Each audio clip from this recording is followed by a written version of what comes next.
The DuPont Cavalcade of America, starring Helen Hayes.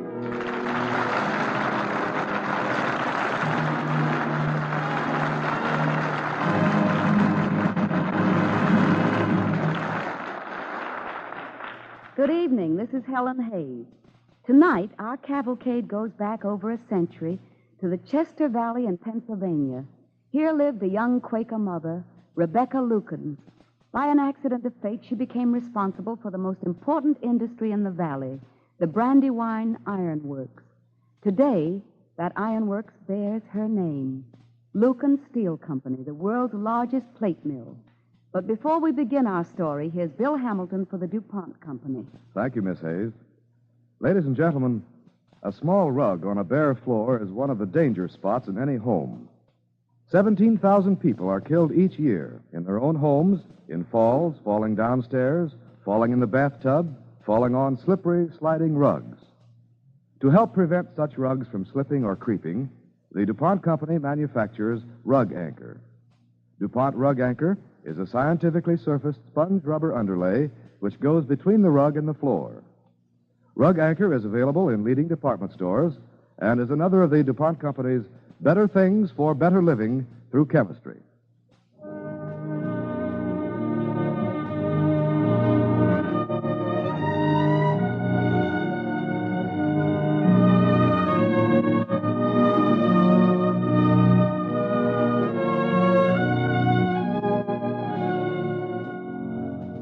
And now, Woman of Steel, starring Helen Hayes as Rebecca Lukens on the DuPont Cavalcade of America.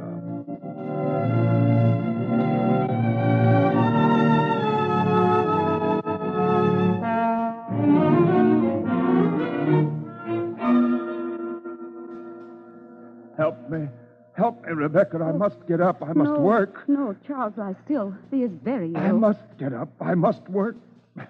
Rebecca, this couldn't be the end. It couldn't be. No, Charles, no. Thee must be patient. I wish I had told thee, Rebecca. The mill, in all our circumstances, are in desperate straits. Charles, thee will get well. Thee must. And until then, Shadrach Grimes will run the mill. Shadrach Grimes. He is a good man, is he not? Remember this, Rebecca. Shadrach is an ambitious man, and ambition makes men strong and weak, good and evil. Charles, please don't talk anymore. Thee must rest.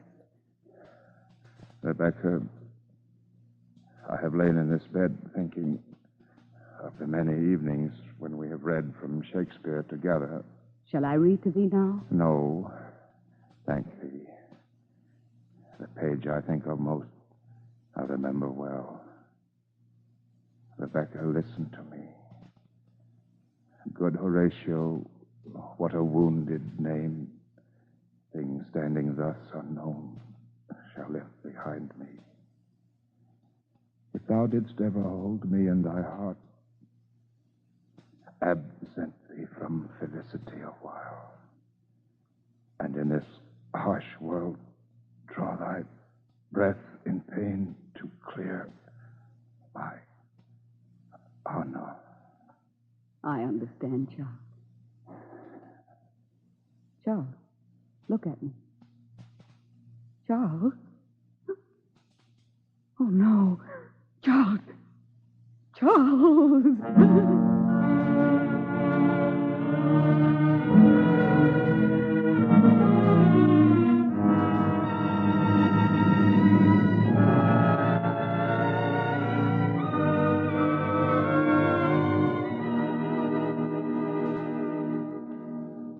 In 1825, when Rebecca Lukens became the widow of Charles Lukens, she was still a young woman, but already she was the mother of 4 children.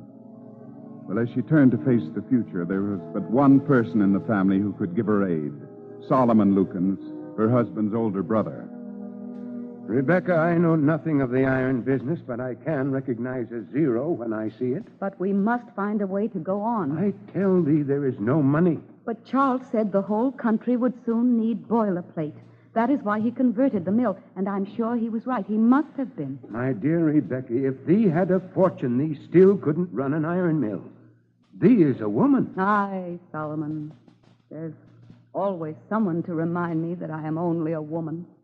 Do they think the mother of 4 children can forget that? Beg pardon, ma'am. Yes, Mariah. Shadrach Grimes is here to see you. Ask him to come in. Yes, I am glad he is here. He is our superintendent at the mill, and he doesn't agree with thee, Solomon. He thinks I should go on.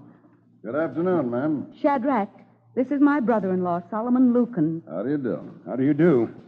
Mr. Grimes, after a study of the books, I don't see how you can encourage Mrs. Lukens to continue. Oh, why not, Mr. Lukens? I'll manage things for her. All she has to do is set to home here like she always has, and I'll run the mill fine. The owner of an enterprise must know something of its business. Mrs. Lukens knows nothing of making iron. But I do. I was born a poor man, and I've worked hard and learned my business. And I say I can run that mill. Your ambition is commendable, Shadrach Grimes. But if you should fail, my sister-in-law would remain responsible. I cannot stand by and watch my brother's widow and children walk into poverty. Solomon, then thee would have me put out the fire at the mill? I am the only man left in this family, Rebecca. And since thee is a woman... Aye. Being a woman, I dare not walk alone. Although it seems to me I have more strength to go on than I have to abandon my husband's faith. All thee needs now is the strength to be wise. Very well, Shadrach. I will go with you. We will put out the fires. It will be a sad sight, ma'am. Let Shadrach attend to that, Rebecca. There's no need to torture thyself watching the death of the mill. No. My father lighted those fires in 1810, and my husband never once permitted them to die out. Now, if the decision is mine to quench those fires, I will see it through. Come. I believe with Macbeth, if it were done when 'tis done, then 'twere well it were done quickly.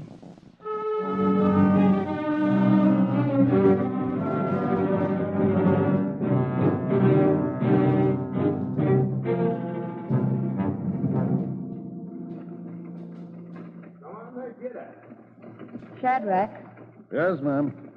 what are all those wagons? Where are those people going? Out of the valley, ma'am. I guess with only a woman left, they knew the mill would close. But where are they going? Stop one of them. I want to talk to them. Hey there. Yeah? Pull up. What for? This is Mrs. Loken. She wants to talk to you. It's the Waters family, ma'am. I know. Whoa. Whoa. Howdy, ma'am. How do you do, Enos and Grace Waters? Howdy, ma'am. I stopped you because I wanted to ask you where you are going. Well, we don't know, ma'am. With your father here and your husband, I guess we felt so safe in this valley we never made plans. I guess we just thought the mill and your family would go on forever. Oh, now, stop crying, Grace. My wife feels powerful sad, Miss Lukens. We all feel sad. We belong in this valley, your family and my family. If we move out of the valley will die as well as the mill. I want to stay, Enos Waters. Will you stay with me? Rebecca, they can't stay unless the mill goes on. It can go on, Mrs. Lukens. I'll manage things. Enos Waters, if you and your people will stay, I will not close the mill. Why, never. How could you run a mill? You're a woman. Besides, you got 4 children. Yes, Mrs. Waters, I have 4 children and no husband. What would you do? Don't say no more, Miss Lukens. There's a look in your eye that my father told me he saw in your father's eye when they called him a fool for starting the mill. When I see that look again, it decides me to stay and see what'll happen. Plato, Cicero, turn around and get at it. Get at it. Come on.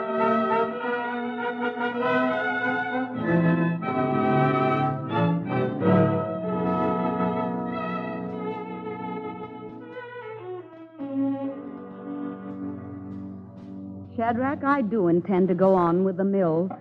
But are these the best terms thee and I can have? If you want me to stay and run this mill, that's what I want. Very well. Thank thee, Shadrach. I'll let thee know before the day is out if we can do business. The terms may be steep, but I'm the only one around here who knows how to make iron, and I'm worth it. Good day. Good day, Shadrach. Rebecca, thee can't consider it. His terms are outrageous. I know, Solomon, but he knows how to make iron, and I don't. And thee will be at his mercy. Not if I learn my business, Solomon. Not if I learn how to make iron, too. How can thee? Thee can't learn it from a book, and thee can hardly go down to the mill. Because I'm a woman? Then thee is going to see something thee hardly expects. Thee is going to see a woman in that mill, Solomon, at 6 o'clock tomorrow morning.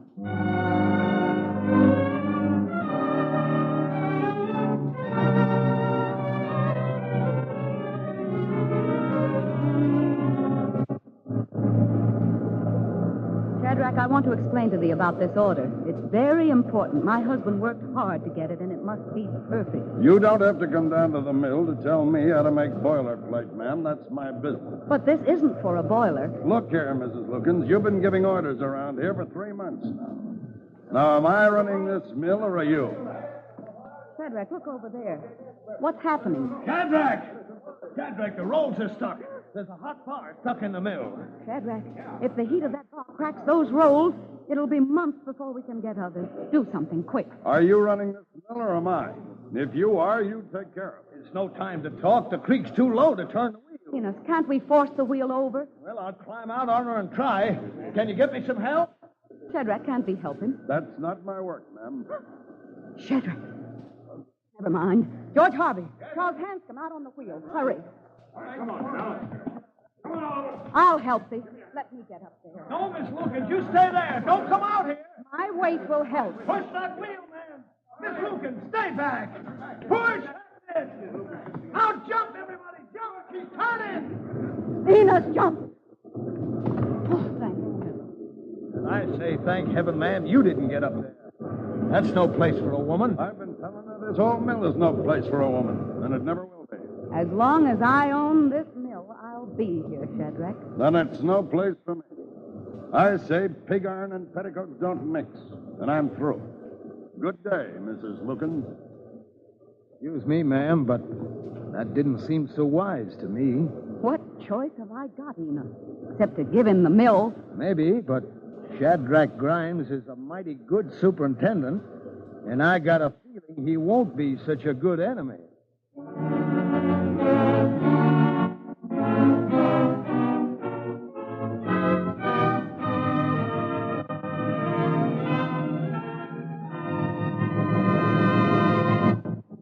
You are listening to Woman of Steel, starring Helen Hayes as Rebecca Lukens on the Cavalcade of America, sponsored by the DuPont Company, maker of better things for better living through chemistry.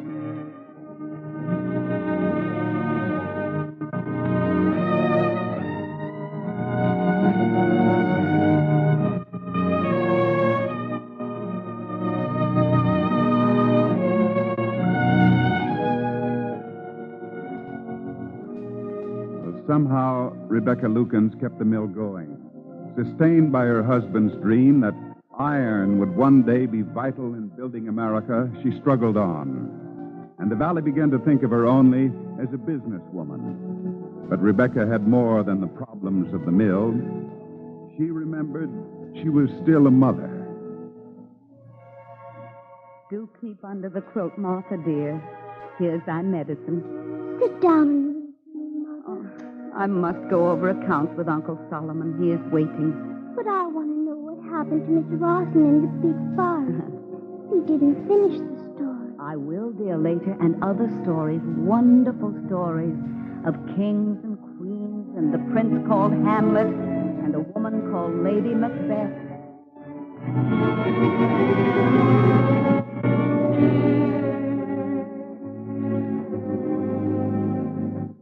Why don't thee rest, Solomon? I should go down and look at the mill, Rebecca. The creek is up, and I'm worried. This valley is full of old dams, and if any one of them breaks... Oh, Solomon, sometimes I feel guilty at all the worries I have thrust on thee. How can I ever thank thee for thy help? Rebecca, thee has taught me a good lesson in faith when I need it. Now I want thee to see the accounts. The book's balanced, Rebecca. By a razor's edge, I can see. However, we got through the winter, Solomon, and if nothing happens, if we get orders at better prices... Mrs. Lukens, Yes, Maria? there's someone to see you. It's that Shadrach Grimes. Shall I send him in? Shadrach? Here? Yes, Mariah. Ask him to come in. This way, Mr. Grimes. Thank you. I hardly expected to see thee here, Shadrach. I'm sure of that. But does the D&M Construction Company in Philadelphia mean anything to you, Mrs. Lukens? No. It will when you see this contract I discovered your mill has with them. When I tell you I'm their superintendent. But this is dated before Dr. Lukens died. That's right. But you know how anxious my husband was to get plate orders at that time. And we couldn't fill this order now at prices like this without a loss. A contract is a contract, Mrs. Lukens. That's something you'll have to learn. Shadrach, surely thy firm wouldn't hold Mrs. Lukens to that contract. Why, it would bankrupt her mill. Is that her answer? It's all right with me. Oh, I see. Well, Shadrach, the order will be filled. Good day. That's fine, Mrs. Lukens. Very fine talk. Good day. Rebecca, he knows thy boast was foolish. Anyone can see now thee will have to go into bankruptcy. No, Solomon, I won't do it. Rebecca, be wise. No, Solomon, no. I think there was something very wise in Charles' vision. It is his faith which has pushed me on until now. And until my road is blocked finally and forever, I cannot and I will not. What is this? It's the dam. The mill dam is broken. The dam's gone. The spring flood. I told thee the Brandywine was high. Oh, Rebecca, I'm terribly sorry. Does thee realize what this means? Yes, Solomon. It is the end. I know I never would have quenched those fires as long as I lived. Now the Brandywine has put them out for me.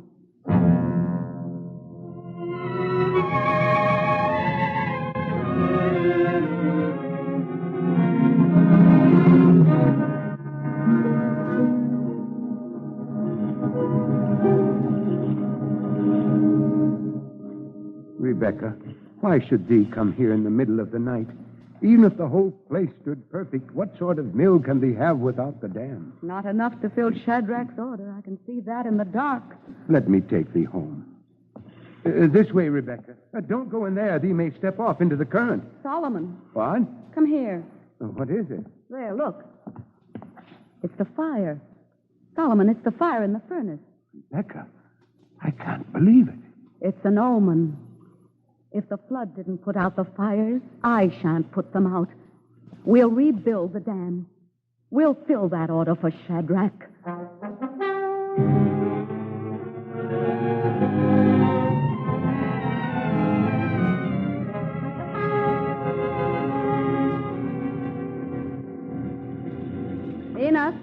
Enos Waters. Are you calling me, ma'am? Is the last row of stone in the dam? Yeah, they're putting it in now. It's took a month's work, but we're going to have it done by daybreak. But I don't understand, Enos. I've been down watching the race, and the water is so slow to rise, even with all this rain. Well, I don't know about that, ma'am, but you shouldn't stay here all night watching that. Every thread you got on is soaked. You're shivering. I'm all right. I'm waiting for Mr. Lukens to come with the pack horse train. He is bringing more iron. We have to get started again, Enos, as fast as we can. Hello? Ain't that him, Mr. Lukens? Solomon, here we are. We've been waiting. I've been hurrying. I wanted to see if the dam was done and what's happening. It's nearly finished, Solomon, but the water is so slow to rise. Yes, that's what I thought would be. Because it isn't going to rise, Rebecca. What do you mean? I passed a new dam, a building upstream, and a big one. That's what's catching all this rain. I found out there's another ironworks, a building upstream. Another ironworks? Whose? Rebecca, I hate to tell thee. They say it belongs to Shadrach Grimes. Shadrach. That's what I guessed. But we must have water. We'll never get it now. Just as I told you, ma'am, he'll never give up. Well, I shan't either. I'll just have to convince Shadrach this rain has fallen for all of us.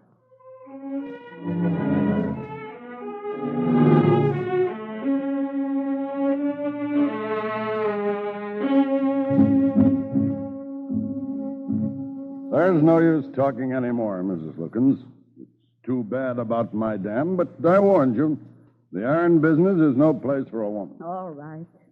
I may be a woman, but I think now I'm as good an iron master as thee, and now I give thee warning.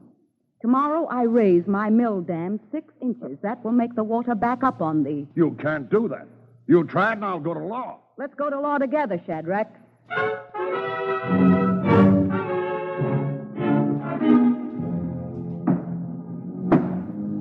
Comes thou, Shadrach Grimes, plaintiff against Rebecca Pennock Lukens, ironmaster of Chester County in the Commonwealth of Pennsylvania, pleading for an injustice to compel the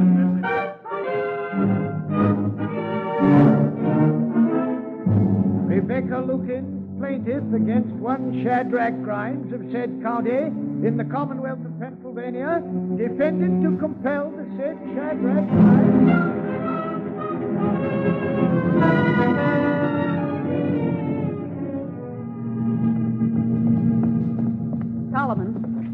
Solomon, I have news. About the trial? What is it, Rebecca? No, it's more important than that. This newspaper was sent to me. It's the Baltimore American. Let me read it to thee. Several weeks ago, the first locomotive was run... The first what? Locomotive. It's called the Sturbridge Lion. It's a steam engine made to run on wheels, and it tows several wagons of goods. But listen, a locomotive was run at Holmesdale, Pennsylvania. Rebecca, I thought thee had news that was important. I thought it had something to do with this trouble with Shadrach Grimes. It has everything to do with it. I'm going to see him. Why? I'm going to tell him the locomotive is coming. It's coming to take him and all of us far beyond this valley, out into the whole country, the whole world.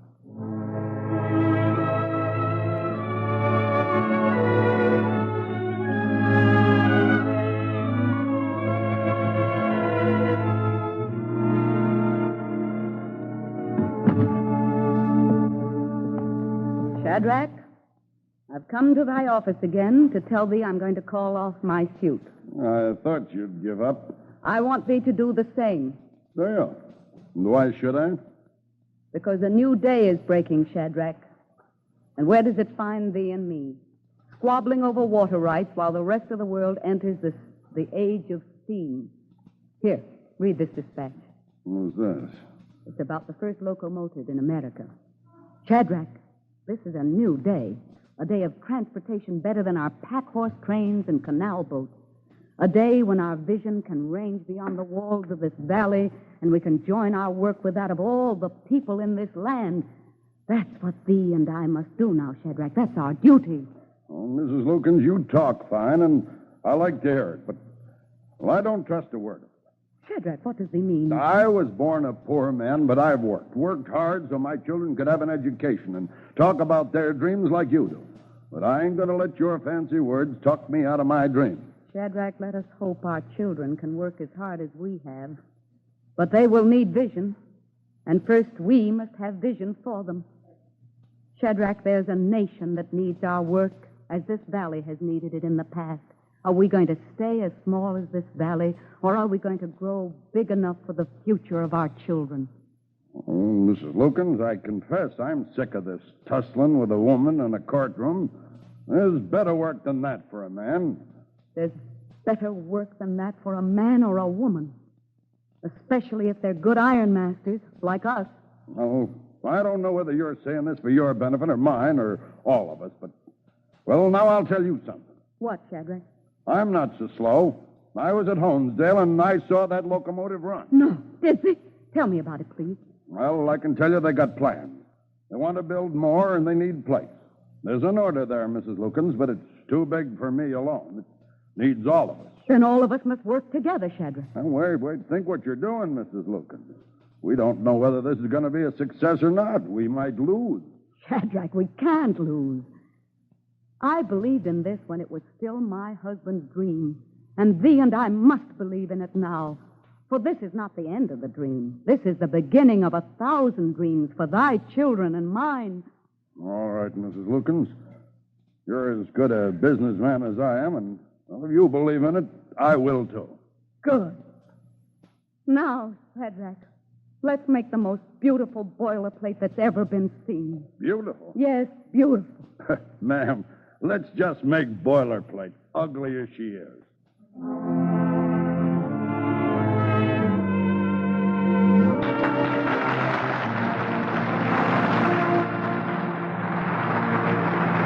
Thank you, Miss Hayes. I'm sure Cavalcade's radio audience joins us here at the Longacre Theater in applauding you and the rest of tonight's cast.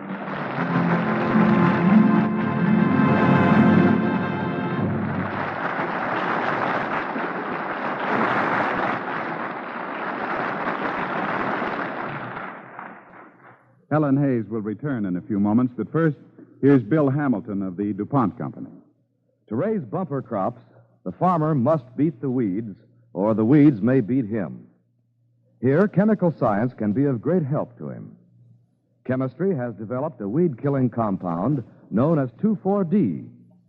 2,4-D and DDT are two of the most important chemical aids to agriculture of the past 50 years. DuPont 2,4-D weed killers are now used in almost every section of the country. They offer a broad-scale, economical, comparatively easy way to control weeds against which, until now, there has been no really satisfactory control. In some cases, yields have actually been doubled. DuPont 2,4-D weed killers sprayed from airplanes have given barley growers in California good control of mustard, wild radish, and knotweed. In North Dakota, wheat growers have cleaned out mustard and annual weeds which were choking their fields. In the South, there were weedy fields which gave only 5 barrels of rice to the acre. Now, they yield 17 barrels after treatment with DuPont 2,4-D weed killers. Think of that. More than 3 times as much.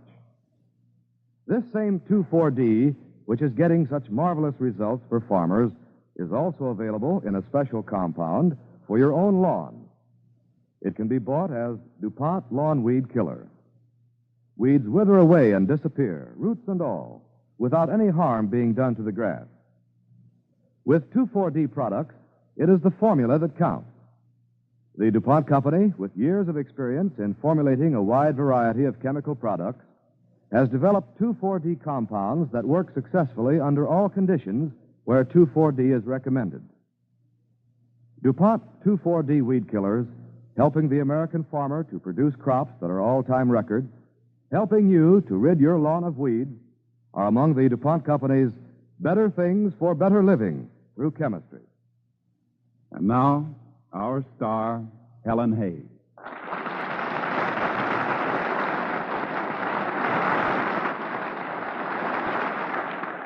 Ladies and gentlemen, tonight, just while this broadcast has been going on, 10 Americans have died of cancer. The time has come to do something about it. There's certainly no question about the generosity of the American people when it comes to helping those in trouble. So each and every one of us must give our support to the American Cancer Society's threefold program of education, service, and research. Let's give generously to the American Cancer Society's drive for funds. Thank you.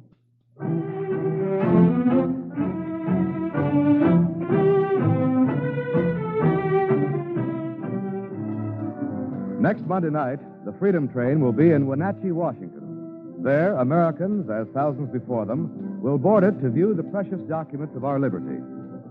On our broadcast next Monday night, Cavalcade will be especially pleased to present an original radio play, The Man Who Took the Freedom Train, a delightful story about 2 young Americans and a visit of the Freedom Train in their hometown. Our stars will be Eddie Albert and Shirley Booth. We invite you to listen.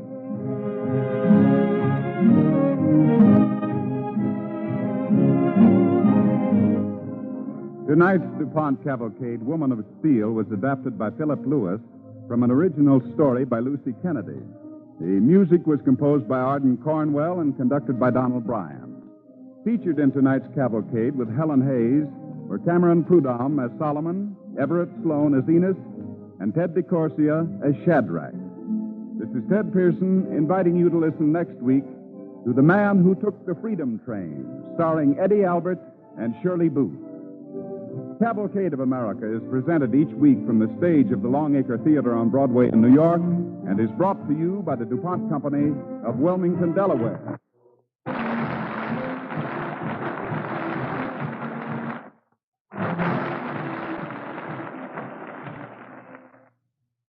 NBC, the National Broadcasting Company.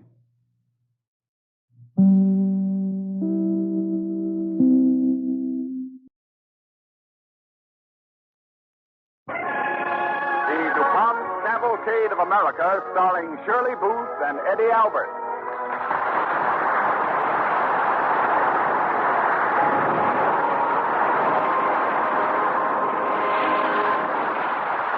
This is Eddie Albert. And this is Shirley Booth. And this is the Freedom Train. Now, these three play the main parts on our cavalcade tonight, a fantasy called The Man Who Took the Freedom Train. But before we begin, here's Bill Hamilton of the DuPont Company. Good evening. Here's something to your advantage to know before you buy rainwear or sportswear for yourself or for the children. There are two kinds of water repellents, the renewable type and the durable type.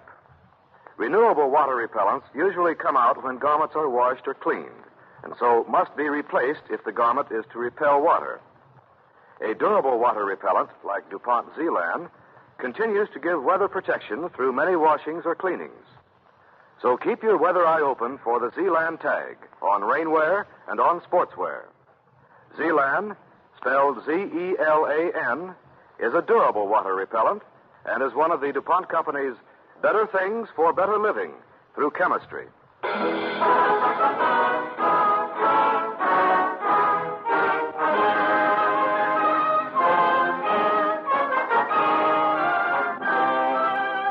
Now, an original radio play, The Man Who Took the Freedom Train, starring Eddie Albert and Shirley Booth on the DuPont Cavalcade of America.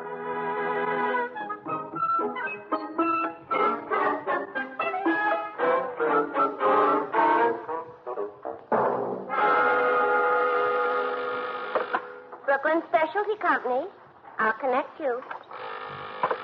Brooklyn Specialty Company. No, I'm sorry. She's out of town.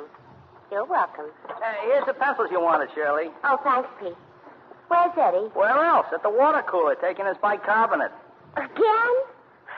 Take my board a minute, will you, Pete? Oh, I got stuff to do. You can read Captain Midnight just as well at the switchboard as any place. Brooklyn Specialty Company. No, this ain't the switchboard girl.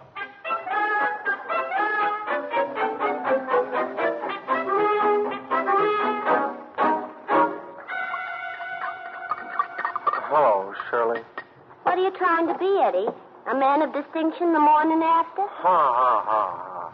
Well, if you feel so bad, why don't you see a doctor? I did yesterday. Oh, what'd he say? Says I should get more sleep. Just what I've been telling you. How can I sleep when I'm so nervous? Well, did the doctor say what made you nervous? No. It's because I don't get enough sleep. You got what they call a vicious circle. Well, it ain't funny.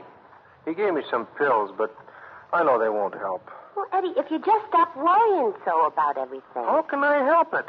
Don't you read the papers? Strikes all over the country, cost of living's going up, a depression's coming. Some folks say there'll be another war any minute.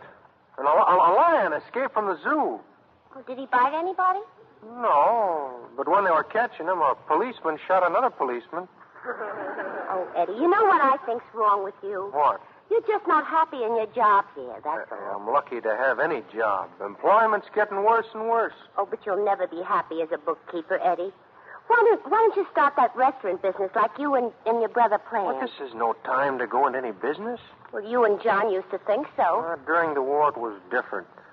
Seemed like as soon as it was over, things were going to be great.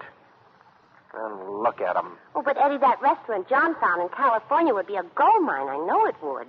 I could tell from the pictures he sent. And with what we got saved up, we could swing it. Wouldn't you love that, Eddie? It's silly even to think about. We'd go broke in no time. John didn't think so. If John was here, maybe I'd feel different. But he isn't, so I'm just going to hang on to this little old job right here. It's not much, but the pay's there every week. Eddie, let's get married. Now. Right away. And live on what? Well, we can make enough between us, and then there's some saved up. Suppose I get sick. Or there's a baby. Well, we just get along as best we can. Other people do. Well, I'm not going to let us take the chance. Not in these times. Oh, but Eddie, if we wait until we save enough on what we're making now, it's going to be ages before we get married. Look, it's not my fault. Times are so uncertain. Oh, you make me sick, Eddie Bullock. You think you were the only person in the world who had any worries. Well, if you think I'm going to sit around and wait for peace on earth and no more war and no more depression and inflation and deflation and whatnot, just so you can sleep nights, you're mistaken. Oh, Shirley, Well, I don't want to marry anybody with that much patience. Listen to me a second, will you, Shirley? I'm sorry. I got to get back to my boy. Hey, look, should we have lunch together? Sorry, I got plans, Eddie.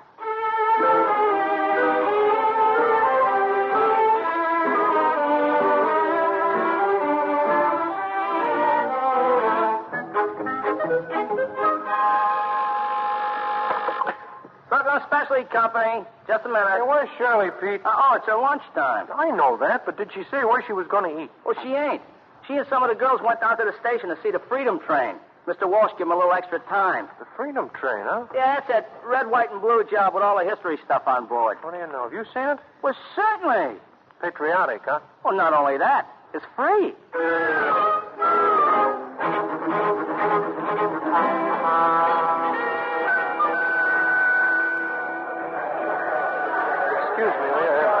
Excuse me, no please. crowding, please. Keep your places in the line. Say, have you seen a blonde girl in a blue dress, kind of pretty girl? They're all pretty, mister. No, she was with some other... Oh, there she is up in the front of the line. Thanks very much. Excuse me, will you? Pardon me, can I get through here? Hey, who are you moving in ahead of? Sorry, Sonny, but I have to see this young lady. Hello, Shirley. Hello, Eddie. Did you come to see the Freedom Train? No, I'm just looking for you. Oh, really? Say, I'm sorry about that fight. You didn't mean what you said, did you? Yes, I did, Eddie. Well, step forward in the line, please. Look, Shirley, can't we talk it over? Step forward, please. Come on, we can go on the train now. Do you want to come with me? Gee, I ain't got the time. I'm due back at the office. Oh, come on, Eddie. You ought to see it. Well, all right, for a minute or two, maybe.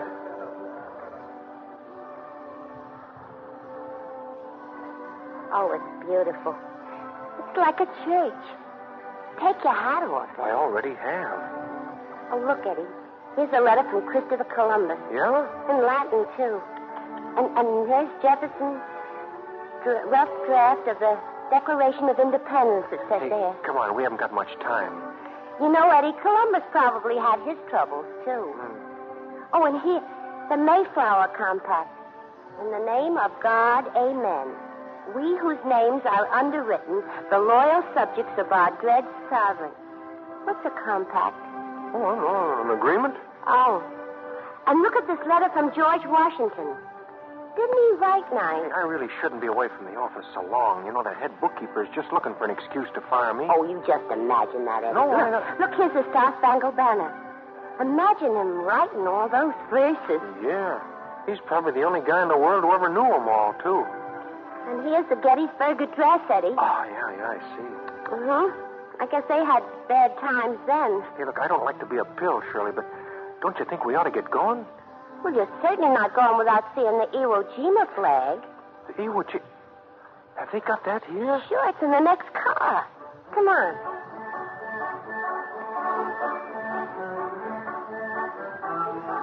There it is. Is that the flag we saw in the newsreels with the 5 Marines putting it up? Yeah. Hey, I'll bet John was right in there with them. Yeah. Eddie. What, Shirley? I wish you'd think over the things John told you when you saw him last. You mean about the restaurant? About everything, Eddie. Especially about having faith in the future. Yeah, John had faith in the future, didn't he? Look at him now. In a grave in Iwo Jima. But he believed in something, Eddie. He believed in this country, just like all the men on this train. I don't mean us looking. I mean the ones that wrote the papers. Columbus and Washington and Lincoln. Do you think things was easy for them? I don't. I bet Lincoln had as much trouble sleeping as you have. Maybe Washington's stomach bothered him. And for all we know, Columbus was afraid of his boy.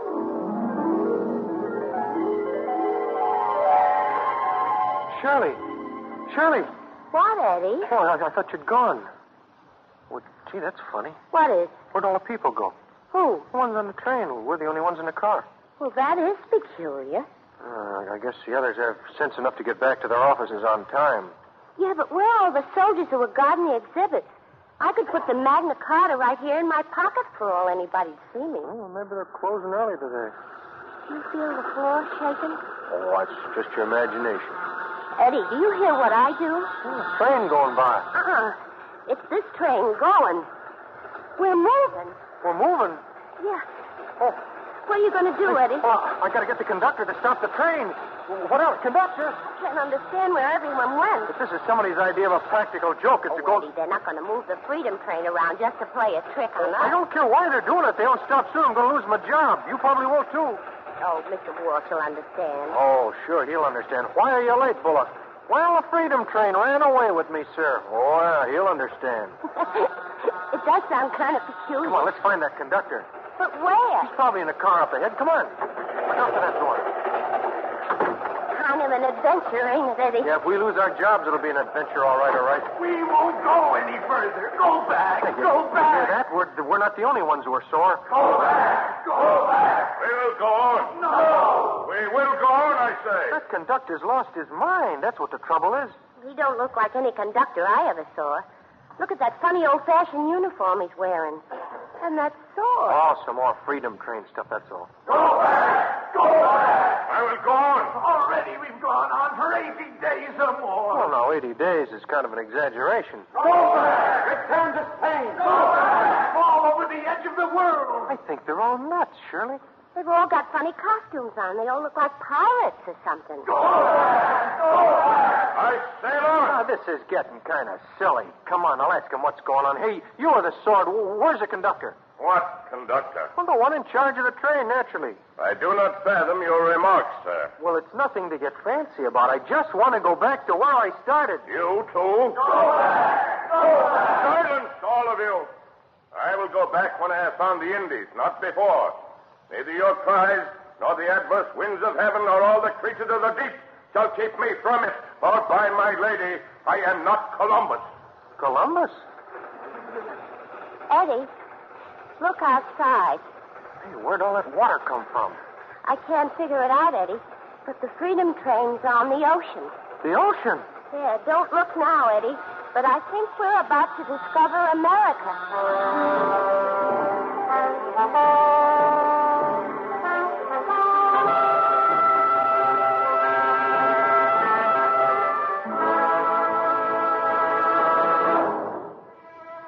Listening to The Man Who Took the Freedom Train, starring Shirley Booth and Eddie Albert on the Cavalcade of America, sponsored by the DuPont Company, maker of better things for better living through chemistry.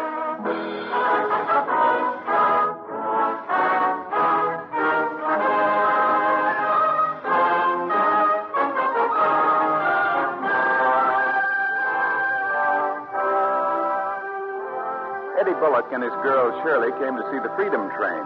They expected it might be interesting, but they didn't expect the train to start off with them. And they certainly didn't expect to discover Columbus on board.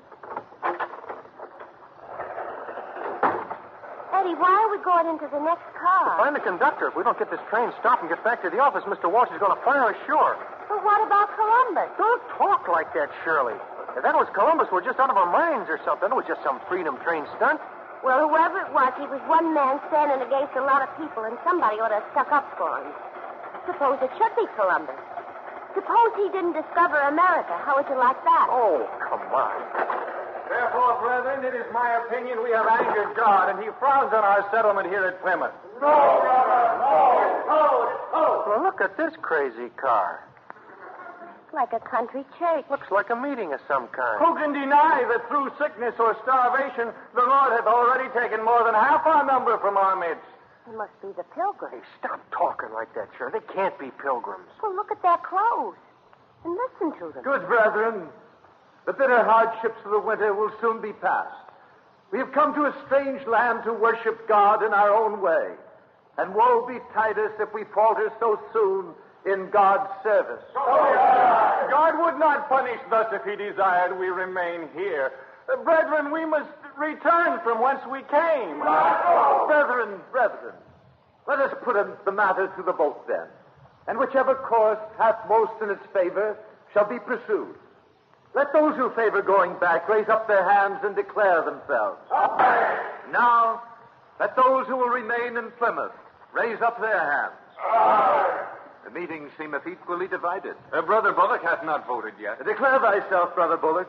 I mean you, Eddie. Come on, let's get out of here. They're all bombing. Raise up your hand and declare yourself, Brother Bullock. Shall the colony remain Or shall it be abandoned? It's none of my business, mister. All I want is a conductor. Not avoid the issue, Brother Bullock. Decide. It's none of my business, I tell you. Decide, Brother Bullock. Look, fellas, I gotta find a conductor. Come on, Shirley. I don't think that was at all nice of you, Eddie. What? Not telling the pilgrims what they should do. Look, I don't know how you feel, Shirley, but I want to get off this train. There's something awful wrong about it. I want to get off. Gee, it's cold in here. Yeah, too much air conditioning. It feels like it was way below zero, like it was winter or something. Listen to that wind. Yeah, look how dark it is. Maybe we better go back, Eddie. No, we got to find out who's in charge of this train. Come on. There's nothing to be afraid of. Eddie, there's a man up there. Look, he's on his knees. Yeah, maybe he knows what's going on. Well, I don't think we ought to bother him, Eddie. He's praying. He's getting up now. Come on. He's got on a costume, too. Look at the sword. Hey, Jack. Jack? Yeah, I meant you, mister. Who's in charge around here? I am, lad. Oh, well, it's about time. I want to go home. So do I, lad. In this winter darkness, I almost nightly dream I'm home. All I want when the war is done is to go back there and live out my days, farming and sitting in the sun beside the blue Potomac. If God is good, I will die there. Where's your home, lad? Brooklyn? There's a saying that home is where the heart is. Yeah, so let's make the arrangements to get us back, huh? What's your name, lad? Eddie Bullock. You realize what it would mean for you to stop now? Yeah, it'd mean I'd only be about 2 hours late and I wouldn't lose my job. It would mean the loss of our cause, lad. None of us like it here at Valley Forge. We all want to go home.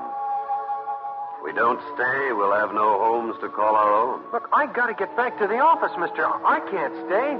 I wish you could, Eddie. We need you, Private Bullock.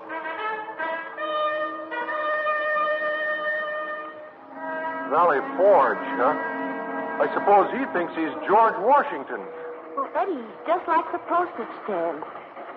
But he looks so unhappy. Well, I don't know what he's unhappy about. Mr. Walsh isn't going to fire him. Oh, Eddie, if just once you'd stop being afraid. Come on, let's try the next car.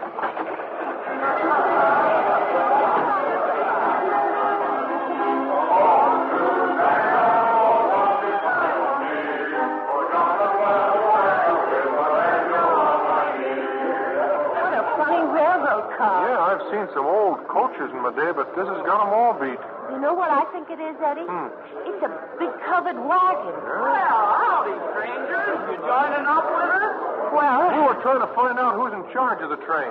Well, my husband's leader of this wagon train. He ain't here now. He's off hunting. I'm Mrs. Jessup, and these 4 tykes are part of my brood. they're lovely children. Well, how many you got? Oh, we're not married.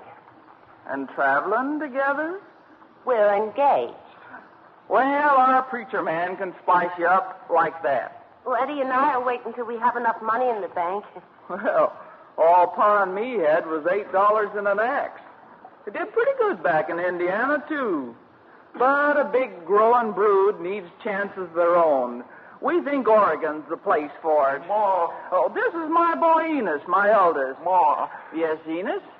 Well, what's the trouble with your tongue, son? Speak up. Ma, there's bad news. Tell me, son. Well, Pa and Ezekiel got separated from the rest of us, and some of them Indian devils. Go on, son. Well, we heard the shooting, but it was too late by the time we got there. Pa and Zeke both? Yes, Ma. Pa and Zeke both? They got 6 of them red devils first, Ma. Oh. That don't help none. Take the young'uns out, will you, Enos? Yes, Ma. We was wondering, would you still keep on for Oregon? Oregon's where us Jessup set out for. And Oregon's where we'll come at. Will you join us, strangers? Why don't we, Eddie? In Oregon, we could have our own place and all. Yeah, but gee, that's so far. Well, the Jessups ain't afraid. I know, but I'd be giving up a regular job. Oh, young people need a chance of their own. And Oregon's the place for it. Yes, sir. Oregon's the place. Where'd she go? For any nation so conceived and so dedicated can long endure. Listen, We are met here on a great battlefield of that war. We are sent to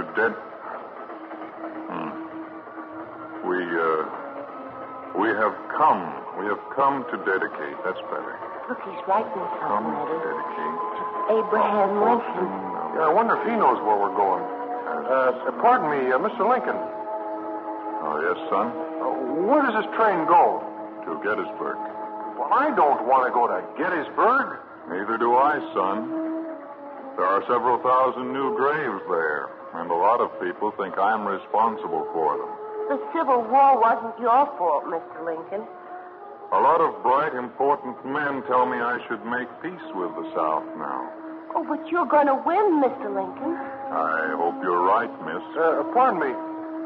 Where does this train go after Gettysburg? Depends on the engineer, son. Well, let's get on with my speech. I hope somebody likes it.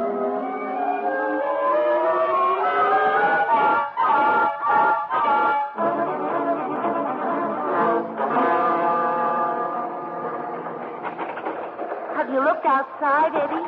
We're passing through the strangest places. Black administration. Remember the name. Theodore Roosevelt. Woodrow Wilson. First World War. Prohibition. 1929. World War II. And what I want to know is where is Brooklyn 1948? Well, let's try the next car. Maybe we can find out something there.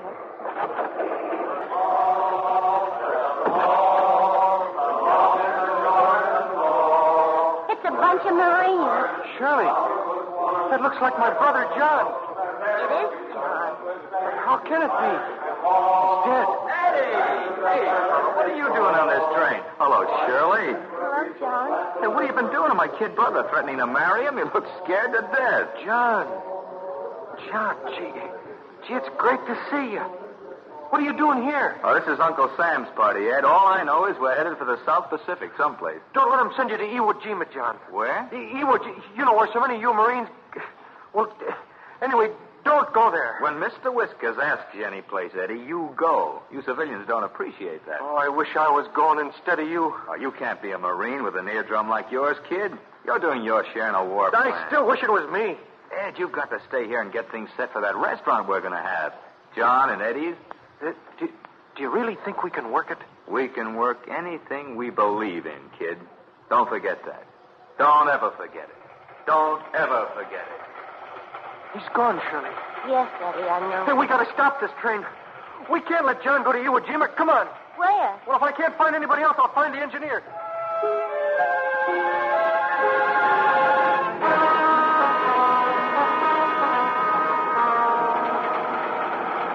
Here we are. It's scary up here in the engine cab, ain't it? Shirley, What, Eddie?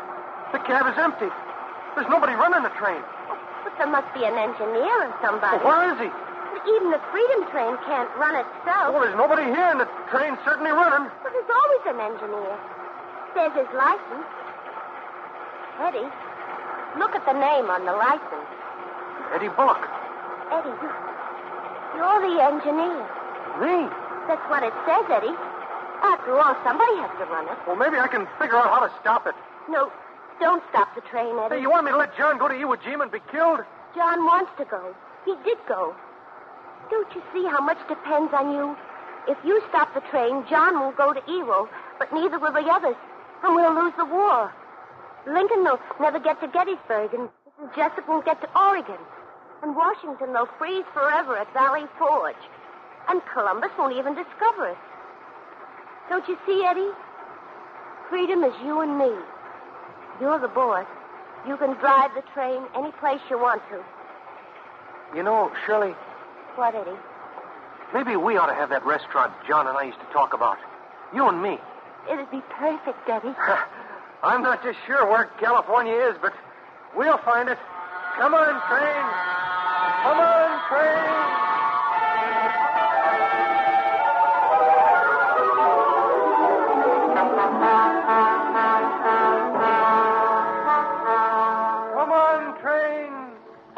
on, train.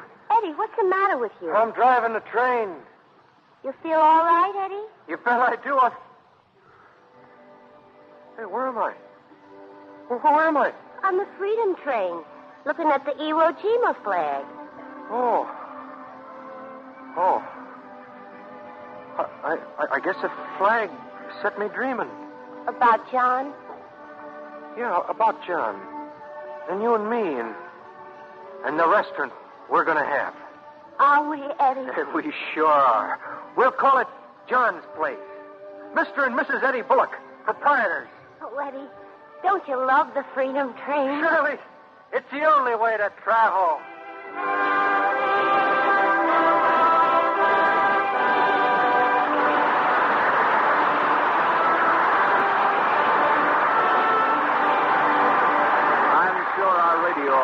Joins the audience in the theater tonight, applauding the performances of Eddie Albert and Shirley Booth on the Cavalcade of America.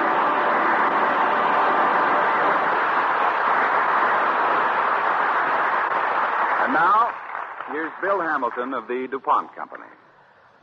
The photographs Matthew Brady made of the Civil War, of Abraham Lincoln, are among the priceless treasures of our American heritage today.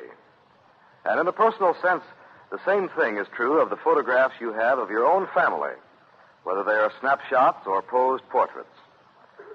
When a friend asks you to hold still for a minute so he can click a shutter at you, or when you pose for your high school annual, all scrubbed and self-conscious, you never think that a bit of history is being recorded. Only with the passing years do you realize that that little picture actually caught a moment of time for you, like a butterfly in a net. A moment of time infinitely precious for the very reason that it's gone forever and will never return again. We cherish the old-fashioned photographs of Grandpa and Grandma standing erect and awkward before a painted scene with iron clamps holding their heads, afraid to move because the camera exposure took so long in those days. Today, through product research and advancements in camera technique, a visit to a photographic studio is a pleasant experience. The modern portrait photographer is both technician and artist. He is an expert in capturing your individual personality and expression. There's a photographer near you, and it's a good idea to drop in on him now and then. As a matter of fact, this is a good time of year right now to do it, because Mother's Day is coming on May 9th, and there's nothing in this world your mother would rather have for Mother's Day than a portrait of you. For the professional portrait photographer, and also for amateurs who do their own darkroom printing, the DuPont Company manufactures negative film, photographic chemicals, and Defender papers. Defender Veltura warm tone paper is an especially fine, friendlier paper for portraits. These are all among DuPont's better things for better living through chemistry. Next week, the Cavalcade will come to you from the campus of Rutgers University in New Brunswick, New Jersey. Our stars will be Paul Lucas, Ann Rutherford, and Jackie Cooper. Our story, the exciting discovery of the new wonder drug, streptomycin, developed in the laboratory of Rutgers' distinguished scientist, Dr. Selman Waxman. Be sure to listen to this thrilling story of one of the most important contributions of science to mankind on next week's Cavalcade, starring Paul Lucas, Ann Rutherford, and Jackie Cooper.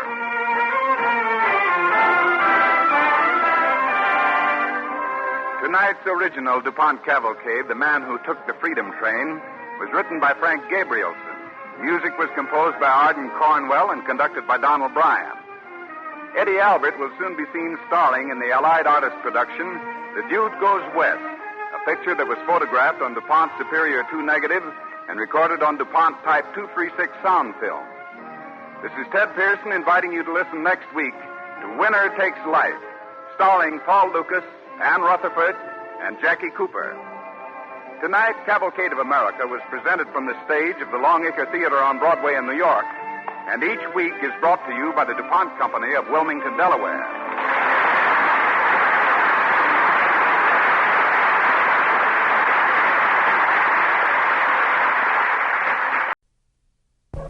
The DuPont Cavalcade of America, starring Paul Lucas, Ann Rutherford, and Jackie Cooper. Tonight, Cavalcade presents Winner Takes Life, broadcast direct from New Brunswick, New Jersey, and the campus of Rutgers University.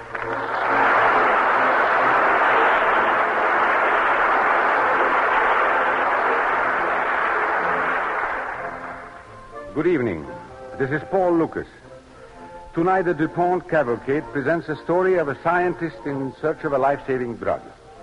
The scientist is Dr. Selman A. Waxman, and Cavalcade pays tribute to his historic accomplishment by bringing you his story directly from the campus of Rutgers University, where his research work was done. Before a theater audience of Rutgers faculty and students, and men and women of the local DuPont plants, Ann Rutherford, Jackie Cooper, and I will bring you the story of a medical fight to the finish. For there is no surrender with microbe killers. Only winner and loser. And the winner takes life.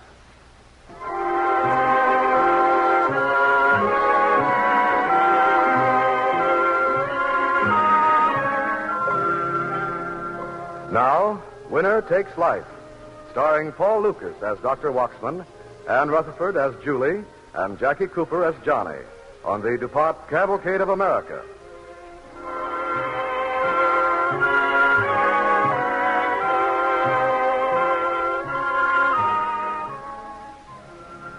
Each of us is mortal, vulnerable.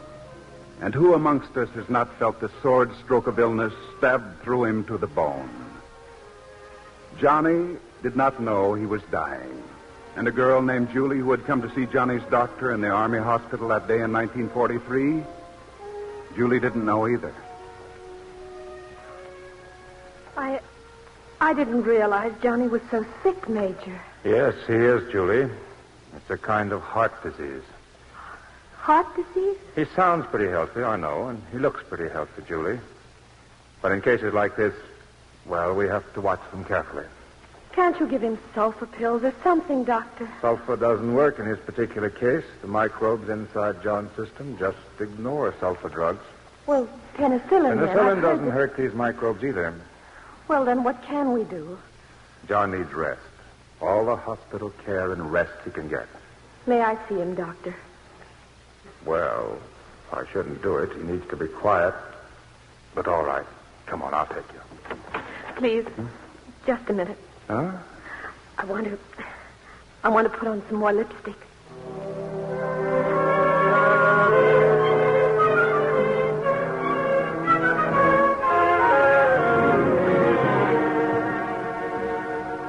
Here, Johnny, you gold bricker, you. Here's a handkerchief. What for? The lipstick, Joe. Oh, Julie, Darling. you shouldn't have come. Not while I still The have to... horizontal commando, huh? Heart trouble. Sure, heart trouble. Spelled L-O-V-E. Oh, the doctor says it's only a matter of time, Johnny. That's right. Major, no kidding. What's my score on this deal? My heart, I mean. Oh, Johnny. I mean it, Julie. I want you to hear this, too. Johnny, you have a serious heart infection. Now, that's one of those blanket terms that covers a whole medical dictionary. The chances are you'll be up and walking out of here and getting married by the end of summer. Gee, sounds good, Johnny. Chances? What are the odds? Well, Johnny, about 50-50. The second 50 means curtains, huh? Well, I wouldn't say that exactly. Sulfur won't heal me. Penicillin doesn't help me. These germs might gang up and hit my heart. Is that it? That could happen. Isn't there something? Well, there's research going on all the time. There's a Dr. Waxman over in New Jersey. I hear he's found a drug called streptothricin. Can't you try it, Doctor? Oh, not yet. It's only experimental. But if the experiments work... If the experiments work, if there's some real proof, we'll use it, Johnny.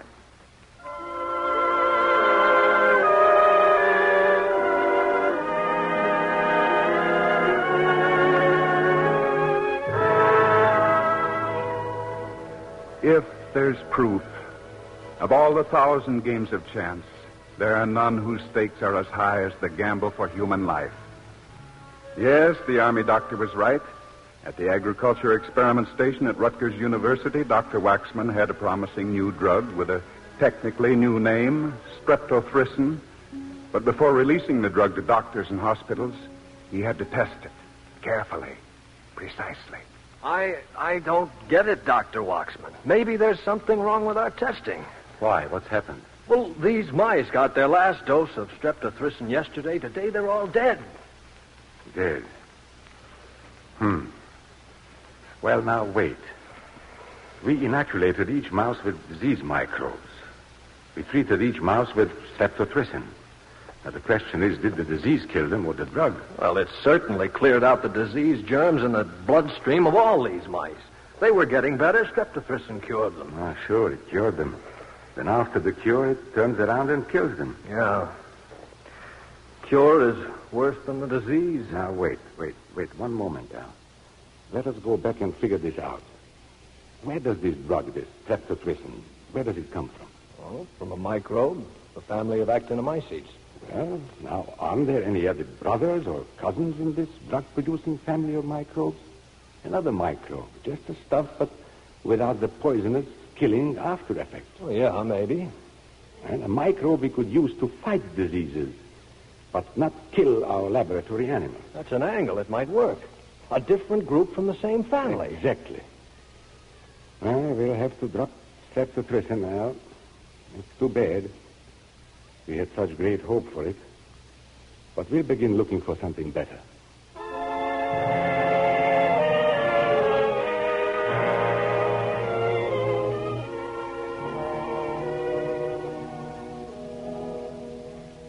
Streptothricin, the drug of great hope, was put aside that summer of 1943. It was too poisonous for laboratory animals, impossible for humans. As Dr. Waxman and his staff began to probe the unknown again, looking for a better drug, Johnny was lying on his bed in the Army hospital. How do you feel, Johnny? I feel pretty good, Julie. Come a little closer, McDuff. I'll prove it. Come here. Oh, Johnny, the doctor said you're not supposed to sit up. Come on now, lie back. All right. But to tell you the truth, honey, the only thing that worries me is my fever chart. Temperature up and down like a roller coaster. Oh, don't worry, darling. You'll be up and out of here in no time. Oh, yeah? Look, let's face it. You know it and I know it. I'm getting worse all the time. You can't give up hoping, Johnny. Remember the doctor said there was some research going on. Sure, but how long will they take? How much time do they need? Not too long, I hope, Johnny. Not too long.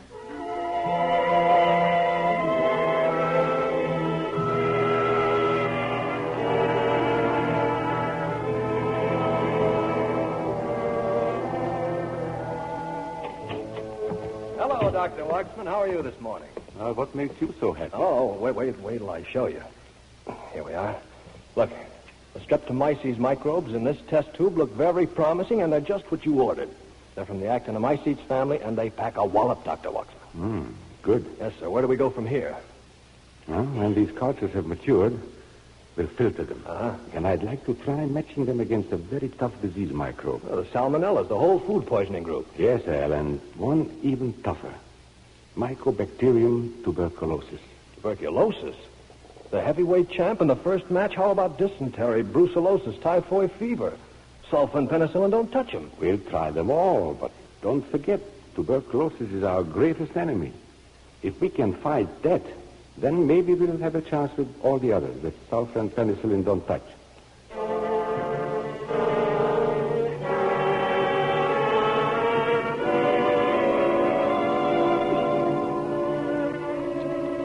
Ready for testing, Dr. Waxman? Yeah, the heavyweight match, Al. All the test organisms here? Yes, sir, all of them. Enough microbes in here, Dr. Waxman, to knock down an army. Well, let's go. Pour in some of the filtrate. Yes, sir. Round one.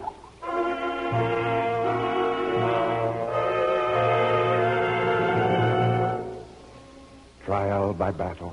One microbe against another in the cloudy test tubes. The filtered extract of streptomyces microbes mixed in silent combat with the disease germs. If only the liquid in the test tubes will clear. How do the test tubes look, Al? Have they cleared up? Hard to tell so far, Dr. Waxman. They're still sort of cloudy.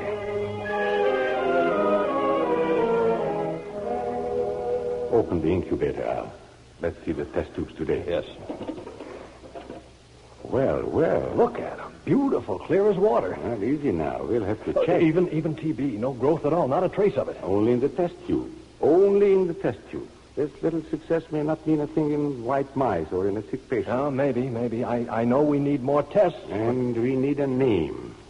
The drug comes from the streptomyces. We should call it streptomycin, huh? But maybe that sounds too much like our unsuccessful streptothricin. Oh, it doesn't matter, Dr. Watchman. I've got that old-fashioned feeling this is it. Well, we'll see. But for now, you and Betty and I must get back to work.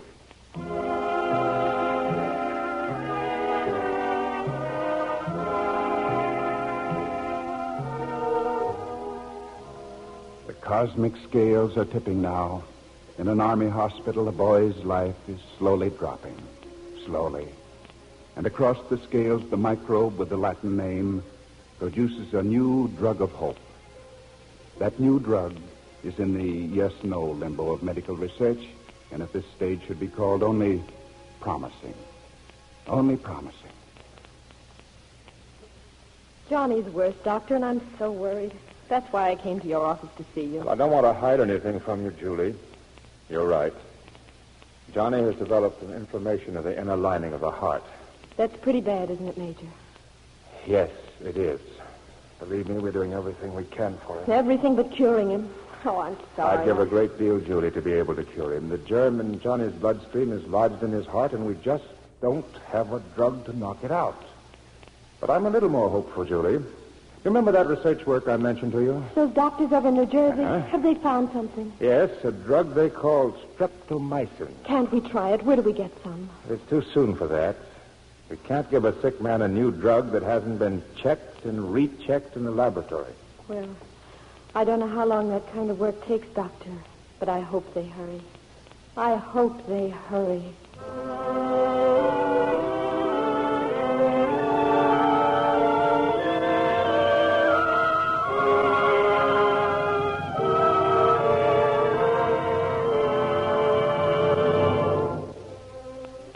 You are listening to Winner Takes Life, starring Paul Lucas, Ann Rutherford, and Jackie Cooper on the Cavalcade of America, sponsored by the DuPont Company, maker of better things for better living through chemistry.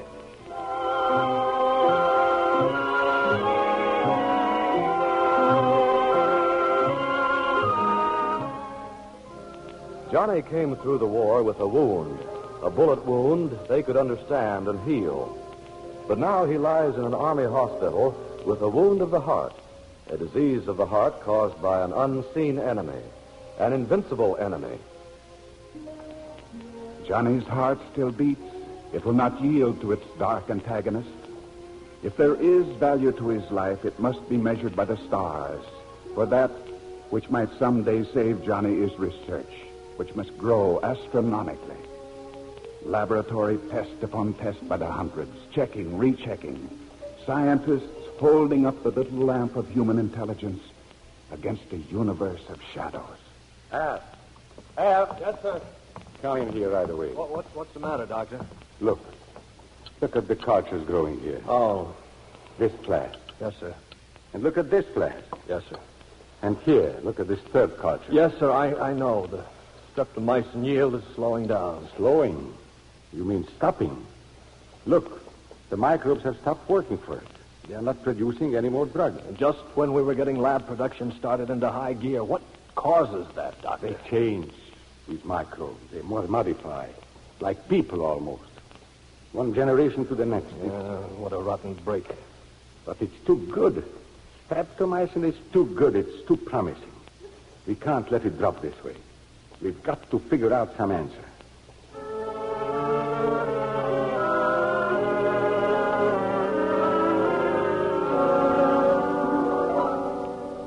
Al, I think I've got it. Look, remember we took one of the original strains of streptomyces residues out of the farm soil, didn't we? Yes. It grew strong in that soil.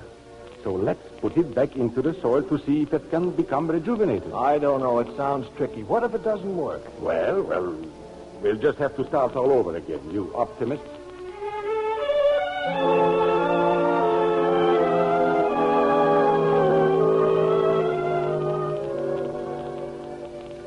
Let's see those new cultures there. Open the incubator. Yes, sir. Hey, they look good, Dr. Waxman. You were right.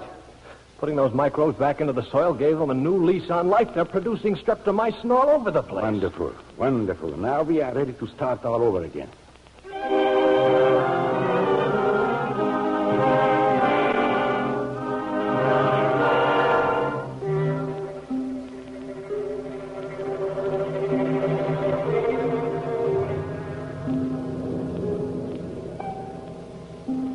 How do you feel, Johnny? Is that you, Julie? Yes, Johnny. It's hard to breathe. Hurts. Open a window. Gee, I can't, Johnny. Send a shower outside. Oh, I feel so warm. Heart trouble. Spelled L-O-V-E. Yeah. Oh, Julie. Julie. You'll be better in a few months, Johnny. We'll get married in October. It's a beautiful month, October. Does the doctor still give me a chance, Julie? Sure. Sure he does, Johnny.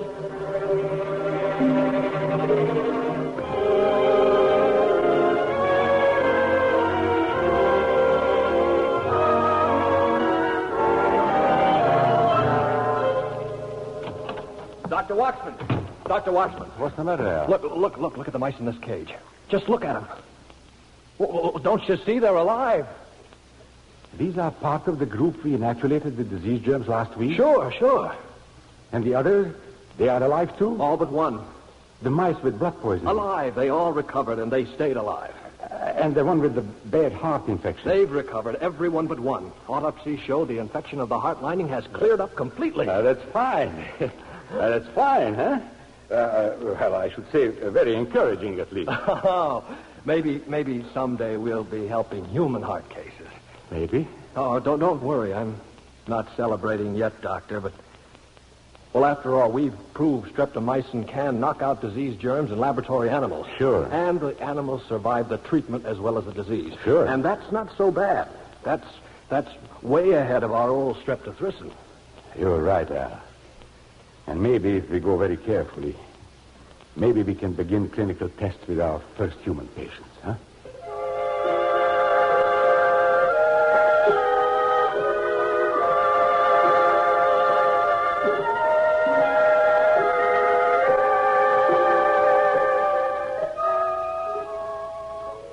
Men are not mice. Clinical tests of a new drug with human patients is the end of the race, not the beginning. It is the ultimate gamble. For victory over selected diseases in laboratory animals under controlled conditions is not victory for the sick man. Doctors are never sure that victory in the laboratory will mean victory in the sick room. Johnny? Can you hear me, Johnny? I brought Julie to see you. Julie. The doctor said I could see you a minute. I'm glad you... Don't talk, Johnny. You don't have to talk now. I'm getting sort of scared, Julie. Don't give up, Johnny. Hold on, Johnny. They're doing everything they can for you. Just hold on tight.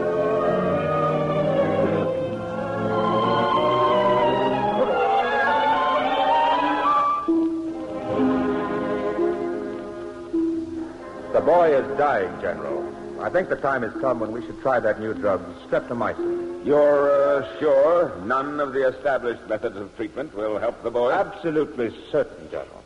His blood cultures are positive for Haemophilus influenza. Penicillin resistant. We've tried everything. I personally am a little gun-shy, Major. Remember the sulfa drugs? Results were so good at first, the public began expecting miracles. Then the negative reaction started. And penicillin. It's the most wonderful drug I've ever used. But it doesn't do all the things people think it does. Nobody's claiming anything for streptomycin yet, sir, not even miracles. But Waxman has tested it very thoroughly. Other laboratories have begun to check his results. But, Major, there's hardly any production of the drug yet. What if you run out of your supply? It's a chance I've got to take. You're asking for a tough decision, Major. After all, the drug has never been tried with human patients before. I realize that, sir, but The boy will be dead before the end of this month. Streptomycin is his only hope. All right. Then we've got to try it.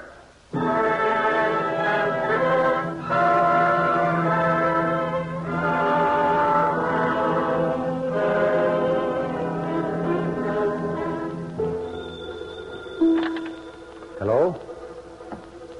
Hello, yes. This is Dr. Waxman speaking. What's that? At the Army General Hospital? When? Heart case, huh? Penicillin resistant? I see.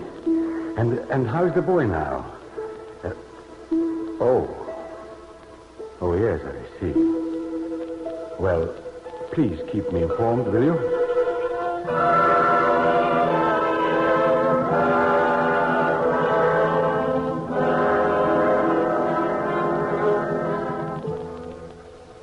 Johnny lies flat on his bed now, face flushed with fever from the battle of the microbes within his body. The swiftest route to the battlefield of his heart is through the channels of the bloodstream. So the new drug will be injected by vein. 2 Army doctors, a nurse, a quiet, tired boy, and streptomycin.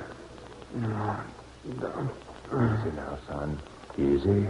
Waxman's laboratory tests really looked promising, didn't they, Major? Yes, sir. I saw them myself, sir. Well, here it is. Streptomycin. What about wide toxic limits? We've got to watch overdosing this boy. After all, a new drug. Yes, sir. We'll watch for toxic effects. That's the only way to make sure. Starting with a small dosage. All right, miss. Hold your arm still now, son. That's it.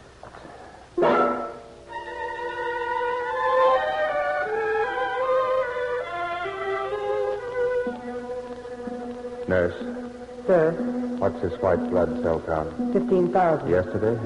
18,000. Blood culture still positive. Not so good. Sedimentation rate? 50 millimeters. Let's add a half gram to the streptomycin dosage. We'll watch it.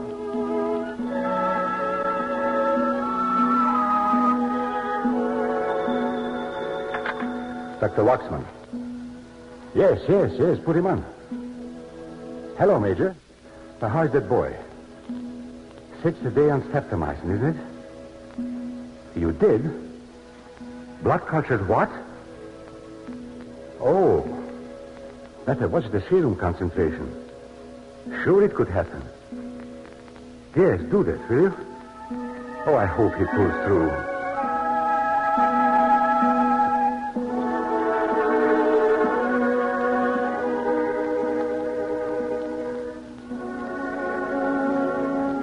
Nurse, let me have Johnny's chart. Yes, sir. Oh, white cell count. Well, sedimentation rate lower. Blood cultures negative. How does it look, Doctor? It looks very promising. Very promising indeed.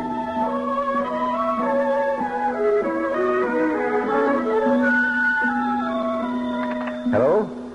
Oh, yes, Major, yes. He is? Good,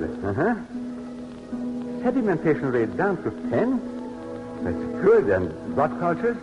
Negative. And temperature? What? I don't believe it, General. I just can't believe it.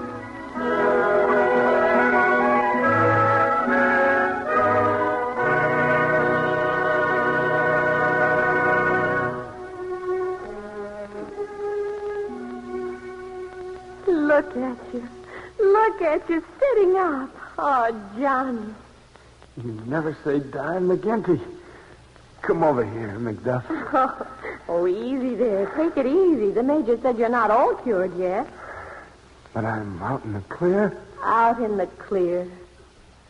Could a guy who looks foolish in this hospital rig interest a pretty girl like you in a little romantic proposition? Oh, Johnny, he certainly could.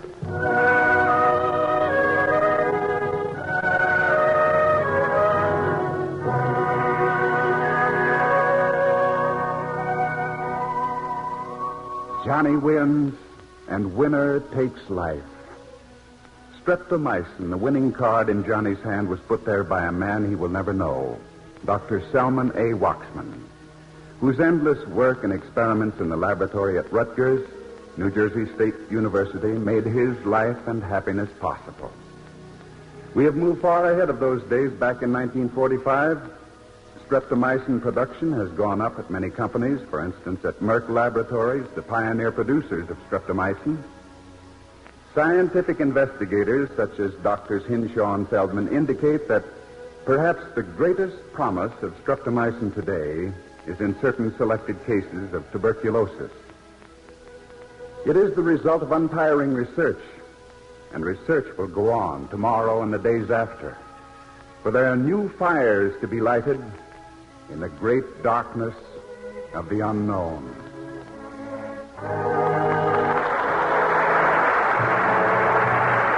I'm sure our radio audience joins us here tonight in applauding Paul Lucas and Rutherford, Jackie Cooper, and the rest of tonight's cast on the DuPont Cavalcade of America.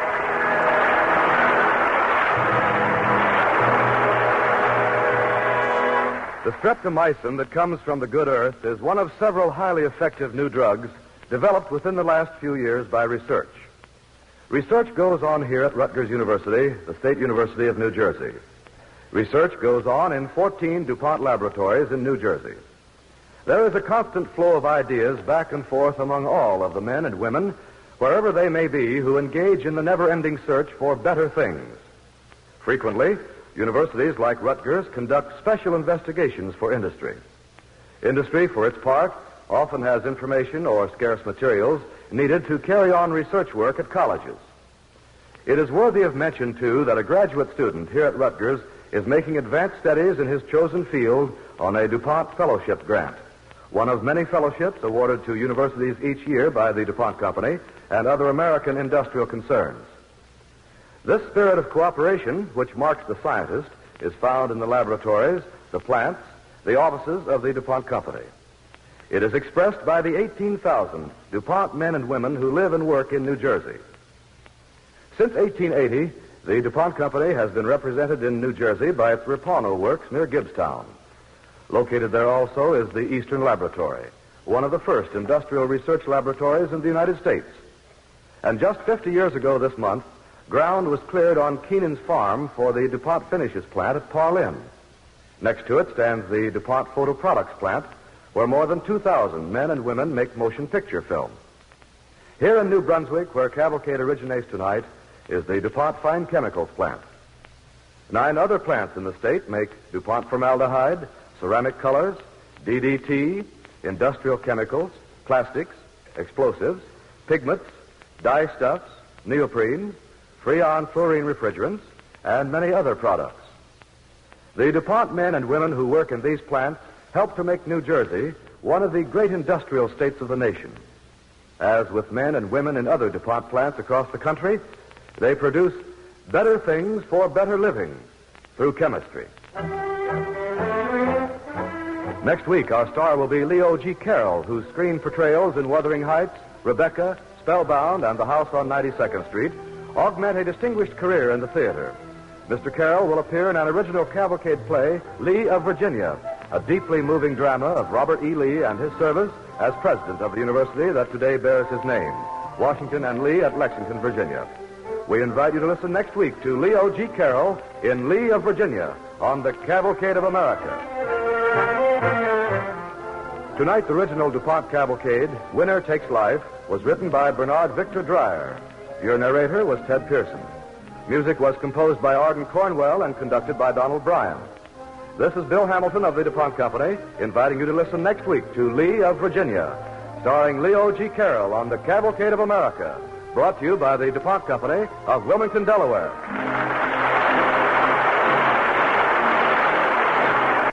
This is NBC, the national broadcasting company.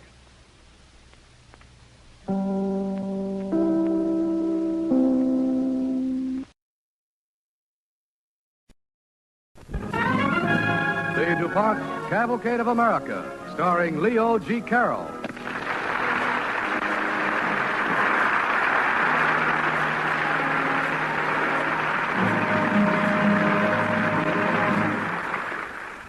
Good evening.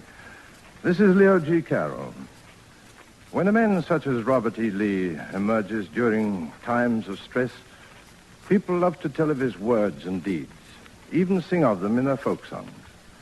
Tonight in our Cavalcade drama, you will hear all these, the words, the deeds, and the songs.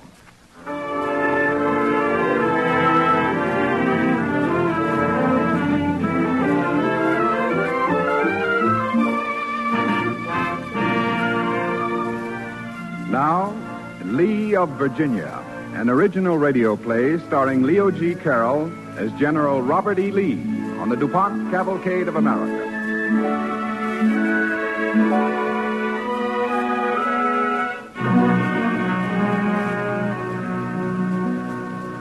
There is a hillside green and fair. The boys, they lay a-waiting there. A soldier under every tree, awaiting word from General Lee.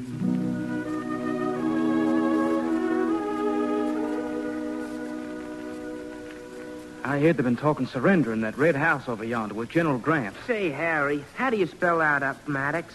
Gee, I don't know, Britt. I said they're talking surrender. Didn't you two hear me? Well, sure we heard you, George. But we disbelieve you. On your feet, boys. The general's coming up the hill. Yes, sir. Wonder what happened.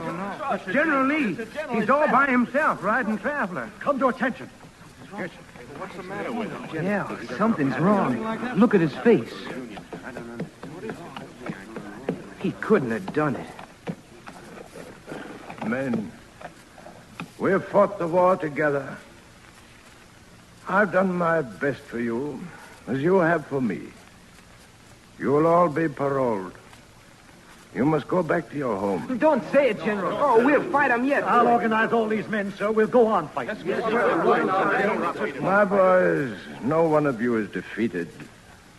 You have fought gallantly and honorably. Our surrender is an honorable one.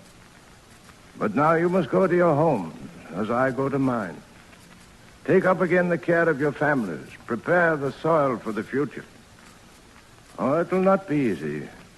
But if you face the peace bravely as you've gone into battle, we shall win a victory after all. Goodbye, boys. Goodbye. Lieutenant Williams, how can we go home? What? I'd rather die first. There'll be a way. Don't worry. I'll find a way. We'll take to the hills. There'll be others like us, and we won't ever give up, so long as we're alive to fight.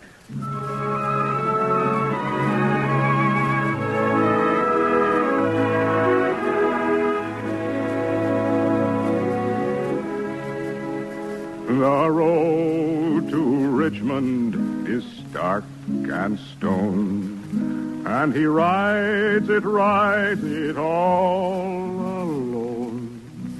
Whether he's right or whether he's wrong, the road from war to peace is long.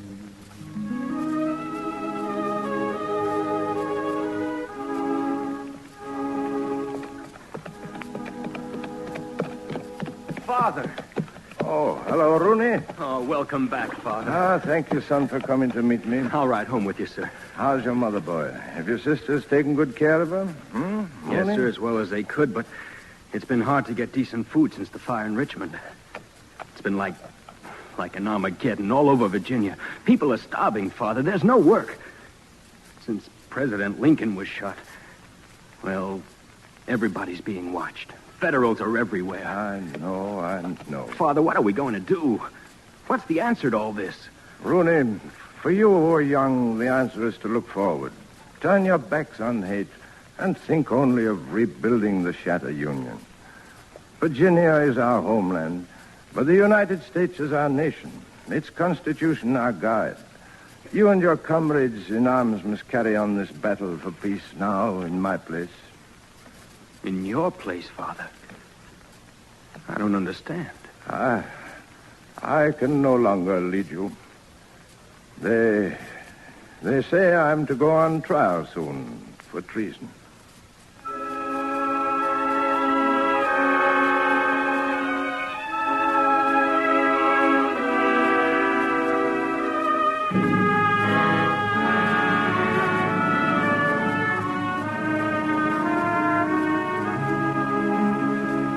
The peace is hard, and the sky is red, and Father Abraham is dead.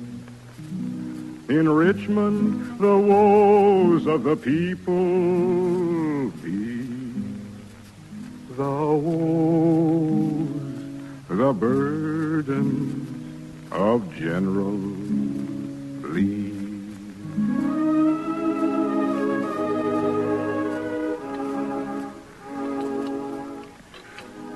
Would you like some of this cornbread, Robert?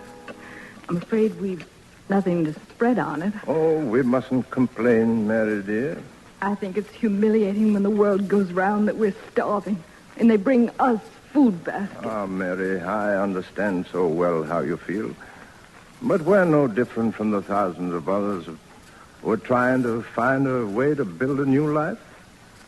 You and I can get along on very little. What I keep thinking of is the young people of the South and the North, the soldiers who went into the army as boys, who have no training for anything but war. Yes, come in. Father, there's a gentleman waiting for you in the parlor. I thought perhaps you'd want to see him first. He's come all the way from Lexington. Why, show him in here, son. All right, Father. Lexington. Stonewall Jackson's home. Yes, so it was. Please come this way, Judge. Thank you. Mrs. Lee, General Lee, may I present Judge Brokenbrough. How do you do? How do you do, Ah, Judge? yes, I remember you now, Judge. Yes, you teach the law in Lexington. I am rector at Washington College now, sir. Oh, that's interesting. Won't you join us here at breakfast? Thank you, but I think I should state my mission right away. Sir, I have the honor to inform you that the trustees of Washington College wish you to become our president. Well, that's a most gracious offer, sir. Oh, Robert, it's wonderful. I'm afraid we have very little else to offer, though, General Lee. Our buildings were hard hit during the war. We have no money and very few students. Father, if you're thinking of going into education, surely you could find some school with a few assets. Well, now, Rooney, George Washington favored the place, as I remember, and there was nothing wrong with his taste. Then may I assume you accept, General? Well, no, not so fast, sir. My name would not benefit Washington College. You see, sir, I may be under indictment for treason. General, none of us believe you could be brought to trial in a civil court. You carry an honorable military parole, sir. Nevertheless, Judge, my name is under a cloud. Please consider it anyway, General Lee. Oh, I shall. But I believe the education of our youth to be so important in the rebuilding of this nation that I'd not allow myself to endanger its progress in any way.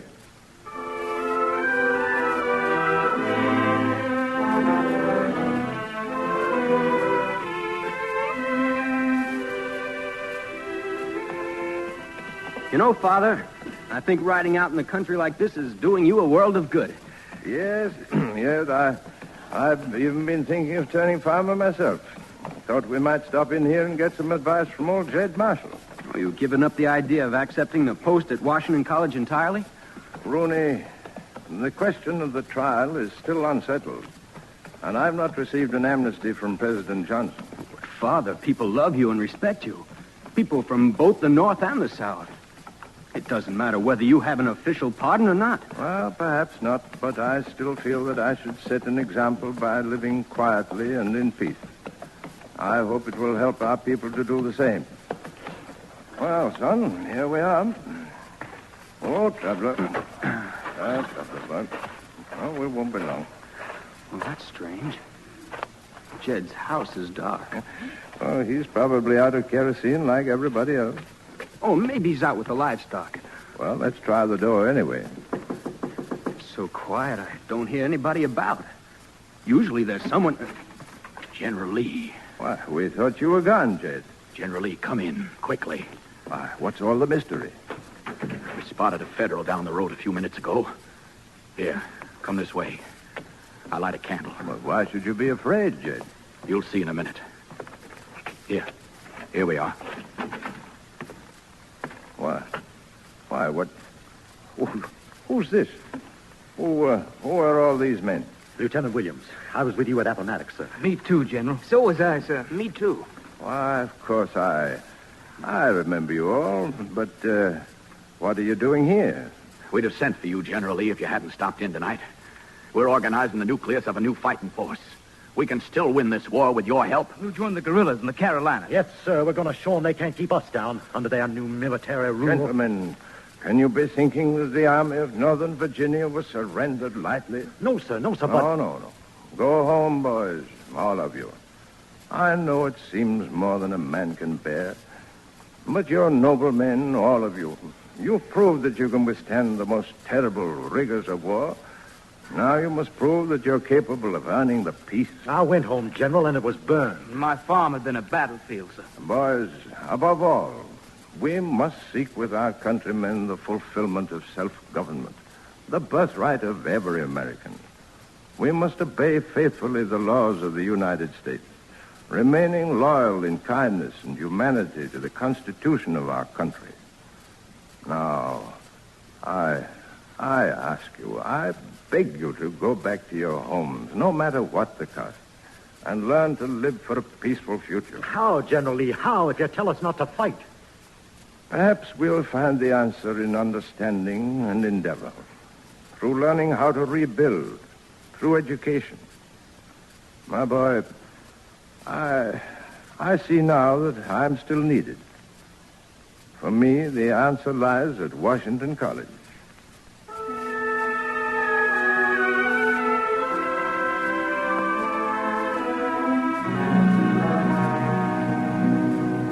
Oh, the road is dusty, the day is warm.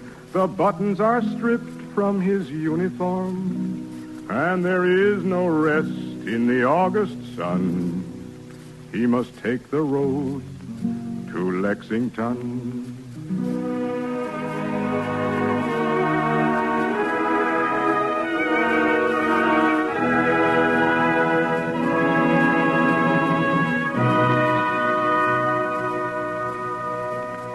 You are listening to Lee of Virginia, starring Leo G. Carroll as Robert E. Lee on the Cavalcade of America, sponsored by the DuPont Company, maker of better things for better living through chemistry.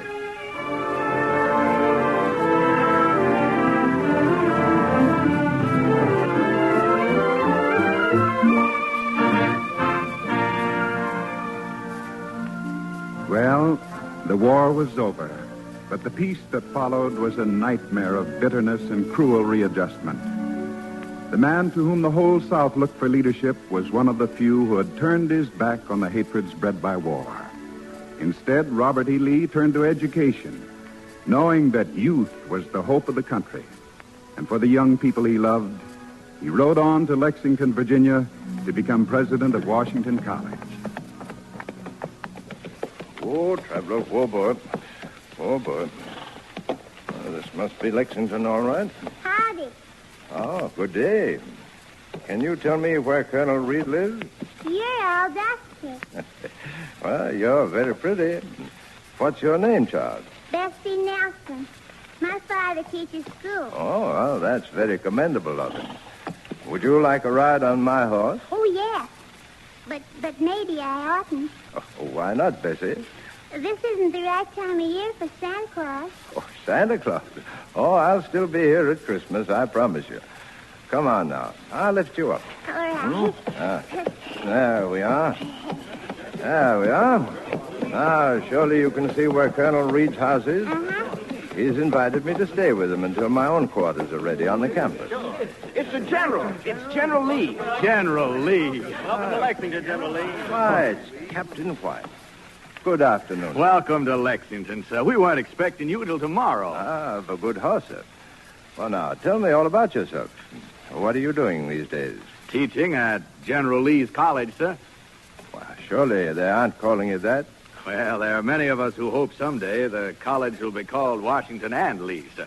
And they're going to have a big celebration, and I'm going to throw roses in front of him. Oh, what's this? Oh, you mean for Santa Claus? No, for General Lee when he comes. Oh, I see. Well, I don't like to disappoint anyone, but I wish we could do without the celebration and the flowers. Oh, but it's all planned, sir. This is a big event for us. Then let's have your big event in a small way. We have much to do at Washington College. much to rebuild, much to teach and to learn. And the less tumult there is about it, the more we shall accomplish.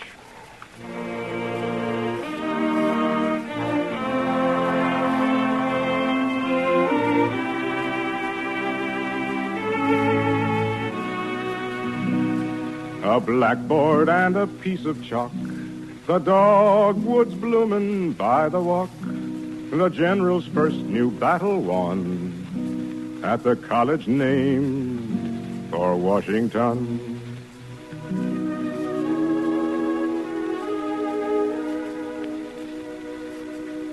General Lee, am I disturbing you, sir? Not at all, Professor White. Well, what can I do for you? I have a young man here, a former soldier of yours, Lieutenant Williams. Says he was with you at Appomattox. William? Oh, of course. Yes, come in. I'm delighted to see you again. Thank you, sir. I thought I'd come to see you. I've been thinking over what you told us that night at Jed Marshall's, and I... You're planning to enroll here at Washington College? I hope so. I'd like to, sir, but I can't see my way clear. I haven't been able to find work, and Latin and Greek will hardly help me earn my living. Mr. Williams, when the college has been fully restored, I'm going to see to it that our students have a chance to learn practical things. Chemistry, commerce, journalism. I hope to see hundreds of our young veterans here graduating as men who can help rebuild our economy. Mr. Williams, you've come a long way with me. You have repaid my faith in you. I should like to see you study for a profession. I'd like to very much, but... Oh, there'll be work right here on the campus. Repairs, building. You'll be able to earn your way by working at night. What do you think? All right, sir. I will. I think I'd like to try it, sir. Good. I know you won't regret your decision. And you've made this fine day a happy one for me. Thank you, sir. Good afternoon. Good afternoon, gentlemen. There was something else I wanted to speak to you about, General. Yes, Professor White? I thought I ought to inform you of something the faculty has been discussing. Oh? There's been a good deal of criticism about our methods of discipline here. I know, Professor. Yes, there are some who insist that every time a Yankee comes to Washington College, he finds us giving the rebel yell and waving battle flags. Well, the boys do lose their heads now and then, sir. Especially since we have enrolled so many students from the North. If you would impose a few more rules... No, I won't hear of it. Washington College is a democracy. My boys are here on their honor, learning to live as citizens in the larger democracy of our nation. Well, General Lee, perhaps the students don't see that point of view as clearly as you do. Well, they know how I feel. They won't let me down. No, while I'm president of Washington College, and I hope forever after me, the students will be treated like the gentlemen they are. Northerners and Southerners.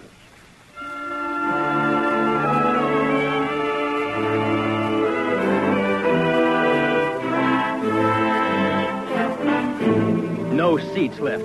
What are we supposed to do, stand up all through class? Wouldn't you know it'd be a Yankee take the last chair? I got just as much right to skate on this pond as you have. Sure you have. Go on. Take it, you carpetbagger. You've taken everything else.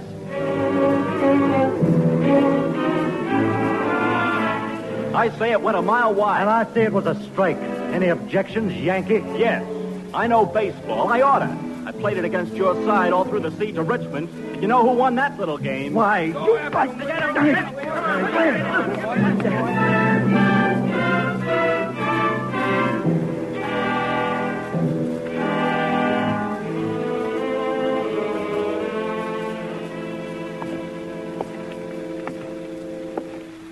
Well, Mr. Williams, how are you feeling? I'm all right, I guess, sir. I heard you were suffering from a severe toothache. I'm sorry to see you in the infirmary with it. It's more than a toothache, sir. Yes, headache, too. Skin knuckles, and discolored eye. Mr. Williams, I understand you've been doing very well in your law studies. Yes, I'm trying very hard, sir. Working at night to earn your expenses. Yes, sir. Good, good. The country needs spirited young men like you. You're a natural leader. You'll be a credit to your profession. Thank you, sir. You know, there's a controversy going on in the North. They're bringing strong pressure to bear against us, claiming General Lee is training a new crop of rebels. I'd never before felt the accusation worthy of an answer. But now I'm beginning to wonder if they may not be right. Oh, General Lee, I lost my head. I got mad and didn't think how it'd reflect on you. Honest, I didn't. I'm not thinking how it will reflect on me, son. I'm thinking of our honor system, our democracy here at the college. Is it valid? Will it work? In a democracy, we must fight just as hard to earn the peace as we fought to win it. I'll try, sir. I promise you. From now on, I'll try.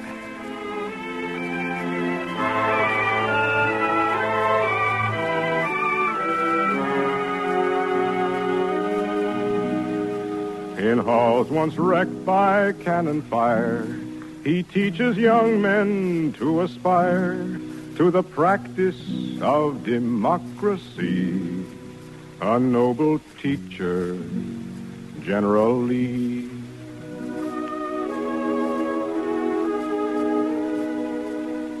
The meeting of the Stratford-upon-Avon Literary Society will come to order. I second the motion. Nobody's made a motion yet. Well, then I'll make one. It's a fine night for a calisthump. It's a beautiful noisy one. How about it? I got a copper kettle. I can get Mrs. Campbell's tin bathtub. Oh, we can do better than that. How about old Fritz's glockenspiel? Wonderful. Hey, look who's coming. With Williams. Oh, that's Vermonter. I thought he was getting the silent treatment. He is, from me. Me too. Well, as I live and breathe, Stratford-upon-Avon in session upon quadrangle. Hello, Williams. How are you? Hello, fellas. Say, what is this? I guess it's because I'm from the North. They won't talk to me. Well, I gotta be getting along anyway. Now, wait a minute, kid. See you later. Night. Listen, you literary giants, what's going on? Why, nothing. I get it. General Lee says no more fighting, so now it's a silent treatment. It can't hurt anybody, can it? It certainly can. Us. What's the matter with you, Williams? Look over there, across the campus. You see anything? Well, it looks like the general's taking his nightly constitutional with travel. Right. And he'd sure be pleased to know we're obeying his wishes about keeping out of the fights.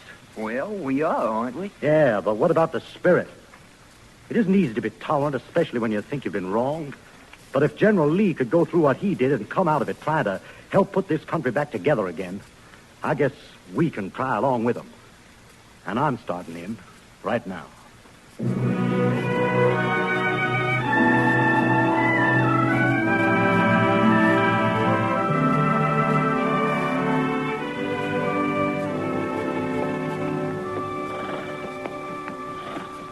That's right, traveler.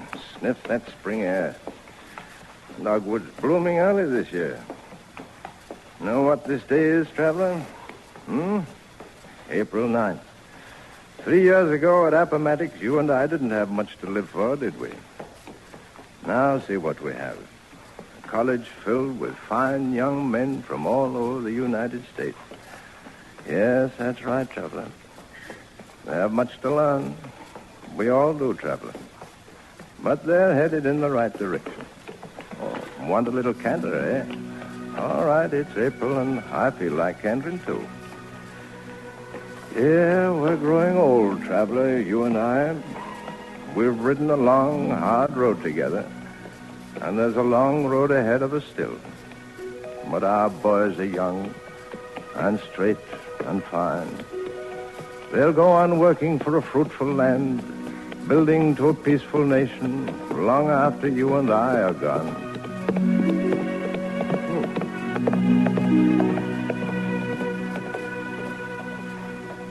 Oh, he saddles traveler and rides away towards the dawn of another day in the battle for democracy. A noble general, Robert E. Lee.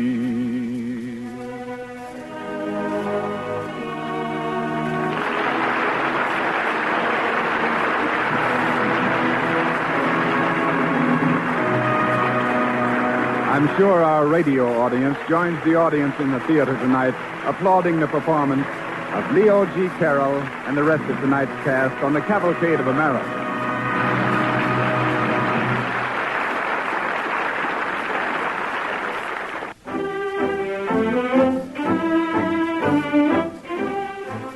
Next week, Cavalcade will present the dynamic Hollywood star Robert Mitchum in Thunder on the Hudson, a romantic radio play based on the life of Washington Irving.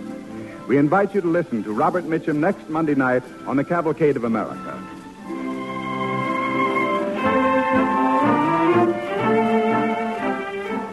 Tonight's original DuPont Cavalcade, Lee of Virginia, was written by Virginia Radcliffe. The music was composed by Arden Cornwell and conducted by Donald Bryant. The ballad singer was Len Sterling. And this is Ted Pearson inviting you to listen next week to Thunder on the Hudson, starring Robert Mitchum. Cavalcade of America is presented each week from the stage of the Longacre Theater on Broadway in New York and is brought to you by the DuPont Company of Wilmington, Delaware.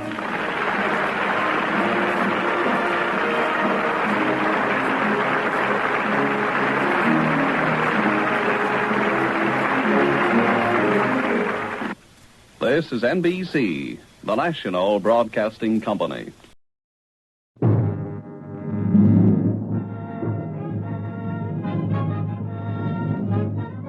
The DuPont Cavalcade of America, starring Robert Mitchum.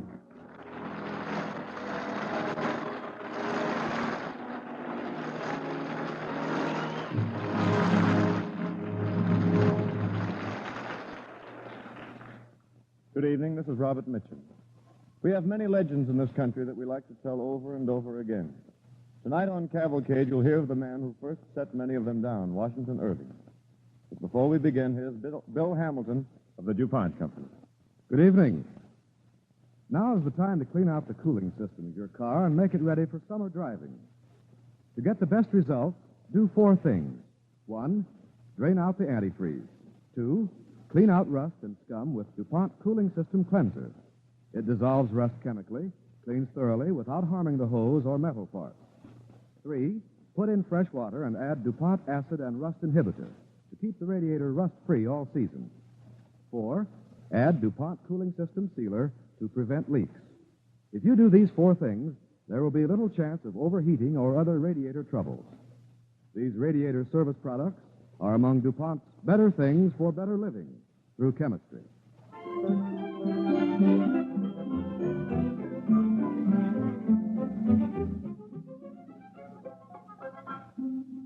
Now, Thunder on the Hudson, an original radio play starring Robert Mitchum as Washington Irving and featuring Julie Hayden as Matilda, the girl he loves, on the DuPont Cavalcade of America.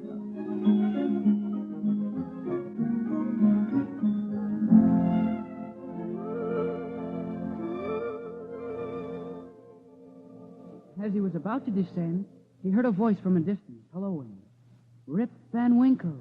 Rip Van Winkle!" He looked around, but could see nothing. Jimmy, put out your light, dear. It's time to go to sleep. No, Mother, I'm just getting to the exciting part. Listen, one of the little men had a large beard. The face of another seemed to consist entirely of nose and was surmounted by a white sugar loaf hat set off with the little red cock's tail. And Rip Van Winkle drank from their little kegs and went sound asleep for 20 years. Gee, did you read it too, Mother? Oh, of course, dear. I suppose almost everybody in America's read that story. But it's just a story, Jimmy. The author never meant you to believe it really happened. But I do. And I'll bet he believed it, too. I'll bet Washington Irving believed every word.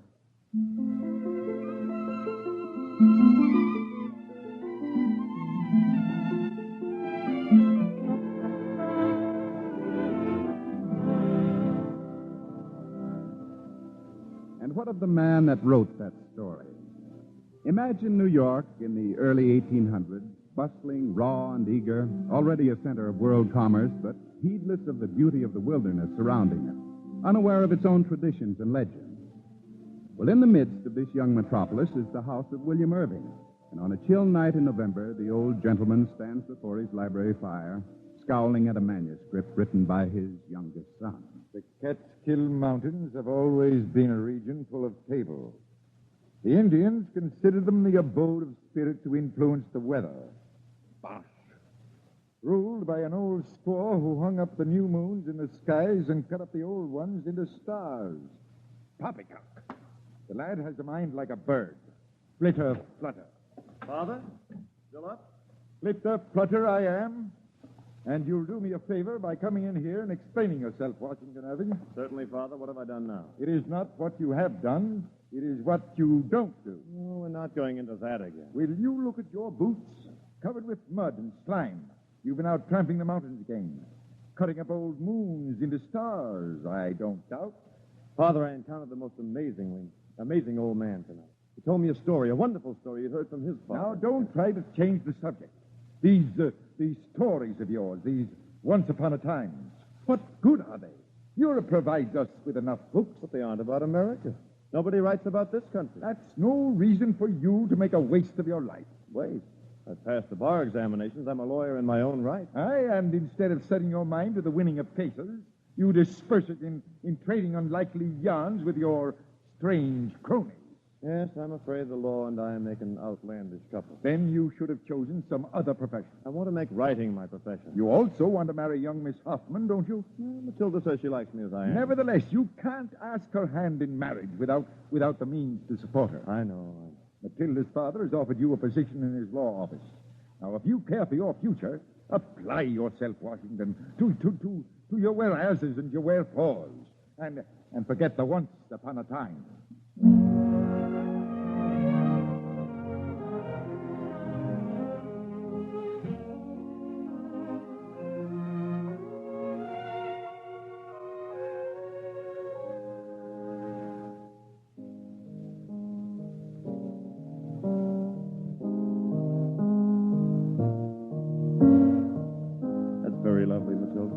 Washington, I didn't hear you come in. Please, don't stop.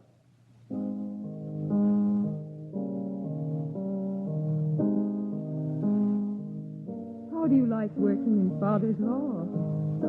Oh, all right, I guess. What are you playing?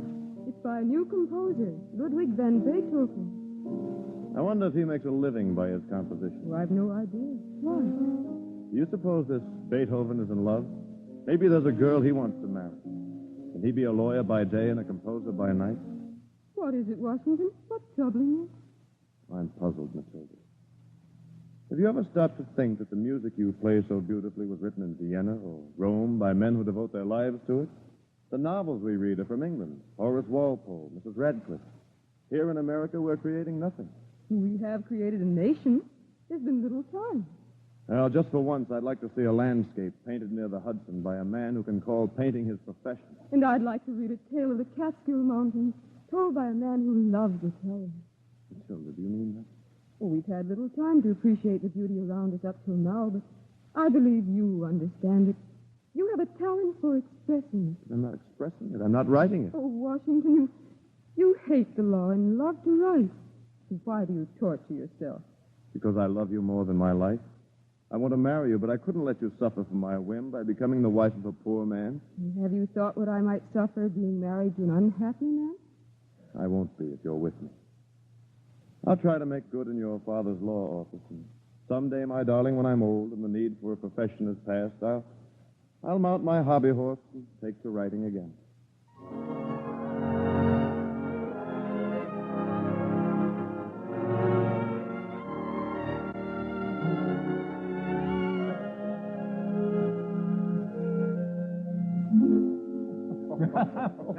Washington, this is a law office. You can't submit anything like this. Can't, huh? Well, I have. What is it, Will? A reference he copies from the commentaries. Now, listen. Then the fefor, if it be of land, doth deliver to the fefi, all other persons being out of the ground, as who is not, a clod or turf or a twig or bough there growing. And by the way, it sounds like a most pleasant fefor to visit of a summer's afternoon with picnic lunch or fishing rod and a basket of horseshoes to pitch as the sun goes down. That's improving on Blackstone. How do you do it, Washington? Well, it kind of slips in. I can't seem to help myself. Was there something funny that I missed, gentlemen? Come, gentlemen. I can appreciate a joke as well as the next person. Washington? Yes, Mr. Hoffman? Need I remind you that this is a law office, not a coffee house? I realize that, sir. You come into my office for a moment? That is, if these other gentlemen can spare your wit for that long. Of course, sir. Pray be seated. Thank you. Now, how long have you been with me, Washington? Oh, almost a year, sir. Uh-huh. And how much law have you absorbed? Well, sir, the law's a peculiar thing. It has no ability to stick in my mind. It evaporates.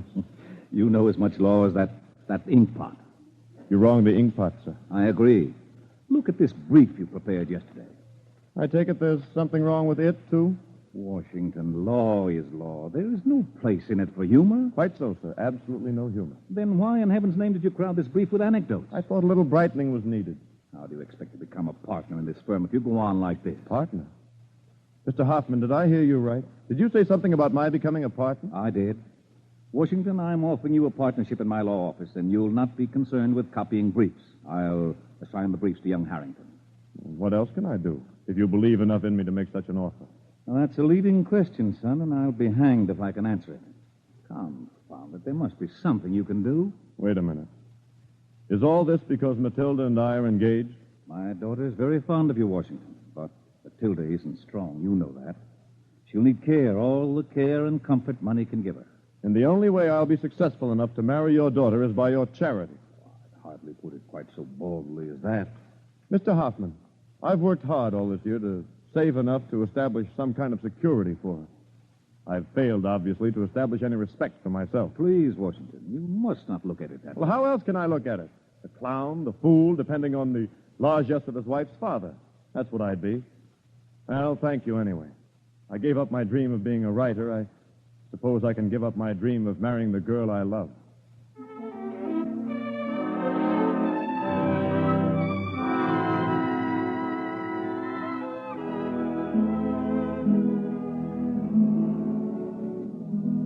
Matilda, dear, you're not going out on a blustery day like this. Well, why not, Papa? Well, you've just recovered from a severe cold. You mustn't take a chance on contracting another. But I'll be protected in the carriage.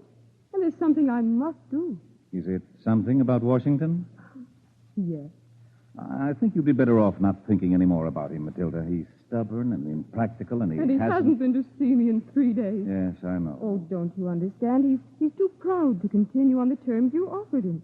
He doesn't realize how much ability he really has. That's why I must talk to him. I'm afraid it'll be fruitless, Matilda. Besides, when he left my office, he disappeared. How will you know where to find him? I think I know. And I promise you, Father, that if I do find him, we'll find a solution together.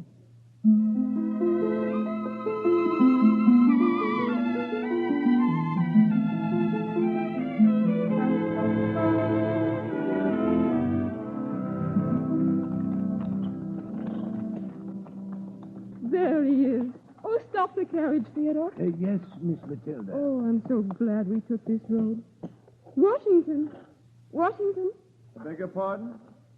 Oh, Matilda. Washington, come and get in the carriage, please. I must talk to you. Thank you indeed, but I'm enjoying my walk. Must you be so stubborn? Yes. Good day. Theodore, start the carriage and drive along beside him. Yes, Miss Matilda. Washington, I happened to read of a young man in a novel the other day who loved his fiancée enough to tell her why he refused to see her. That doesn't make sense. Of course, if you'd written the novel, it would have made sense. Oh, Matilda, I beg of you. Go away from me. I can't bring you any happiness. I'm a failure in everything I do. Stop the carriage again, Theodore. Yes, Miss Matilda. Please help me out, Washington. Thank you. Now will you be my escort, sir, to the top of that high rock? All right. Come along. You might sound as if you wanted to. Step carefully. The rocks are slippery. Polished and shining from your dreams. Let's not speak of those. This was the place you used to come to when you were a little boy. Yes. You must have had dark lungs. I guess I haven't. Are you all right, Matilda? Oh, yes, of course I'm all right. Look out there over the valley. I see. The colors will change for you every minute. Oh, Washington, it's beautiful. Sometimes it's even more beautiful than it looks. How do you mean? When I used to walk along the Hudson with my brothers, sometimes I'd wander up here by myself, listen to the wind in these trees, and watch the changing colors of the valley and the mountains. They're obedient to each shift of the light, Matilda, and in each one I'd see a dream, story or a verse, or a bent little man in high boots carrying a keg, or the shadow of a Hessian trooper who rode through the silences of Sleepy Hollow without his head. I thought I'd write of them all someday, but I don't see them now here. I do. Do you, Matilda? Through your eyes. Through your artistry, my sweetheart. Oh, listen to me. You've conformed to the world and its conventions long enough. At first, I only half realized what working at the law would do to you. Now I see that if you don't go on and work at writing, the changing colors in the Hudson will be lost to you. We'd have lost our youth and all the joy in this country we have in love. What's to become of us and the marriage we've planned? We'd starve on the nickels and quarters I could earn from writing a story. The people in the stories you tell weren't afraid of being poor or starting fresh in a new land. Writing about America is venturing into a new land, Washington. You'll be the first, you see, and I want to go with you.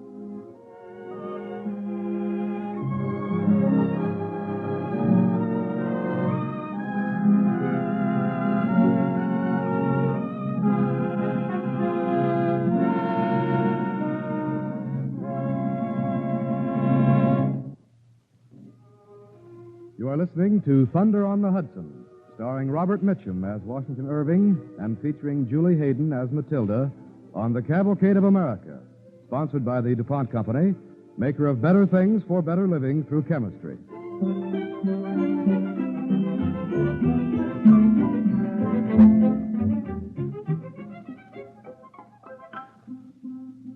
In the early part of the 19th century in America, writing as a career was almost unheard of. But young Washington Irving, trying to concentrate on the practice of law, still dreams of a career in literature. The lovely Matilda Hoffman believes that his talent for writing about his native country is far more important than the security he has worked so hard to achieve for her. Now, at a ball given by Matilda's father, they hope to announce their wedding plans.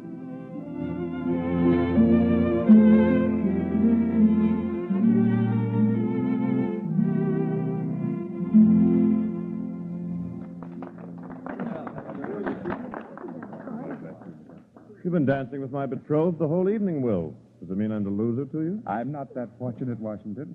I've been telling Judge Van Ness all about a man named Diedrich Knickerbocker, who has written the most comprehensive history of New York. But he hasn't finished it yet.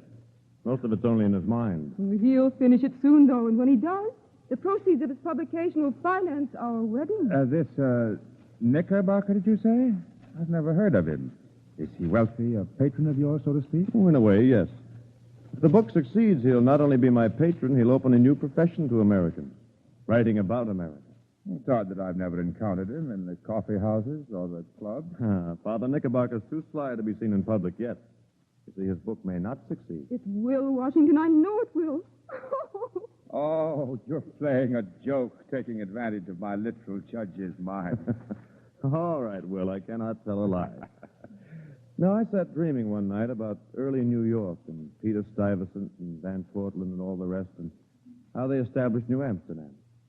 It occurred to me that an old gentleman, a little queer in his ways and a student of these ancient events, might better be the author of my tales than I. Oh? I called him Diedrich Knickerbocker. I pretended he had left his history of New York as payment of a rental bill. There's always contracting debts, a tendency I understand all too well. Oh, you are amazing, Washington. When I think of all the time you've wasted trying to be a lawyer. Oh, it wasn't wasted. Through it, I found Matilda. Ah, nicely said. With your kind consent, I'd like to dance with her if you'll have me. I can't refuse the most accomplished dancer in all Manhattan. Your arm? Oh, thank you. A gavotte with Matilda. A lifetime with my dearest. On a nickel and a quarter. Shining like your future. Shining like our future. Shining like ours. What is it?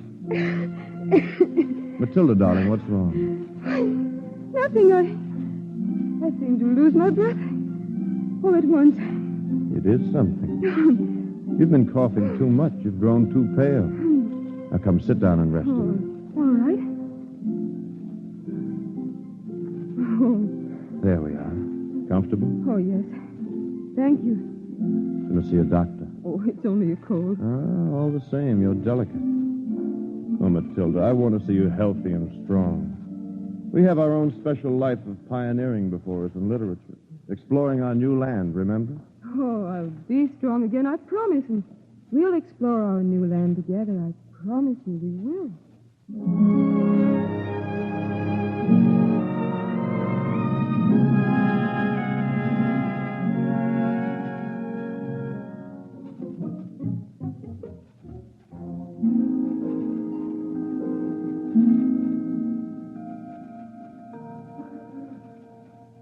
Washington, I'm glad you've come. I'm worried about Matilda. Has the doctor been here? Yes. What we thought at first was just a cold is... Well, it's worse than we thought. Is she in danger, Mr. Hoffman? I don't know. But please go into her. She's been asking if you'd come yet. And Washington, try to cheer her up. I will, sir.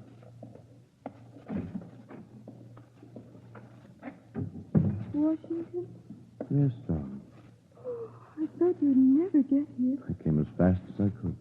I'm feeling a great deal better today. Of course you are. In a month, perhaps less, we'll visit our mountaintop again.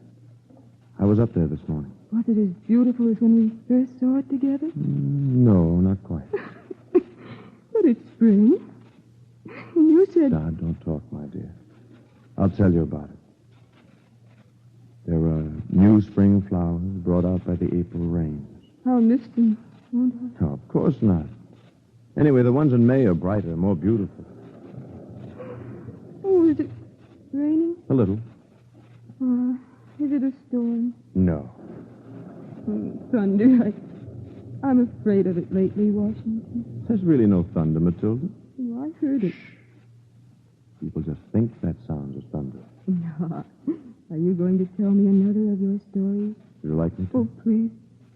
If you promise not to speak, to lie still. All right, I promise. Good. Hear that? Mm-hmm. One of our little men with the long gray beards and the Catskills has made a strike. All 9 pins have gone down. 9 pins? Uh-huh. Not very many people have seen those grotesque fellows with their beards and solemn faces. But they're really Hendrik Hudson and his half-moon crew bowling in the mountains. Oh, that's right, Matilda. You needn't smile. You better take them seriously. I will. But if you should ever meet them, whatever you do, don't take a drink from the kegs they carry. Because if you do, you'll sleep for 20 years. Sleep for 20 years. It's a lovely idea when one is so tired. Well, it happened.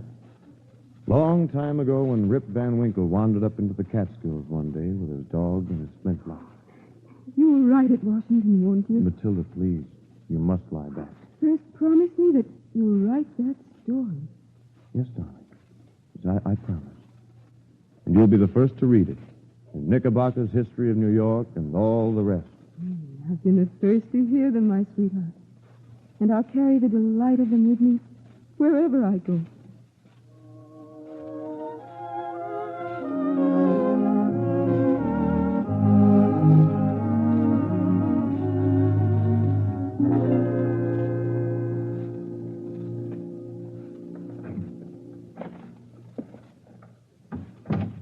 Working, Washington? Huh?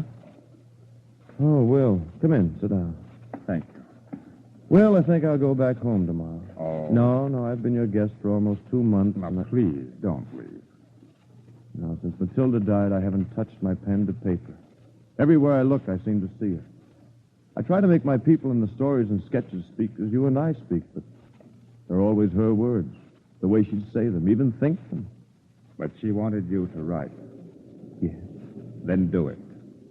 There's something you must say in your stories, something Matilda would have wanted you to say. I know, but it seems unimportant now. It's lost its purpose, its direction, its force. It seems that way now, but sooner or later the direction and purpose will return.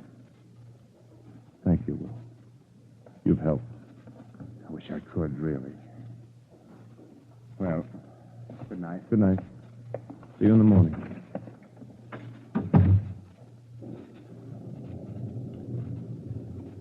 Let's see. I wonder how this would sound. Knickerbocker was preparing a second edition of his history, wherein he endeavored to correct and improve many passages with which he was dissatisfied. But the glow of composition had departed.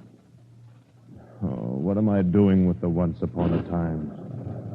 If I had an ounce of sense, I'd go back to the Pfeffers and Pfeffments, deeds and covenants and writs and petitions for a lonely man with no heart for any work. A story or a verse or a little bent man in high boots. I've no heart for it anymore, Matilda. The Hudson Valley is obedient to each shift of the light, and in each shadow is a dream. But I don't see them now. One of the little men with the long gray beards up in the Catskills has made a strike. All 9 pins have gone down. That's right, Matilda. They're really Hendrik Hudson and his half-moon crew bowling in the mountains. The mountains in the valley are even more beautiful than they look. Yes. They hold the treasure of the past to be told and retold. On a nickel and a quarter, shining like your future, shining like our future. Write our legends, Washington. Write them for those who are to come after us. Write, Washington. Write. I will. I will, Matilda. I will write it.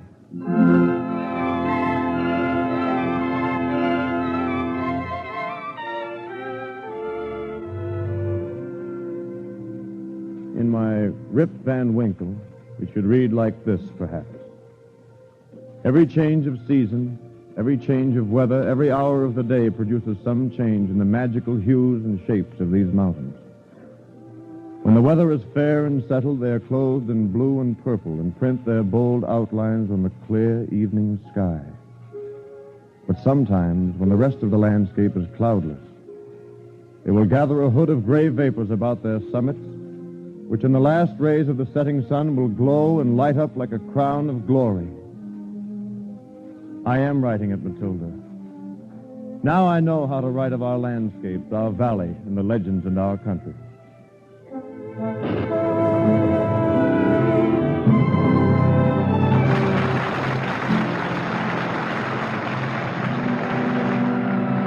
I'm sure our radio audience joins the audience in the theater tonight, applauding the performance of Robert Mitchum, Julie Hayden, and the rest of tonight's cast on the Cavalcade of America. And now, here's Bill Hamilton of the DuPont Company. Hundreds of thousands of American families in every part of the country are being helped with these and similar problems. A mother writes, "My child is underweight. What should she eat to gain weight?" Another woman asks, "We want to remodel our kitchen, but we don't know how to arrange it." And a farmer says, "I hear DDT will kill flies in my cow barn. Where can I get some, and how do I use it?" All of these people have a common interest. They want to improve their way of life. They hear about new developments of science over the radio, through the press, maybe from a neighbor. But cold scientific facts don't mean too much unless somebody translates them into practical use. This vitally important somebody is the home demonstration agent. She is a college graduate with training in home economics. There are 3,000 of these messengers of science in the United States, joint employees of the state land grant colleges, the Department of Agriculture, and the 3.5 million families they serve. Thanks to these women, information that contributes to better living reaches homes more promptly without years of delay. What do home demonstration agents teach? This year, things like food conservation, home planning, the buying and care of fabrics, and health education. This is National Home Demonstration Week. Women enrolled in home demonstration clubs and girls in 4-H clubs, all a part of this on-the-job education program, will hold open house to highlight the progress made in the past 30 years in applying science to homemaking. If you want to know more about how this home demonstration program can help you, get in touch with your home demonstration agent. Her office is generally at the county seat because she works throughout your county.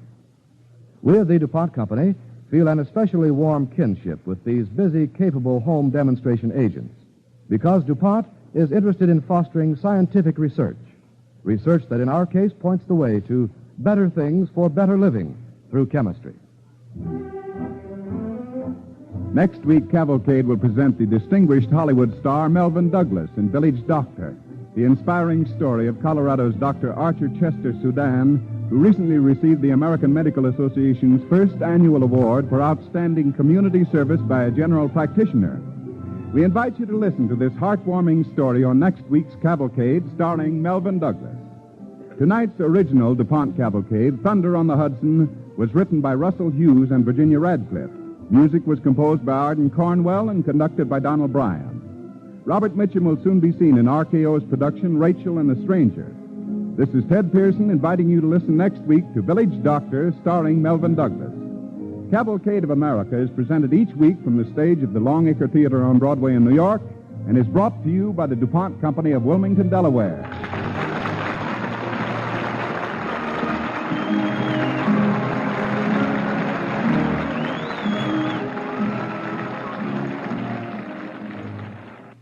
This is NBC, the national broadcasting company.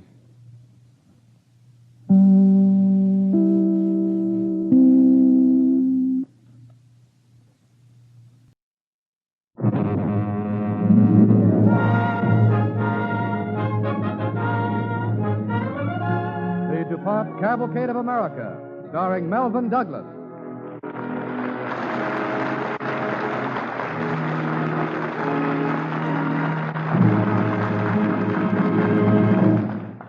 Good evening. This is Melvyn Douglas. Tonight, Cavalcade tells the story of a man of warm humanity, whose life story needs no fine adjectives or brilliant phrases in the telling. I'm delighted to have the chance to portray him tonight. His name is Dr. Arthur Chester Sudan. But before we begin, here's Bill Hamilton of the DuPont Company. Good evening. If your car had not been polished for some time and you looked at the finish under a microscope, you would probably find it looking rough as baked mud. That's because the sun, wind, and rain cause a gradual chalking of the finish and loosen the tiny pigment particles which roughen the surface and dull the luster. DuPont No. 7 polish removes scum and chalked pigment safely and produces a beautiful dry luster. Treat your car to a good cleaning with No. 7 polish, the only polish containing methyl cellulose, the quick and easy stroke saver. No. 7 polish is among DuPont's better things for better living through chemistry.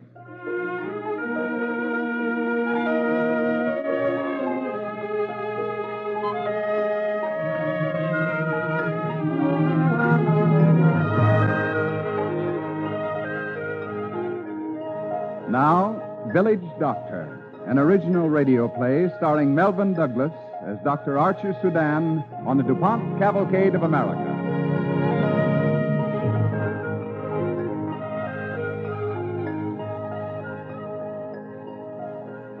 It's the summer of 1926. At the University of Chicago, a man leaves the campus. There's a smile on his face, one of expectancy, and a far-away look in his eyes. This man is... Dan? Oh, Dan. Hey, Dr. Sedan. What? Don't you know your nickname anymore? Oh, yeah, sure. I was dreaming, I guess. Well, that's obvious. What do you have on your mind? Fish, Charlie. Just fish. Fish? Fish. What kind of fish? Big ones, little ones, medium-sized ones, millions of fish. I don't get it. Charlie, I'm going on a vacation. You? Vacation? Vacation. Well, that's wonderful. Mm-hmm. I've taken leave of absence from research and teaching. I'm going to Colorado. I'm going to fish every stream, every lake in the state. 10 to 1 you're back before the summer's over. Well, if I am, it'll be because the fish are all gone. Oh, Charlie, I've been dreaming about this for a long time. I've grown fins just thinking about it. And I'm going to buy every kind of rod and reel I can find. I'll probably catch fish no one's ever seen before. You like fish? Not that much. You don't know what you're missing.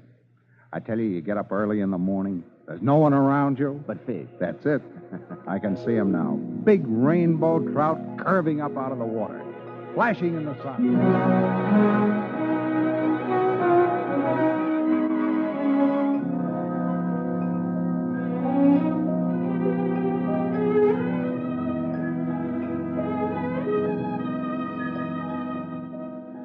Yes, sir, Doctor. You'll find them big, way over there.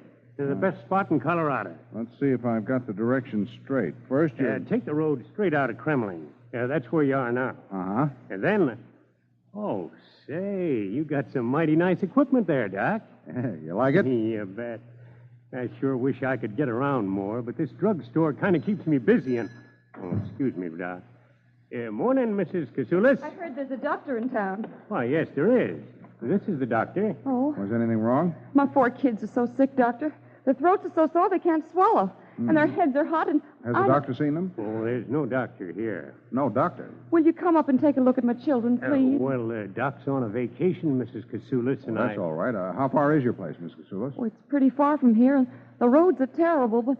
Oh, Doctor, they're awful sick kids. Oh, that's all right now. We'll have them fixed up in a jiffy. Oh, thank you. I got to get something at the store. I'll be waiting right outside. Makes it tough, you know, Doc. Lots tougher in winter when the snow comes. You mean to say there's no doctor here at all? Nope. Us folks in Kremlin have to do the best we can. Yes, babies, pneumonia, measles, everything. Well, I better get going.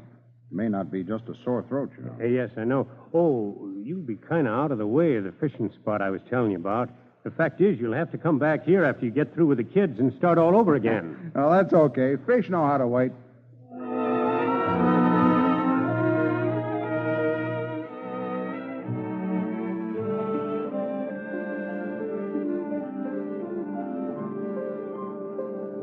I sure am grateful to you, Dr. Sedan. I don't know what we'd have done. Oh, that's all right, Miss Casoulis. You just keep an eye on those throats. If there's any more soreness, use that medicine I left. Morning, Dr. Sudan. Well, hiya. How's the throat? Lots better. Sure. Your sister's all right this morning? Sure, they're all right. You betcha. You were pretty sick kids the day I came up here. You packing? You gonna leave? Yep. Going fishing. Ain't no big ones around. You gotta go way over there. Mm-hmm, I know. But fixing up that throat of yours was more important. Here, let me take a look at it. Come on, open up. You ain't gonna put no more of that stuff in it, are you? Nah, not this morning. Come on, open up. Mm-hmm. All clear. It's better, huh? You betcha. I sure wish we had a doctor near here. Makes a person feel lots better just knowing it, even if nobody's sick. Mm-hmm. Well, I'm all packed. You going fishing, huh? You betcha. Don't forget, the big ones are way over there. Yes, sir. I'll remember that. Well, goodbye, Miss Casoulis. And don't forget to use that medicine. It's Mr. Burke. Hiya, Mr. Burke. Good morning, son. Mrs. Casoulis. Morning, Mr. Burke. Kids all better, huh? Fine and dandy. You're the doc, huh? Mm-hmm. My name's Sedan. Yeah, I heard about you staying here to fix up the kids.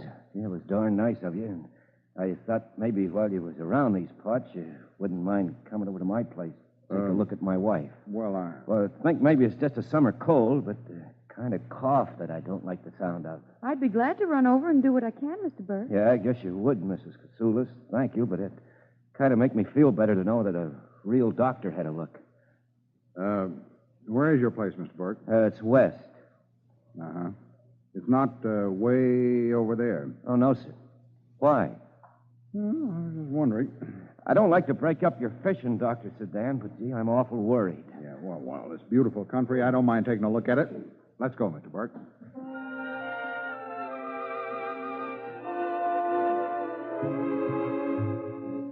One by one, the families who lived in the district heard about the kindly doctor who didn't mind giving up a bit of fishing to help them.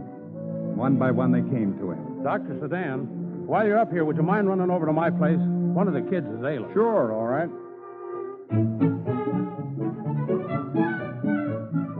Doctor, I know you're on a vacation, but this won't take you very long.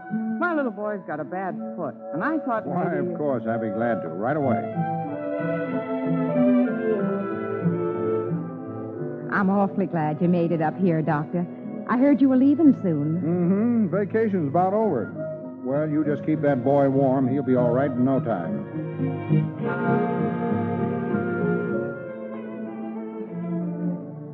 Well, Dr. Sedan, glad to see you again. Are you finally going to get in some real fishing? Nope, vacation's over. I got to get back to Chicago. Oh, well, that's too bad. We're going to miss you around here.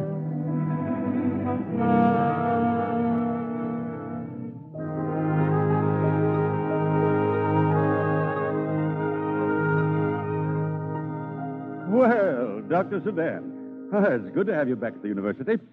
I'll bet there isn't a rainbow trout left in Colorado. Oh, there are a few, I'm afraid, Dr. Wingrove. Well, a vacation's a fine thing for a man. Sets him up with a new point of view for the new semester's work. Now, I've been thinking.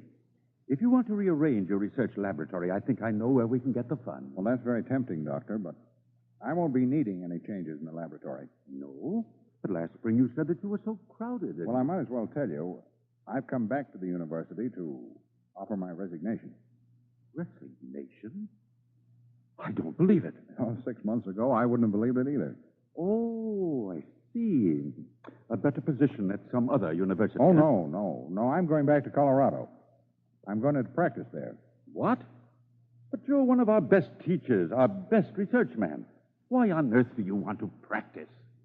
Because where I'm going, teaching and research mean practice. Well, I'm afraid I don't understand. Ever been in Colorado Mountains, sir? Yes, I've traveled through there once on my way to the Grand Canyon. Oh, beautiful country, but... Yeah, beautiful. And lonely. The people are spread out miles apart. And when they're sick, there's no doctor. They don't know how to take care of themselves. Many of them don't even know the first primary rules of first aid. I want to do research in terms of people. Teaching in terms of better health, better communities, better lives. But you're fitted for big things, Dr. Sedan. Oh, this is a big thing. It's the only thing I can do as a doctor after seeing what those people out there need. I figure it this way. When a person is sick, anything you can do to add to his comfort is good medicine. Even if it's nothing more than words, or straightening out a rumpled bed, or washing his face. Well, we're sorry to lose you. But in a way, I guess I'm glad we're losing you this way. Goodbye, and good luck. Thank you, sir. I suppose Mrs. Sedan will join you later, then? Oh, no. She's going with me.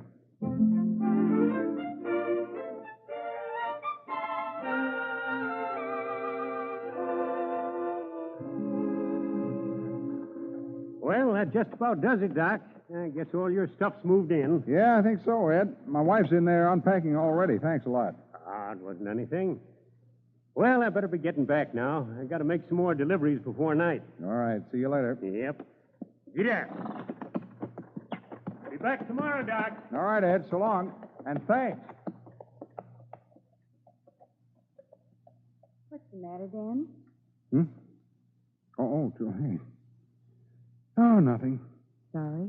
Sorry? Me? No. That wagon was our last link, wasn't it? Yeah, I guess so. Well, let's see what we can do with the cabin. There isn't much room. You won't have an office. Well, it doesn't matter about me. Are you worrying about me? In a way, I guess. Doesn't seem right setting you down in one room, no electricity, no running water. Look at it. I think it's cute. Besides, it's got a beautiful view. Yeah, now. But in winter, they say the snowflakes out here are as big as geese. And don't forget the fish.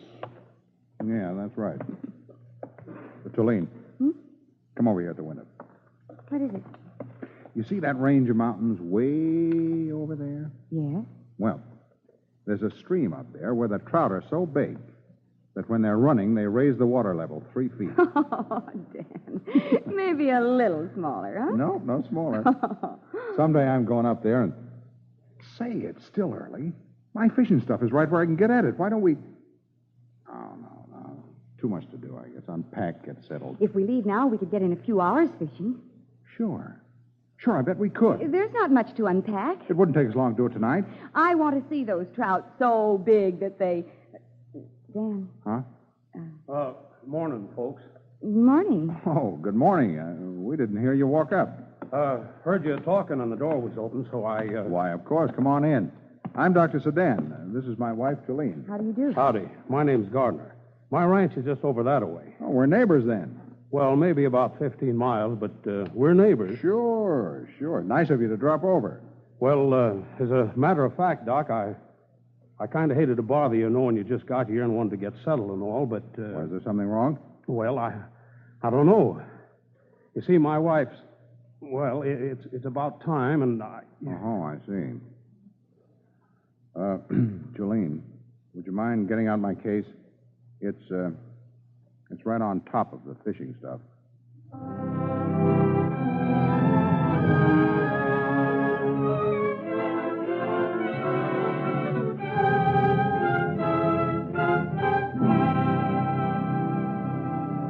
You are listening to Village Doctor, starring Melvin Douglas as Dr. Archer Sudan on the Cavalcade of America, sponsored by the DuPont Company, makers of better things for better living through chemistry.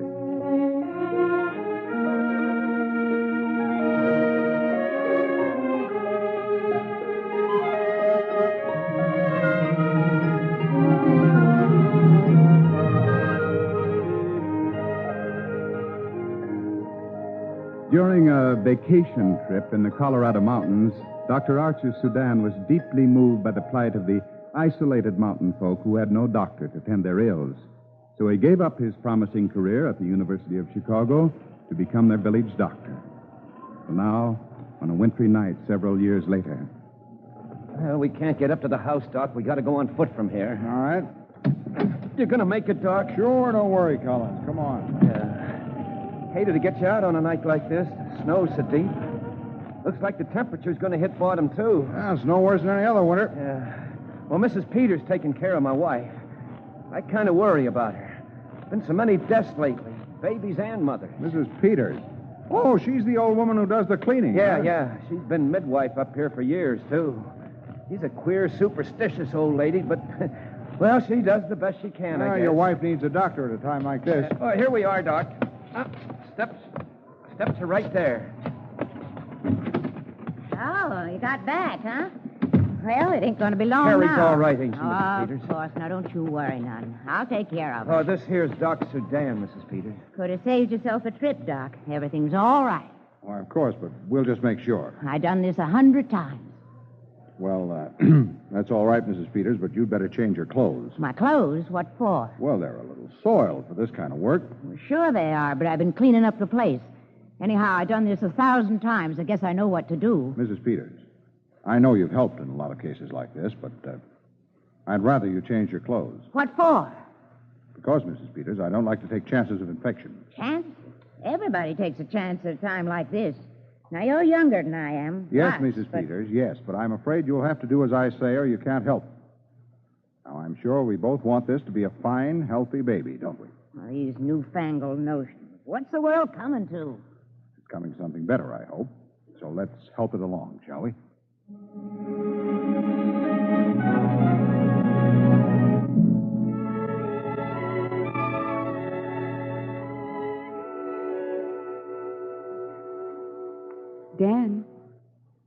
Dan. Oh, I'm sorry, Tulane. What'd you say? Nothing yet. I was just wondering what you were thinking about. Look, darling, you know, just being a doctor isn't enough. Well, I don't understand, dear. Well, the other night over at Collins' place, if I hadn't arrived when I did, Mrs. Peters would have taken my place. Oh, dear. Yeah. You know, I want to tell these people how to take care of themselves, prevent sickness before it gets started. That's an awfully big job. So is being a doctor. You see, I figure it's part of my job to teach people, not only to cure them. Well, you've got a lot to do in just that alone. I know, but suppose I do take on that extra job. Think of what it would mean to everyone, whether sanitation, home nursing. You'd have to do a lot of talking and a lot of teaching. Sure, I know, but they're willing to listen. That's half the battle already. Look, you remember when that rancher was accidentally shot? Yes. Well, if anyone near him had known the first thing about first aid, maybe we wouldn't have had to amputate his leg. There are a dozen cases I can think of where a little knowledge of nursing would have saved hours of pain and suffering. And who's going to teach all this? I am. Oh, darling, how are you going to find the time? I'll squeeze it in somehow. I can start in the spring when the roads are cleared. In the spring? But then there won't be any time for your vacation. Well, that doesn't matter. Now, besides, maybe we can get in a little fishing on the side, huh? Maybe.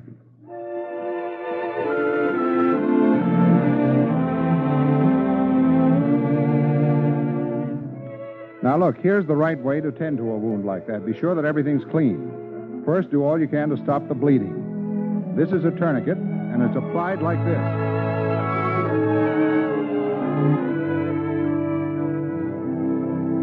Now, don't forget, you're to come to see me every week until the baby's born, understand? And follow the diet I gave you. All right, Doc. And remember everything I've told you. You'll be all right.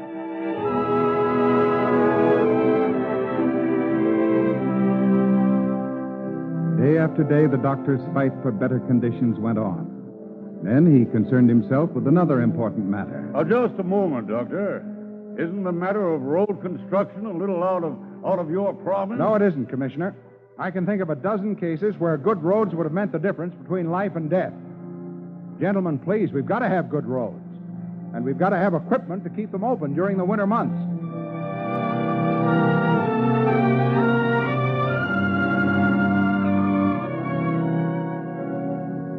And so Dr. Sedan fought for and got what he wanted.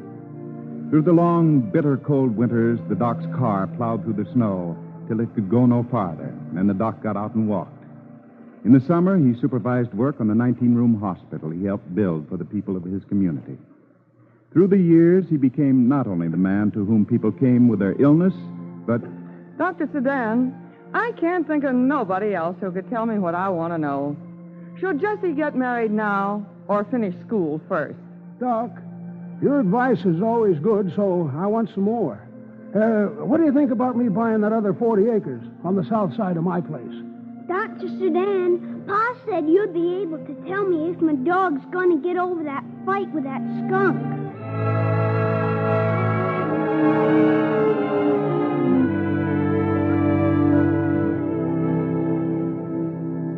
Year after year, the doc went on working, always patient, always kindly, always resourceful.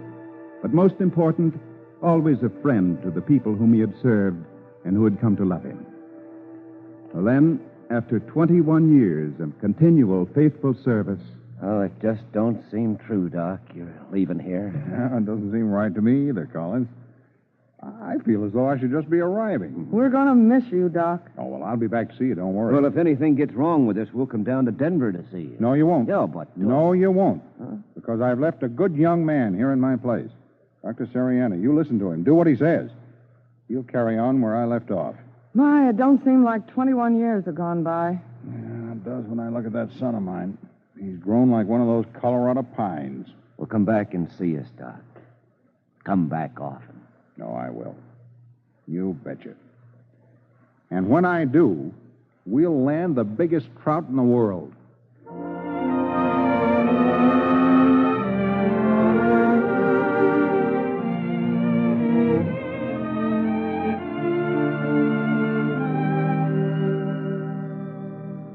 And so Dr. Sedan went to Denver. He would have liked to stay in the mountains, but those years of hiking through the snow, the cold and the rain, the nights when he'd been forced to stay out because he couldn't get back home had taken their toll. So Dr. Sedan had to prescribe for himself. Besides, his son wanted to follow in his father's footsteps, and there was a fine medical school at the University of Colorado.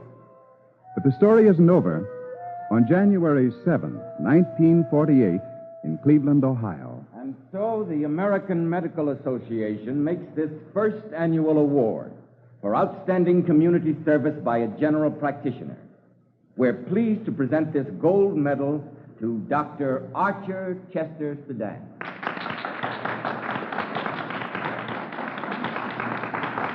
Thank you. Thank you.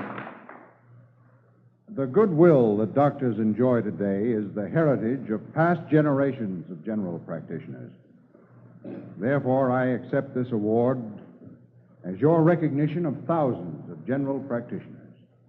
It's a great honor indeed to have been selected from among hundreds of equally meritorious candidates to receive this, the first such award. Words cannot express my gratitude. General practitioners, today as in the past, are doing their utmost to maintain and to enhance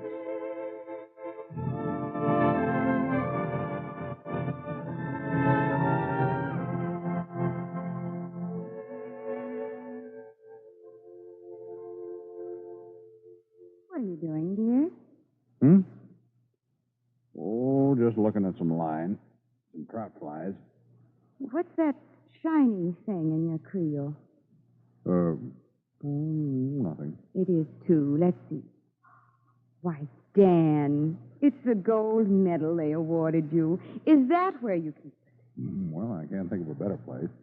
Among my favorite treasures.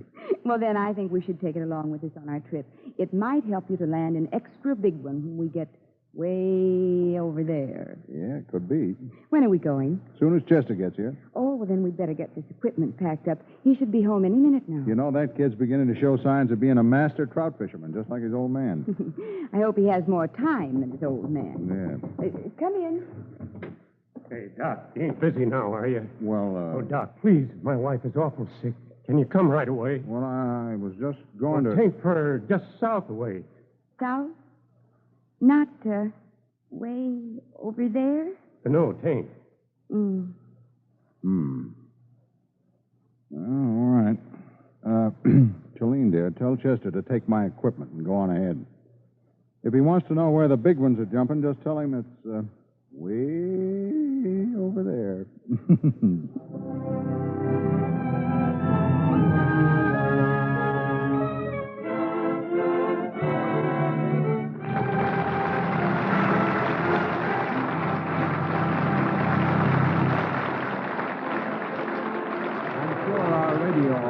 Joins the audience in the theater tonight, applauding the performance of Melvin Douglas and the rest of tonight's cast from the Cavalcade of America.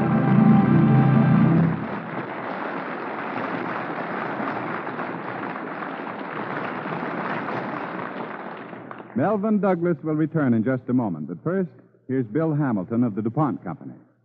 What color is your house?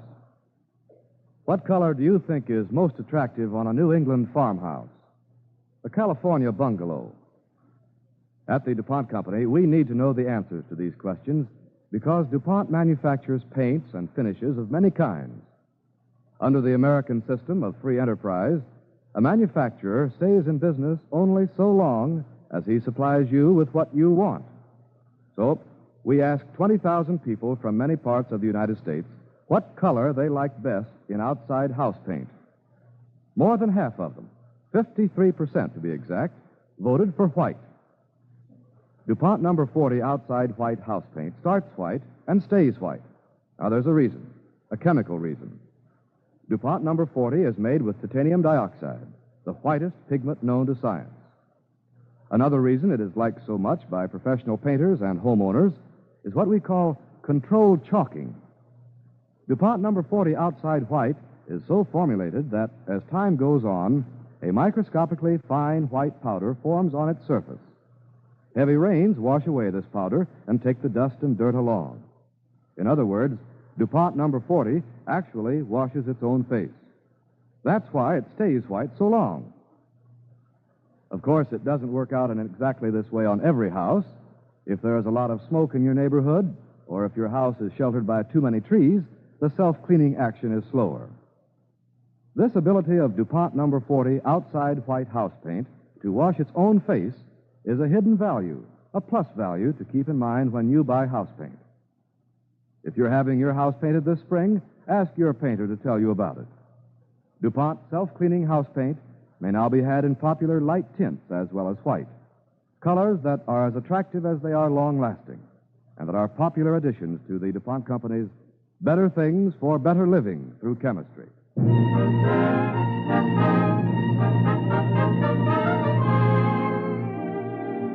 Now, once again, here's tonight's star, Melvin Douglas.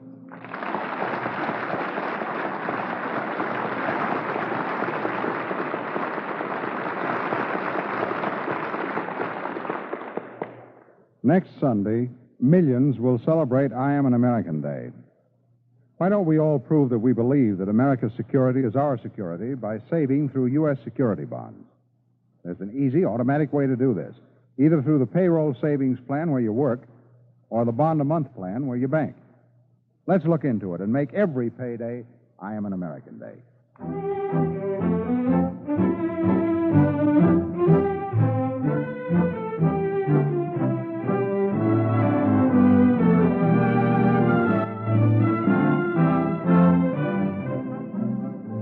Next week, Cavalcade presents the brilliant Hollywood star Irene Dunn in Queen of Heartbreak Trail, the thrilling story of Harriet Pullen, a woman who dared to venture into Skagway, Alaska during the colorful days of the gold rush in the 90s.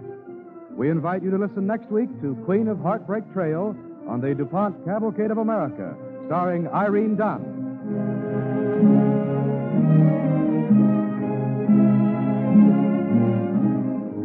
Tonight's DuPont Cavalcade, Village Doctor, was written by Russell Hughes. Music was composed by Arden Cornwell and conducted by Donald Bryant. Melvin Douglas can now be seen in Mr. Blandings Builds His Dream House, an RKO picture released by Selznick. This is Ted Pearson, inviting you to listen next week to Queen of Heartbreak Trail, starring Irene Dunn. Cavalcade of America is presented each week from the stage of the Longacre Theater on Broadway in New York and is brought to you by the DuPont Company of Wilmington, Delaware.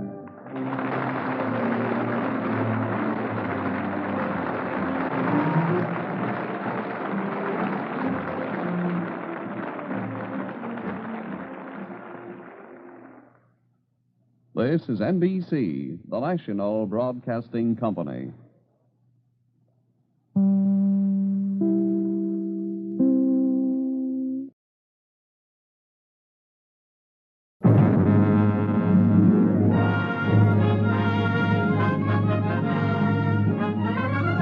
The DuPont Cavalcade of America, starring Irene Dunn.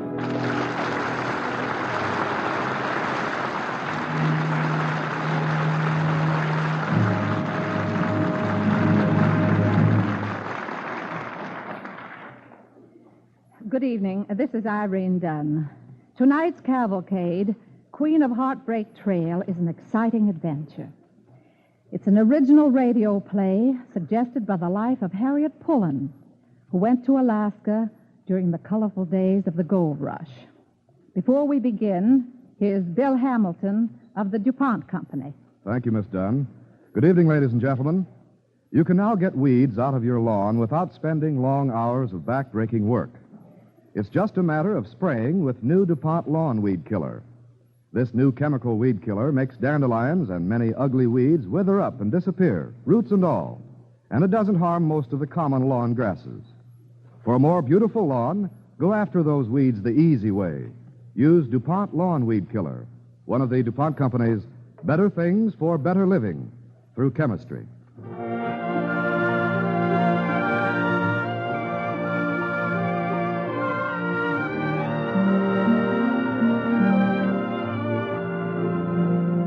Now, Queen of Heartbreak Trail, starring Irene Dunn as Harriet Pullen on the DuPont Cavalcade of America.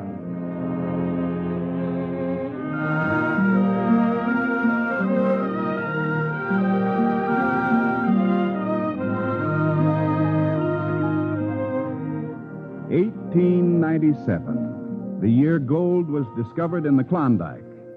It was midsummer of that year when Harriet Pullen first saw the coast of Alaska. I took the boat up from Seattle. It was jam-packed with prospectors, hard, cruel men mostly, who came looking for something, gold, success, adventure. But not me. All I wanted was a job. I had to have a job because, well, I had my reasons. 4 good ones. You'll hear about that later. We anchored in the bay at Skagway. A scow drew alongside, and a sailor shouted, All passengers to Skagway will take the scow to the beach. All right, you men, down that Jacob's ladder to the scow. Let me off first. Quick. Stand back, I tell you, I'll mash your faces. Gentlemen, no fighting, please. You, mister, you're crushing my hat. Please, will somebody... Please. Hold that out, you men. Let the lady off first. Give me your hand, ma'am. I'll help you down the ladder. Oh, thank you, Captain. Wait a minute, ma'am. Are you sure you want to get off at Skagway? Yes, why? Well, ma'am, Alaska's a pretty rough place for a lady. Won't be much like the life you led back in the States. I don't want it to be, Captain. I'm going to build me a whole new life up here. Just help me down this ladder, please.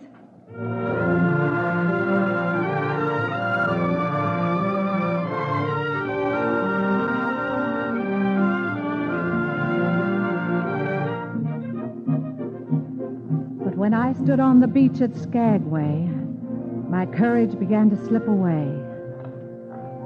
Just then, a man came along. Waiting for somebody in particular, lady? No, I'm not. Thinking of taking a job, maybe? Yes. Yes, I am. Can you cook? A little. Why? Come along. I've got a job for you.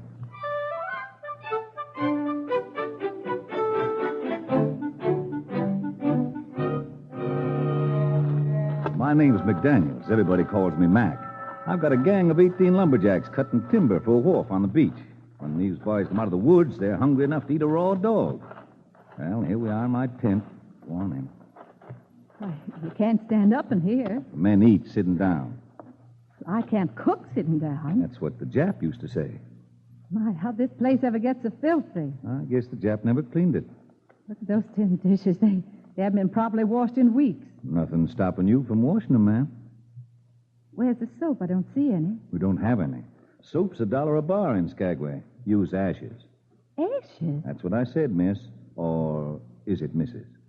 Mrs. Pullen, Mrs. Harriet Pullen. Tell me, whatever happened to this Jap? He quit. Couldn't stand the gas. Well, I'm smarter than he is. I'm not taking the job. It's none of my business, lady, but what'll you do? How'll you live? I don't know. This is a rough country, Mrs. Pullen. Full of hard men, criminals, and gamblers. And the women, they're definitely not your type. Tell me, you ever worked for a living before? Well, not exactly. I didn't think so. Where's your husband? He died last winter. Mr. McDaniels, I know what you're thinking. That I ought to go home on the next boat. But I'm not. I'm staying. I've got 4 good reasons to keep me here. 4? 3 boys and a girl. My children. As soon as I make enough money, I'm going to send for them. I see. Well, lady, if you don't work for me, there's only one other job that's open. Yeah? What's that? Come outside the tent. You see that dance hall the other side of the mud bank, Big Jim Collier's place? Yes, I see it. See that sign in the window? Yes, I see it. Female vocalist wanted. Must sing high soprano and look good in tights. Inquire within. Well, Mrs. Pullen? Well, Mr. McDaniels, I sing a pretty fair high soprano, but I've never worn tights. To tell you the truth, though, I've often wondered what I look like in them. Thanks for the suggestion.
But now, if you will kindly give your attention to the professor here, he'll entertain you with his justly celebrated pianistic virtuosity. Thank you. Come in, Mrs. Pullen. Come in. Collier, how did I do? You were great. Sensational. You had them all trying in their drinks. Yeah. And that introduction for the professor. Pianistic virtuosity. Yeah. That's a humdinger. I heard a man say that at a circus once in Seattle. You got class, Mrs. Pullen. Real class. Thank you. I'd consider it a favor if you'd use big words like that when you're sitting at the table with the customers.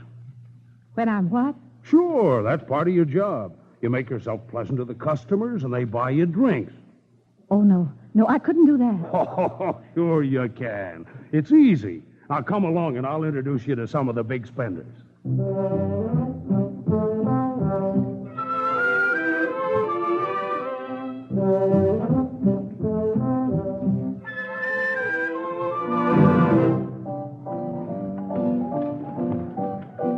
Hey, pull up a chair, kiddo.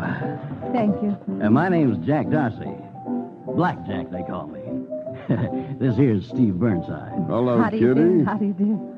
Come on, don't be bashful. What'll you drink? Well, I guess I'll have some root beer, thank you, Mr. Burnside. Root beer. You know something, cutie? I like your looks. You and me are going to be great friends. How about a little kiss? No, please, Mr. Burnside. Oh, come Oh, no, on, no, please, baby. let me go. Cut it out, Steve. Can't see the lady ain't interested. Stay out of this. Why should I? Maybe she's got somebody else on her mind. Like who? Like me. No, please, gentlemen, I haven't got anybody on my mind. Come on, kiddo. We're not going to let any tin-horn gambler push us around, are we? Now, please, Mr. Burnside, I told you. Oh, please, Mr. Dorsey. Did I hear you mention something about a tin-horn gambler? You did? Have any particular party in mind? Me, maybe? Certainly. Who else? That's all I wanted to know. Out of my way. I got him. Nobody just call me no tin-horn. Yes, no pass. That's why I can do these. No, gentlemen, don't mind.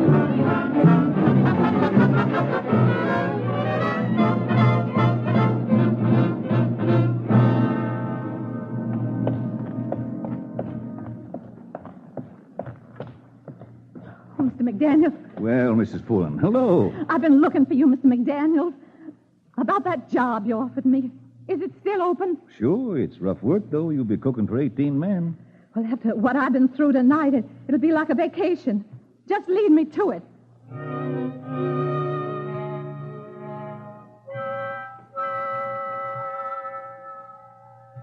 The first day I spent at McDaniel's camp was the hardest day of my life. At supper time, the men came out of the woods, and as Mr. Mack had predicted, they ate like wolves. But they never said a word whether they liked my cooking or not. When they got up to leave, I smiled my prettiest and said, "Don't go yet, boys. I've got a surprise. Apple pie." Well, does anybody want to taste it? You taste it, little Joe. I got a delicate stomach. Here you are, Mr. Joe. A nice big slice. Smells like apple pie. Well, how'd you expect it? Yeah, never mind the smell. Tastes like apple pie. God darn, it is apple pie. Come on, boys, dig in. Hey, you men still eating? Hi, boss. Hi. Good evening, Mr. Mack. Hello, Mrs. Pullen. Well, boys, how do you like the new cook? Oh, just like home, man. Just like home. Look, pie, apple pie, and out of clean dishes, too. Yeah, and even the spoon's clean. You can see your face in it. With a face like yours, Joe, I wouldn't look. Come on, boys. See you tomorrow, man. Well, Mrs. Pullen, you look kind of tired. They liked it. They liked my apple pie. Here, better sit down. You think you're strong enough to stand up under all this hard work? Strong? Sure, I'm strong. You're strong when you have to be. Mr. Mack, I've got to make enough money to send for my children. On $3 a day, how will you support them? Well, I've decided to bring them one at a time. I'll start with the oldest, Danny. He's 10. It'll be hard for him at first, doing without things he's used to, but well, I'll try to make it fun, like a game. Where are you going to live? In a tent? Well, the old miner who owns a cabin on the beach is going back to the States. Has only one room. Any furniture? It's got a stove. Nothing else?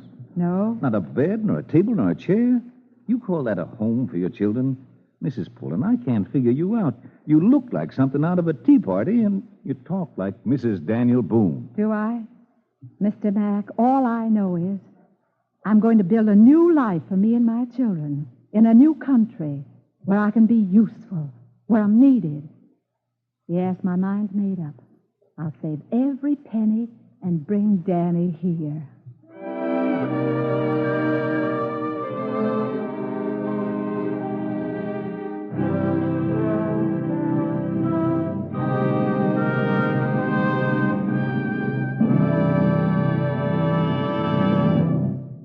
You are listening to Queen of Heartbreak Trail, starring Irene Dunn as Harriet Pullen on the Cavalcade of America, sponsored by the DuPont Company, makers of better things for better living through chemistry.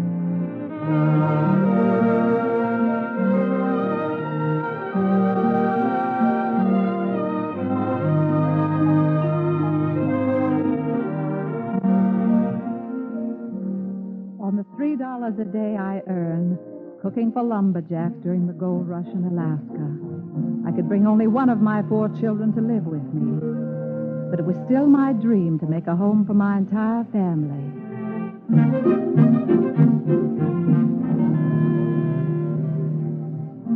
That first year, the winter set in the 1st of November. At night, the wind howled, and in the morning, the cabin walls were covered with frost. My boy, Danny, was both a consolation and a problem, since I had no time to watch him. He was always wandering off someplace and scaring me half out of my wits. A dozen times a day, I'd run to the tent flap and yell, Danny! Danny, where are you? Over here, Mama. Over where? In front of the Gold Nugget Saloon. You sway-back, fattling old nag. Get here. Come and play here where I can see you. I'm coming. Get up, you gobbling, flea-bitten varmint. Whoa, mange bag. Whoa. Danny, stop using that language. What have you got in your hand? A tobacco plug. A miner told me it's good for what ails me. Give it to me. Do I have to? It'll make you sick. Now remember, I don't want you going near the saloons. Why not, Mommy? I told you, they're not nice places for little boys. Now come over here. I want you to stay right here in this tent until... You tin-horn gambler! Holy smoke! A gunfight! I'll be right back, Mama! Oh, dear, oh, dear.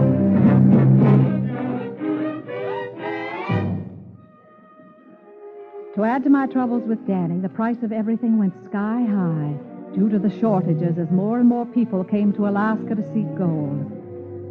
I was unable to save any money, and my other children were as far away as the moon. Then one night, as the men were leaving after supper, little Joe came over to me and said, Hey, nice apple pie tonight, Miss Pullen. Darn nice apple pie. Why, thank you, little Joe. I'm glad you liked it. Miss Pullen, you ain't looking so good. How long are you going to keep on with this here back-breaking job? Well... Saving any money? Saving? I'm lucky if I can get through the week without borrowing. You know, Miss Pullen, I've been thinking maybe you could sell some of them apple pies. Way I figure it is, there's 3 things this town of Skagway ain't got enough of. Hotels, pack horses, and apple pie. Hotels, pack horses, and apple pie. Well, I'll remember that, Joe. Well, you could get $1 apiece for them pies. Well, it sounds good, but I simply haven't got the time. Oh, well, I want to say goodbye, Miss Pullen. Goodbye? Yes, sir. I'm going gold digging. Got my boots and pan and shovel. Got my tent and grub. So, here goes little Joe, 68 years old by the grace of God, sitting out for the fields. Mom, I'm hungry. Can I have a piece of pie? Evening, old-timer. Oh, evening, young sprout. Danny, close the tent flap. All right. Ooh, hey, you hear that wind? Oh, it's going to be mean out there on the trail. I wished I had me a pack horse. It sure would be a help. Well, Mama's got a horse back in Seattle. Her name's Babe. She has?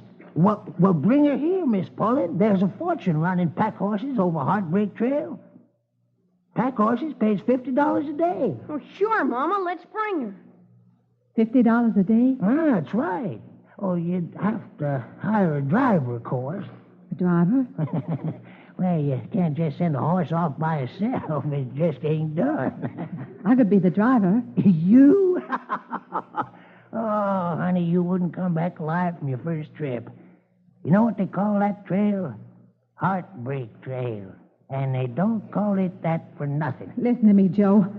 I'm not going to have my horse driven to death by some half-drunk mule skinner who... Oh, what's the use of talking? I haven't got any money to send for. You could get it.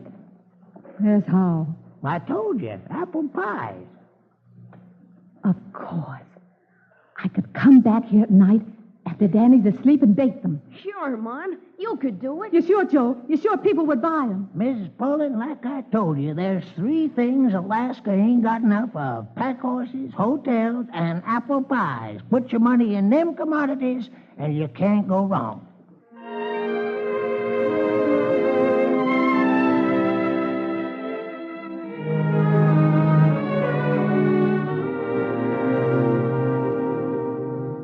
Of course it wasn't easy. Every dollar earned meant long hours at night stolen from sleep. But at last, early in the spring, Babe arrived on the boat from Seattle. I couldn't get the scow or even a teamster to bring her ashore, so I borrowed a skiff and rowed out to the steamer anchored in the bay. Your horse is right down there in the hold, ma'am. Follow me. How are you going to get her off? I don't know yet. Well, you can't take her ashore in the skiff. I'll think of something. You better do it fast, lady. There she is, right in there. Babe. It's me, Babe. Don't you remember me?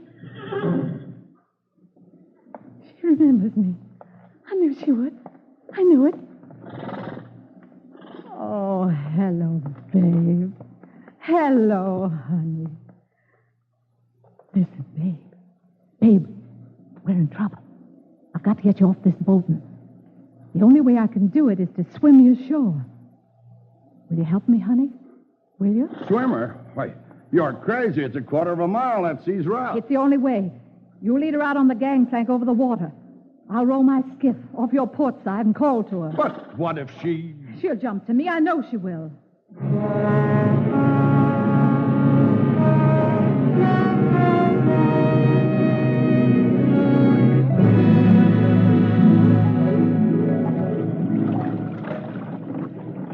Now let go of bridle rope. All right.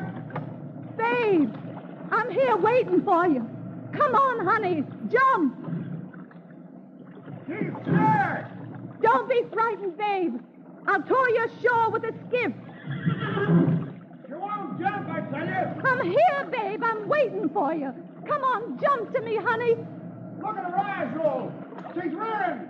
She's backing up. Jump, babe. Jump. I knew you'd come, babe. I knew you would. Swim over here, pet. We'll be in a warm stable in no time.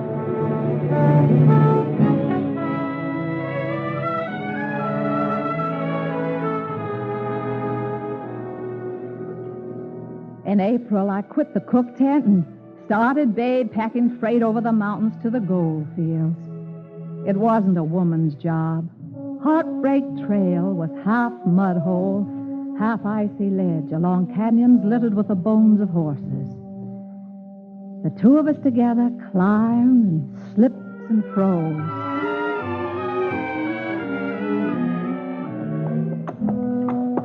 Come on, babe. You can make it. Come on, honey. Come on.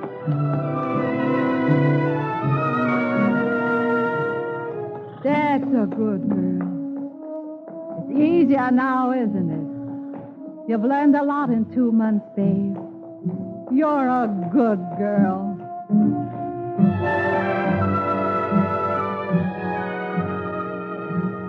All right now, honey. This is your last trip. They're building a railroad through the mountains, and they won't be needing us anymore. We'll have to think of another way to make a living, won't we? Well, honey, I've got an idea. A good idea.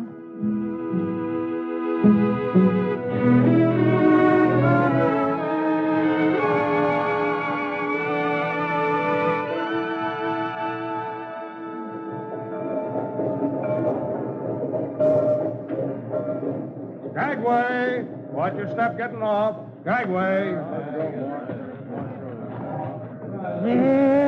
Well, this town sure has changed. Little Joe! Huh? Little Joe! Well, look who's here. Miss Bullen with a horse and wagon. That's Babe. You remember Babe, don't you? Yeah, my, don't she look slick and shiny? She ought to, the way the children take care of her. They're all here with me now. Oh. Where are you staying tonight? Well, I don't know. I do. Come on, get in. Where are we going?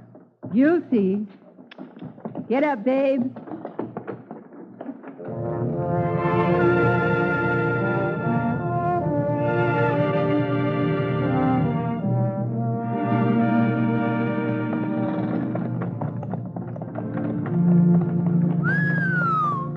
Say, will you look at all them new buildings? Town shut up like a mushroom the year you've been away. Even getting a new school. Whoa, babe. Whoa. Say, this is the old mission, ain't it? Not anymore. Missions moved to larger quarters. Well, what are we stopping here for? Joe, remember the advice you gave me? What advice? You said what Alaska needed was apple pie, pack horses, and a hotel. Well, gol darn, so you open yourself a hotel, huh? Well, gol darn.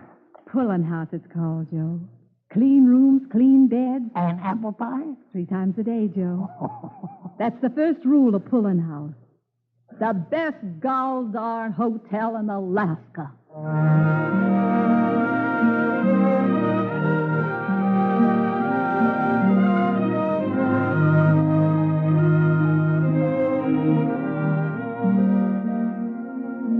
Yes, Harriet Pullen had her hotel and a home for her children in Skagway, Alaska. Perhaps hearkening back to the days of the gold rush and the bearded prospectors from the howling canyons of the North Country. But certainly keeping alive the invincible spirit of Harriet Pullen, the woman who made Pullen House a source of pride and an Alaskan institution.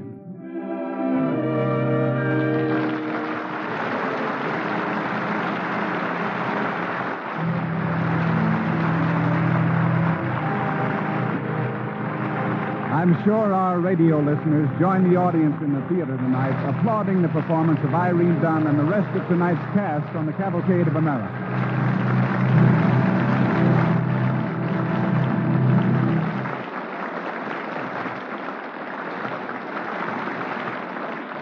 And now, here's Bill Hamilton of the DuPont Company.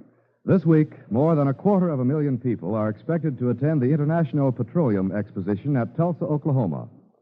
Nearly all of these visitors will be men and women directly concerned with petroleum or its products. 250,000 visitors gives you some idea of how great this industry is and how dependent, in one way or another, all of us are on oil and the many things made from it. For many years, the DuPont Company has been keenly interested in the growth and development of the petroleum industry and its better things to which DuPont chemistry so often contributes. Industrial chemical companies like DuPont buy and use petroleum products as raw materials. DuPont Chemical Science adds hidden values to many of the petroleum products you use. Tetraethyl lead, the important ingredient of anti-knock gasolines, has been manufactured by DuPont for 25 years. DuPont antioxidants, made by Chemical Science, control gums in gasoline which might otherwise clog the engine of your car. DuPont fuel oil stabilizers perform the same service for your furnace oil. Special DuPont finishes protect gasoline storage tanks, guarding against corrosion and reducing losses through evaporation by reflecting the heat of the sun. Hoses of DuPont neoprene rubber are used by oil tankers and gasoline stations. DuPont nitramon blasting agents aid in seismic prospecting for new oil wells. A special nitramon formulation works efficiently even when the oil deposits are located underwater, miles out to sea. The oil industry also turns to the chemical industry for acids and scores of other chemicals which it needs in great quantities. At no time in our history have we in the United States depended on petroleum and its products as we do today. As a result, the search for new oil deposits is much intensified, and the petroleum industry is making every effort to produce better and more efficient fuels and lubricants that last longer and perform well under all conditions.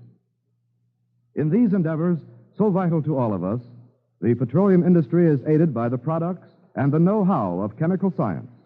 The DuPont Company's Better Things for Better Living through Chemistry. Next week, Cavalcade presents the popular Hollywood star Franchot Tone in The Enlightened Professor. It's the story of a courageous 19th century professor at Yale who believed that science would one day make this nation great. We invite you to listen.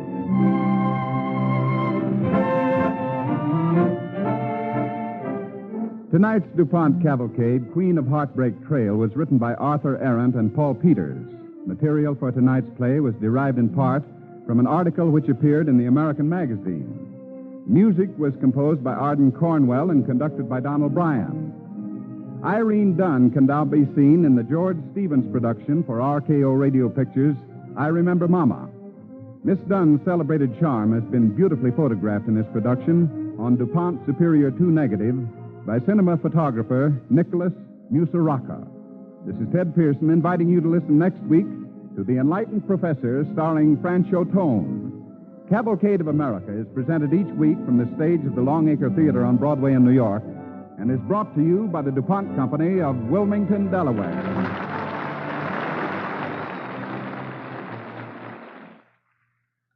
This is NBC, the National Broadcasting Company.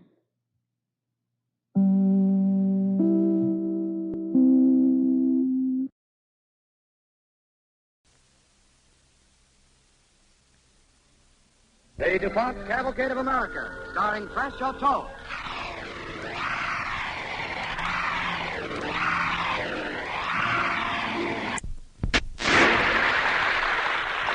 Good evening. This is Franchot Tone. Tonight, Cavalcade tells the story of Benjamin Silliman, whose life and work at Yale College may be said to have ushered in scientific education in America. He foresaw the benefits that science would bring to this country.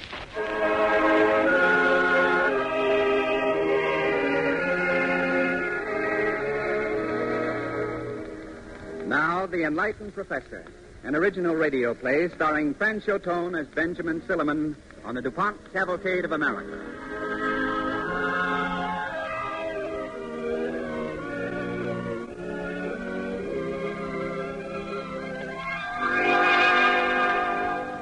Our story starts in 1801. President of Yale College, Timothy Dwight, has just made a startling proposal to some of his colleagues. President Dwight, surely you must agree that the introduction of so worldly a subject as chemistry to the academic halls of Yale College is, to say the least, astonishing. It is. Yes, Professor, it is astonishing. I'm astonished we did not introduce science to our curriculum much sooner. President Dwight, sir, it is with considerable reason that Yale College has been called the School of Plato. Our candidates for admission are examined in Cicero's orations and Virgil, the four Gospels, the Greek Testament. Precisely. Must we now require our young men to show us a pair of hands dirtied in some alchemist's laboratory? Gentlemen, I am not proposing the study of medieval alchemy. I am proposing the scientific and intellectual discipline of chemistry. There is a difference. Yes, but shall we not be making infidels of our students? Benjamin Silliman, whom I propose we appoint as our first professor of chemistry, though a young man of 22, is a man of deep religious devotion. Oh, yes, of course. I knew Benjamin Silliman's father, the late General Silliman. Served under General Washington together we did during the Revolution. Fine man, fine family. Quite so. Gentlemen, with your permission, may I ask young Mr. Silliman to join us so that you can question him yourself?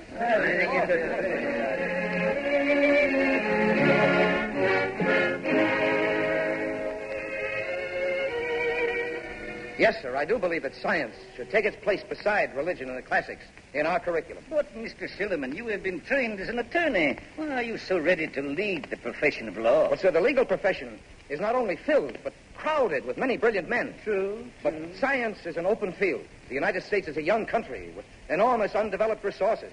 And a young man's only boundary is the horizon of his own imagination. And furthermore... Ben, a little slower, Ben. Oh, I'm sorry, gentlemen. When I'm enthusiastic about something, I do go too fast. You'll have to watch that enthusiastic tempo in the classroom, Mr. Silliman. Mr. Silliman, if we should appoint you teaching chemistry at the next college term? No, sir. Oh? I know nothing about chemistry, sir. Nothing about chemistry? But I can learn. I can get instruction. Instruction in chemistry is rare in this country, Mr. Silliman. Where do you think you will find it? At the College of New Jersey in Princeton, sir. Or at Harvard College. Yes. I understand for some years now both these institutions have offered a course in chemistry. Princeton and Harvard, eh? I believe we are quite prepared to take a vote, President Dwight. With your permission, gentlemen, I will leave now. Oh, wait a moment, Ben. Those in favor of establishing a professorship of chemistry here at Yale, please answer aye. Aye. Opposed? Ben Silliman, you are the first professor of chemistry at Yale College.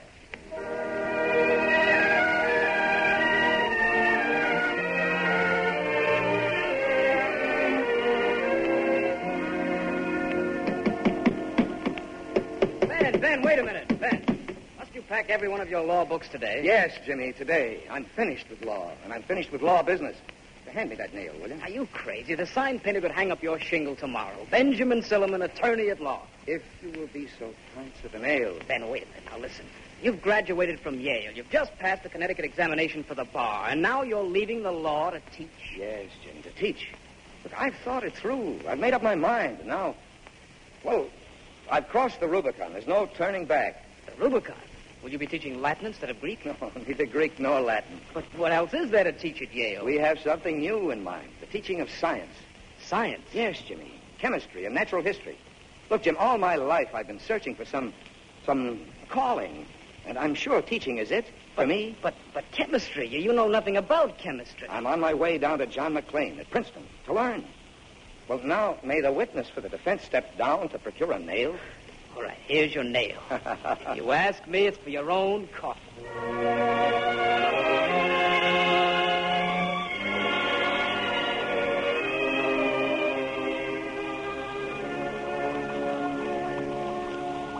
So, you see, Ben, if you allow the gas to bubble through water, you can collect it. Yes. Yes, I see, Professor McLean, but what is the gas you're making here? You get it best by the application of heat to the oxymuriate of potassium. This gas is called oxygen. There, we've collected sufficient. Now, watch me closely, laddie, while I hold a lighted candle to this jar of oxygen. There. How's that? Hey, that's quite a flame. That's your lesson for today, Ben. Oxygen feeds the very fire of life itself. You breathe it in with every wee breath you take. The teaching of chemistry at Yale College will need all the fire I have.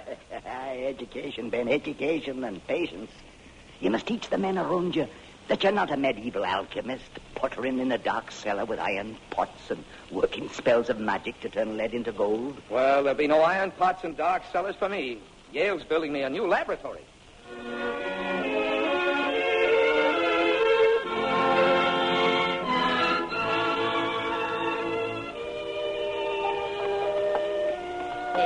If you'll follow me this way, Mr. Silliman, I'll show you to your laboratory. Oh, is my room in the back of the building? Back of the building.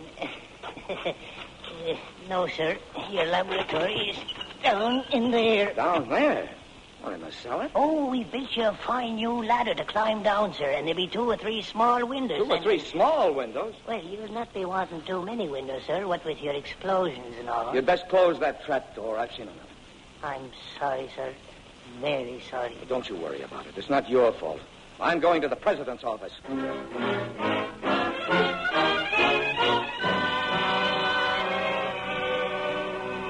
President Dwight, I'm willing to put up with anything to give science a foothold here at Yale. But this is hardly a foothold, even. It's a grave. Now, Ben, the architect said he had seen no proper laboratory in this country which he could copy. And he was worried about explosions and all. The architect only shares the prevailing childish notion that chemistry is the science of loud noises. Well, Ben, you've made the issue itself explosive now. As it should be. The issue is bigger than I am or my laboratory. It's whether or not the inquiring intelligence of man in the newest country of the new world is now to be blunted before it has a chance to prove itself. All right, Ben, all right. I'll tell you what I'll do. I'll invite the members of the corporation to visit your laboratory, and we'll see what they'll do about it.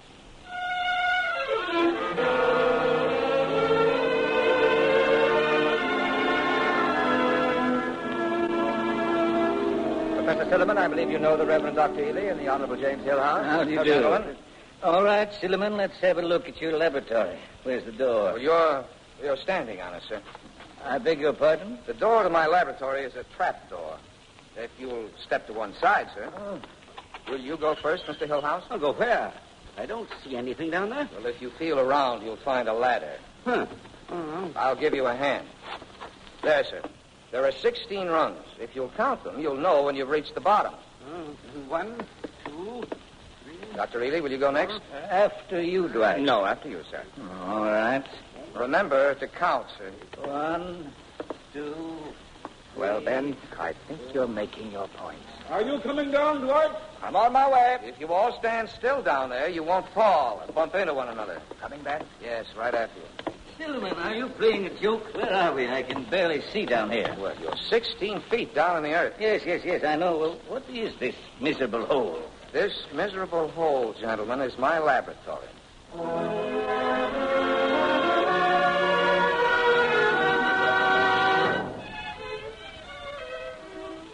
Good morning. May I come in, sir? Yes, Ben, come in. Professor Silliman, you are a frequent visitor at the president's office. Yes, I imagine I'm becoming somewhat of a nuisance. But it's your fault, sir. You made me professor of chemistry. Yes, I know. I'm sorry about your laboratory. I wish we could do more to improve it. Well, that's all right, sir. The windows do help a little, but now it's a matter of equipment for the laboratory and books for my courses. Yes? Sir, there's equipment which can be gotten only in Europe. So you propose we send to Europe for these supplies? I propose you send me to Europe for these supplies. Well, Ben, you've gotten everything you've wanted so far. I imagine the corporation will grant you this. I might just as well say here and now, bon voyage.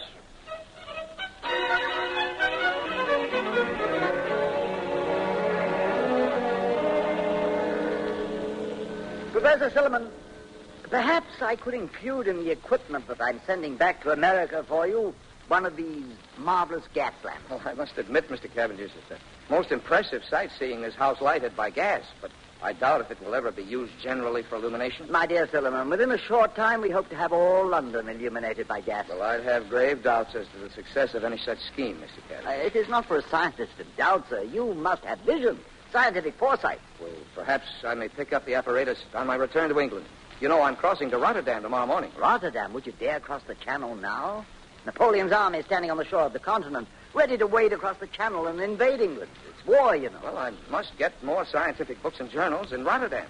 As an American, Mr. Cavendish, I hope I'll be considered a neutral.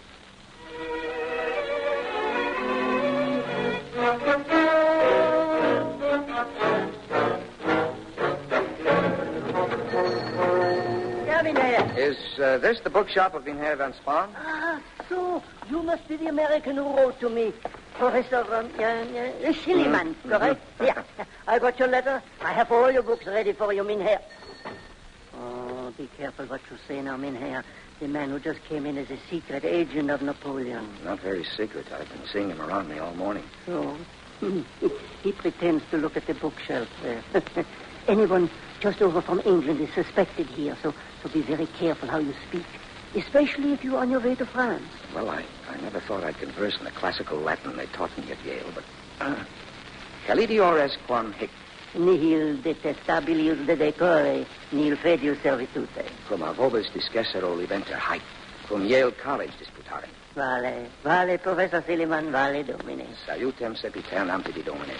And good luck. And good luck to you, Mynheer, on your trip to France.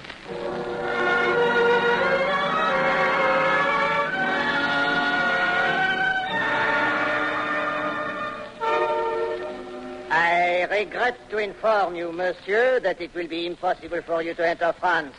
You cannot cross the border. But I must, I tell you. We have reports from our agents. In Holland, you saw a ship that the Dutch are building for our French Navy. Yes, that's right. And you were so unwise as to say that it was useless to build it, since the moment it was sent to sea, the English would capture it. Well, that's the truth, sir. One does not speak such truth in Napoleon's France. In America, sir, we say whatever we please, to whomever we please. Then, monsieur, I suggest that you return to America.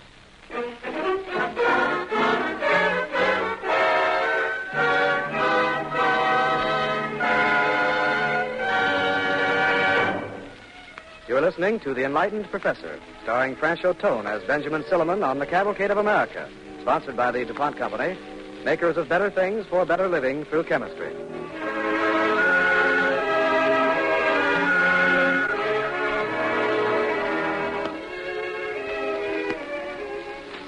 Professor Silliman took the French officials' advice and did return to America, but not until he had studied geology at the University of Edinburgh. When he returned to Yale, he persuaded the college to start an elective course in geology and also began giving lectures to a small invited audience of men and women of New Haven. I think, ladies and gentlemen, I'd better close this lecture on geology for this evening. After all, it took our Creator 6 days to make this earth we're studying. I mustn't try to unveil all its mysteries for you in one evening. Professor Silliman. Oh, yes, Miss Trumbull. I want to thank you for inviting me to these lectures you're giving here in your laboratory. Well, it's an honor to have the daughter of the governor of Connecticut attend. My father told me I'd be most impressed. Oh, yes. Geology can be most impressive. You're a modest professor. Modest? Oh, you Oh, well, thank you. Thank you very much. I did miss a few words now and then when someone coughed. I was not aware of any coughing. Well... Oh, you're trying to tell me that I talk too fast, aren't you? Thanks for your criticism. Oh, not criticism, sir. But you're quite right. It's my besetting fault. I do run on. It's just that you're so enthusiastic about what you're saying. Well, do you share my enthusiasm for geology, Miss Trumbull? If I knew more about it, I'm sure I would. Perhaps it might mean more to you if you made some field trips, got out among the rocks, and saw the wonders of geology for yourself. It might be considered unladylike. Oh, come now, Miss Trumbull. This is not the Middle Ages. This is 1808. How would you like to accompany me on one of my jaunts out to West Rock? Well, are you sure I wouldn't be in the way? Quite sure, Miss Trumbull. I'll put up a picnic lunch. Will this Sunday be agreeable? Why, yes. For how many shall I plan lunch then? Well, just 2. I think that since you're new to the subject, I'd better give you my undivided attention.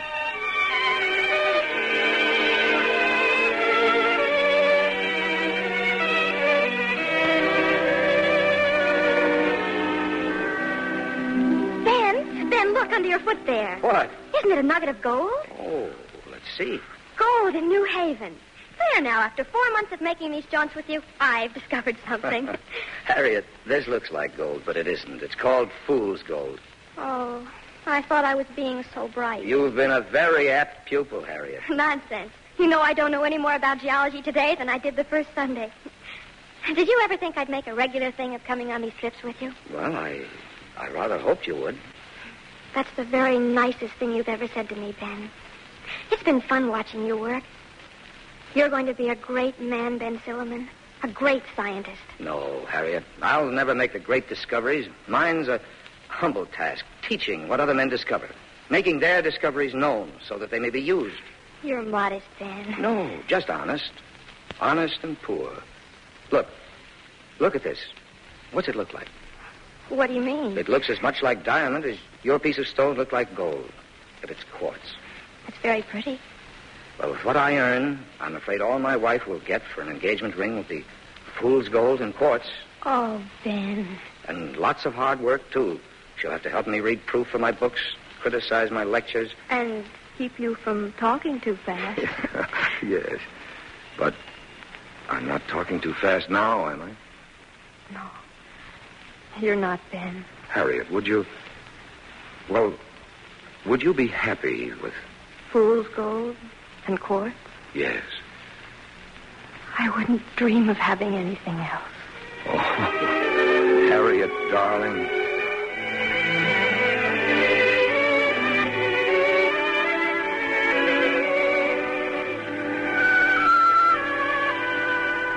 Gentlemen, your assignment for the next week will be to study the subject of coal.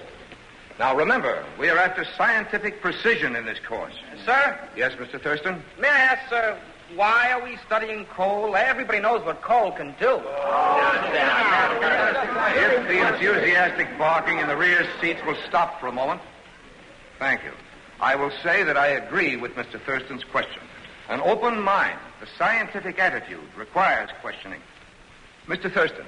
Yes, sir? You are familiar, no doubt, with the fairly recent invention of the steam engine by Watts in England. Yes, sir. And the more recent invention of the steamboat by Robert Fulton in America. Yes, Professor. This is a young country, Mr. Thurston, a big country, and it's growing. Yes, sir, I know that. That means transportation, right? Yes, sir. Your life and my life will change as a result. But I have here a letter from a large mining company. They want practical answers to practical questions about coal. The same sort of questions I want you to ask yourselves.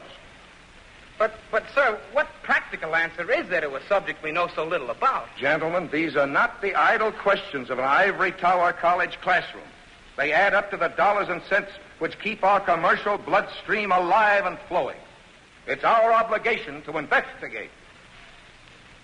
Does that answer your question, Mr. Thurston? Yes, sir, it certainly does. Very well. Class dismissed.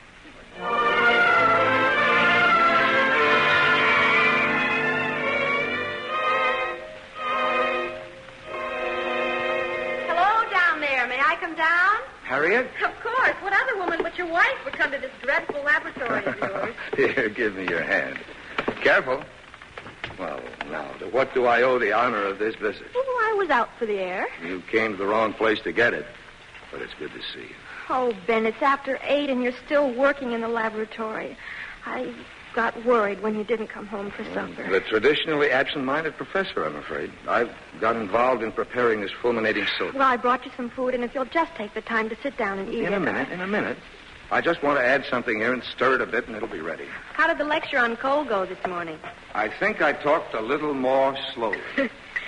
You'd better just stand a little bit away from this, Harriet. Well, Ben, it's not dangerous, is it? It might boil up a bit if I haven't got... Ben, your face! Quick, Harriet, water. Water for my eyes. Your eyes, Ben? Yes, I can't see, Harriet. I can't see.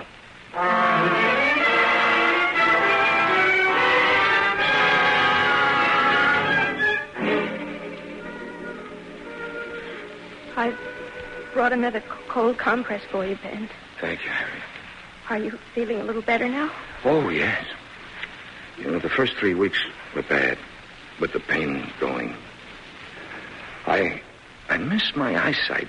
I mean, for someone who's always read so much, it's hard to lie down in darkness. Oh, Harriet, you mustn't cry. I keep blaming myself for coming to your laboratory. Oh, Harriet, there's no blame on you or me or anyone. Everybody in all kinds of work has accidents. But if I hadn't... No, you should... I should blame my own carelessness first of all. What did Dr. Ives say when you went downstairs with him? He said to keep the room dark. Only one small candle for light. Yes, of course, dear, but what did he say? I want you to tell me. He said he never had a case of explosion blindness like this. They're very rare. He didn't say that I'd be able to see again? No. No, he didn't. Harriet, dear, please. Somehow we'll go on. There's still so much work for me to do, so much to learn, so much to teach. God cannot have meant for me to cease my labors here. He'll give me back my sight. And if he should not, somehow we must still go on.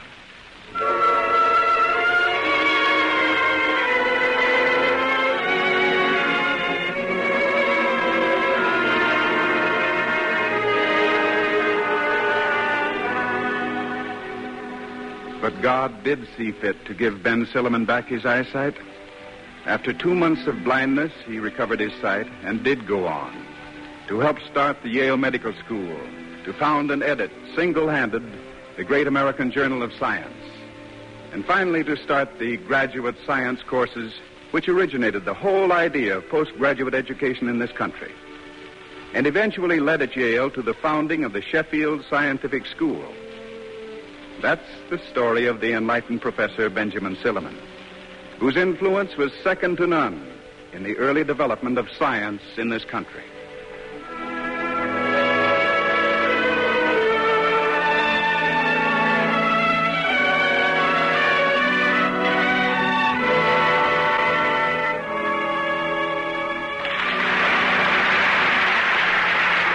I'm sure our radio listeners join the audience in the theater tonight applauding the performance of Franchot Tone and the others in tonight's cast on the Cavalcade of America.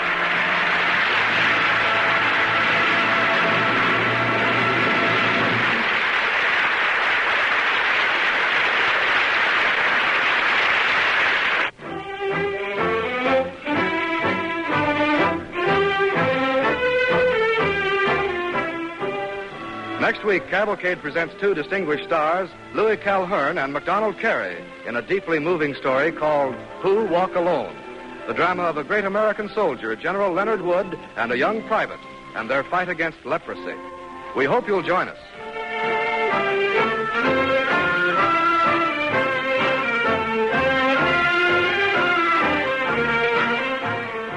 Tonight's DuPont Cavalcade, The Enlightened Professor, was written by Robert Anderson and Bernard Dreyer and was based on the biography Benjamin Silliman, Pathfinder in American Science by John F. Fulton and Elizabeth Thompson, currently published by Henry Schumann. Our star Franchot Tone can soon be seen starring in Jigsaw, a Tower Pictures production. The music on tonight's DuPont Cavalcade was composed by Arden Cornwell and conducted by Donald Bryant. This is Deb Pearson inviting you to listen next week to Who Walk Alone, co-starring Louis Calhern and MacDonald Carey. And in weeks to come, be sure to listen to Cavalcade's stories starring other distinguished Hollywood personalities such as Ray Milland and William Powell. Cavalcade of America is presented each week from the stage of the Longacre Theater on Broadway in New York and is brought to you by the DuPont Company of Wilmington, Delaware.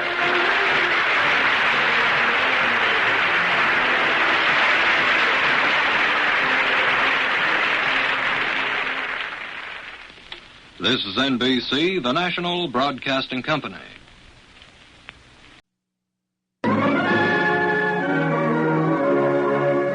DuPont Cavalcade of America, starring Louis Calhern and MacDonald Carey.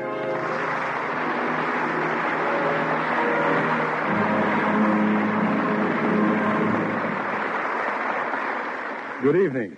This is Louis Calhern. Tonight, as our nationwide commemoration of Memorial Day weekend comes to a close, Cavalcade brings you a story of an American soldier whose spiritual conquest equaled any victory on the battlefield. MacDonald Carey plays this part, and I'm honored to portray a great American general, Leonard Wood. Our play is called Who Walk Alone.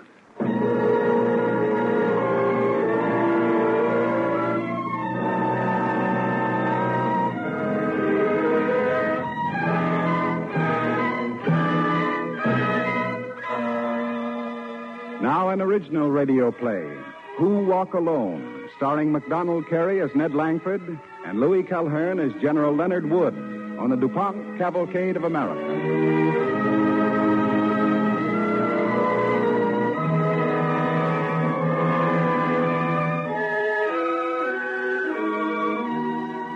Our story begins following the Spanish-American War at the close of the year 1909.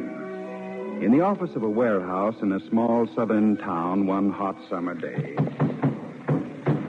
This darn window seems to be stuck. Oh, my great, big, strong hero. Never mind, Jane. I'll get it open. Brains over brawn.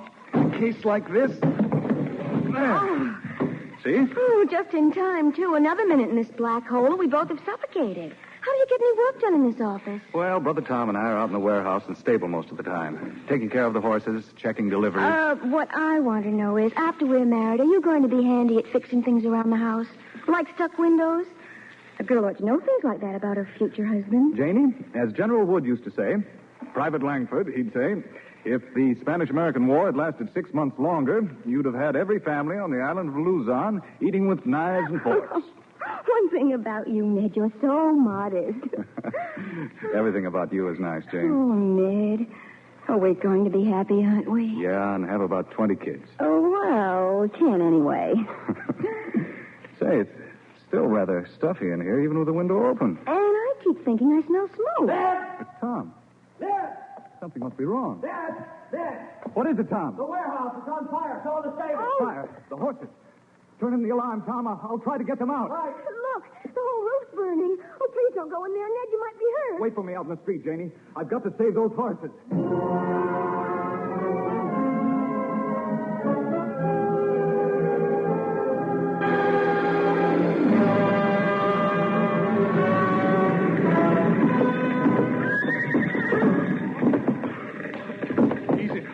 Easy now, boy.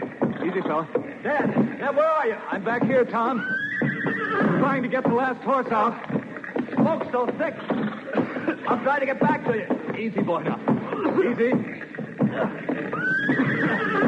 Here, let me help you. Come on now, Jack. Come on, boy. Hold that sack over his head. Come on now, Jack. Come on now. He's all right now. Yeah. Hurry! This is the last horse. We're coming, Jane. Over here. You're all right now, boy. Come on now. All right, here's John. Turn the horse over to him. Oh, hey, look at your sleeve. Now, do you burn badly? Oh, no, just a little. Ned, are you all right? Oh, sure. Burned my hand, but that's getting off pretty easy. What about your arm? My arm? It doesn't hurt. Look at it. It's burned a lot worse than your hand. Oh, we'd better take you right to the doctor. Yeah, it does look bad, all right. But I can't feel a thing.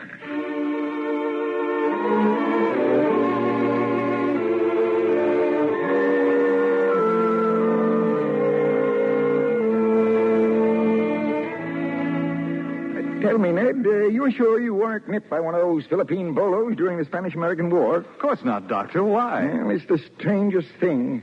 You feel pain only in the hand, yet the arms burn very severely, too. Must be some reason for those numb spots in that area. Doc, the only casualty I had in the war was the time I was kicked by an army mule. My arm was not the area affected. Well, it's very odd. I frankly don't know what to do for you, Ned. Oh, why do anything? My hand seems to be healing nicely. My boy, that numbness ought to be investigated by an expert, a specialist. You ought to go up to Washington. Now, I know of a very fine dermatologist there, Dr. Thompson. All the way to Washington just for that?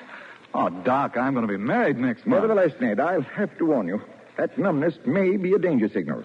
Now, if you don't have it looked at now, you may be sorry later. Very sorry. Oh, now, let's don't worry about it, Doc. It'll be all healed and forgotten by the wedding. You watch.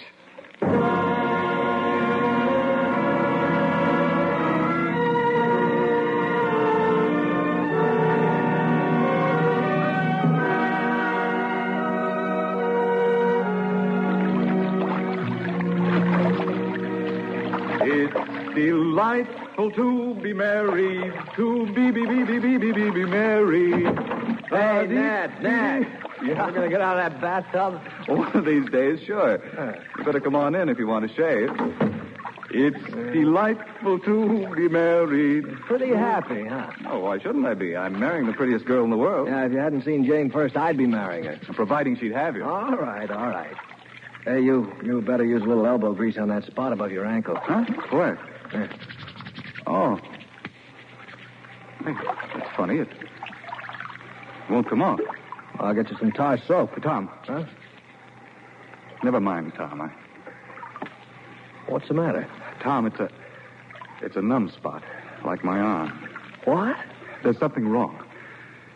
The doc tried to tell me, and I wouldn't listen to him. He thought I might have the numbness because of some old injury I'd forgotten about.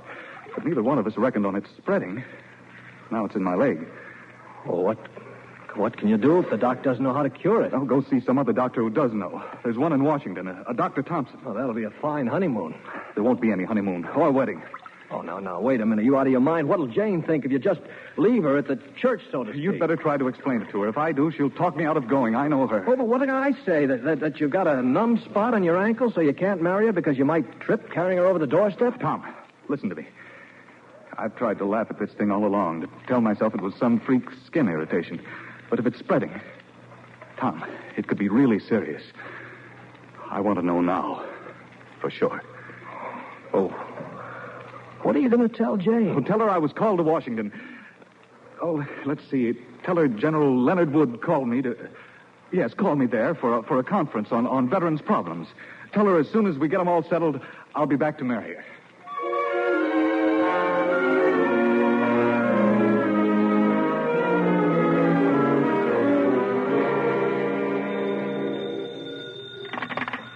Hello? Yes, this is General Wood. Oh, yes, Dr. Thompson. What can I do for you? A Spanish-American War veteran? Special case, eh? I see. Well, is it something that'll help Army research? Yes, I mean in the field of tropical diseases. I see. Doctor, haven't you any idea what it is? Good Lord. I'll be over, Doctor. Immediately.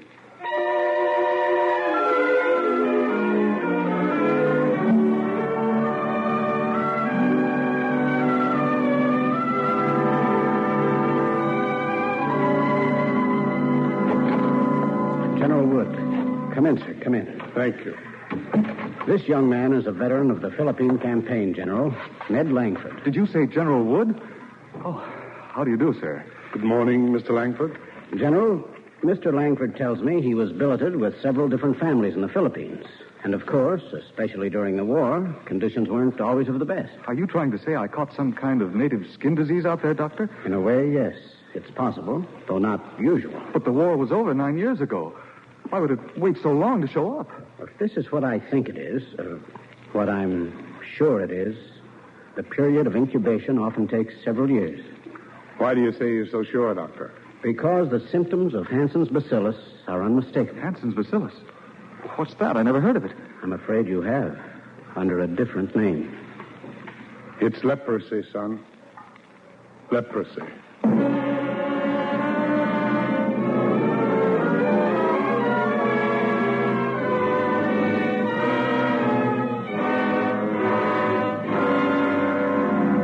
Thus it was that while I was Army Chief of Staff in Washington, the case of Ned Langford, Spanish-American war veteran, came to my attention. It engaged my interest for the rest of my life.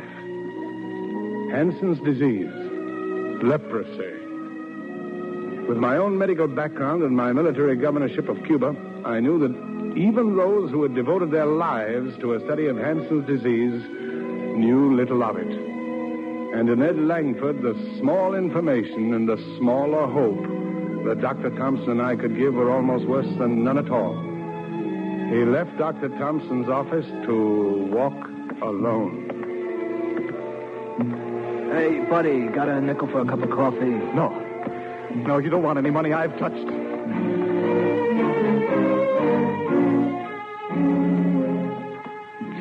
You want to get over to I Street? Here, I'll show you. Point in the direction, officer, please. But don't touch me.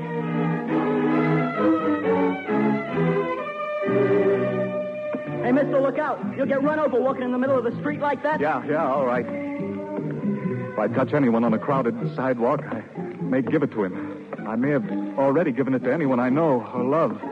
Tom or Jane. Jane.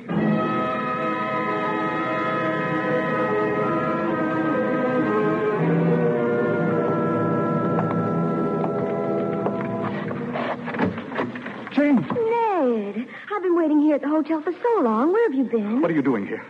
Who told you to follow me to Washington? Can you blame a girl when a fellow walks out on her? I want to see what you and General Wood were doing here. General Wood? Oh, I knew that was just a story Tom made up as an excuse. Oh, yeah. It was just an excuse. What's the matter, Ned? You look so pale and worried. What's this all about, anyway? You shouldn't have come here, Jane. Now, look. I know there's something troubling you, but I'm going to cure all that. First with a kiss. Oh, no. What? Don't touch me. Tell me, what is it? You must never come near me or touch me again, do you hear? I want you to take the next train back home. I don't understand. Jane, I don't know what to say. I don't know how to tell you. Is it something I've done or said? Oh, please, Ned, tell me. No, it's not your fault. Well, what is it then? You couldn't just suddenly fall out of love with me, could you? Maybe you were worried about getting married on so little money. Did I scare you away by saying we have 10 kids? Jane, don't. Well, then tell me, Ned, please. I have a right to know. Well, I can only say... Well, Jane, I guess it's true. I've just gotten away to think it over, and I guess I've fallen out of love with you, Jane. I don't know when it happened or how, but it seemed to me that a clean break is better than hanging on, especially when you realize that there's no use pretending. I see. I'm sorry, Ned. Goodbye. Goodbye, Jane. Goodbye, darling.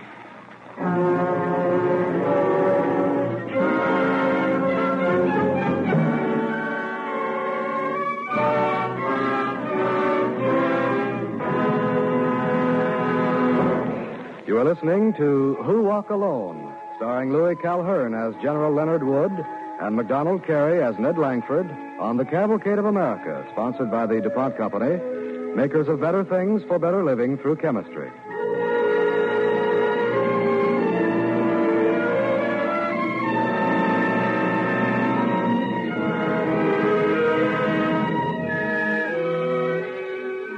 General Leonard Wood, one of America's great military leaders of the past, is telling the story of a soldier he once knew.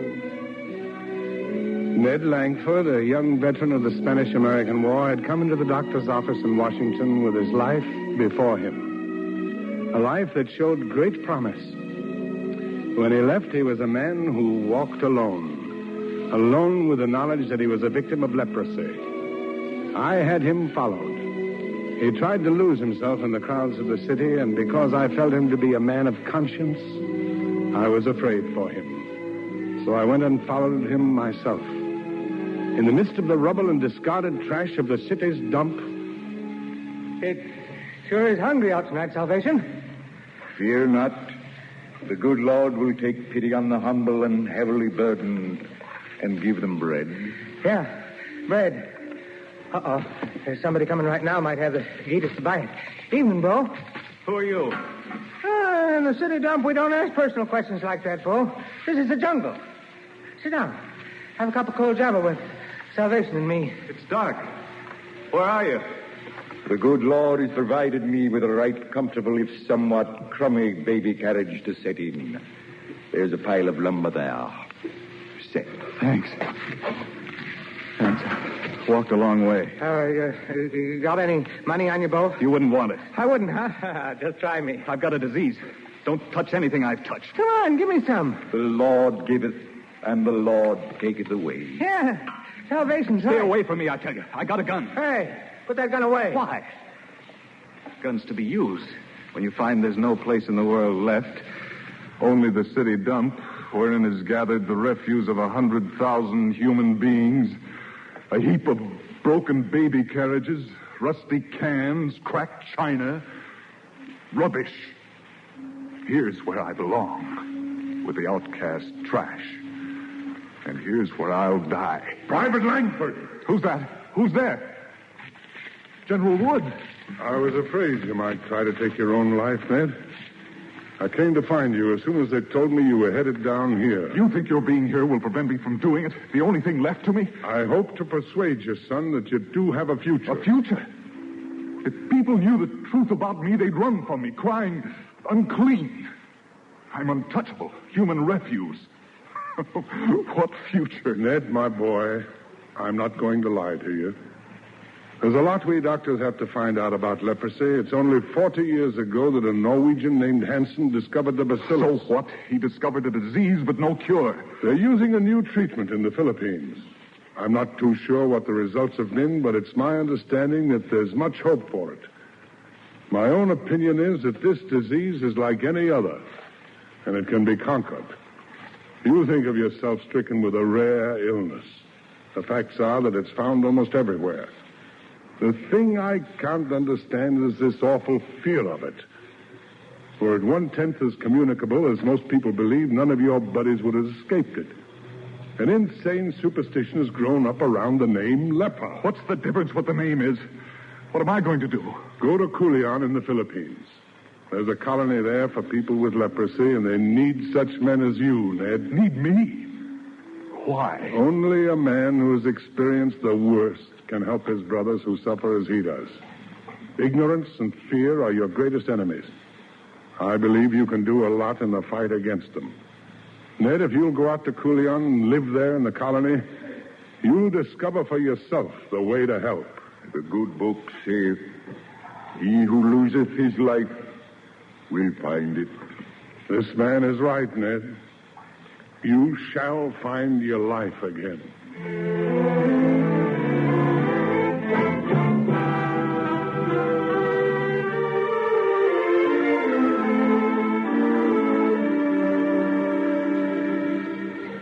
Alone, Ned Langford set out upon his journey halfway around the world to the island of Culion. With Dr. Thompson's help, he vanished from all contact with his old life. Now, at Culion, he entered his new life. Mister, you in the house, mister? Yes? What is it? Excuse me, mister. I am Thomas. I'm new here, too. They tell me at the infirmary I should come to your shack. They tell me I share it with you. Well, that's all right with me. Hope you don't mind sleeping on the floor and sitting in the dark. We don't have any conveniences. Oh, excuse, but I think it is fine house. We can look out over harbor. When the weather is right, I catch fish for our dinner. And eat it raw, I suppose. We haven't any stove. Oh, I find a stove, mister. I find this a lamp, too. You let me stay here with you, huh? How old are you, boy? 12, almost. And you're here alone? Yes, mister. They tell me I am sick. I leave 2 sisters and a brother in Luzon. They say if one comes to Culion, he never return to his home again. You don't believe that, do you? How can I believe otherwise? Oh, what shall I do without them, sir? We must find a way to manage, boy. If no one will help us, we must do it ourselves. But how, sir? Well, now, if you should be able to find a lamp and I built a couple of beds, we'd have the start of a new home, wouldn't we? Oh, yes, sir. And as I tell you, I think I find a stove for us. And I know how to make fishing tackle. What? We might even go fishing together one of these days. How about it? It's the season, mister. Every day is good for fishing now. And we'll be friends. Oh, yes. Yes, sir. We shall be good friends.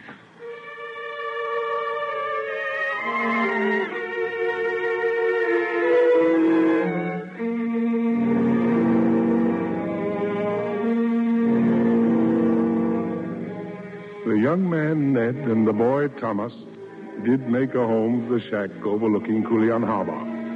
But after that was done, there seemed nothing ahead for them but idleness. A few months later, I came to Culion myself on an inspection tour. Come in, General. Well, Ned, this is quite an attractive place you have here. Oh, thanks, General. Sit down in that chair. It's the clean one reserved for our well guests. I see. And this is Thomas. I am Thomas Aquila, sir. Mr. Langford and I, we are friends. Well, that's fine. I'm sorry our hospitality is so limited here. We're not allowed to serve refreshments to non-patients unless you bring your own. Ned, I've learned a few things about the contagious aspect of Hansen's disease since I saw you last. Somehow the idea that it's easily transmitted must be erased from the public mind. Do you mean that, General? Because I think I know of one way to do it. And at the same time, help our patients here. How, Ned? If we could produce such things as road materials, bricks, tiles, or furniture which could be easily disinfected, the outside world might begin to forget its exaggerated fears about us. Perhaps, well, it'd be a start anyway. Son, back in Washington, I told you your greatest enemies were fear and ignorance. Yes, I know, General. Well, there are new ideas, young research scientists at work. If we could only raise money in the States, there'll be new laboratories. You'll go home cured one day, I'm convinced. No, General. My friend Tomas might, perhaps. Not I. Why not? You'll accomplish your dream. So will I. I want the world to have knowledge, to understand the truth about leprosy, to work for its eradication as earnestly as our doctors have worked to wipe out yellow fever and typhoid. We are beginning to learn, Ned. And you and others, many others, shall benefit from our knowledge one day. Perhaps. But I shall never leave Culion. Why not? If you're cured? General, do you remember a black night in a city dump years ago? Do you remember the old hobo they called Salvation? I haven't forgotten what he said, General Wood. He that loseth his life shall find it. Yes. I remember. I have found my life here, General, at Culion. With my brothers, I shall do useful work as long as I have strength. I shall never leave here as long as I live. For here are my brothers.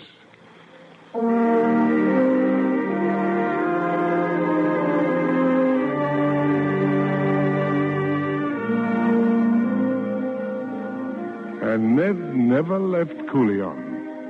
In 2 years, he had 50 fishermen supplying fresh fish to the islanders. With the help of his new friends, he enlarged the refrigeration plant. By the time I returned to the Philippines as Governor General, he'd wired the houses for electric power. Under his direction, productive work, was bringing new life to Culion. On Memorial Day, when we remember those who died for our country, I think of one who walked alone. The soldier who fought a battle as terrible as any on the battlefield. The story of Ned Langford, struck down by an ancient, dread disease, points a challenge. And to us, his triumph indicates a great responsibility.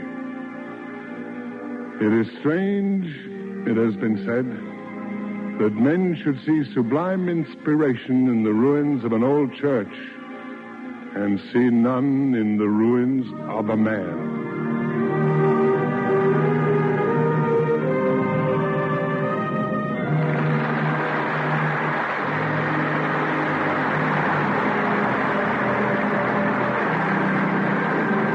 sure our radio listeners join the audience in the theater tonight, applauding the performances of Louis Calhern, MacDonald Carey, and the others in tonight's cast on the Cavalcade of America.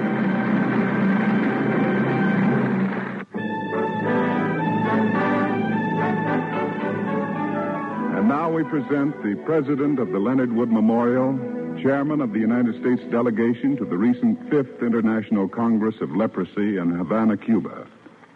He's the author of the book, Who Walk Alone, on which tonight's cavalcade was based. Perry Burgess. The last time I saw General Leonard Wood, he was an ill but an unbroken man. He had come home from the Philippines for an operation from which he did not recover. He said then, "Nothing matters for me but to see that leprosy is conquered." His words constitute for us a heritage and an obligation. Ladies and gentlemen, I returned recently from Havana, where more than 200 doctors from 40 countries attended the 5th International Leprosy Congress. They gave and heard reports of the progress of man's warfare against leprosy, Hansen's disease.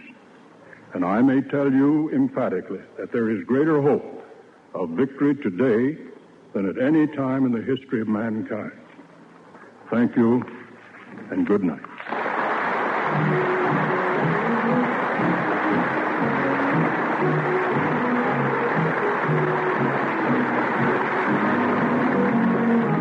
Next week, Cavalcade presents the popular Hollywood star Ray Milland in The Last Frontier. It's the exciting story of the great American artist Frederick Remington and his adventures in painting the colorful masterpieces that depict the last turbulent days of our western frontier. We hope you'll join us next week for Ray Milland's appearance on Cavalcade.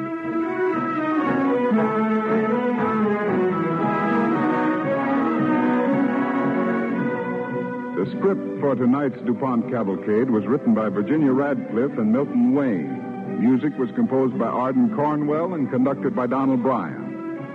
Louis Calhern can currently be seen as the star of the Broadway stage success, The Play's the Thing. And MacDonald Carey is now appearing in the Paramount picture Dream Girl, co-starring Betty Hutton. This is Ted Pearson inviting you to listen next week to The Last Frontier, starring Ray Milland. And in weeks to come, listen to Cavalcade stories starring William Powell and Gene Tierney. Cavalcade of America is presented each week from the stage of the Longacre Theater on Broadway in New York and is brought to you by the DuPont Company of Wilmington, Delaware.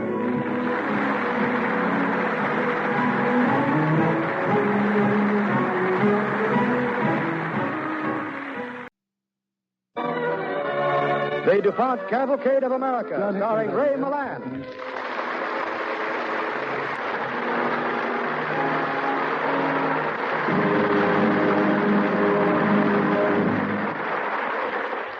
Good evening. This is Ray Milland. Tonight's cavalcade, The Last Frontier, tells the exciting story of a great American artist, Frederick Remington. His celebrated paintings hang in museums and galleries throughout the land. They are cherished as authentic portrayals of a vanished era in our history, the Western frontier.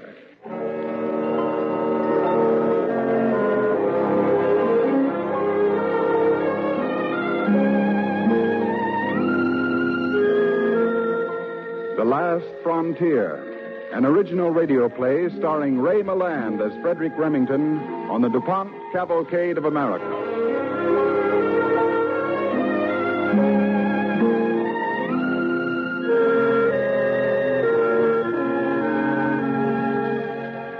The year, 1884. The place, the Arizona Territory, Indian Country. Bright blue sky, immense blue hills, and over all a magnificent silence.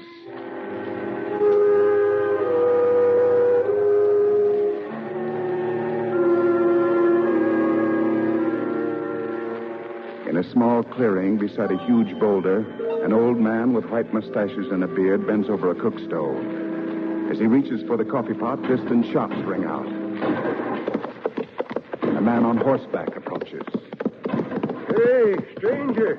What's the trouble? Indians, Comanches. What's that? Indians, a scouting party. They've been chasing me. Oh, Injuns. Just climb down off that there animal and have yourself a cup of coffee. Injuns won't hurt you none. They won't, huh? What they shooting at me for? Just to attract my attention? Now, look, boy. Them Comanches are friends of mine. I guess you could use some coffee, huh? All right, here you are. Thanks. My name's Remington. Fred Remington. Mine's Robinson, I think. Ain't nobody called me by it in 20 years. They call me the old-timer. Hey, don't drink it down so fast you burn your tongue. I did already. You sure got the wind up all right. Don't you like Indians? No. I don't like being chased by them. I don't like all this emptiness and quiet out here. In short, I don't like the West, and I'm going home. Got my railroad ticket in my pocket, and I won't start breathing normal again till I get on that train. Where are you from, son? Canton. That's in New York State. Kansas? You don't tell me. I'm from Ogdensburg. Oh. Well, we're practically neighbors. Have another cup of coffee, neighbor. No, thanks. Do you think it's safe for me to leave now? No, I don't think so. Huh? Them Comanches are probably waiting for you behind that little rise over there at the west. You see it? Yep. Probably spitting on their tomahawks right now. Well, why didn't they come and get me? Yeah, because they know you're with me. I told you they're my friends. Friends? Yep. Oh. Well, maybe they're not there at all. Maybe they lost my trail and then... Indians lose your trail? Well, there's always one way of finding out. Like to try it? Well... Here's an old wagon spoke. Now, just put your hat up on it and stick it up over that boulder. Like this? That's right. Oh, higher, where they can see it. But I got it up as high as it can... Great jumping Jupiter. Yeah. Now, pick your hat up. Let's have a look at it. Hey, there's a hole right through the middle. Yep, right where your brains would be, if you had any, that is. So these Comanches are your friends, huh? That's right. We're blood brothers. Initiated me into the tribe. Then tell me this. How did your dear blood brothers know it wasn't you sticking your head over that rock? Because they knowed I wouldn't be foolish enough to do a ridiculous thing like that. They wouldn't have made me a blood brother in the first place. Now, sit down and have another cup of coffee while I poke up this fire.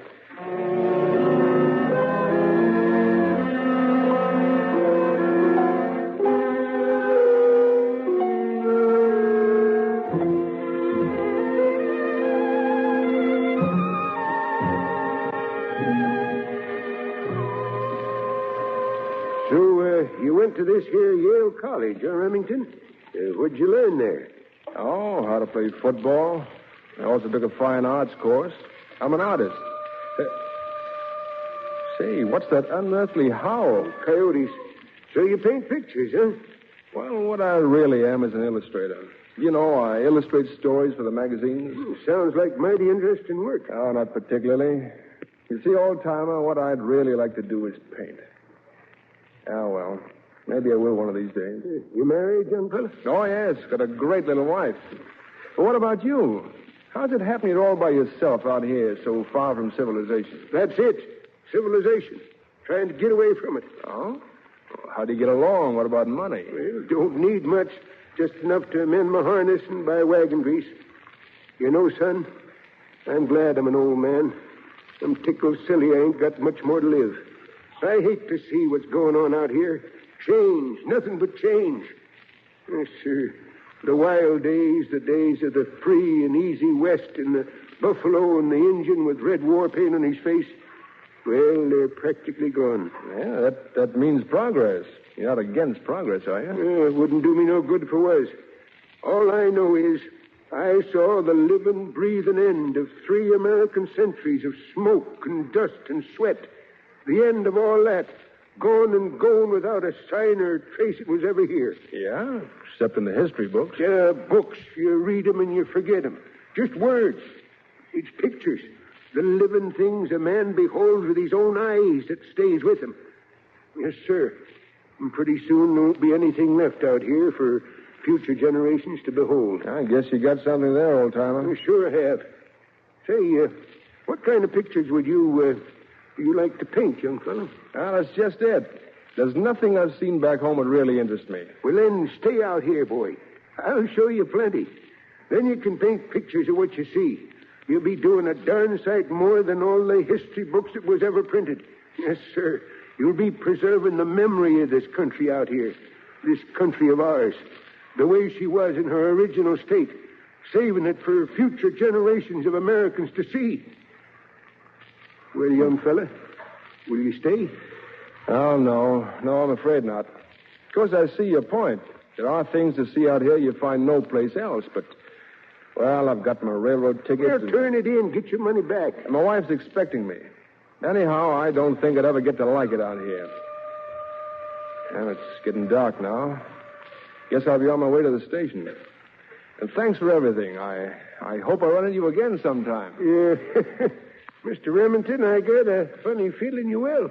So long.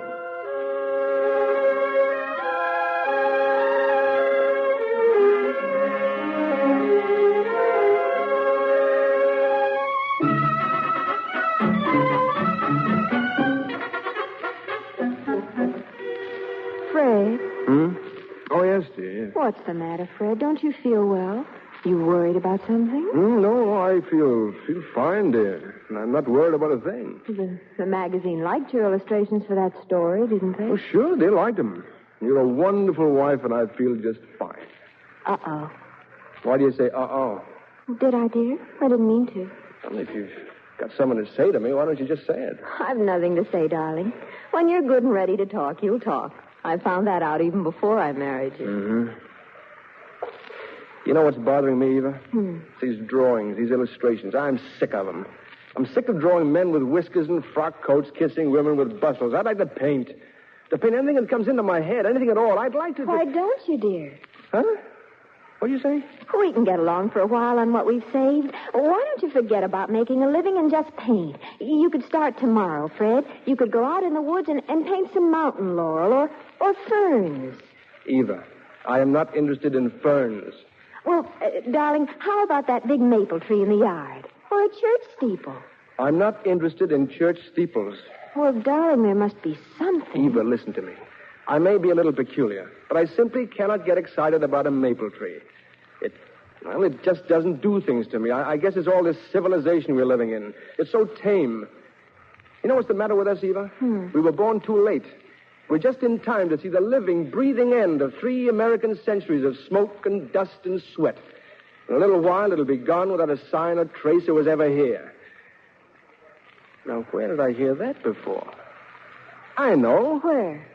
It was an old wagon freighter. A real old-timer with white mustaches and a beard. The one you met on your trip west last year? week? Yeah, that's the man. He asked me to stay out there with him. He'd show me things to paint, he said.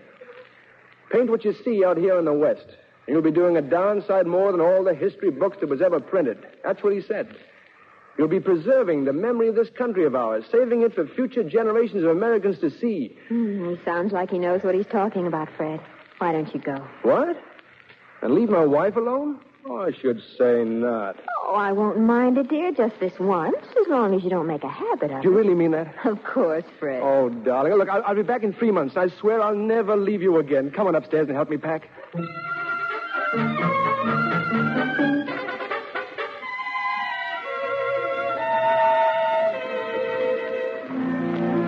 Just poke your head up, son. Look at that sky.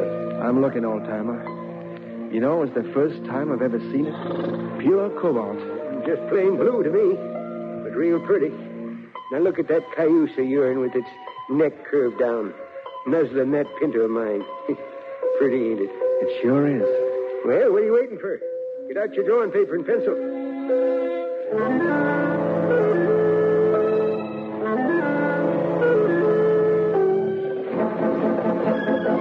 Holy smoke, look at that. Yep. Whole herd of wild horses stampeding over that cliff into Kingdom Come. But do they know what they're doing? Are they jumping to their death? Sure they know. But why? Why are they doing it? There's some Indian scouts trying to round them up. You see them back there? Yeah, I see them. Yeah. And them animals would rather die than be captured. Now get out your drawing paper and pencil. Get them out.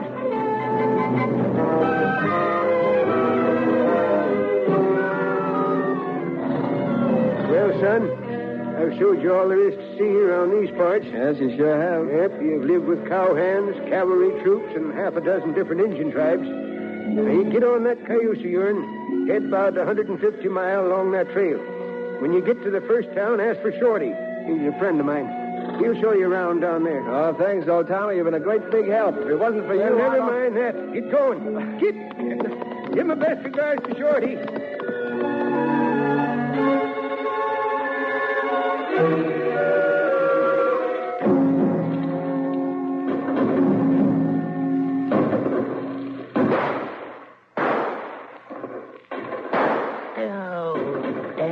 Apaches. Whatever enters their thick skulls that there's only 3 of us in this water hole. Remington. Huh? What is it, Shorty? Let go with that rifle. Make noise, man. Remington, what the devil are you doing over there? Well, if you must know, I'm examining the moccasins of this Indian guide of ours. They're practically in my face. Very interesting. Oh, that's fine. 24 renegade Apaches on the warpath all around us, and all you got to do... Shorty, you got a pencil? Mine's broken. Now, what would I be doing with it? Come over here. All right. Here I am. Hey, Shorty. How long are we going to be stuck here in this God-forsaken waterhole?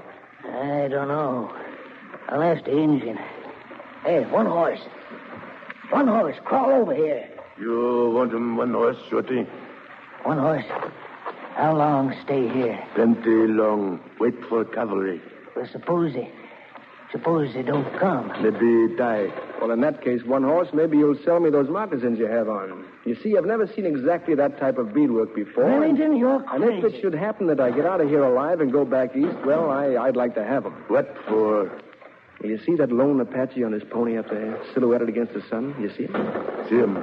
Well, I've made a sketch of him. And when I do a painting of it, I'd like the model to be wearing your moccasins. You take him. $1. Thanks very much, one horse. Excuse me, Mr. Remington, but is it all right now for us to proceed where we left off, shooting Apaches? Sure thing, Shorty. I'm ready. You sure we ain't inconveniencing you? Not at all. Thank you. All right, everybody. With Mr. Remington's permission, ready, aim, fire!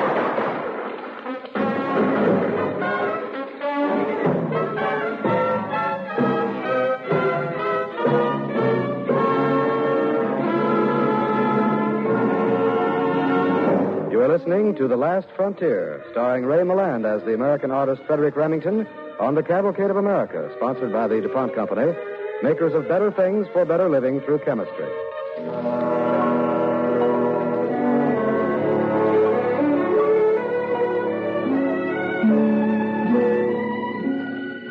Thanks to the arrival of a troop of cavalry, Fred Remington did get out of that waterhole alive, as he'd gotten out of so many others. And the picture was duly painted at his studio in New York and exhibited the following year.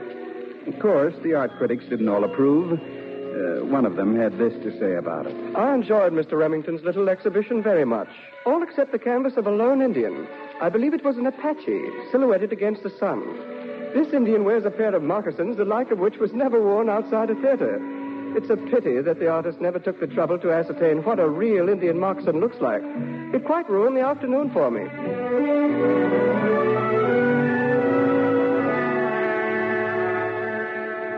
It's 2 years later.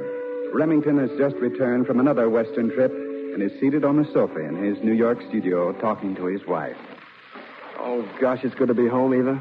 I'm never going to leave you again. That's what you always say, darling, until you've been here a little while and used up all your sketches. Oh, I got some great ones this time, Eva. Of Comanches and Kiowas and horses, all kinds of horses, pintos, Mustangs. Eva, did you know that there were no horses in this country before the Spaniards came? Weren't there, dear? No. And yet you think of the Indian and the horse as inseparable. As a matter of fact, it was the white man who taught the Indian to ride. Really? Really. Darling, I've been thinking about you and those Indians.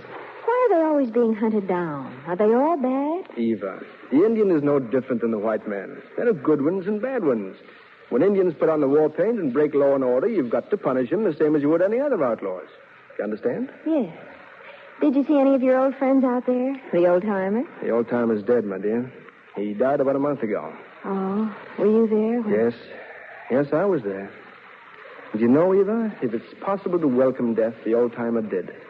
It was as though he had nothing more to live for. Did you show him those photographs of your painting? Uh-huh.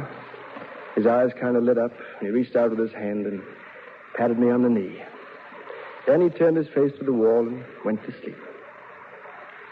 I suppose you made quite a lot of sketches, enough to last a long time. Oh, I did. Some good ones, too, but not the big one. The big one I missed out on. What was that, dear? Sitting Bull, the big chief of the Sioux. What I wouldn't give for a sketch of that old buzzard in full war regalia. Uh-oh. Why do you say uh-oh? No reason. So, you think there'll be another Indian war? Oh, there could be. And if it is, it'll be the last one we ever have in this country, Eva. After that, the Indian as a fighting man will be as extinct as the dodo. Oh, well. Anyway, I'm home now. I'm back to civilization. That's good enough for me. Yes, darling. And I'm going to stay home. Are you, dear? Yes. Gonna get me a pair of slippers and a big Morris chair and just sit. You're sure about that? I'm positive. And nothing could drag you out west again? Absolutely nothing. I'm glad to hear that. Now I can let you see the afternoon paper. There's a story on the front page. Here you are. Wait, jumping Jupiter. What's the matter, dear? So Sitting Bull is on the warpath with 4,000 Indians. Hey, listen to this. Every Indian buck is equipped with a rifle, and needless to say, he knows how to use it. General Miles has issued orders to avoid battle at all costs. The primary objective of the United States Army is the arrest of Sitting Bull. Well, that's very interesting. Is it, Fred? Why? It's just interesting, that's all. Well, why, darling? Well, it just is, that's all. Fred. Yes, dear. I stopped in at the railroad depot on my way home. You did what for? Here's your ticket. Your train leaves at midnight. Eva, did you really? Mm-hmm. Oh, you're a wonderful woman, and I love you. The most beautiful, the most understanding. Oh, yes, you are. And you can order those carpet slippers and a nice, soft Morris chair right now. This is my last trip, so help me. Don't say it, Fred. Don't say it.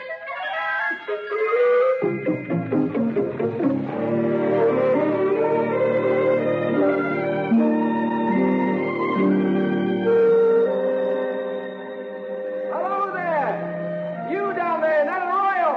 Hello! Wait a minute, I'm coming down. Hey, One Horse. Who do you suppose that is? One Horse. One horse, Shorty. Who's that coming this way? Hello. Well, if it ain't... Hello, Mr. Remington. How's things back east? Fine, Shorty. How are things in the Badlands? Oh, not bad. Hey, look, One Horse. Look who's come back. Oh, there, One Horse. Oh, still got them moccasins. Still got them.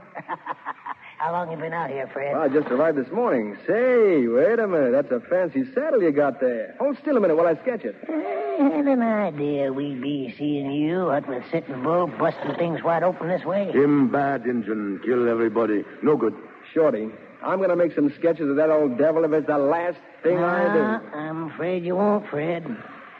Sitting Bull's dead. What? Yep. Indian detail got him and some of his renegades last week. And I came all the way out here to... But what about the rest of his gang? There were 4,000, it said in the papers. Some of them are holed up in the camp on Wounded Knee Creek. 7th Cavalry's going up to bring him in. So will they give up peacefully? What do you think, One Horse? Will they surrender? No surrender. Sioux fight till last man die. In that case, there's going to be one whale of a battle, and that's where I'm heading. We go to... Well, Fred, you coming with us? Am I? Just wait till I get me a clean sketch pad. 2 sketch pads.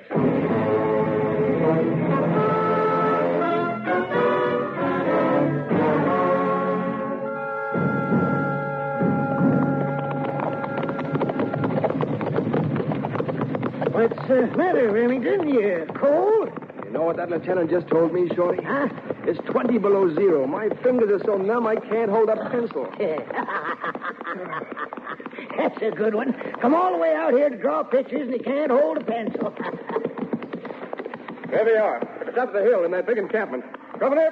Oh! Shorty, do you think them crazy Indians can hear us from here? It depends, Lieutenant. You want them to? Of course I want them to. Well, you can hear me if I holler good. What you want me to tell them? Get up on that rock and talk Indian to them. Tell them we've got them surrounded. All right. Sika! Sika Sawa! Mamo Hello Dakota! What else, Lieutenant? Come out and surrender. Lewa! Ik Kulamo! Oh, we're coming in after you. Sika Nawa Klatawa! Shorty! He's been hit.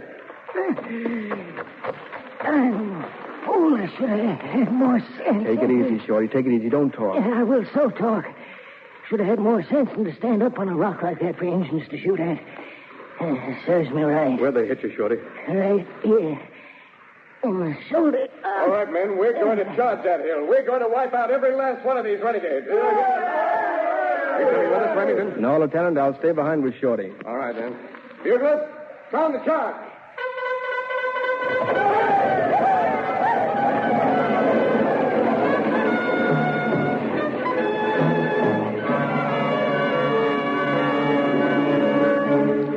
That battle in which the power of the renegade Sioux was forever broken went down in history as the Wounded Knee Massacre. It was, as Remington had predicted, the last great Indian war to be fought in this country.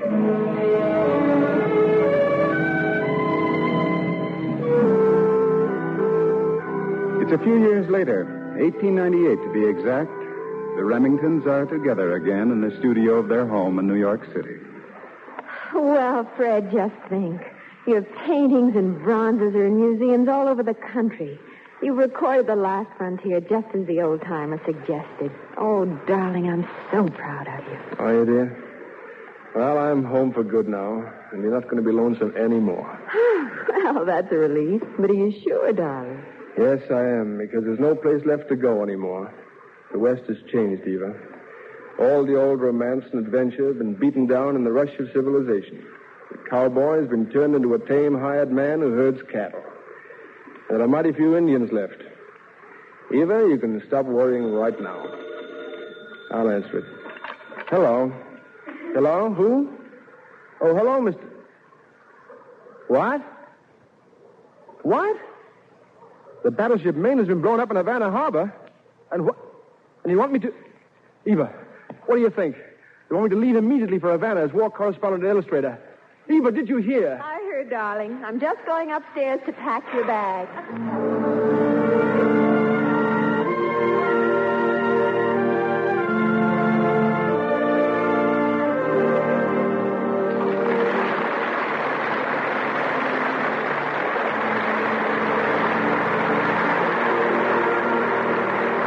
I'm sure our radio listeners join the audience in the theater tonight, applauding the performance of Ray Milland and the others in tonight's cast on the Cavalcade of America.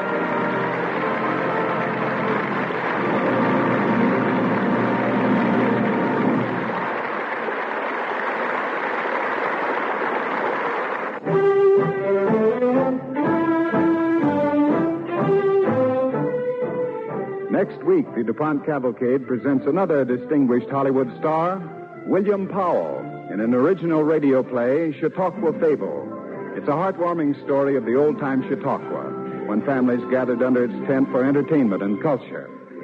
We invite you to be with us next week, then, for William Powell in Chautauqua Fable.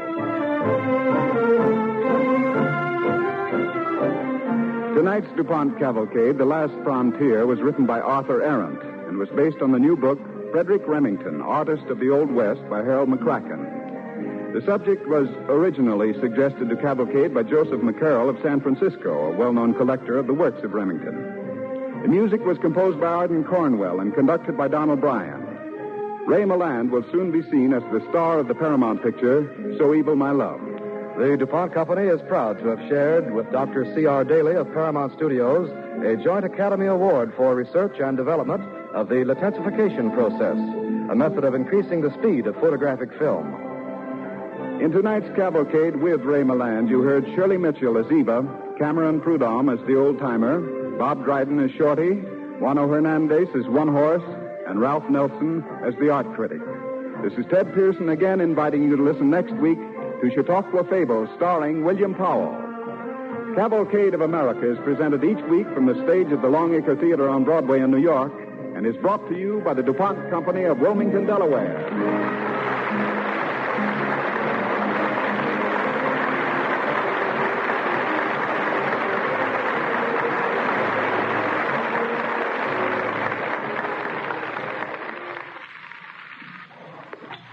This is NBC, the National Broadcasting Company.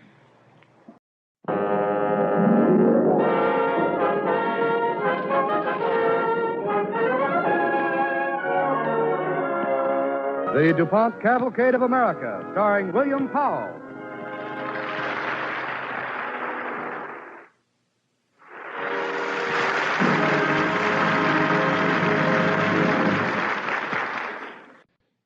Good evening. This is William Powell. Tonight, there may be some old and forgotten memories in store for those of us who recall one of summertime's most wonderful customs, taking the family to the Chautauqua. Our play tonight, Chautauqua Fable, is the story of a small boy. His name, Dewey Craver, doesn't matter a great deal because Dewey could be any one of us. Me, for example. Let's look at it as though I were really telling you about myself and my father and a boyhood visit to the Chautauqua. I haven't played many 11-year-old boys lately, so that very fine child actor, Donald Hastings, will be Dewey. However, it is comparatively easy for me to remember my own father, so in tonight's story, I'll be Dewey's father as well as your narrator.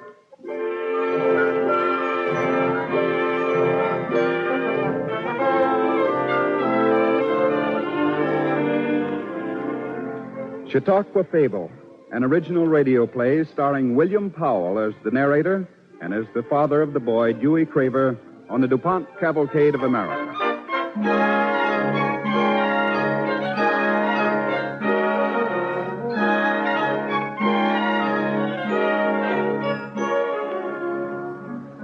When I was 11 years old, back in the year 1910, I always hoped I'd grow up to be like Mr. Sprague, who drove the buggy for the U.S. mail. Hello, Dewey. Hello, Mr. Sprague. It didn't seem there could be a better job than Mr. Sprague's anyplace. Nothing to do but drive a fast-stepping horse all day long. He got to go to Belleville every day. Well, that was 16 miles. I was lucky if I got there once a year. Oh, there. Letter for your ma from Belleville, Dewey. Guess that's my Aunt Catherine. She and Ma are always writing. Oh, somebody's got to, or I wouldn't have a job. How about letting me write a piece with you on your mail route, Mr. Sprague? No, the government don't allow it, Dewey. How do I know that you ain't a mail robber? Ever meet any robbers, Mr. Sprague? Why, I just shot up a whole gang of them on my way here. Honest? Yeah. If you don't believe me, go and look at the bodies. I left 8 of them littering up the road. Oh, I guess you're fooling me, Mr. Sprague. yeah, I guess I am, Dewey. Mr. Sprague, when can I start to learn to be a mailman? Right now. And deliver that letter to your mom. Come on, boy. Get up.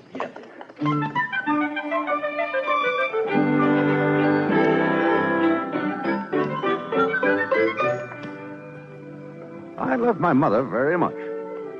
But she had one habit that I could hardly stand when I was a boy. Any time that she'd get a letter from Aunt Catherine, she'd read it out loud to Pa and me and Sister Martha. Well, Aunt Catherine's letters were never less than 12 pages long, and more often they were 20. And if anybody happened to marry or die, well, I give you my word, that letter would go on as long as Pilgrim's Progress. And everyone said that dear Ellen was the prettiest bride they ever saw, and that the wedding cake was the finest they ever ate. It was store-bought. Oh. What's the matter, Dewey? Do we have to listen about an old wedding? Your sister Martha's listening. Sure, she's a girl. Just because you aren't interested, Dewey, doesn't mean other people aren't. If your ma can take the trouble to read, you can take the trouble to listen. I'm listening, Pa. Well, that's all she says about the wedding, Dewey. Now I come to my really important news. Who died? Dewey Craver. That's not nice talk. I'm sorry, Ma. Go on with the letter, Ma. I want to hear Aunt Catherine's news. Now I come to my really important news. We are going to have a Chautauqua in Belleville this summer. A Chautauqua? I know what a Chautauqua is. It's a big tent and they give shows in it. I read about it. I want to go. Can we? Dewey, don't want to hear what else your Aunt Catherine is? Oh, sure, you bet. Well, what did she say? Now I come to my really important news. We are going to have a Chautauqua in Belleville this summer. Everyone says it will be the most wonderful thing ever, full of real culture. There's to be a famous opera singer and an Arabian magician. I want to see the magician. There will be a troupe of alpine yodelers from the Swiss Alps. There will be scientific and comical lectures. Ciricello's Italian band will play. And William Jennings Bryan is to speak. Well. All told, there will be 3 programs a day for 7 whole days. It is something no one should miss, and Fred and I were wondering if you Cravers would like to visit us Chautauqua week. Could we, Pa? Could we? Oh, it would be wonderful. Can we, Pa? What? Traipse off to town for a whole week just to see a lot of theatricals? Well, this is cultural, Father. Aunt Catherine says so. Another thing, Nathan. The church approves of the Chautauqua. That don't sound like it was theatricals, does it? I ain't saying it's a bad thing.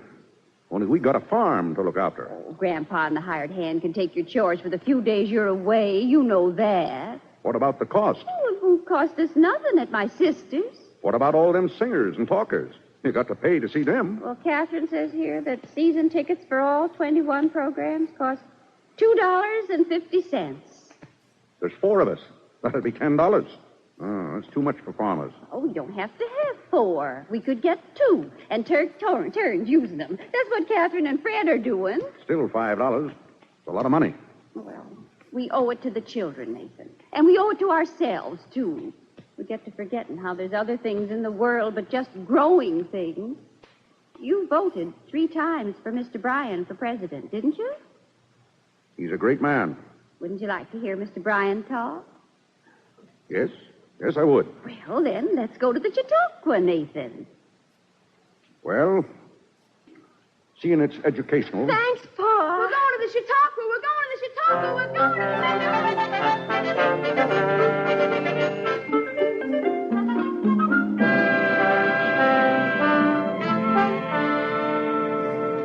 to Folks growing up today with radios and phonographs and television sets don't know what it's like not to hear music. For that same reason, maybe folks today don't know what it's like to really hear music. Why, we go months and years even without hearing anything but the church choir or the village band. And then along would come the Chautauqua.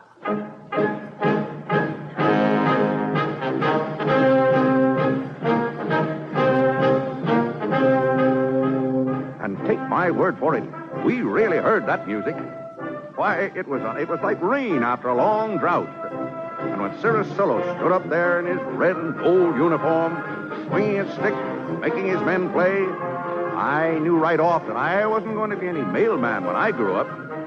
I was going to be a band mascot.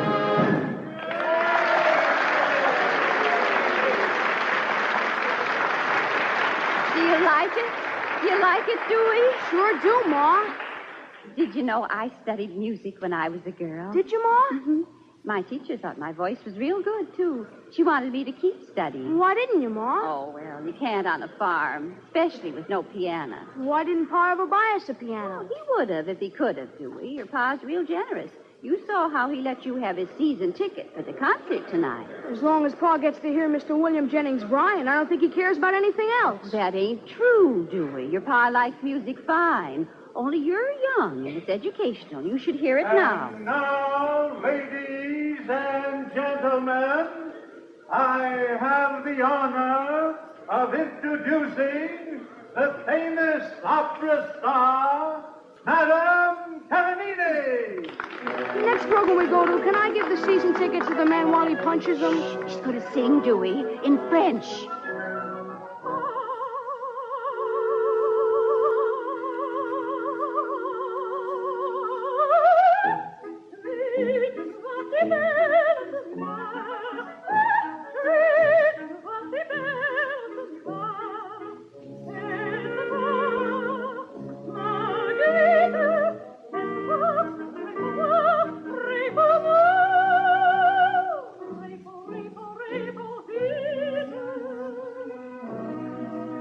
Why are you crying, Ma? I'm not. Listen to the music. Your pa wouldn't like it if you missed one note.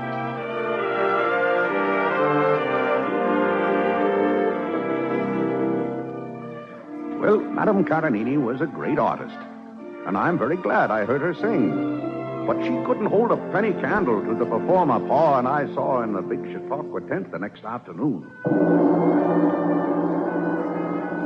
I am Abu Ben Ali, the sorcerer of the Sudan. I bring you now the mysteries of the East. I have here the magic scarf once belonging to the Queen of Sheba. As you see, it conceals nothing. And yet, I wave it once, I wave it twice, I repeat the mystic words, Abadaba! Look, Pa, he took a bowl of goldfish right out of the scarf. It's a trick, Dewey. Pa, when I grow up, I want to be a magician.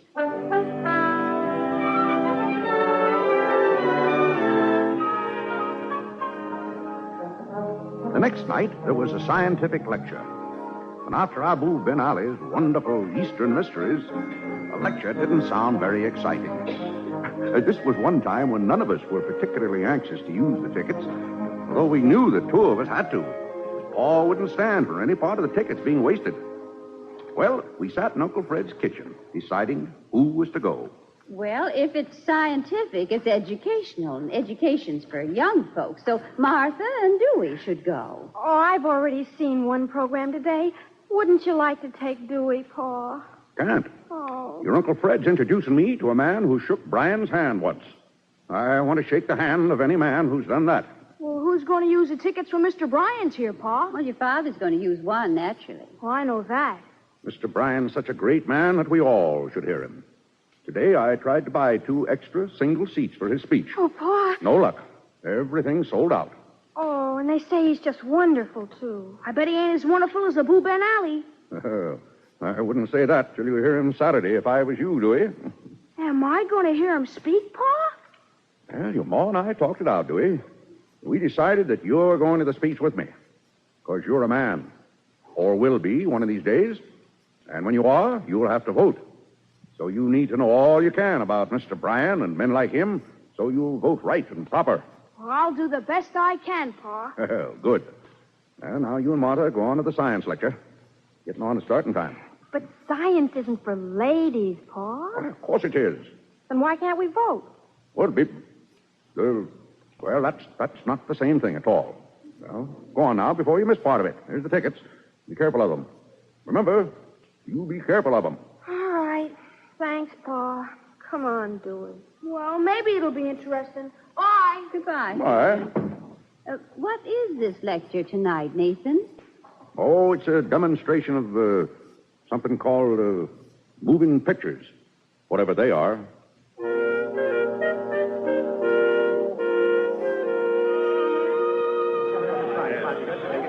Gosh, more people here tonight than I thought there'd be. Can I give the man the tickets? You heard Pa tell me to be careful of them? I'll be careful. Kids lose everything. I ain't a kid.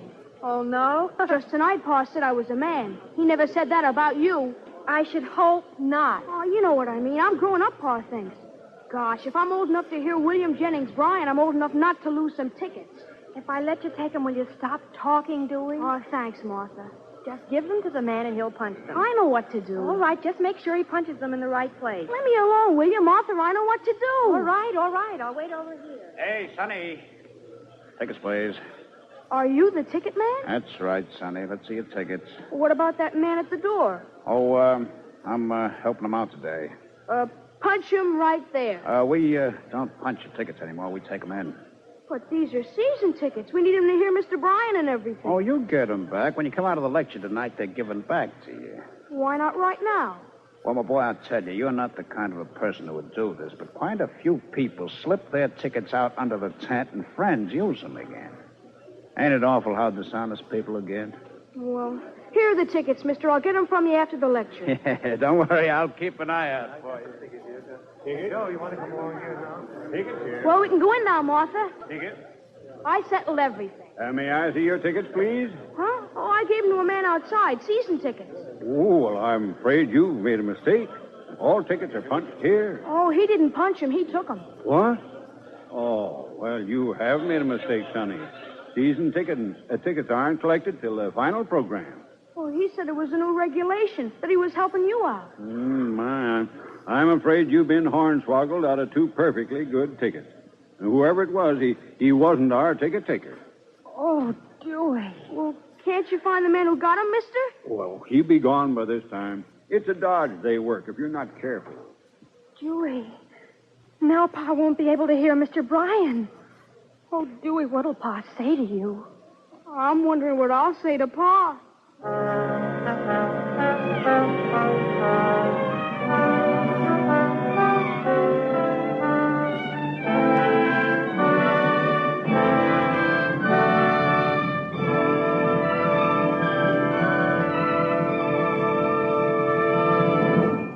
You're listening to Chautauqua Fable, starring William Powell as narrator and the father of Dewey Craver on the Cavalcade of America, sponsored by the DuPont Company, makers of better things for better living through chemistry.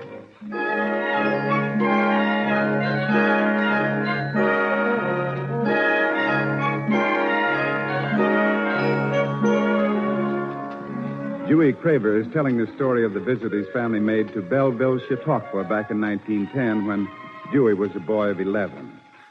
I suppose you want to hear how I told Pa about the tickets being stolen, but you aren't going to. Even after 38 years, with an experience in 2 wars and the Big Depression, I still don't like to dwell on that scene I had with Pa. Well, next morning, I went to see the sheriff. Mr. Sheriff, you gotta find the thief that took my father's tickets. Pa's gotta get to hear Mr. Bryant tonight, and it's sold out. Your pa give you good hiding, did he? I wish he had. If he'd only lose his temper, it wouldn't be so bad. Well, what's he do? He just looks at me like I was Benedict Arnold or someone. Like I betrayed him and Mr. Bryant and the whole United States. Oh, no. Take it easy, son. Your pa don't mean that. He does, too. He says maybe I'll get old enough to vote, but I'll never get sense enough. Well, I wish I had a ticket of my own to give your pa, son, but I ain't. I'll keep looking for this thief, but I wouldn't count on finding him. I'll go out to the Chautauqua grounds and look around some more for him. And if I find him, I'll... You spot him, you just tell an attendant. I will, Mr. Sheriff. And don't worry about growing up and not having sense enough to vote right. Lots of folks get along without that. Fine.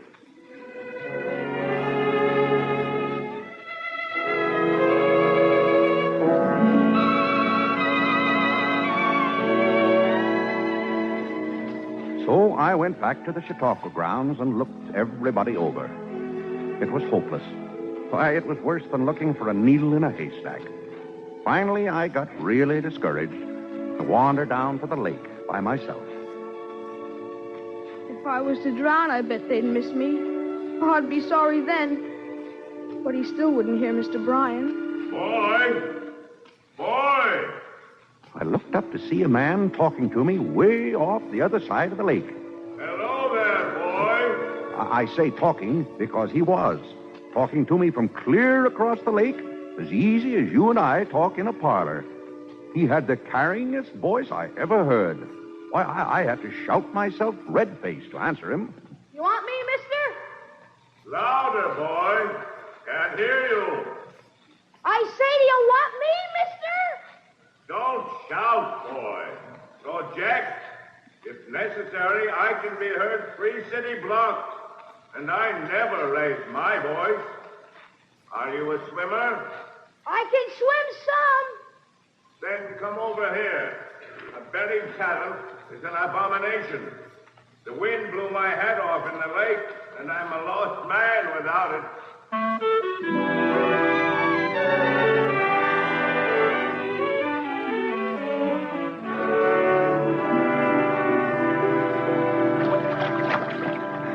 Here you are, mister. Thank you, boy. Thank you. What is your name, young man? Dewey Craver. And what return can I make for this favor you've done me? Oh, that's all right, mister. How about a bright new dime, Joey, as the start of your future fortune? Oh, no, thank you. My pa doesn't like me taking money just for doing things for folks. Your pa sounds like a Christian gentleman, Joey. He's a farmer. Oh, well, so was my pa. Now, if we hang this hat here in the sun, it ought to dry soon enough. Mister, when you were a boy, did you get along good with your pa? Mostly I did, Joey. Don't you? I always used to, but just yesterday I did something to Pa that I don't think he's ever going to get over. You want to tell me? Well, you see, my pa thinks Mr. William Jennings Bryan is the greatest man in the world. Huh? Do you? Well, only now and then. He has the best appetite, I'll say that for him. Well, anyway, we came to the Chautauqua mainly so Pa could hear Mr. Bryant speak. And now we can't because I lost our season tickets. I got swindled out of them. Well, don't worry so much, Joey. Things will work out. But how? Joey, there's a poem you ought to know called To a Waterfowl. It ends up, he who from zone to zone guides through the boundless sky thy certain flight, in the long way that I must tread alone, will lead my steps aright. God looks after us, Joey. You mean even after my tickets? Well, he brought you here to me, Joey. And it just happens I can help you. How many in your family? My pa and ma and my sister Martha and me. All right, look. At 8 o'clock tonight, you bring your family to the main entrance of the Chautauqua tent. Tell them your name is Joey Craver. There'll be 4 very good seats for you. But they're all sold out, mister. I asked. Don't you believe me, Joey? I don't know whether I should, mister, but I do. You just kind of got a way of saying things.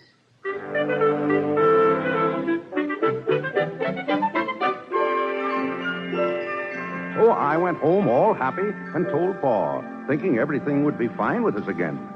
But he didn't believe a word I said. Honest, Pa, I ain't making it up. What complete stranger's going to give you 4 tickets for a lecture that's been sold out for weeks? I'm only telling you what the man told me, Pa. Well, it don't make sense. Stranger things have happened, Nathan, and we owe it to Dewey to find out. He's never going to feel right till he evens up things with you. We got to give him the chance.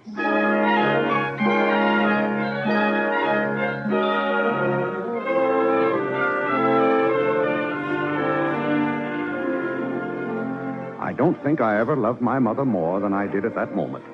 So down we went at 8 o'clock to the big tent. Goodness, what a crowd. It's hopeless. I'm only telling you what the man said, Pa. Well, all right. Here's the ticket, man. Go ahead, Dewey. Ask. Excuse me, are there 4 tickets here for Dewey Craver? No, there aren't, Sonny. There aren't. Oh, Dewey. I'm sorry, Pa. Well, that's all right, son. You've done your best. Oh, don't look so downcast, Sonny. I haven't tickets for you, but if you follow this usher, we have a fine place for all of you to hear Mr. Bryan's lecture. Follow me, please. So we followed the usher inside the crowded tent. Then we followed right down the center aisle. Then we followed him right up some steps onto the platform where the mayor of Belleville and a lot of important people were sitting. And almost in the middle of the stage were 4 empty chairs, which the usher told us to take. And then, before Pa even had time to pinch himself, someone announced, Our speaker of the evening, Mr. William Jennings Bryant. Oh, that's the same man I saw today. And what do you think Mr. Bryan did? Before he started to speak, he looked right over at me and smiled. You should have seen the look on Pa's face. Then Mr. Bryan began to speak. I speak to you tonight on the Prince of Peace.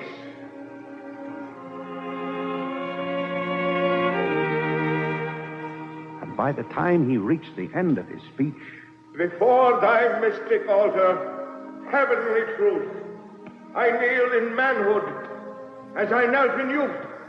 I knew just what I wanted to be when I grew up. Thus let me kneel till this dull form decay and life's last shade be brightened by thy ray.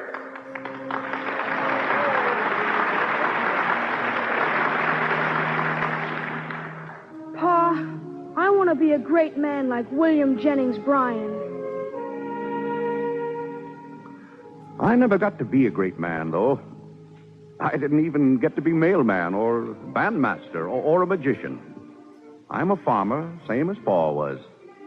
And when folks want to make me feel real good, well, they tell me I'm like he was.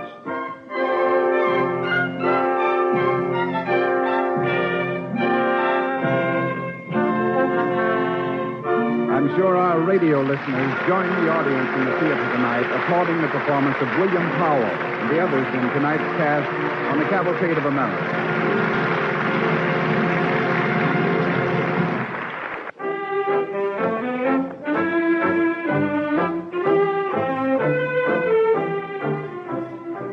Next week, Cavalcade presents the exciting Hollywood star Lucille Ball in Skylark Song. It's a dramatic portrayal of the brilliant American soprano Grace Moore, the girl from Jellicoe, Tennessee, whose spectacular triumphs in opera, concerts, and motion pictures constitute a sparkling American success.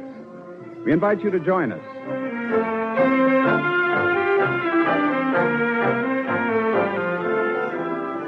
Tonight's DuPont Cavalcade was written by Frank Gabrielson.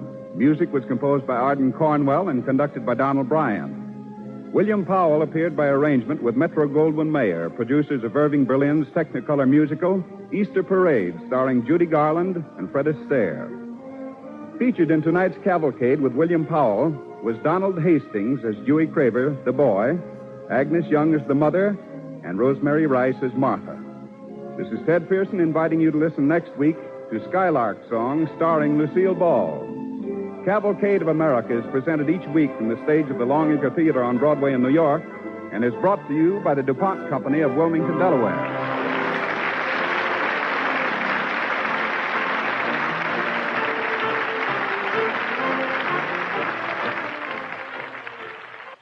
This is NBC.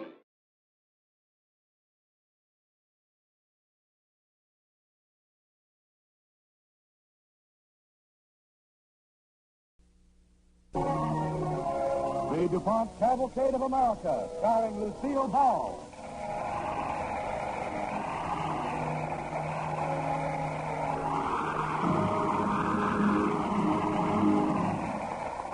Good evening. This is Lucille Ball. Tonight's Cavalcade presents Skylark Song, and I'm happy to play the part of a girl who sang her way to fortune and into our hearts. She was Grace Moore. Her magnificent voice is stilled now, but its echo and the spirit that carried Grace Moore to stardom from a church choir in Jellicoe, Tennessee, will never die.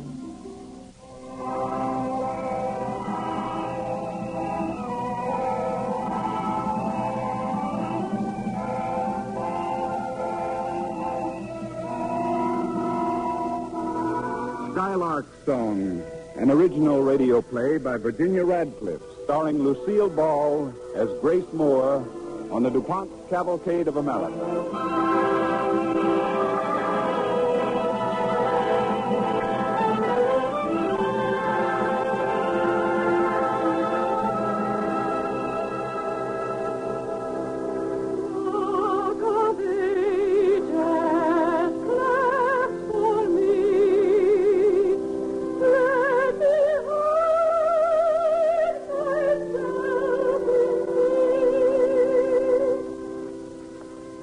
Sunday morning in 1917. As the people leave Jellicoe, Tennessee's First Baptist Church, its minister, Dr. Martin, stands on the steps outside to greet the members of his congregation. Good morning. Good morning.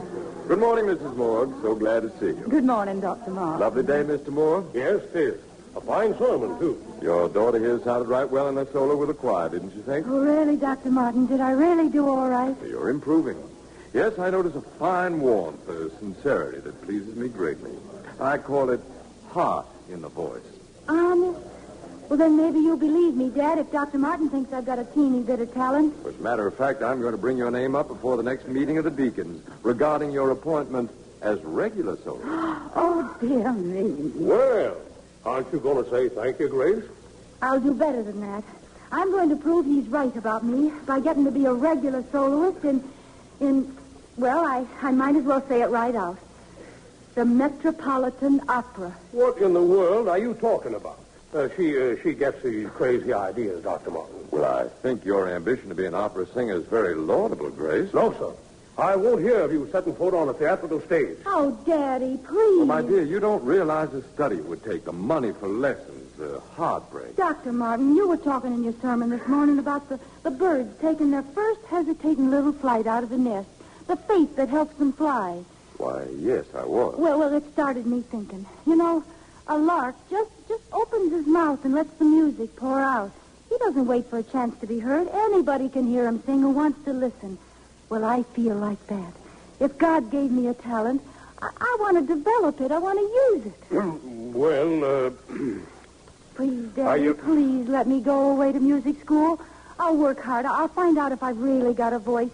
And if I haven't, I promise you I'll come home and never get another crazy idea in my head again, ever.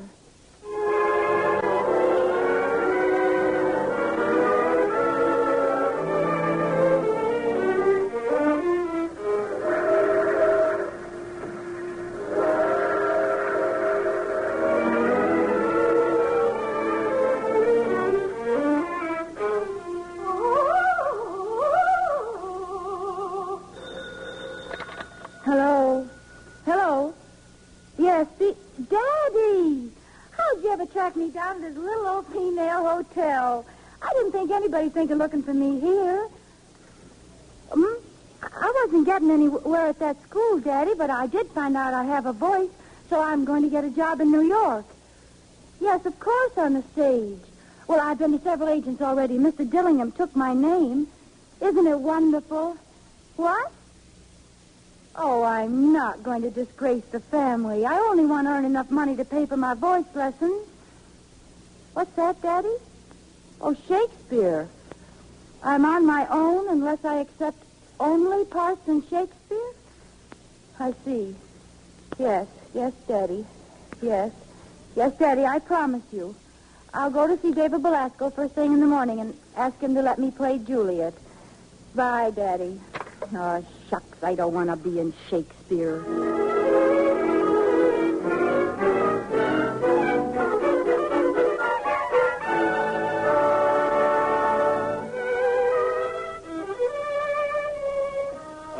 Sorry to keep you waiting, young lady. Oh, that's all right, Mr. Belasco. After all, what's 4 hours?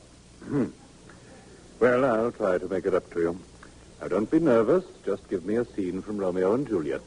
Ready? Yes, sir. What light through yonder window breaks?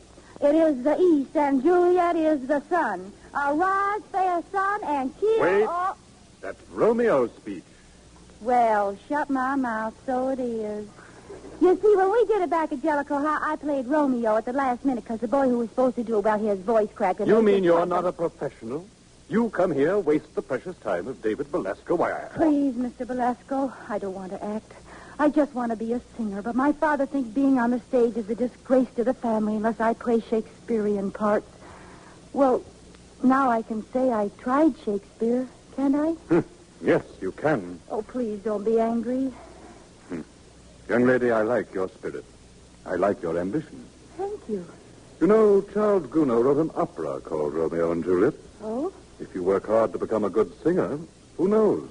Your father may hear you in Shakespeare someday after all. Jiminy crickets. In the meantime, take my card. Go and sing for this young man. His name is George Gershwin. He may be able to help you. Oh,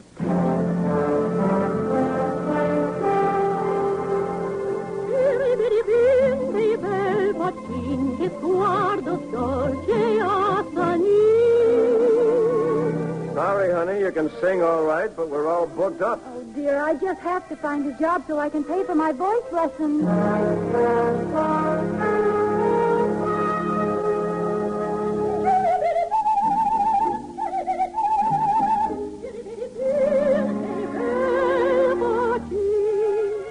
Sorry, can't do anything for you. But, Mr. Cord, I'm trying to get a job singing so I can pay my rent.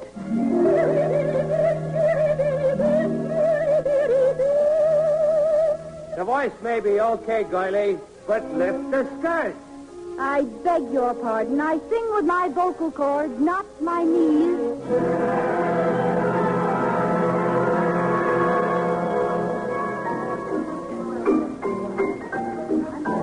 Girls, listen. Closer now. Now, we'll sing Perusian a little. Oh, Nellie, where are you going? Be right back, Joe. Well, hurry it up and don't trip on your train or anything. What's he mean, anything? Excuse me, is that Raymond Hitchcock? No, sister, that's merely the director. Thank you very much. Oh, jeepers, what'd I do? You nearly ripped off about 8 feet of my bustle. Why don't you pick up your satchel? Hey, what's going on here? Who's that girl? Little Miss Twinkletoes to see you, Joe. How do you do? My name's Grace Moore. I'm a singer. I came all the way to Boston just to audition for you.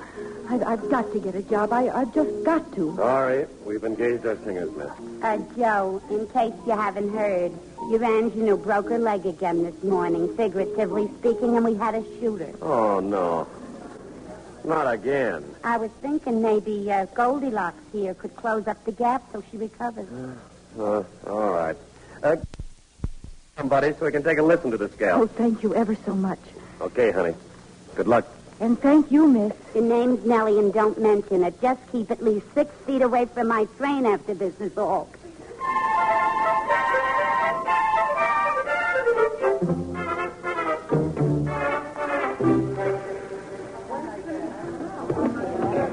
Hello, Daddy. Hello, Daddy, I got a job. Yes, isn't it wonderful? Yes, I'm calling from backstage. On Broadway, Daddy. A show called Hitchy Coo. What? Oh, Daddy, I can't ask him to change the name. It's up there in lights 10 feet high. But, Daddy, you haven't given me a chance to tell you my big news. Yes, everything seems to happen at once. Listen, I'm going to audition for Gatty Kazaza at the Metropolitan. Gatty Kazaza. No, I'm not trying to confuse you. That's right, Daddy. Well, what do you think of your little Skylark now?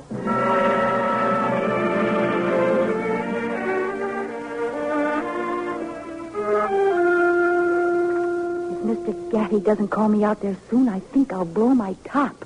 It'll have a long way to blow in this barn, honey. I don't know why you want to sing here anyway. You're doing fine in this show.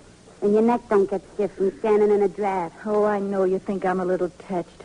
But, Nellie, music is my life. Good, beautiful music. If I make good here, then a door to a whole new world is open for me. Well, when you get ideas like that, who am I to try and stop you? Mr. Moore. All right, Mr. Gatty. Good luck, honey. Thanks. Well, what is your aria? The Visi d'Arte from Tosca. I have lived for art and love. There is no need to translate. Go ahead to commence.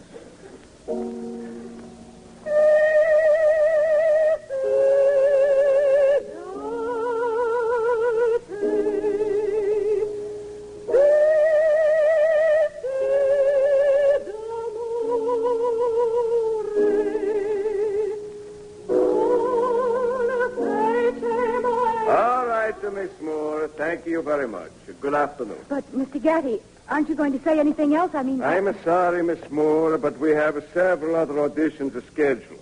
I have no time for a detailed criticism of your work. It was that bad? It is not bad exactly, but the strain of singing popular songs every night in a musical or comedy on Broadway has coarsened the tone, injured the pitch. I see. Oh, Nellie. Oh, I'm sorry. Really, I am. But don't worry. You still got Broadway. Thanks, but I don't want it. Because of Broadway, the one door in the world I want to walk through is slammed right in my face.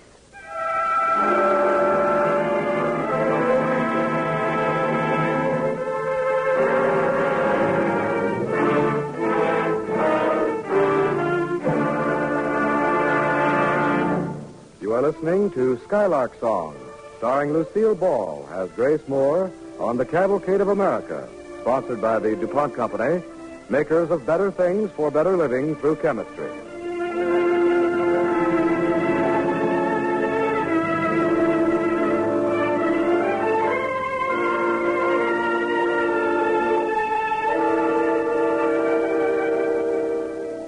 Young Grace Moore, dreaming of a career as a singing star at the Metropolitan Opera, has defied tradition by trying to earn her way in a Broadway musical comedy, only to find it has cost her chance at the Metropolitan Opera.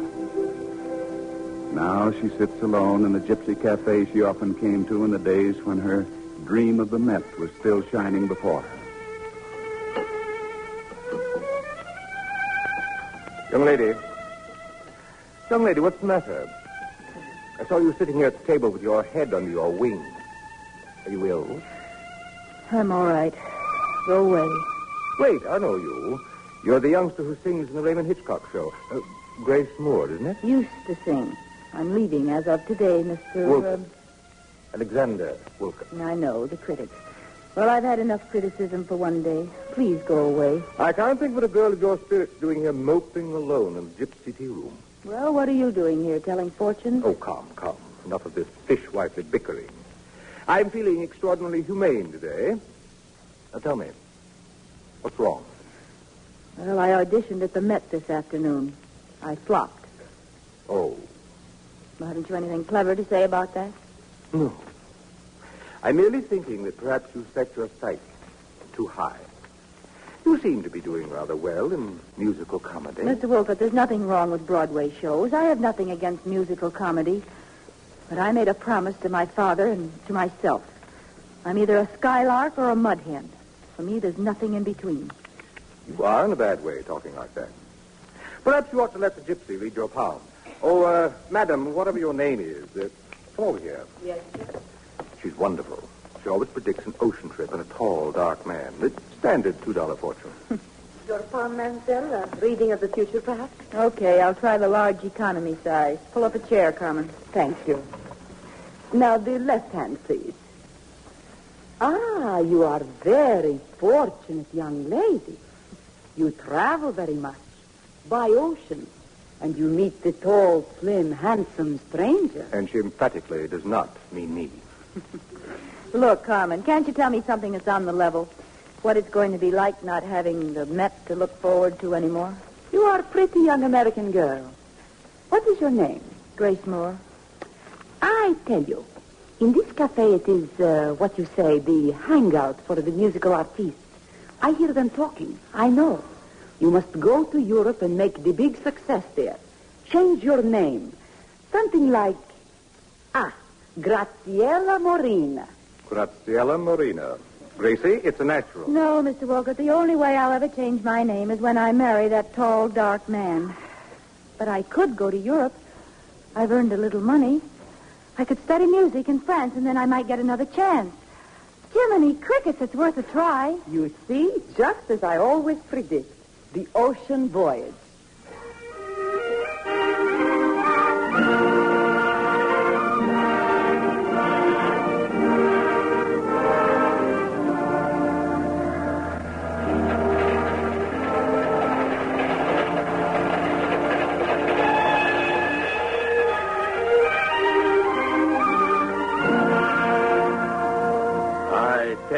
Signorina, you have improved very greatly since you come to the Riviera. Do you really mean it, Maestro? When you come to me, you're tense. You try too hard. The throat is tied. The muscles cannot function properly, you see? Now, please, we continue the exercises to relax the throat. Oh, dear.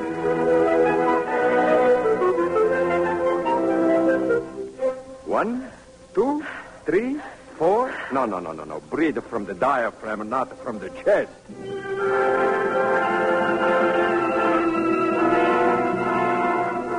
Touch the toes. Now, up and down, and knees straight. That's right. Seems to me I'm learning to be an acrobat, not a singer.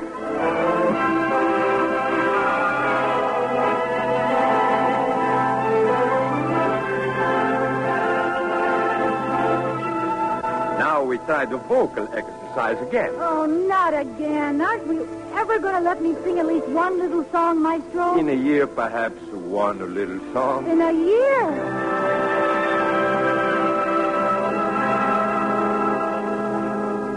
And now we come to study the role of Mimi in La Boheme. She's a great contrast to the character of Tosca. Oh, what a sweet, a pathetic child she is. So, the voice, you must make it so clear, so full of hope. Oh, Maestro, how long do I have to keep all this up?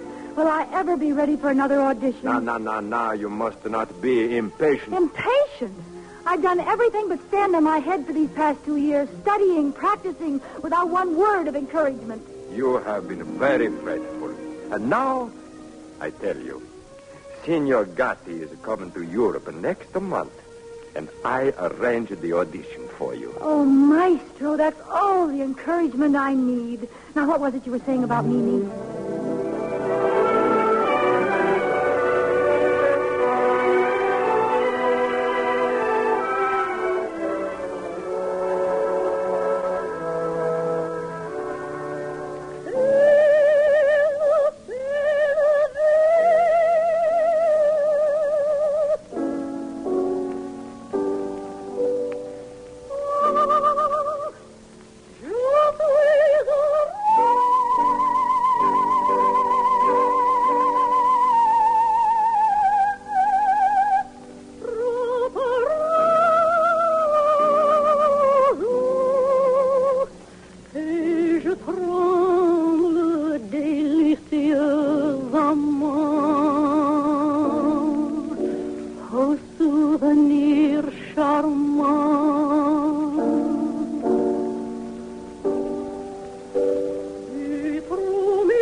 Thank you very much, Miss Moore. Oh, thank you, Mr. Gaddy.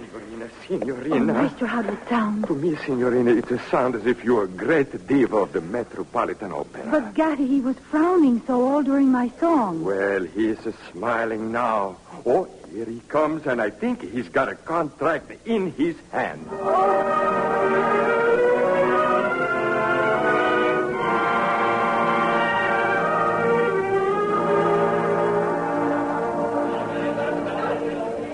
Programs, get your Metropolitan Opera programs here, ladies and gentlemen. Complete libretto, story of La Boheme, pictures of glamorous Grace Moore, debut tonight.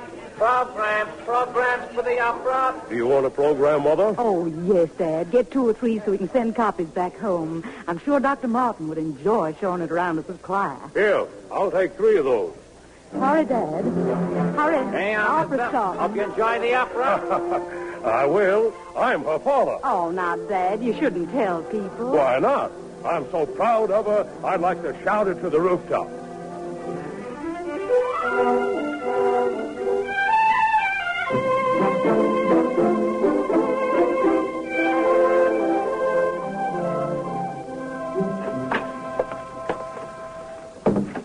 Oh, Mr. Gaddy. Well, Miss Moore, I've come to your dressing room to wish you a great success. Thank you, Mr. Gaddy, but I'm so nervous I don't think I'll be able to hold poor Mimi's candlestick. You'll be all right once you're on. Now, don't forget, the applause at the end of the tenor's aria, that's your cue. I know. I'll be out front. We'll all be listening to you.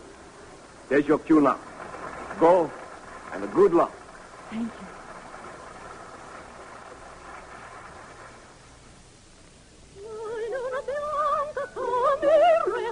Guardo sui tetti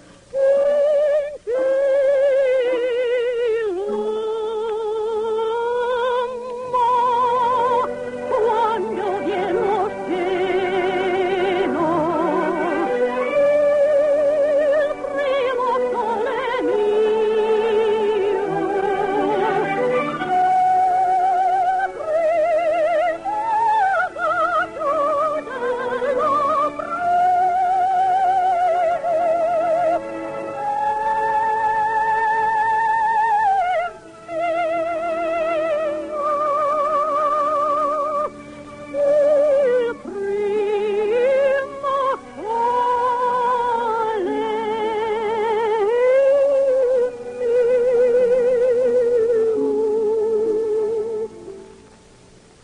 Grace Moore, from a church choir in Jellicoe, Tennessee, to the Metropolitan Opera House and world acclaim.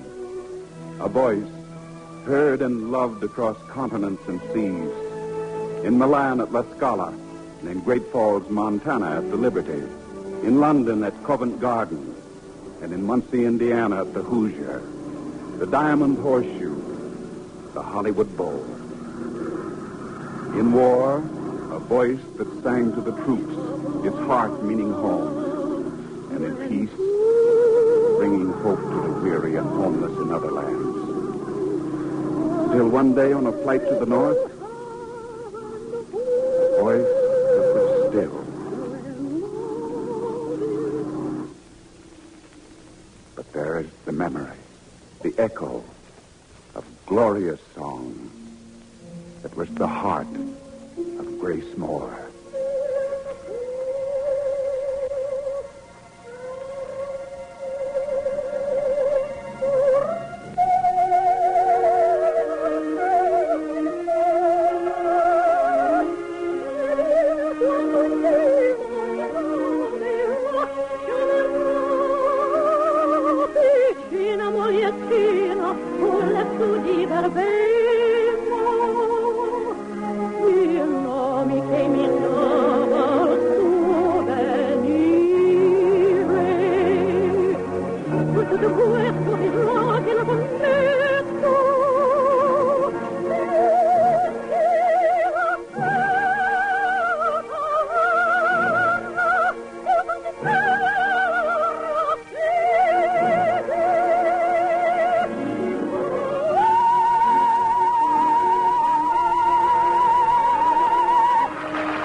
Next week, Cavalcade brings you the distinguished star of stage and screen, Basil Rathbun, as Thomas Jefferson in a notable event in radio.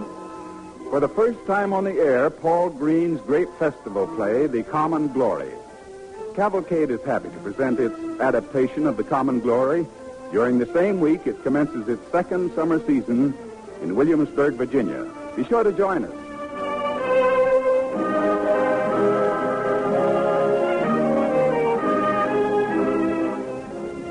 On tonight's DuPont Cavalcade, our vocalists were Marjorie Brett and Marjorie Hamill, and the music was conducted by Donald Bryant. Lucille Ball will soon be seen in the Paramount picture Sorrowful Jones. Last year, over 1 million Americans were injured and 32,000 killed in traffic accidents.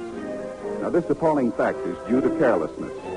It can be overcome if we all undertake the responsibility of obeying our traffic laws. Be careful. The life you save may be your own.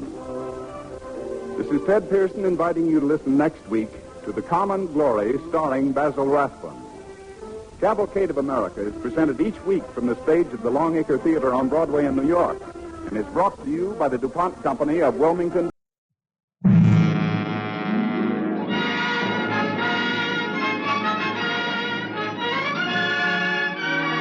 The DuPont Cavalcade of America, starring Basil Rathbun.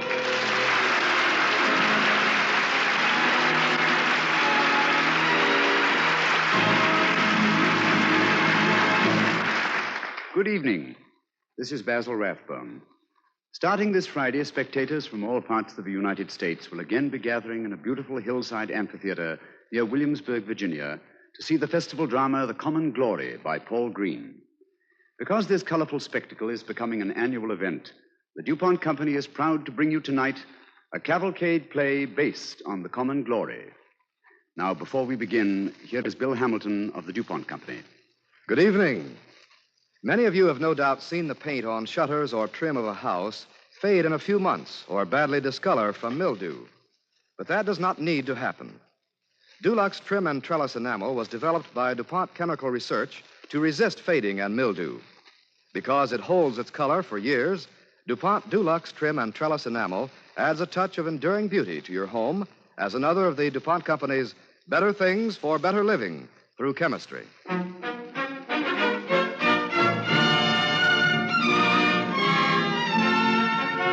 The Common Glory, written by Paul Green, adapted for radio by Eric Barno, and starring Basil Rathbun as Thomas Jefferson on the DuPont Cavalcade of America.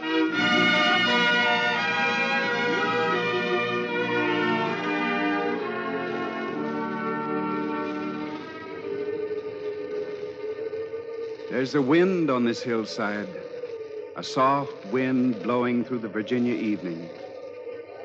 Around us, the tall, dark trees stand brooding, and the wind stirs softly through them. Would it be a wonder if we heard in that wind voices? Voices of the many men who have walked before us across these Virginia hillsides. John Smith of Jamestown, our first colony that survived. It was just over that hill there. And the men who fought at Yorktown in the battle that made us independent. It was over yonder. And Thomas Jefferson, architect of our liberties, whose figure moves so often across this landscape.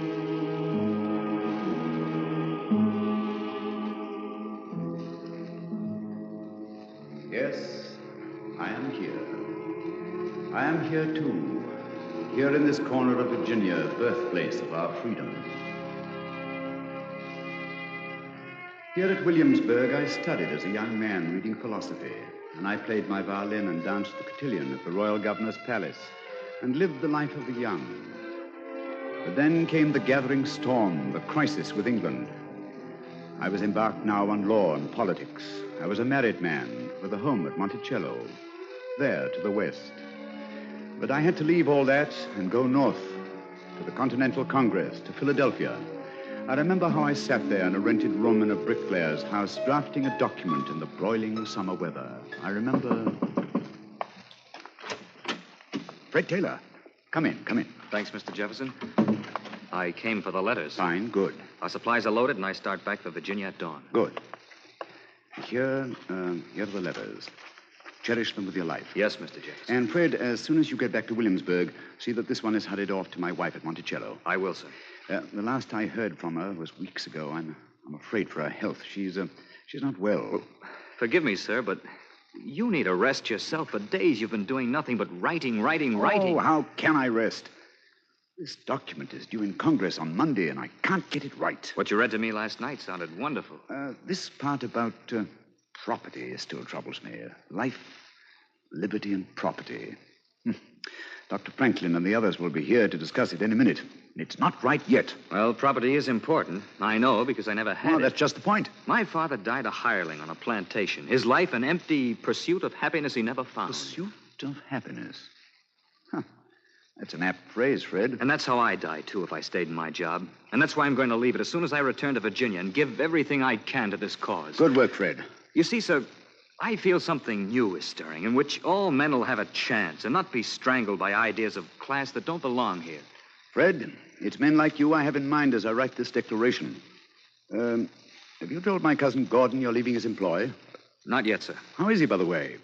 How does he stand on this issue with the king? I don't know, sir. You know how it is. He's interested in, the fox hunt, things like that. Mm-hmm. He says very little about these other things. I think he considers you a hothead. I know. And his daughter, the beauteous Eileen? Well, what about her, sir? Married yet? No, sir. She's very lovely, Fred. She is, sir. And haughty. Oh, I see. Well, goodbye, Mr. Jefferson. Goodbye, Fred, and good luck. Thank you, sir. Farewell, sir. Life, liberty, and the pursuit of happiness.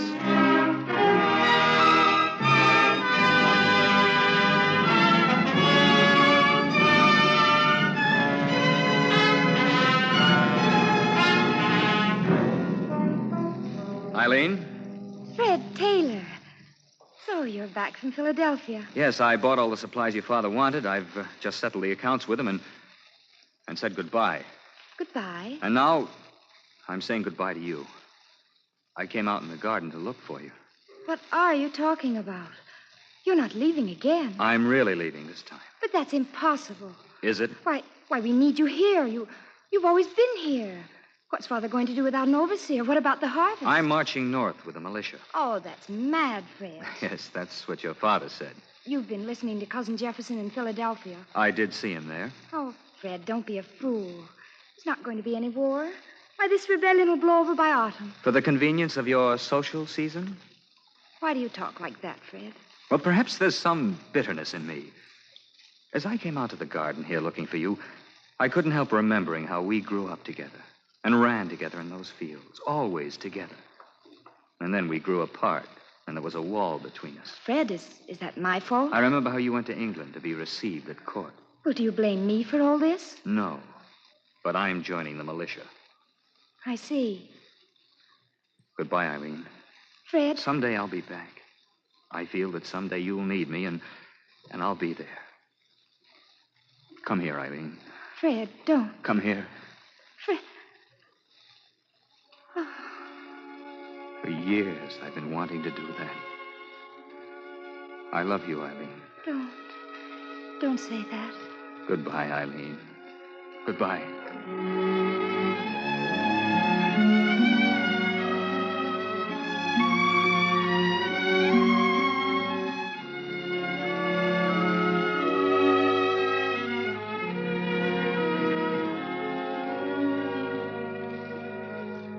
After the time of goodbyes came the years of struggle. And during those war years, I was to see Fred Taylor many times. Of the long campaigns, the endless withdrawals, and the work that was never finished. I was called back to Virginia for tasks that had to be done there in the state government. It was a time of long separation from loved ones and of quick, desperate reunions.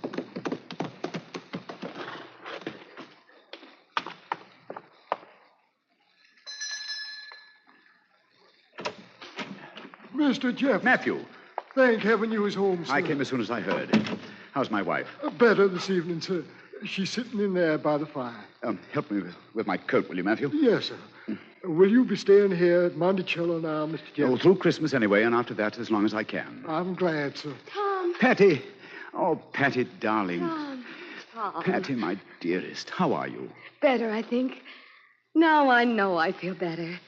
I hope my letter didn't frighten you. Oh, it's well if it did. It brought me quickly to you. Oh, I haven't seen you for so long. Let me look at you. Sit here with me by the fire. Oh, Patty, to be home at last with you at Monticello. You know, so many times I've sworn that after the next job I'd come home, but always there was something else that had to be done first. Oh, darling, they haven't let you alone, have they? There's so much to do, Patty. A new constitution for Virginia, bills for education, religious freedom, equal justice.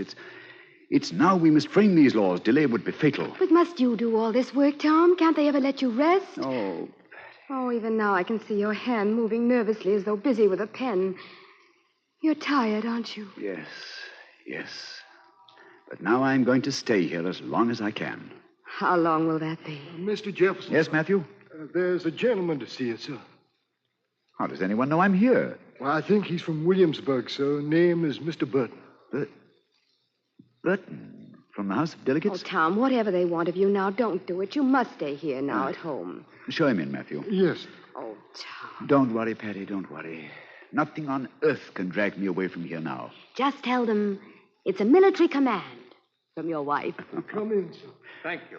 Oh, good evening, Mr. Burton. Mr. Jefferson. Welcome to Monticello. Sure. This is my wife. Welcome, Mr. How do you Burton. do, ma'am? I've been writing all day, Mr. Jefferson. I was appointed a committee to wait on you, but missed you in Williamsburg. Oh? I thought to catch up with you, but you came too speedily. I had reason. But what brings you all this way? As you know, sir, Patrick Henry's term as governor is ending. Yes. Poor man. His health is broken under the strain. We want you, sir, as our next governor. Oh, no. We've gone into it thoroughly, sir. The majority wants you. We wish to settle the matter before the Christmas recess. Yes, but it's impossible. You need a military man just now. We do not agree, sir. Then, someone who understands finance. The state is bankrupt, our money worthless. You need someone I'm sorry, Mr. Jefferson. Our cause is splitting with quarrels and feuds on all sides. Only you can bind us together. How do you know I can? If anyone can, you can, sir. No. I can be more help here, raising crops, sending supplies to Washington's troops. I'm sorry, sir. It must be you. Then the answer is no. I can't do it. Is that your last word, sir? Yes. Mr. Burton. Yes, ma'am. My husband will do it. He will, ma'am? Yes. He's never broken faith. I'm sure he hesitates because of me. Tom, will you do it? Patty, all these months I've worked to get intolerable burdens off my shoulders and... Listen, the field hands singing. They've come to sing carols for you, Tom. They've been preparing for it for so long. Adeste Fidelis. Come, all ye faithful. Slaves singing in Latin? Never heard of that before. Tom taught them, Mr. Burton. And now they're showing me the way. Mr. Burton, I'll do it.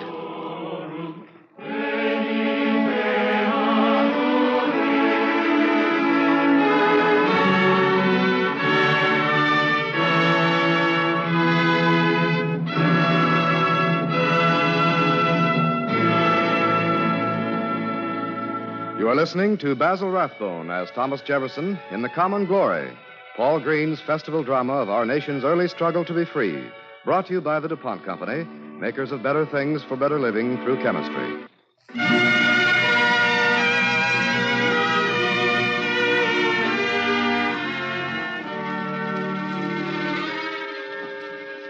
And again the years went by, the fighting and the work that were never finished.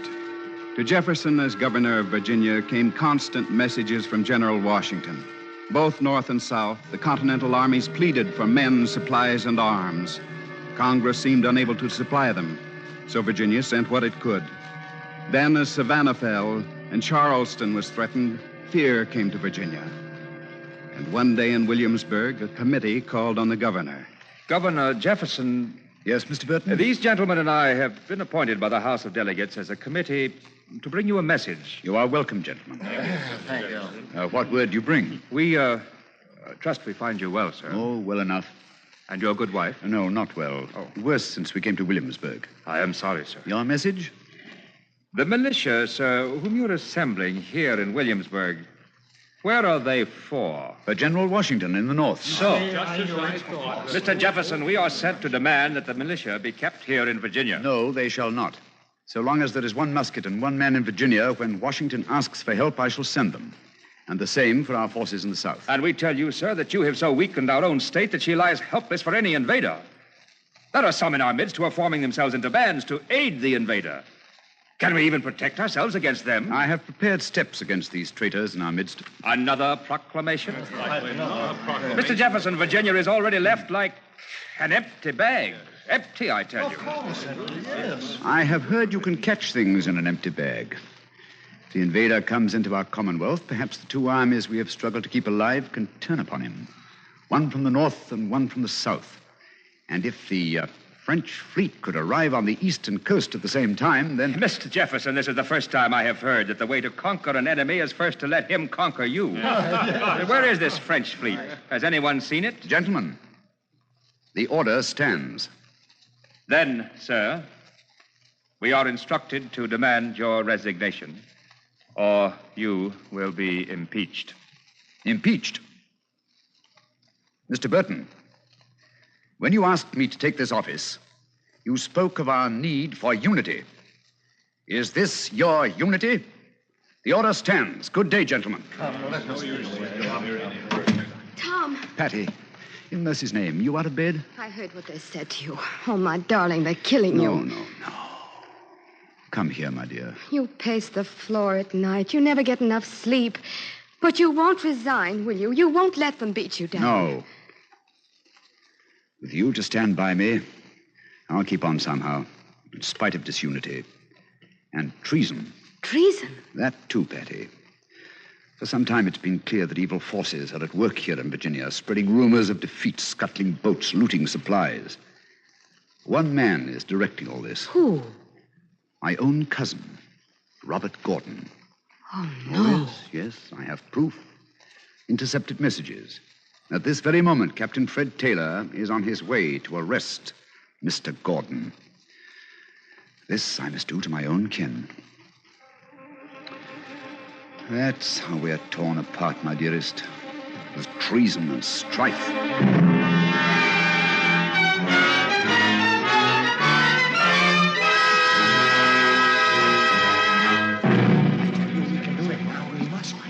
Are you ready, men? Aye, ready. We'll break in and seize him.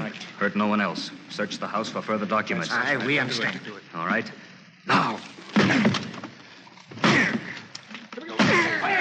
Stop! What's the meaning of this outrage? You're under arrest, Mr. Gordon.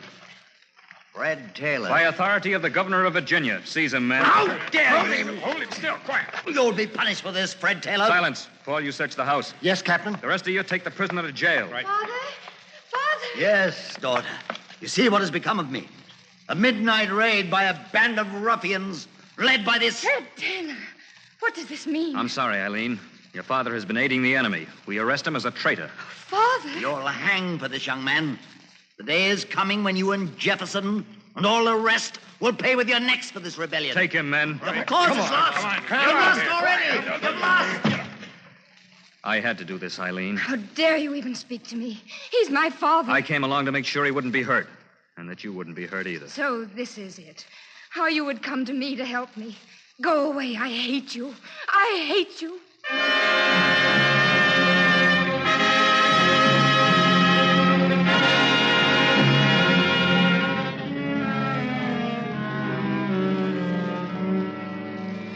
And that's how we were torn apart.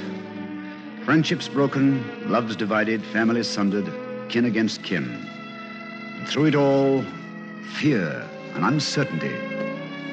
With my aide, Fred Taylor, I often rode out to inspect the garrisons.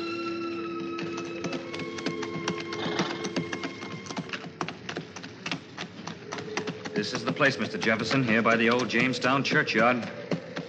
Yes, but where's the garrison? Well, I don't know. Hello! Wasn't the garrison ordered to stand guard at this very spot? Night and day, yes, sir. Hello! There's no one here. Oh. What time is it? Almost midnight. They've left, all right.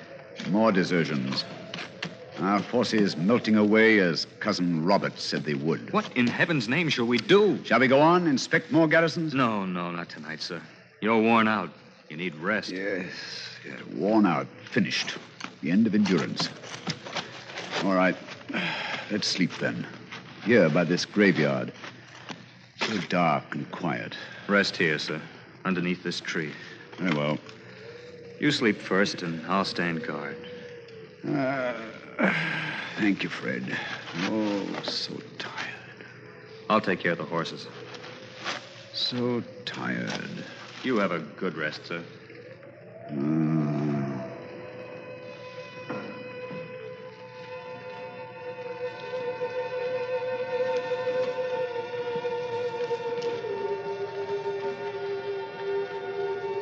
Come, Tom Jefferson.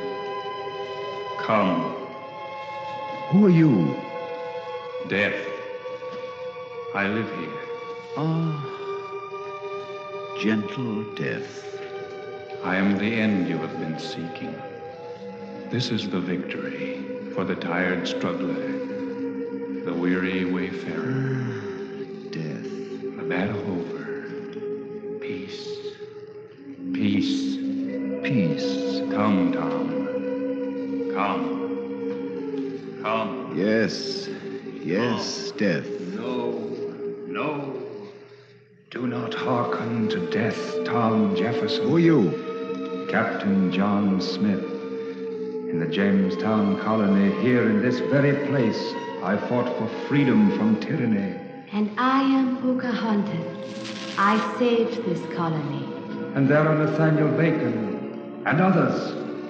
All of us fought this fight, Tom Jefferson.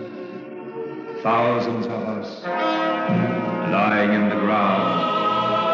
Some famous, thousands unknown. All fought this fight. We are with you. All with you, Tom Jefferson.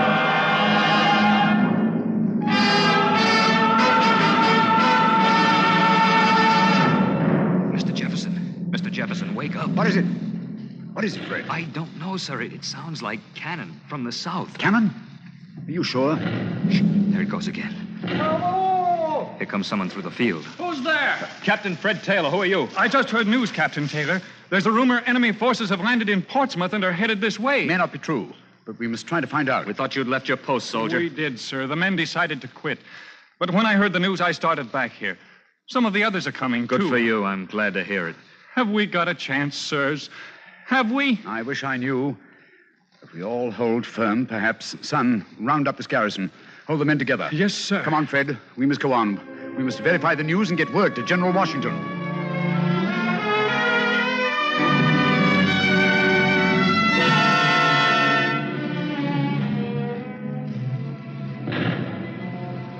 At last, after months of rumors, invasion came to Virginia. We were helpless. Richmond fell, and finally Williamsburg was captured. And now at that low ebb of our fortunes, there seemed a chance, just a chance, that our flimsy hope might come true. Washington saw the chance and took it. Under cover of darkness, he moved his small army across the Hudson and marched south. The French fleet came from the West Indies to blockade from the sea. Lafayette and Anthony Wayne cut off retreat to the south. The invader was surrounded in Virginia. And now the Virginia militia, including Captain Fred Taylor, closed in and stormed Yorktown.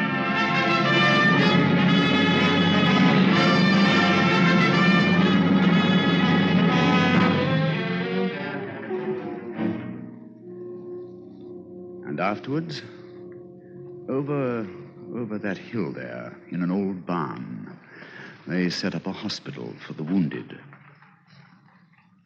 There. You'll be all right. Who are you? Just someone binding your wound. Go back to sleep, Captain. Eileen. Yes. It's Eileen. It isn't It isn't just a dream. No, but it's like a dream. I've dreamt it too. Oh, Eileen. Then you don't hate me. Oh, no, Fred. I know now you were right. But lie back and rest and let your wound heal. Have you heard what happened to your father? Yes, he died in prison. Do you still hate him, Fred? No, I don't hate him. I did once, but I don't now. Oh, I'm glad, Fred. But lie still now. I won't leave you. I won't leave you. How's your patient, Cousin Eileen? Oh, much better, Cousin Tom. He just woke up. Mr. Jefferson. Yes, Fred. Rest easy, Fred. Rest easy. We've won the battle. We can't fail now. Has peace come? It will before long. But the struggle, Fred, for what we believe, the common glory, that has to go on without rest. We must keep faith through the years ahead and the generations ahead. All that we have to hope for, all that we have hoped for, may live on. It cannot end. The things they die for, we must defend. It must go on. It cannot end. These things they died for.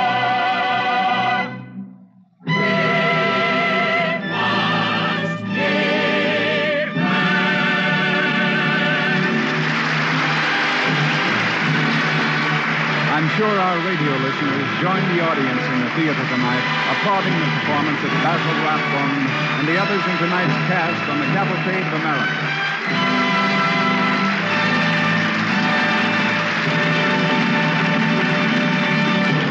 Now, here's Bill Hamilton of the DuPont Company. Are you old enough to remember ironing days when the irons had to be heated on the kitchen stove? On Tuesday morning, usually, out came the irons, at least 2 of them, or even half a dozen. First, they had to be cleaned.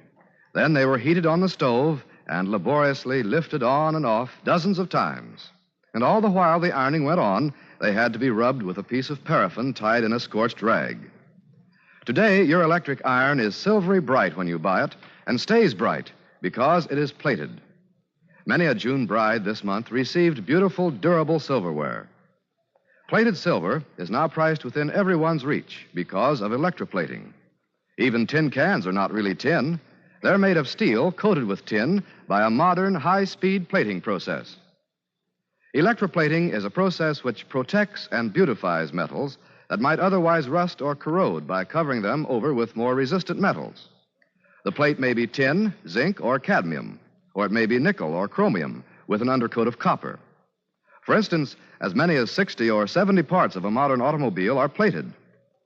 The 1948 Industrial Finishing Exposition and Convention of the American Electroplater Society opened today at Atlantic City, New Jersey. An educational society for the advancement of the science of electroplating. Its more than 5,000 members work constantly to improve the things you buy with better metal finishes. Working with them are the research teams of our DuPont laboratories, seeking new ways to improve the processes and chemicals upon which plating depends. Electroplating chemicals and metals, developments of chemical science, are among the many DuPont better things for better living through chemistry. Next week, Cavalcade presents the popular young Hollywood actress Rosemary DeCamp in The Exiled Heart. It's a tender and romantic love story of Louisa May Alcott, who wrote the beautiful American classic Little Women. Be sure to join us next Monday night, then, for The Exiled Heart, starring Rosemary DeCamp on the DuPont Cavalcade of America. The music for the DuPont Cavalcade is composed by Arden Cornwell and conducted by Donald Bryan. Basil Rathbone can currently be seen in the Broadway stage success, The Heiress. In tonight's Cavalcade, John Raby played the part of Fred. This is Ted Pearson inviting you to listen again next week to The Exiled Heart, starring Rosemary DeCamp. Cavalcade of America is presented each week from the stage of the Longacre Theater on Broadway in New York and is brought to you by the DuPont Company of Wilmington, Delaware.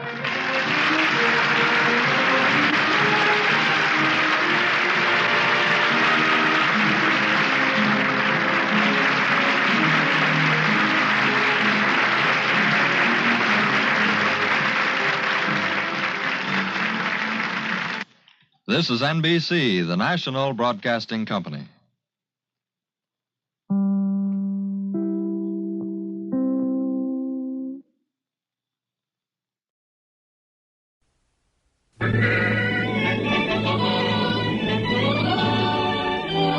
The DuPont Cavalcade of America presents The Exiled Heart, starring Rosemary DeCamp as Louisa May Alcott.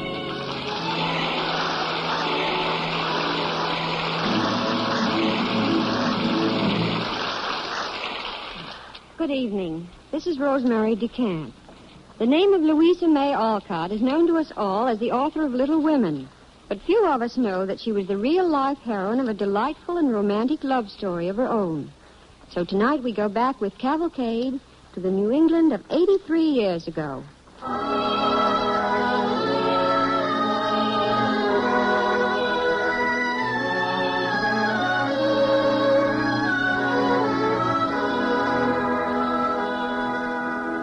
Tonight, the DuPont Cavalcade of America presents The Exiled Heart, an original radio play by Virginia Radcliffe starring Rosemary DeCamp as Louisa May Alcott.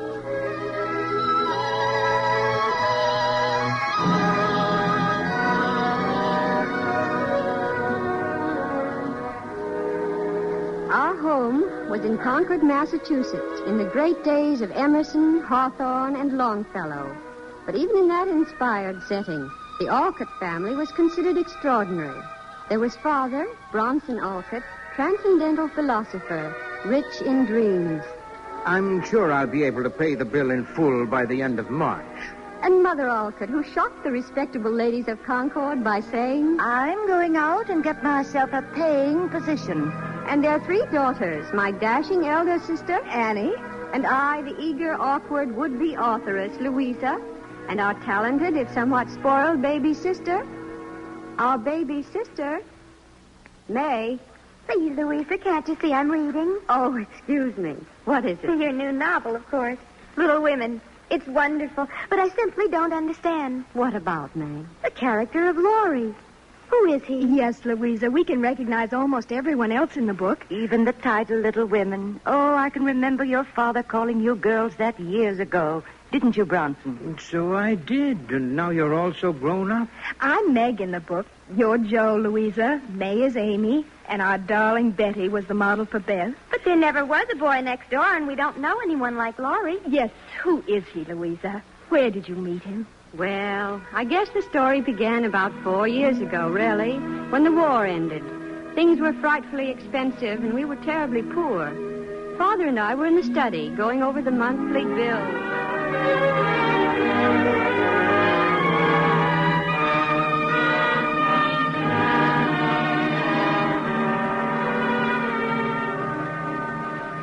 Here's one I guess we ought to pay immediately, Louisa. What's it for? Oh, May's art lessons. Well, I guess I can scrape enough together. She can stop taking them for a while until we're caught up. No, I won't think of it. I have some payments coming from my novel Moods and... But if you use it all up on May's lessons, how are we going to buy coal for next winter? Oh, let's not worry about that now.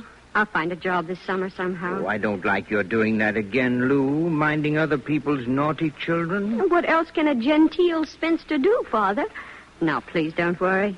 You just leave it to your ugly duckling. What's this? A letter? How did it get mixed in with the bills? I don't know, dear. The postman must have brought it this morning. Oh, it's from Mr. Weld in Boston. I met him at a reception last month. Well, yes, I remember. Father, listen. He says, Dear Miss Louisa, this is to remind you of our conversation regarding a European tour planned for my daughter Anna. As you know, she is not at all well and will, of course, require a traveling companion and nurse. If you will be kind enough to consider accepting the post, we should both be greatly in your debt. Oh, Father, a trip to Europe, London, Paris, Christopher Columbus. Why, it sounds delightful. Write Mr. Weld immediately and accept the position. But how can I? What would you and Mom and May do without me? What will all the bills do without me? Oh, we'll just forget about them till you get back. But I'd miss you all so. And who'd sit with Annie's baby if its maiden aunt were gone away? I sit very effectively myself, Louisa. Ah, Father. Now, I'm going to be adamant. You've borne the responsibility of this family long enough, trying to earn a living for all of us and being able to write only in your spare time, and I insist. No, as your father, I command you to go. Oh, Father, you are a darling. Goodness, I'd better start thinking about getting some decent clothes together. Even an old maid has to dress well when she goes to Europe.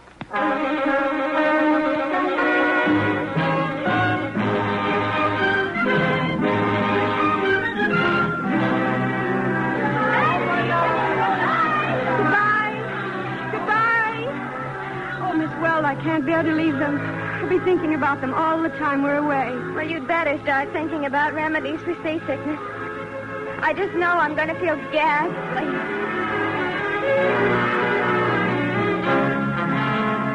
Dear family, arrived in Liverpool safely. Dear Papa, London is very foggy. Saw the wonderful cathedral at Cologne. Wiesbaden very crowded. Love Frankfurt. Heidelberg. Lake Geneva. Zurich. David! Phew. Oh, let's catch our breath here, Louisa. All right. I'll inquire about rooms in that pension over there. Inquire. The sign says Real American Bathtubs. Let's register.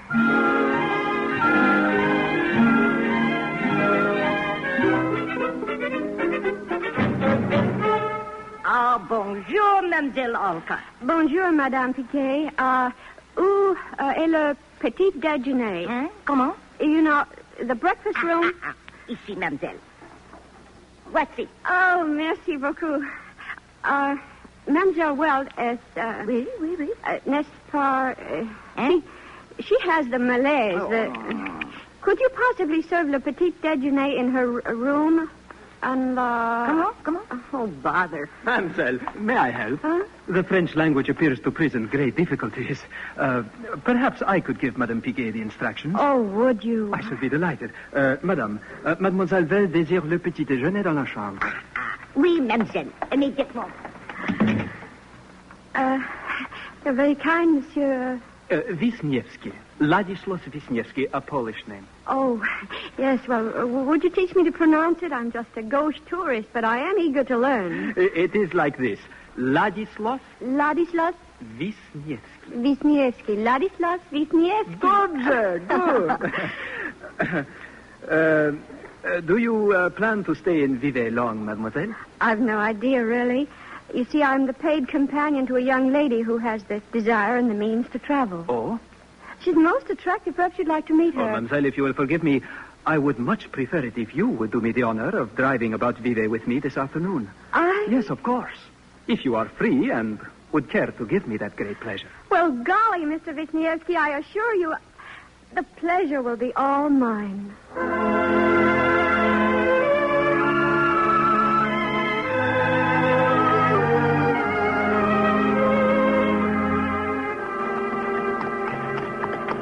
And my sisters and I used to act in fierce melodramas out in the barn. We called them The Witch's Curse and The Moorish Maiden's Vow, things like that, you know. Yes. Anyway, I was always both the hero and the villain in my high boots and plumed hat and mustache. I must be boring you. Oh, on the contrary. I wish to hear much more. Tomorrow, we come out together again, yes? A boat ride on the lake? Perfect. Oh, shall you mind a canoe? I cannot afford to hire this sailboat. I have always thought sailboats quite ostentatious.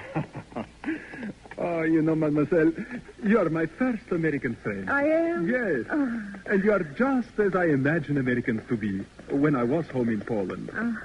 You're going back soon? I am in exile, mademoiselle. An exile? Oh, but why? Because I believe in liberty. Because the people of my country are oppressed. And I want to fight for our freedom. And here there are other exiles like myself who believe as I do, who are working with me. Will it be dangerous? Perhaps. Oh, but do not worry, please. I am sure you yourself would not hesitate to do the same as I, if it meant the freedom of your homeland.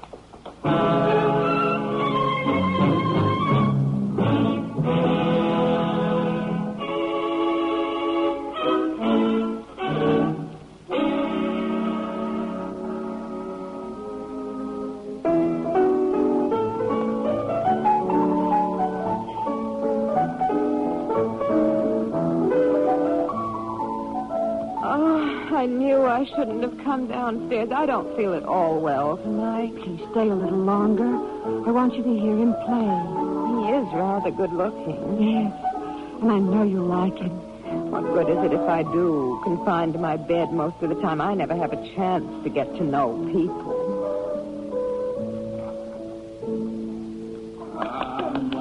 Oh, that's beautiful.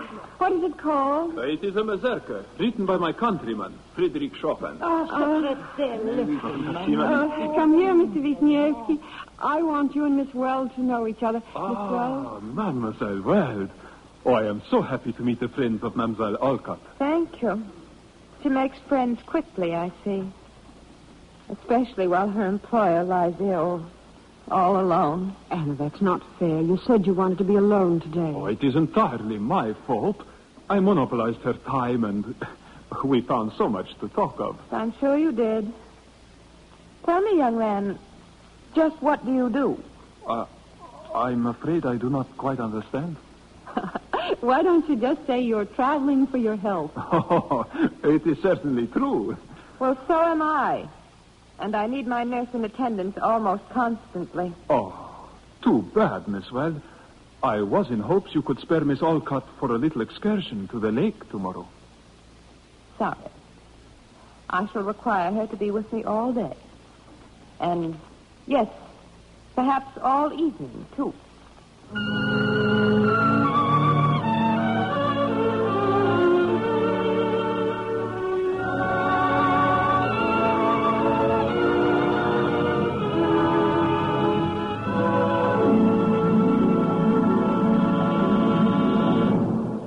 You are listening to The Exiled Heart, starring Rosemary DeCamp as Louisa May Alcott, with Alice Reinhardt as Anna and Elliot Reed as Laddie on the Cavalcade of America. Sponsored by the DuPont Company, makers of better things for better living through chemistry.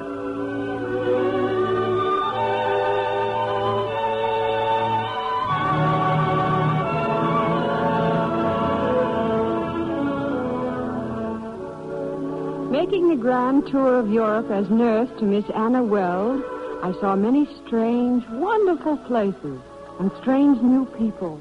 And among these was Ladislaus Wisniewski, a young Polish refugee. I realized Anna disapproved of him, but I met him anyway for a canoe trip on the lake. Want me to paddle a while, Mr. Wisniewski? Oh, please, not to call me so, Louisa. Huh? In America, you have the custom of the, knick-knack. Oh, you mean the nickname. Oh, the nickname. Well, let's see. I want to know what you could possibly make of Ladislaus. I'll be blessed if I know. Wait, I've got it. Laddie. Oh, parfait, Laddie. Oh, it is as if I were at home with my family again. You're very lonely for your home, aren't you? Yes? Perhaps I shouldn't talk about mine. It's not quite fair. Oh, yes. The other day, you began to tell me about the time you went to your first ball. Something about curling the hair. What was it? Oh, well, there I was in a new frock and hobbling around in my first pair of high heels. Uh-huh. My hair in papers and brandishing a curling iron when suddenly... Yes? We smelled smoke. Oh, I can guess what is coming. And you're right. My beautiful girls came right off with the papers. Oh. What a pathetic row of little scorched bundles. Oh, it is so pathetic, but yet so amusing, this picture. Why do you not write it down? Write that down? Oh, who'd want to read it? Oh, nothing really exciting ever happened to us. Listen to me, Louisa. I'm going to be very plain. Unpleasant, maybe. I read your novel, Moods, last night. It is not good. It is unreal. I know. But the stories you tell me about your family, your home, they are wonderful. You have the gift to make the homely events of every day exciting. Listen. You tell me your father called you and your sisters a nickname during the war. What was it? Little Women. Yeah. And we tried so hard to be grown up and responsible. Then make that your theme. Oh, Louisa, please write it. If only as a great favor to me. To you, laddie? Yes. You see, when one is in exile, there is not much to go on but dreams. Of such a woman as you. Of such a home as yours. It is all there is for an exiled heart to cling to. I see. I'll try, laddie. I'll think it out and try to write it. Yes, maybe I will call it Little Women. And it will be for you.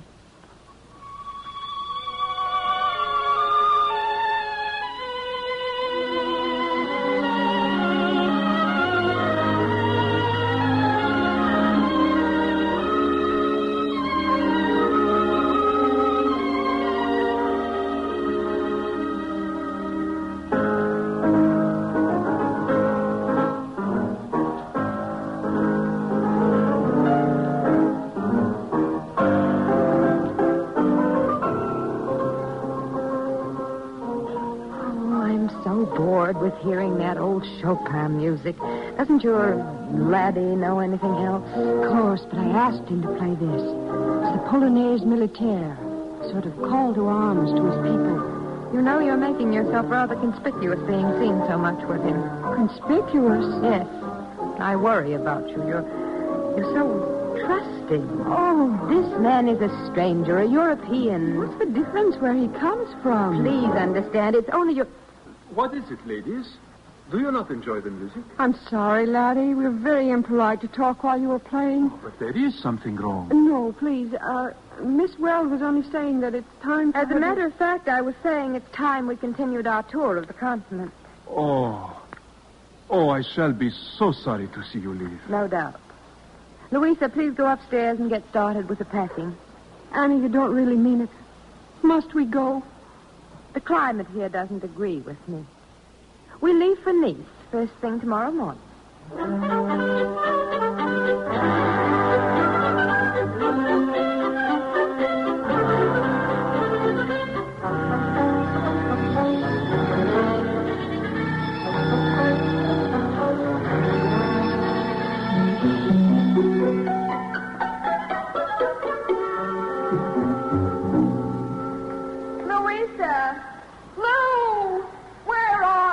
I'm coming, Anna.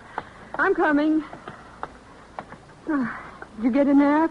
You feel any better? No, I feel perfectly miserable. I felt miserable ever since we came to Nice. Here, let me straighten the bed. Oh. Perhaps you'll be more comfortable. You want some tea? I want to know what the maid was talking to you about in the parlor. I had a telegram from Laddie. Oh? He's going to Paris, Anna. Well, we aren't. We're staying right here in Nice. Oh. I want to know what you do with yourself while I'm resting. Moon about him all the time? Oh, of course not. Been trying to think out a book I want to write. A romance, no doubt. No, it's a story about my family. I guess it was Laddie who made me see how important it is that I write it. Oh, Laddie again. Why don't you be sensible? Why don't you look for a husband who could at least support you? Anna, don't you think it possible for two people to become good friends without making a romance out of it? No. Well, I do. His life, his background have been very different from mine. Yet we think alike. We believe in the same things. Oh, Anna, it's almost as if he'd been living next door to Orchard House back in Concord all this time. And we've grown up together. Come now, Louisa. Be honest with yourself. You are in love with him, aren't you? Aren't you? Yes, I guess I am. Then I'm truly sorry for you.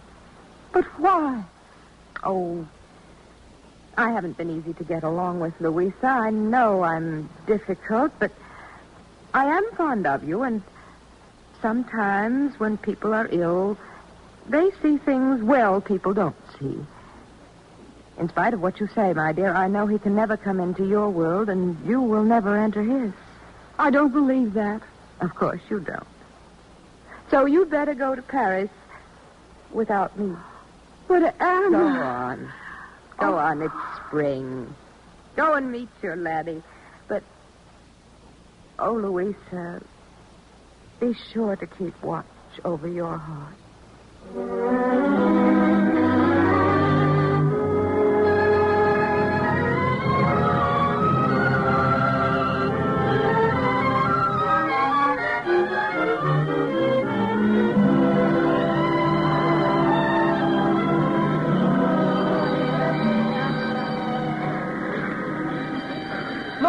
Laddie. Oh, Louisa. Oh, my droga. Oh. Christopher Columbus. Am I really in Paris? You really are. Oh. Laddie, somebody's following you. You sure they aren't spies? Spies? Oh, I see. You mean Bronislav and Leopold here. No, they are my compatriots. We work on our plan together, and any day the call will come through to us. Oh, dear. I try to dissuade them, but they insist on coming along today to greet you. How do you do, mademoiselle? How do you do? Which is which? I am Bronislav. Bronislav? I am Leopold. Leopold? And we should like to show you Paris. So tell us what you wish to see first. The Louvre, Les Invalides. Are you three always together? Always. We are inseparable. Like the Three Musketeers. Leo, there were times in the lives of the Three Musketeers when they, separated for a little while. You understand? Of course. You and Mademoiselle will wish to be alone to see Paris together. It is noon now. Leo and I will meet you at the Café de la Régence at 2 o'clock. Sharp. Au revoir, gentlemen. Au revoir. Until this afternoon. Au revoir. Au revoir. Laddie, must we? Ah, Louisa, we're going to lose ourselves so thoroughly that they'll never find us again. You and I, by ourselves, are going everywhere, see everything that is Paris in the spring.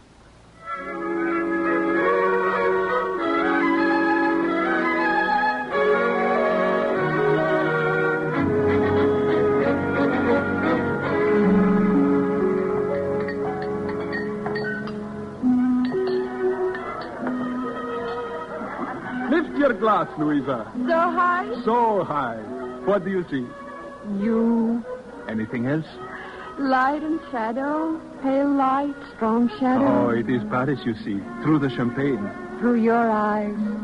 And I see it now through your eyes. Then Paris is ours, isn't it? Look down a moment at the lights. This is the high place, Madroga.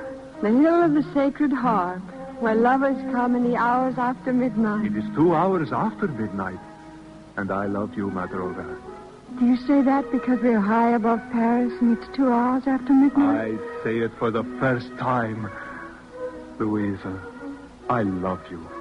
Laddie, I love you. I see it for the first time in my life. Oh, my darling. Say Madroga to me. Madroga. Oh, we eluded them, didn't we? Bronny and Leo. We have eluded the world.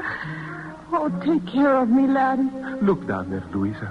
The boulevard, the Seine, Notre Dame. The city which understands lovers. Even lovers who are exiled? Most especially exiled. Wisniewski!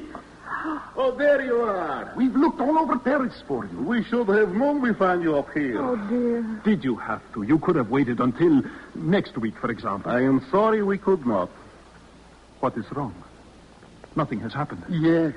That is why we search for you. The call has come through. Call? Laddie.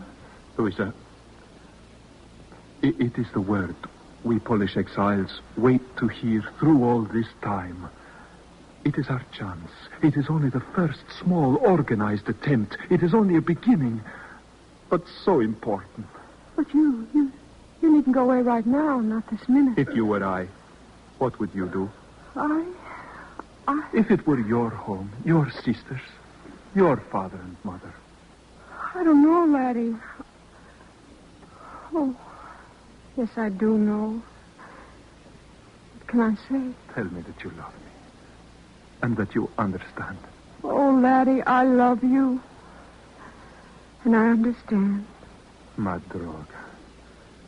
I shall be able to bear leaving you only if I know that you will meet me here in this place when my work is done. I shall. I can't love anyone else. And I shall never forget you. Never. Never.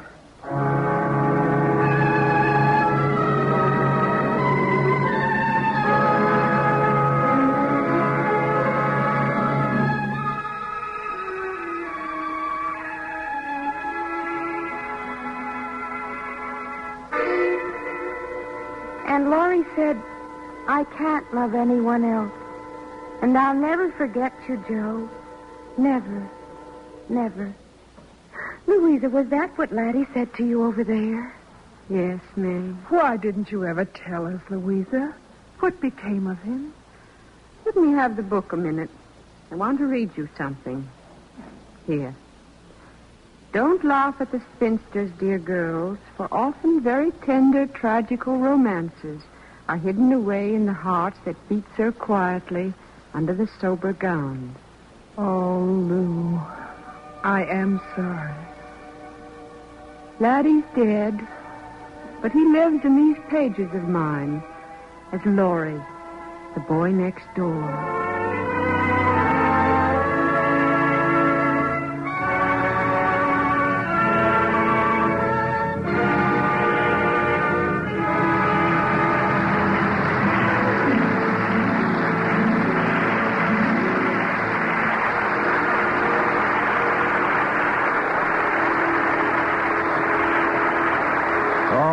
Sure our radio listeners join the audience in the theater tonight, applauding the performance of Rosemary DeCamp and the others in tonight's cast from the Cavalcade of America. Next week, Cavalcade presents one of Hollywood's romantic young stars, John Lund, in Break the News. It's the dramatic story of the Associated Press, the great American news service, which this year celebrates a century of exciting reporting. Be sure to listen next Monday night to Break the News, starring John Lund on the DuPont Cavalcade of America. Music for the DuPont Cavalcade is composed by Arden Cornwell and conducted by Donald Bryant. In tonight's cast, you heard Elliot Reed as Laddie and Alice Reinhardt as Anna. This is Ted Pearson inviting you to listen next week to Break the News, starring John Lund.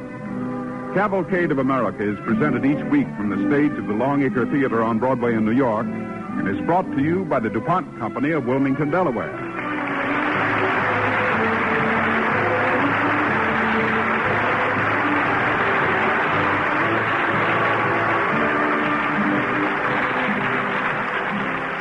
This is NBC, the National Broadcasting Company. Good evening.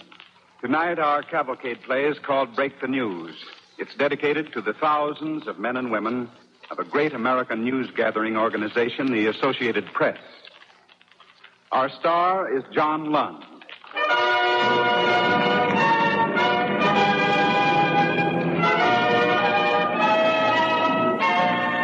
Now, our play, Break the News, by Arthur Aaron, starring John Lund as Thomas Riggs on the Cavalcade of America.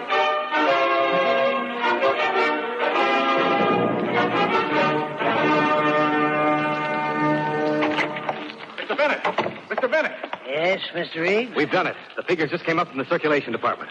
What about them? Here they are. New York Herald, week of April 5th, 1847. Average daily paid circulation, 30,000. 30,000. That gives us the largest circulation in the city. Does it? Mr. Riggs, how long have you been working here? 2 years. Uh-huh. Think you've learned something about journalism, huh? Oh, a little. Then tell me, do you consider the Herald a success? Why, yes, sir. Everybody knows the Herald's the most successful paper in America. They do, huh? I bet my competitors know better. Mr. Riggs, to get the news first, this paper uses every device known to modern civilization. Horse express, carrier pigeons, our own vessels to meet incoming ships, even this newfangled telegraph. Now, have you any idea what all that costs? Why, no, sir. I never thought much about the expense. Spoken like a true newspaper man. Mr. Riggs, at the rate expenses are piling up, this newspaper with the largest circulation in New York City will soon be bankrupt. What? The only consolation is, so will my competitors. To get the news first, we're all going broke. Well, do you have a suggestion? I was thinking, suppose we don't get the news first. Then we might as well go out of business. If any other paper beats us to it, we're through. But suppose all the newspapers got the news at the same time. Suppose there was some sort of cooperative arrangement. Cooperative? Mr. Riggs, there are no two publishers in this city even friendly enough to talk to each other. Take any of them. James Watson Webb, Horace Greeley, Henry Raymond, Dave Hale. Can you imagine a tight-fisted, fire-eating old battle axe like David Hale of the Journal of Commerce ever coming in here, sitting down at that table? Why not? Why not? Mr. Riggs, it would take a Supreme Court order to get that fat egomaniac to lift himself out of his chair. Of all the pompous, idiotic, self-satisfied windbags, David Hale... Come in. I am in. What? Why, David Hale. Good afternoon, Mr. Bennett. Good afternoon. Mr. Riggs, this is Mr. David Hale of the Journal of Commerce. You've heard me speak of him. Oh, yes, sir. In the friendliest terms. How do you do, sir? How do? Bennett, I dropped in to have a quiet little chat. Quiet little chat, huh? Yeah. Well, Mr. James Gordon Bennett, do I sit down or don't I? Oh, yes, of course. Have a seat, sir. Thank you. Bennett, I don't believe in shilly-shallying. Neither do I, Hale. Now, look here. I know what you're up against. I know what getting news is costing you because I know what it's costing me. Now, I've got a proposition. Proposition? Yes, sir. Why shouldn't the Herald and the Journal pool their resources? We could use the same horse express, the same hopper boat, the same pigeons. We could share the news and split the expense. It would be a cooperative. Share the news and split the expense, huh? That's right. Cooperative, huh? That's the idea. A cooperative. For service. For service. Mr. Hale, you can count me in.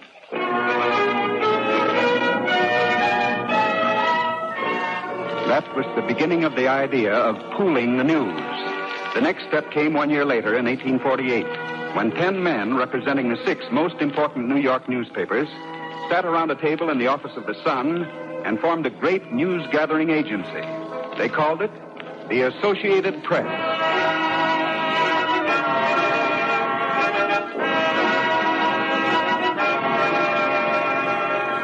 It's 1848, an election year. The first major test of the new organization is the National Convention of the Whig Party at Philadelphia. In charge of getting the news first for the Associated Press is General Agent Alexander Jones. His assistant, recently transferred from the New York Herald, is Thomas Riggs. Now, Mr. Riggs, you understand the situation. The telegraph line from Philadelphia runs only to the Jersey side of the Hudson. They still haven't learned how to span wide rivers with those wires. Yes, sir. You want me to wait here? I want you to wait right here at Cortlandt Street. I'll take the ferry across to Jersey. From there, I'll signal you. Now, let me see if I got it straight. One white flag means General Zachary Taylor has been nominated by the Whigs. Mm-hmm. One red flag means Henry Clay. Yep. 2 whites mean General Winfield Scott. And 2 reds, McLean. That it? That's it.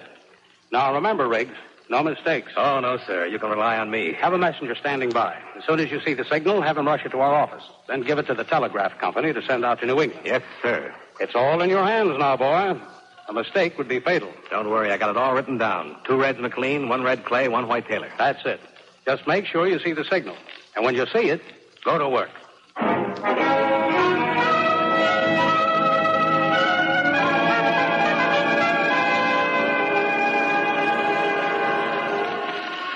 Can you see anything, Mr. Riggs? Not yet, Eddie. Can I look through the spyglass? Sure, here you are. Thanks, Mr. Riggs. Gee, everything looks big, doesn't it? What are we supposed to be looking for, anyhow? A flag, Eddie. Maybe 2 of them. Flags, huh? Oh, what color? Red or white? White? Well, I see a white flag. Someone's waving like the signal or something. What are you talking about? He's hardly had time to cross the river yet. But I can see it, I tell you. Here, take a look. Give it here. Yeah. Holy smoke. Somebody is waving. See? I can't see his face. It's 1 flag. 1 white flag. That means Zachary Taylor. Oh, Zach, holy smoke. Eddie, rush over to the office. Tell him the convention has nominated General Zachary Taylor. Then give it to the New England Telegraph Service.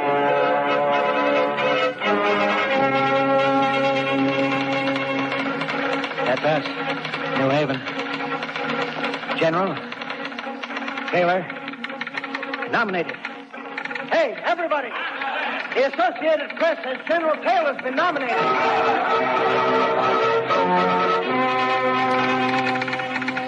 General Zachary. AP says Taylor nominated. Boy, rush this to the Boston transcript. I'll notify Portland.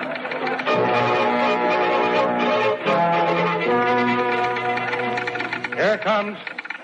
Twiggs, nominate Zachary Taylor. Hey, you can shoot off that cannon now. It's Taylor. Wait a minute. Hold it. Here comes another message. Disregard AP message. Correspondent in error. Well, the AP pulled a boner.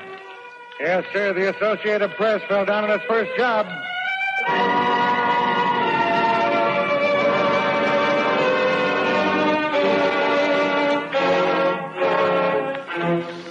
But, Mr. Jones, I tell you, I saw a white flag, and it looked like you waving it. How could I be waving it? I hardly had time to get over there. But I tell you... I'll tell you what it was. Mr. Riggs, what you saw through that telescope... It was a white flag, I tell you. With a white flag, some stockbroker's representative was waving to his lookout on the Merchants Exchange building in New York.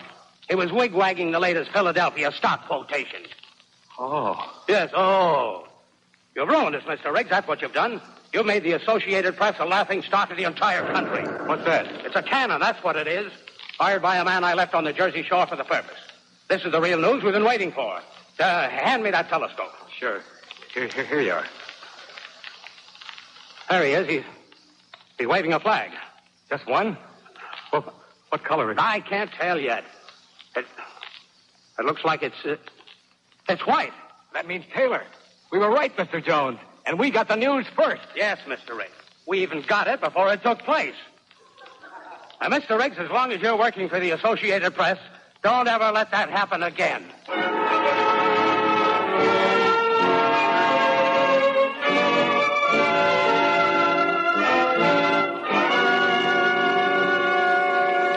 A few years went by, and the Associated Press hired its first foreign correspondent, a hard-bitten Yankee named Daniel Craig. He was stationed at Halifax, Nova Scotia. It was his assignment to meet all ships from abroad, pick up the news, and send it by telegraph to New York.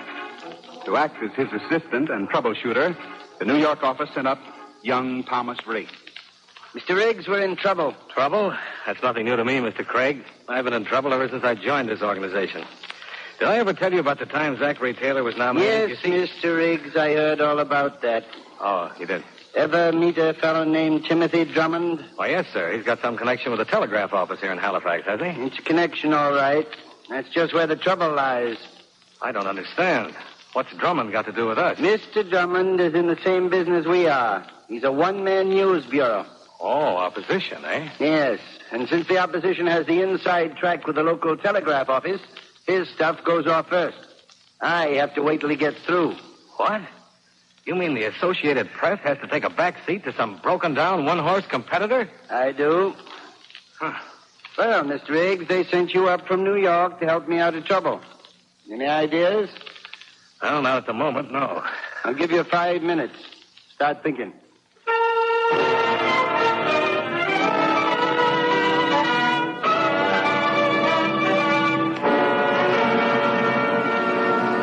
Well, Mr. Riggs? Mr. Craig, where's the next telegraph station? North or south? South, towards New York. It's Amherst, Nova Scotia. Why? Mr. Craig, I'm going to Amherst to spend the next couple of weeks. Now, here's what I want you to do. As soon as you sight an incoming ship, before you go out to meet her, telegraph me at Amherst. Just say something cryptic like, grandfather lost his front tooth. Grandfather lost his front tooth. Right. Then get your news and send it to me at Amherst by horse express. I'll be waiting at the telegraph office. Well, what are you going to do? I got an idea, and I hope it'll work. If it does, the Associated Press will get the news out first. You are listening to Break the News, the story of the Associated Press on the Cavalcade of America. Now the conclusion of Break the News, starring John Lund.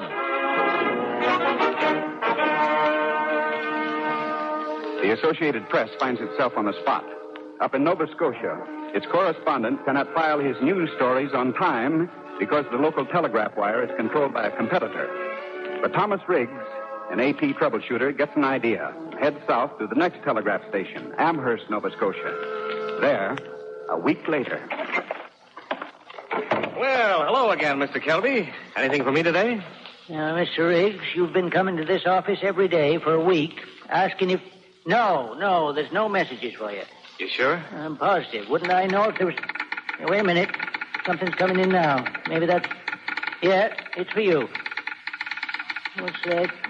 Grandfather lost his front tooth. What's a tooth? Say, does that make sense? It does to me. Mr. Kelby, I want to send a message to the Associated Press, New York City. Going to be a long one? I'm afraid so. Wait till I get my pencil. Oh, you won't need any. The copy's all written out. Printed, in fact. Here you are. Yeah. Great jumping G. Hudson. That's a Bible you're handing me. I mean, it's a Bible. You have any objection to transmitting Holy Scripture by telegraph, Mr. Kelby? Well, I know, but I ain't... You mean you're an unbeliever, is that it? Who said so? I go to church every Sunday with my wife and kids. And my mother-in-law. When it's necessary. How much of this do you want me to send? Oh, indefinitely. But that'll block the wire from here to New York. I'll have to hold everything that comes in from Halifax until you're through. Will you? Suppose a ship comes in and Drummond or somebody wants to send his news in. Mr. Kelby, is this wire in use now? No, it ain't. Then I'm using it. And Drummond or somebody will have to wait until I'm through. Well, here we are, Mr. Kelby, the Bible, according to King James, page 1. Look, Mr. Riggs, can't you just give me an idea how long you're going to be using this wire? How long does it take a pouch full of news reports to get here from Halifax by horse express? About 5 hours. Why? That's just how long this Bible lesson is going to last. No. After that, we'll send my news report, and after that, Mr. Drummond. All right, page 1. Start sending. Do I have to? Yes. All right. But I ain't got my glasses. You'll have to read it. What? You want me to read for 5 hours? You don't read, I don't send. All right. In the beginning, God created the heaven and the earth. In the beginning, God created the heaven and the earth.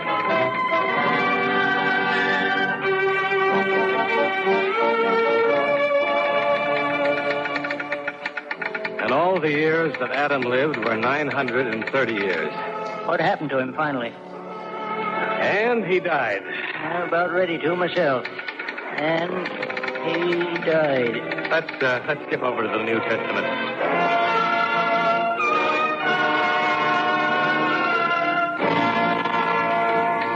And Solomon begat Rehoboam, and Rehoboam begat Abiah, and Abiah begat Asa, and Asa begat Joshaphat, and Joshaphat begat... Wait a minute. Not so fast with all that begetting. Well, I'm getting Mr. Riggs. pretty... You, Mr. Riggs? Oh, thank goodness. You got the news? Here, fresh off the boat. Mr. Craig says the Oh, contact... wait, that's Halifax sending. That's Mr. Drummond. He's sending his news. Now, what'll I do? Mr. Drummond will wait until you're ready for him. The Associated Press comes first. Are you ready? I'm ready. Start sending. Associated Press, New York. Important European news follows. London, England. It is announced that Queen Victoria has banned the waltz from all court functions as immoral. Immoral. The infant Prince of Wales has just recovered from an attack of the measles. Measles, eh? Benjamin Disraeli has just been appointed Chancellor of the Exchequer.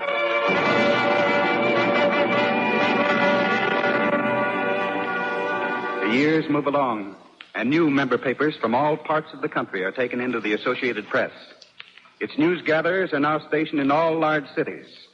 It was on April 12th, 1861, that the AP agent at Charleston, South Carolina, watched a signal rocket arch out over the harbor toward Fort Sumter. A second later, he saw the first Confederate shell go screaming across the water. The opening gun of the Civil War.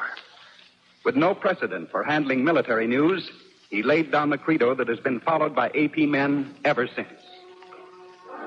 My business is to communicate facts. My instructions do not allow me to make any comment upon the facts which I communicate.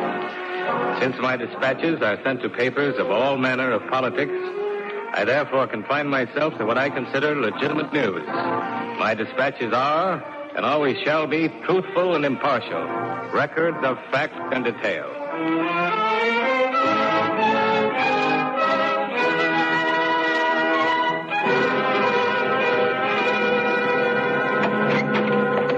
Hello, Ralph. Hello, Chief. You look busy. Busy. I should have listened to my mother and become a dentist instead of a newspaper publisher. Anything new come in? Here you are. Dedication of the new National Cemetery at Gettysburg. Edward Everett made an oration lasting 2 hours. Well, let's see. Say, this is something. That man knows how to make a speech. Oh, boy, tell the printer to hold the front page for a replay. Ralph, these words of Everett's will go down in history.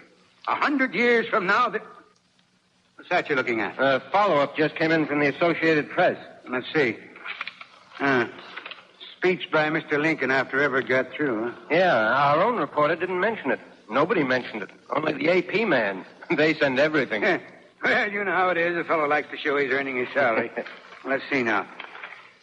77 years ago, our fathers brought forth on this continent a new nation, conceived in liberty and dedicated to the...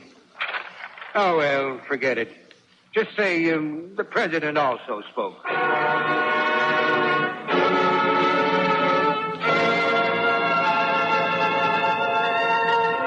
Yes, the Associated Press covered everything. From Lincoln's Gettysburg address, which most papers ignored, to Custer's last stand, where an AP man named Mark Kellogg was killed when the 7th Cavalry was wiped out. It was a few years after this event, on the 31st of May, 1889, that a message reached Colonel William Connolly, AP man in Pittsburgh. Riggs, what do you make of this? Listen, something has happened at Johnstown. Find out what it is. I don't know, Colonel, but I'm game. Let's get on a train to Johnstown and find out. Suppose the train stopped running? Then we'll get out and walk. When we can't walk anymore, we'll get a wagon. And when the wagon won't work, we'll swim. Come on, Colonel.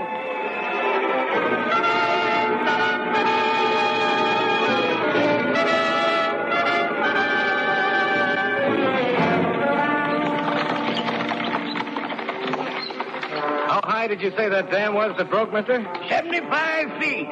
Johnstown's in the valley, you know. Dam busted and whooshed right down on it. Yes, sir. 18 million tons of water. Well, it's as far as I can take you. What you gonna do now? Walk. Come on, Conley.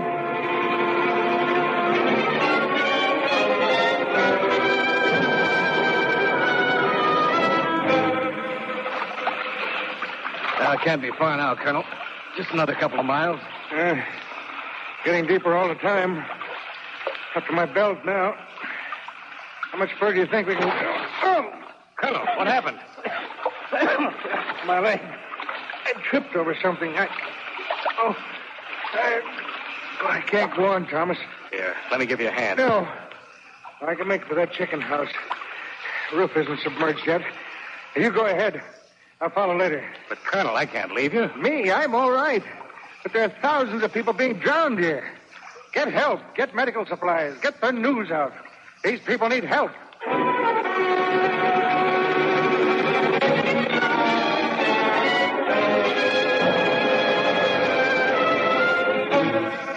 Hey, you lineman, up on that telegraph pole. What are you doing? Cutting in to send a message. Railroad business. Will you send one for me? Can't. Wires will be down any minute. You've got to send it. It's a matter of life and death. Who are you? I'm from the Associated Press. Huh? The Associated Press. Oh, that. Okay, tie it onto that stick there. Now hand it up. Here you are. You got it? I got it. Can you read it? Sure. To the people of the United States, over 2,000 dead here. Devastated Johnstown appeals to the nation for food and shelter for other thousands who are homeless and starving. Okay, fella. Pending.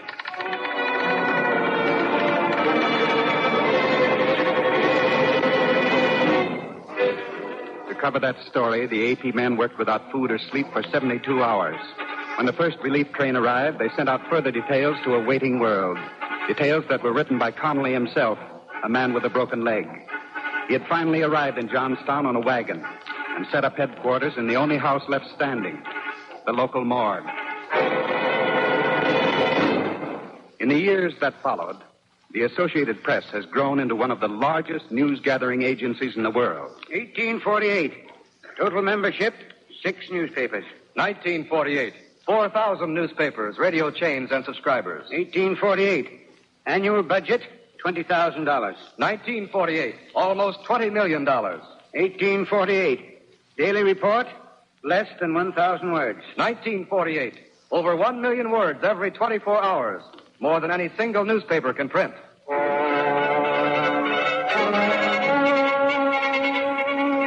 And again today, as it was 100 years ago, the guiding principle is still the same as it always has been. The old words, as laid down almost a century ago. Your business is to communicate facts. You're not permitted to express your personal opinion. Since your dispatches are teletyped to members and subscribers of every viewpoint, you will confine yourself to what you consider legitimate news. The facts, all the facts, truthful and impartial. Write them down, and you'll be living up to the credo of the Associated Press.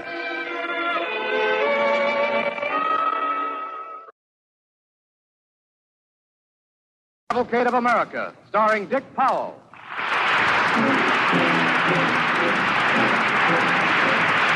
Cavalcade of America. Cavalcade of America. It's a humble man with a mighty dream in a living land. The unconquered stream. It's the people. It's the people.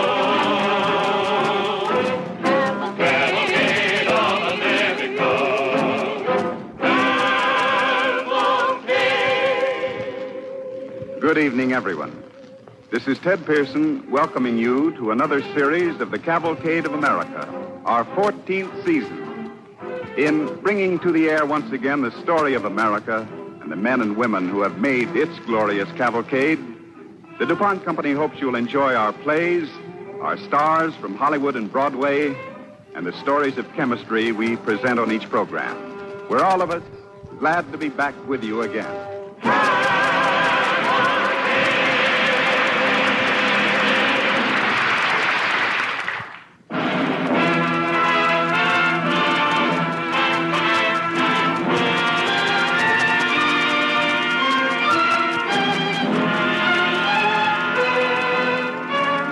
Now, on the Cavalcade of America, Gettysburg, told by Dick Powell. This is the story of what happened during a day of great crisis in American history, the Battle of Gettysburg. It is not the story of Gettysburg told through the eyes of generals and statesmen, but through the hearts of 6 very human and very ordinary people who were there. Men, women, and 2 little boys. Midnight. The beginning of July 3rd, 1863. As that clock strikes, we're moving in space to one specific spot on this continent. A sleepy Pennsylvania town of 2,000 people. But on this certain July 3rd, 200,000 people are packed in and around this town. They're going to pound out a passage of history that will last as long as there are men to write and children to read. July 3rd, the first minute of the day.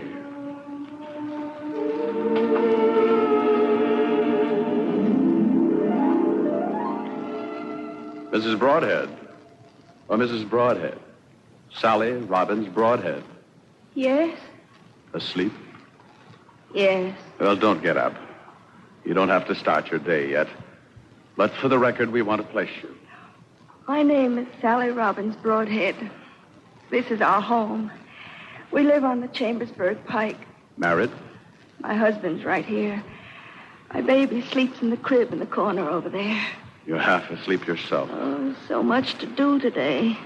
Bread to bake, babies wash. Sleep on. You'll be fully awake soon enough.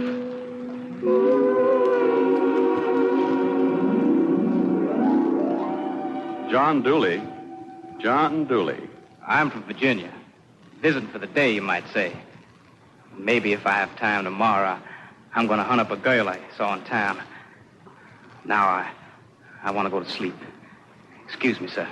Excuse me. Excuse me. Sleep while you can, John Dooley. Tomorrow is here.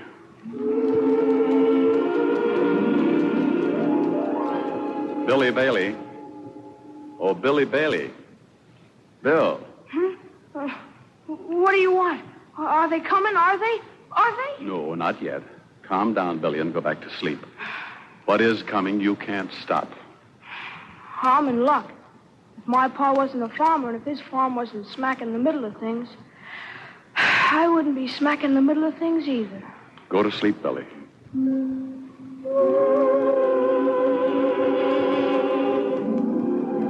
Frank Artius Haskell. Frank Artius. Yes, I'm awake. Just standing out here on a hilltop enjoying the night. Won't be so quiet in a few hours. Glad the men could sleep. Strange feeling standing alone here. Thousands of men sleeping on the slopes below. Where are you from? I was born in Vermont. Studied at Dartmouth in New Hampshire. Then I practiced law out west, in Madison, Wisconsin. And now? Now I'm with the 2nd Division, aide-de-camp of General Gibbon. You know, we've been waiting so many days for this to get started that... That now it's a relief. It's a relief to have these accidents of time and place established. That a battle is going on. Tomorrow, the 2nd day of that battle. You better get some sleep, Haskell. Can't put my mind to rest. Oh, excuse me. I see the General's light just turned on that farmhouse over there. So if you'll excuse me, please. All right.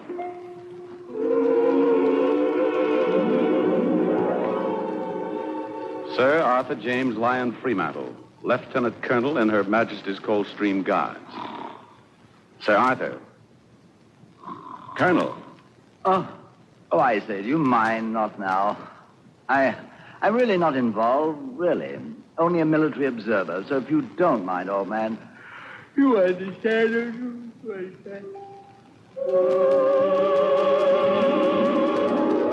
Cornelia Hancock. Oh, Miss Hancock. I'm Cornelia Hancock, a nurse. I only arrived from Baltimore right this minute. The driver was drunk. He dumped me in the dark. And I know I have to start right in. I'm the very first nurse to arrive. Well, it's none too soon. But I didn't expect to be the only nurse in the whole Northern Army. 100,000 men and only one nurse. There were 100,000 men, but there's been 2 days fighting already. Now there are 80,000. That's what I mean. When I kept stepping on... And even in the dark, I could see the wounded lying and waiting. Nurse Hancock, those lights in the woods are ambulance stations. They're working all night. They need you. Walk over to them now. I don't know how I could ever stand... Just do one thing first, one little thing. Pick up something, give a man some water. Then do another, then another. And in 10 minutes, you'll be indispensable. Thank you. You've helped me to collect myself. When the daylight comes and the wounded can see my face, I should like to be very collected. You will be. Believe me, I know what's going to happen. Goodbye, sir. Goodbye, Cornelia. It's good that you're at Gettysburg.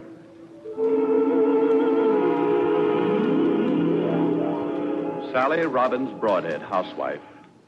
No librarian will ever catalog your name under history. But even this minute, you're sleeping at Gettysburg. And so you, Sally Broadhead, you're part of history. John Dooley, you handsome, aristocratic Southern lad dreaming of a girl. Do you know that students at West Point will be studying about this day for 100 years to come? But they'll not be concerned about a Confederate soldier named John Dooley. Billy Bailey, farmer's boy, age 13. Something tells me that the world's generals won't look to you for a lesson of today. But I will, Billy. Lawyer Haskell, aide-de-camp with the Federals. Sir Arthur James Lyon Fremantle, military observer with the Confederates. Cornelia Hancock, nurse. Someday a nation will think it knows this day, but it won't ever mark your names in monument. Still, here you all are. You're real. You're alive. Each of you will live out this day, July 3rd, 1863, at a place of battle in American history.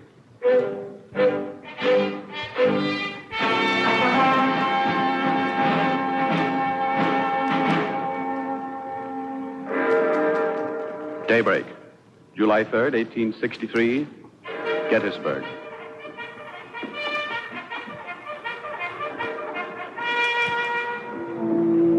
A mist lies in the valley, blurring the Emmitsburg road into one soft gray, shrouding the peach orchard to a darker gray.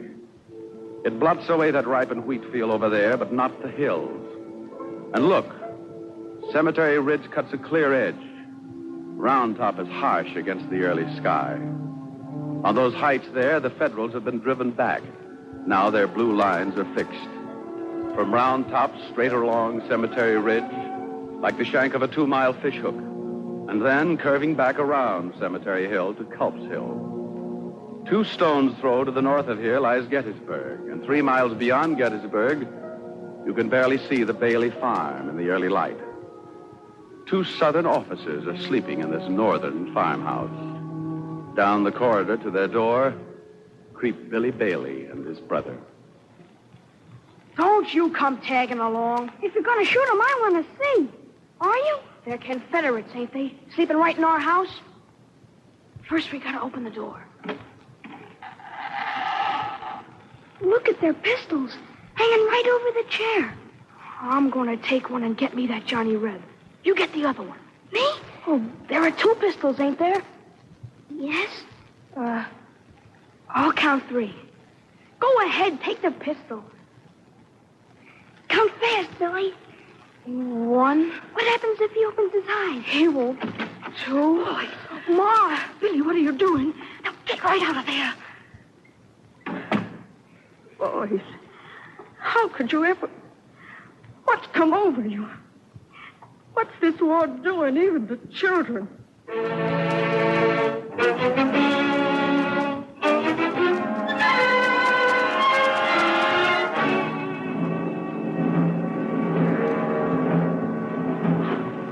11 o'clock, July 3rd, 1863, Gettysburg.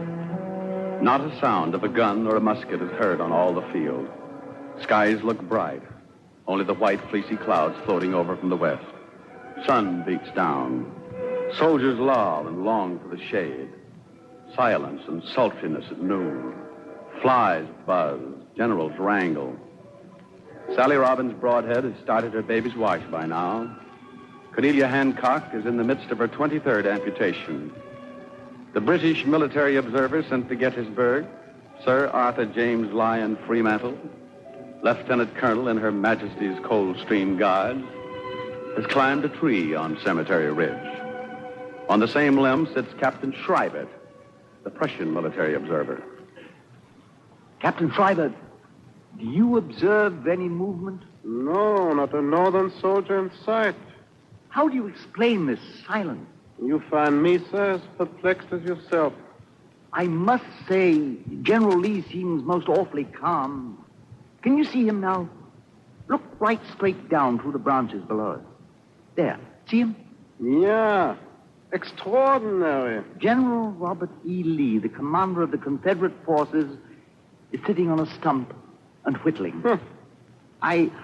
I think we should most certainly include that in our respective reports. What, that an American general knows how to whittle?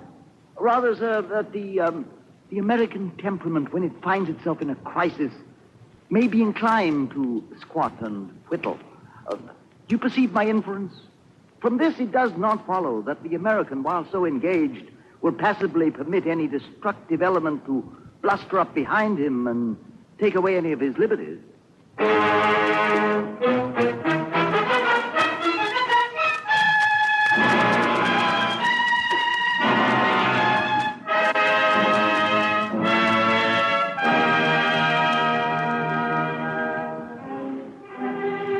You're listening to Gettysburg, starring Dick Powell on the Cavalcade of America, sponsored by the DuPont Company, makers of better things for better living through chemistry.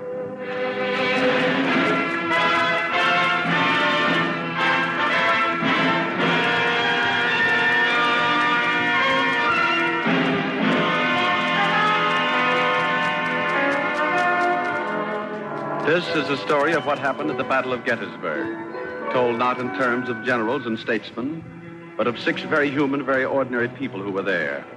2 little boys, a lawyer, foot soldiers, a nurse, and a housewife. You, Sally Robbins Broadhead, it's good you got up early to do the baby's wash. You might as well bake a pan of shortcake, too. There'll be time.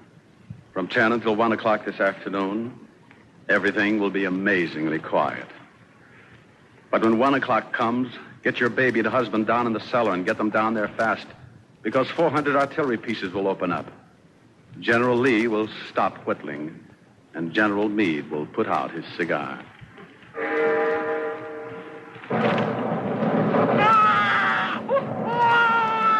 Maybe we shouldn't have stayed in our house today, Sally. A lot of the neighbors hightailed it for safety. There, baby. We're safe in our cellar, Harold. Why don't you snap some of these beans? Keep your fingers busy. That's why I brought them down here. After all, you planted them.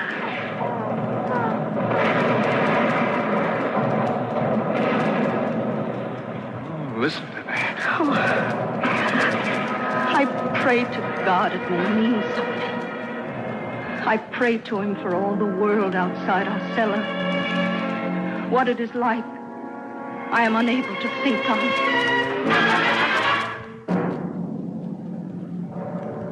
Lawyer Haskell. Lawyer Haskell. Yes, what is it? What's the world like up there on Cemetery Ridge?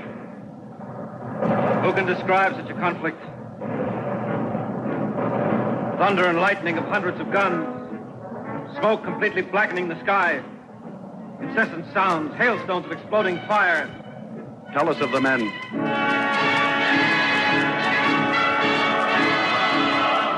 The guns are great infuriate demons, not of this earth. The gaping mouths blaze with smoky tongues of living fire, the smoke of hell. Projectiles shriek long and sharp.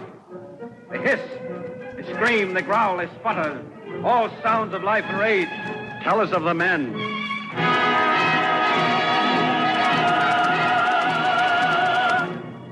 Shell swoops down among the battery horses standing there apart. Half dozen horses start, they stumble, they fall, their legs stiffen. Haskell, tell us of the men. Men don't budge an inch until they're blown there.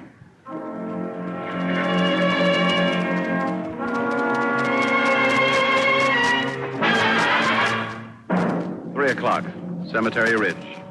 The tree again with its foreign military observers. Did you ever witness a longer cannonade? Never, sir. Here we are in the top of the tree, and not a soul can be seen moving on these hills. Only the horses gallop without their riders. Take your glass. You will note over there in the hollow of that field, under those apple trees, General Pickett's infantry waiting to start a charge.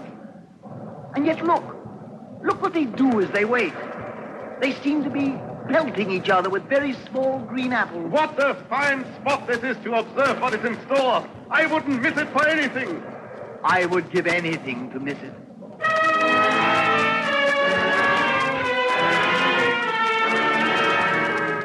John Dooley, you young Virginia blood. The Englishman was looking at you down there with an apple in your hand. Might as well lie on your back, John, and tell your friend of the girl you saw. Talk, boy, talk of this girl.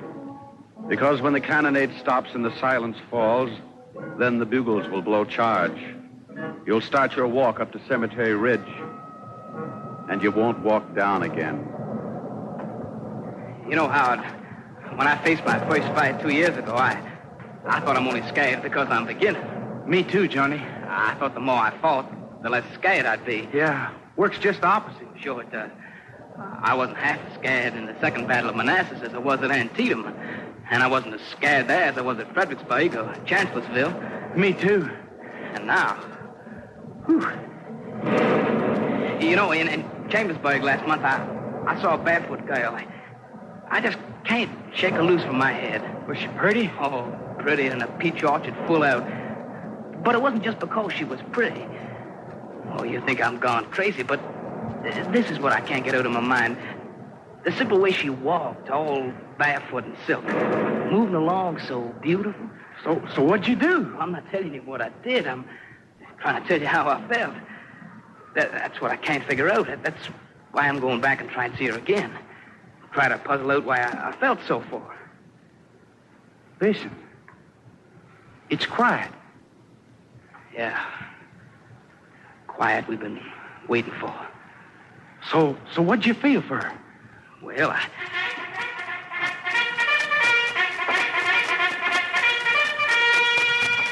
I'll tell you when we're finished. There's Pickett's bugler. The charge. We gotta go.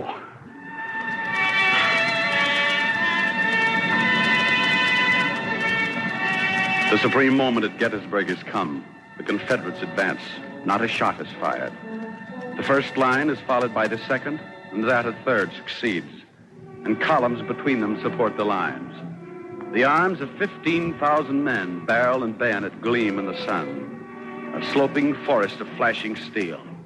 Right on they move. Lawyer Haskell, are you ready on the heights of Gettysburg? On Cemetery Heights, all is orderly and quiet, sir. The Federals wait. They need no commands. The survivors of a dozen battles know well enough what this array in front portends. This is the beginning of the end. This is it. This is the end of Gettysburg.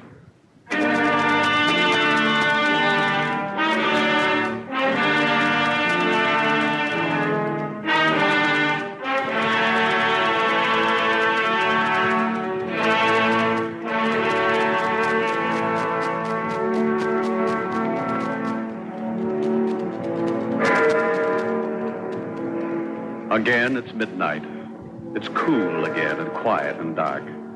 And today is now yesterday. The battle is over.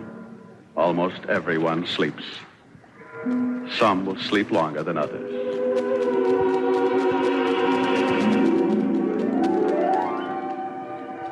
Mrs. Broadhead. Sally Robbins Broadhead. Yes? Today is over. What does it mean to you? I'm behind in the baby's wash. Is that what you mean? Never mind. It wasn't a fair question to ask now. A question like that needs time and perspective.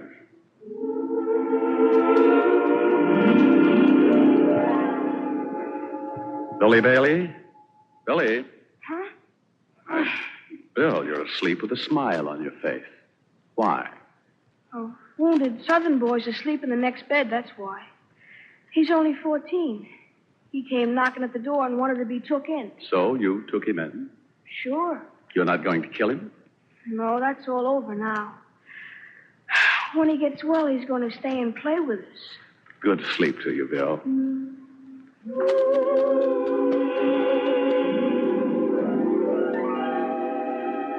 Haskell, you awake still on that hill at Gettysburg? Riding my brother in Michigan. Not really riding him, you know, and riding it more for myself. Mind if I read it? No, go ahead. Already nature's mysterious loom is at work, joining and weaving on her ceaseless web what the shells have broken here. Another spring shall green these trampled slopes. Another autumn and the yellow harvest shall ripen here, in a higher perfection for this poured-out blood. And then tradition shall glean on this field and hand down her terrible sheath. That sound too much to you? No, it's not too much.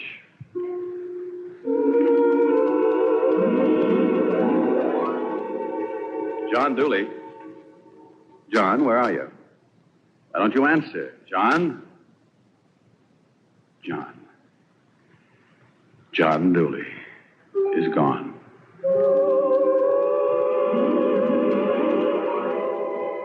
Cornelia Hancock. Nurse Hancock, are you there? I've been working every minute since you left me early this morning. What do you make of today? How can I answer? I haven't had a minute to think for 24 hours. If you'd seen the men... Well, think now. What meaning is there to Gettysburg? Ask the dead. Maybe they know. No, Nurse Hancock. I have a feeling it will come from the living. And once it comes, as it will, when a tall, gaunt president shall dedicate Gettysburg to all mankind, the meaning of this day, this struggle, will live with the living forever. It is for us, the living, rather to be dedicated here to the great task remaining before us. That we here highly resolve that these dead shall not have died in vain. That this nation, under God, shall have a new birth of freedom. And that government of the people, by the people, for the people, shall not perish from the earth.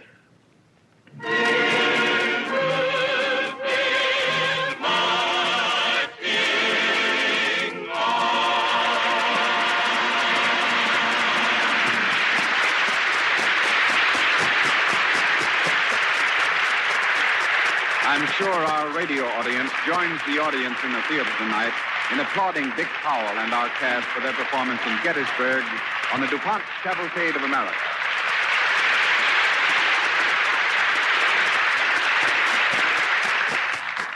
Dick Powell will return in just a moment.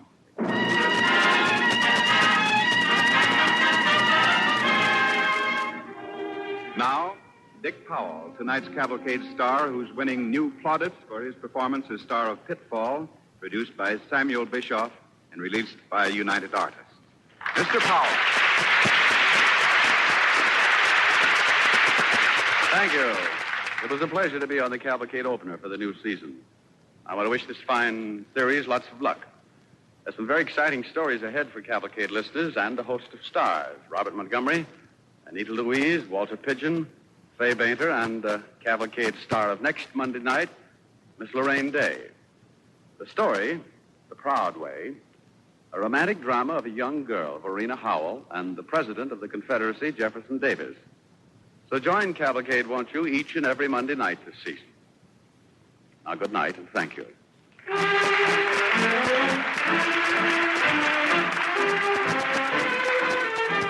Tonight's Cavalcade drama was based on the book Gettysburg by Earl Schenck Myers and Richard Brown, published by the Rutgers University Press, and was adapted for radio by Halstead Wells.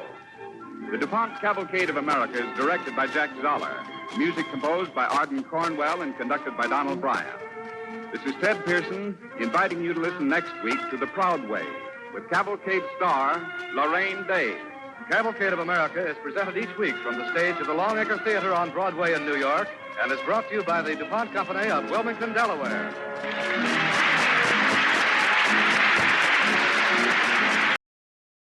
Lorraine Day, presented by the DuPont Company, makers of better things for better living through chemistry.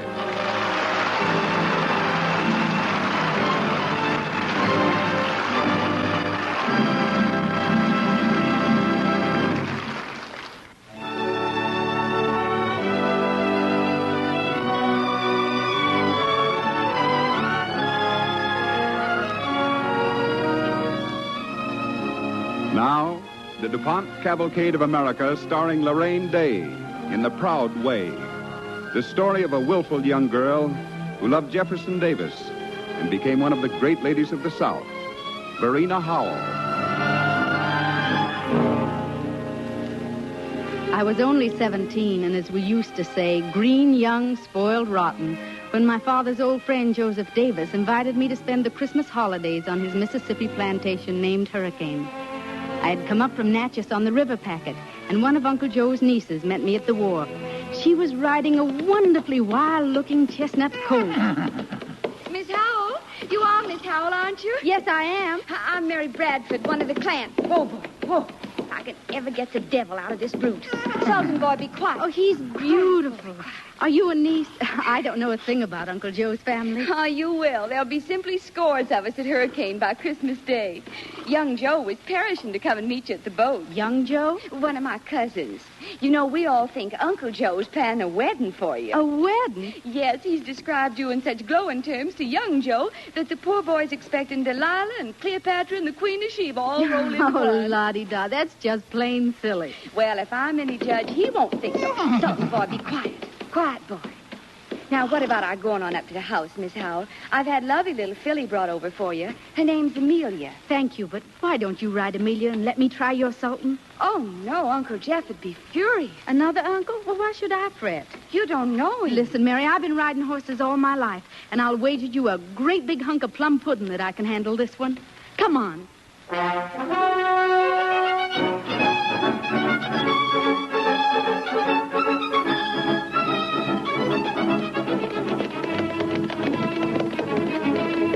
And all in the blue, unclouded weather, over the rustling leaves, through the thick trees we rode towards the plantation called Hurricane.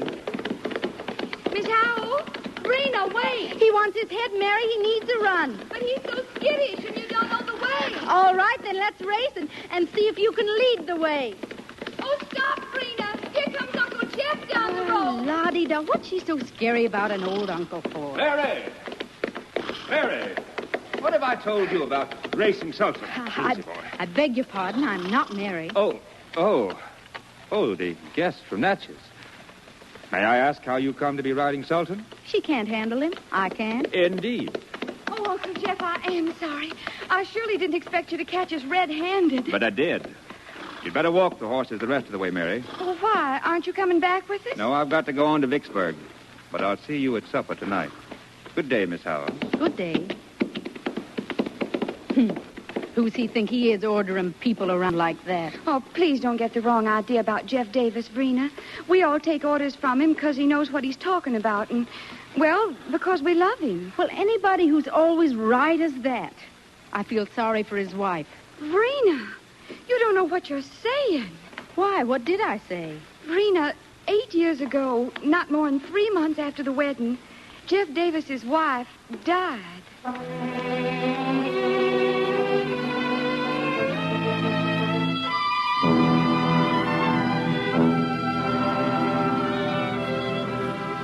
His eyes were the bluest I'd ever seen, and his mouth the saddest.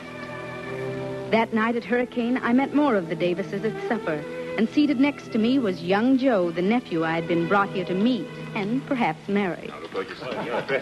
Yeah, and how do you like Hurricane so far, Miss Brina? Why, it's just beautiful. You know, my father's never been here, and he thinks he sent me off to an alligator swamp over Christmas. well, a few years ago, he might have been right. Mightn't he, Uncle Joe? Well, it's all rich farmland now. That is, till you get the edge of my property. Then it's the deadliest, most malignant swampland in the state. Poor Uncle Jeff. He has a very dickens of a time keeping Briarfield clear. Briarfield? My plantation. North of Hurricane and mostly swampland. Well, if it's swampland, how do you ever grow anything there, Mr. Davis? Grow? Well, Uncle Jeff planted a grove of saplings around his house 8 years ago, and would you believe it? It's a whole forest now. Things grow there, Miss Brina, and die there, too.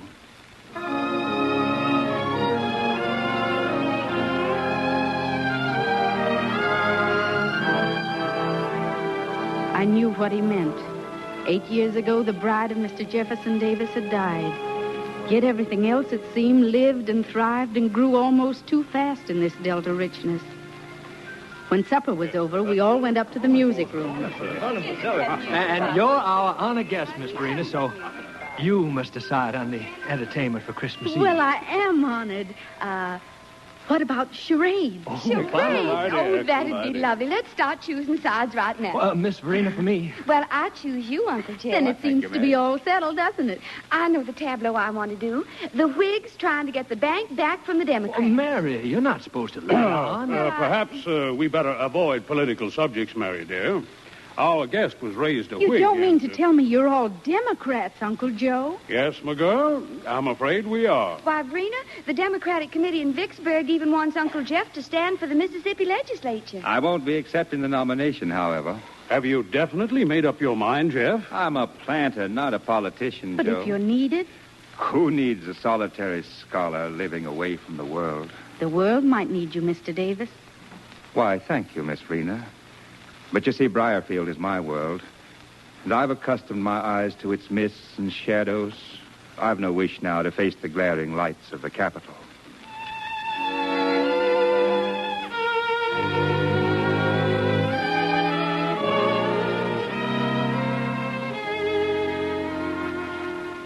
That night I lay in the great four-poster in the room I shared with Mary, thinking of the people I had met at Hurricane, of Mr. Jefferson Davis. What manner of man was he that he should grieve alone through a lifetime for a woman who could never return? In the darkness, I listened to Mary's quiet breathing and resolved that Uncle Joe's marriage plans for me would go awry. I was green, young, and willful, and I had not given my heart. But that night I was resolved that Jeff Davis would give up his heart to me. So the next morning... Why, good morning, Miss Brina. Good morning, gentlemen. Good morning. Are we the only ones down for breakfast? It would seem so. Uncle Joe will be busy with his accounts today, so Uncle Jeff is to make the rounds of the plantation for him. Oh, here, a chair, Miss Brina. Allow me. Thank you, Joe. What will you have? Eggs, spoon bread? Just coffee, if you please. All right. Mr. Jeff, Yes, Miss Brina? would it be an imposition if I asked you to let me ride with you today? Oh, Miss Brina. I was going to ask you. I don't think it would amuse you very much. Going with me? It will if I ride Sultan. Sultan? Oh, no, I'm sorry. Please. He's a dangerous animal, willful, flighty. Then we understand each other. I'm willful and flighty, too. Oh? Please. Well, I suppose as long as I'm with you. But mind you, no galloping, no racing. I promise. No galloping, no racing.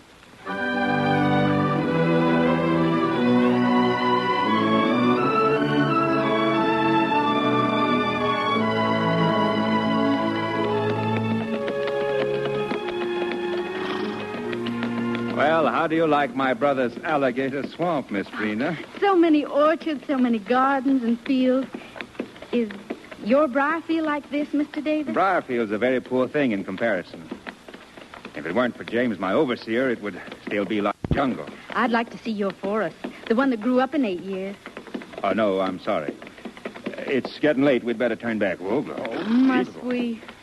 Yes, we must. We better trade horses, too. Oh, why? Well, Sultan's restless.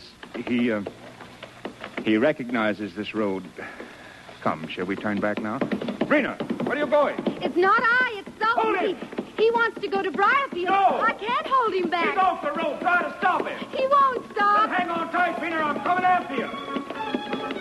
Jeff didn't know, but I was urging Sultan across the canebrake into a patch of forest towards Briarfield. Then we came out into the cane again, a great pathless waste of it that opened suddenly at the edge of a creek, and Sultan stumbled. Brina, are you all right? Yes. I shall never forgive myself for letting you ride it. Oh, and look, you've ruined your dress. Oh, dear. Perhaps we can scrape the mud off my skirt. Hadn't we better go on to your house, Mr. Davis? I suppose we'll have to now. Come on.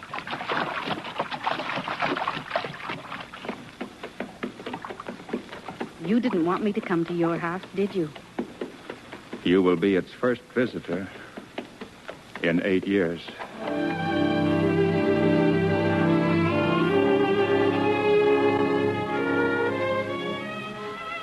Ahead was the grove of live oak that Jefferson Davis had literally willed into being to shut out the world. And there it was, the strange, dark house he built for Sarah Knox Taylor, his wife. And I was the first woman to set foot in it since the day she died.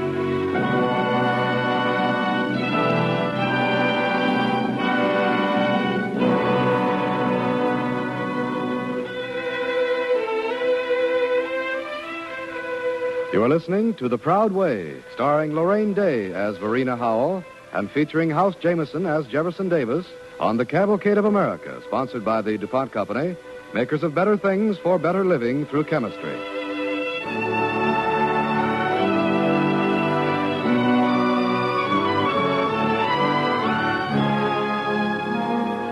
Verena Howell is telling the story of a Christmas holiday at the Mississippi plantation called Hurricane, where she's met Jefferson Davis, the lonely planter of Briarfield.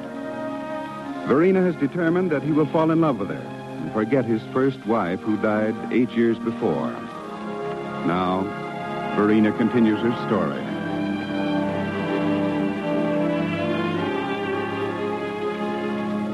Jefferson Davis helped me dry the mud from the skirt of my velvet riding habit before the big stove at Briarfield. And then when he went outside to have our horses groomed, I opened the door to the dark library, curious to see. I stepped inside thinking I was alone, but... Was there something you wished, young miss? You startled me. I came in to tell you the horses is ready. So soon? Yes'm. Are you, his overseer? I take care of everything hereabouts, Mr. Jeff. I was his orderly in the Army. He depends on me for everything. He don't invite nobody here. I know that. Follow me. We'll go out to the horses now. He seemed to think he owned Briarfield. I was angry, and I told myself I would show him his place. The next day, I went riding again with Jefferson Davis, and this time it was much easier to arrange for a stop at the house. I had only to complain of being thirsty, like a child asking for water in the night. James will get you some tea, Verena. I better look for the horse. All right, Mr. Davis.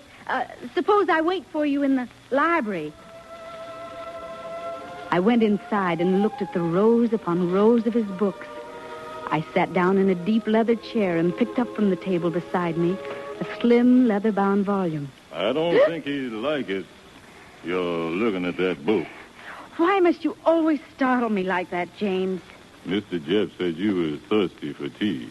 I brought you some. Thank you. And why shouldn't I look at his books while I wait? That one belonged to the young lady. You take very good care of Mr. Jeff, don't you, James? A little beyond the call of duty, wouldn't you say? Well, I don't know what you mean, miss. I've been his orderly at his side during the worst Indian fighting. Been with him ever since. Maybe it's something a young lady like you wouldn't understand. But I do, James. Did Mr. Jeff like the Army? He resigned to marry Miss Sayers. He'd have been a general by now. James, wait. You've just given me a wonderful idea. Has he any old uniforms packed away around here? Yes, I reckon he has. Well, you see, we're having a charades party tomorrow night at Hurricane. Do you think Mr. Jeff would mind if young Joe dressed up in one of his uniforms to represent him in his soldiering days? I don't know, miss. Please, James, pack some things and send them over to me, will you? Put in anything colorful. Uniforms, an Indian trophy. I reckon you'll be coming back here often from now on. Why not? How you gonna manage it, young miss? I beg your pardon. He don't invite nobody. It's always just us. You said that before, James. But situations do have a way of changing. You'll see.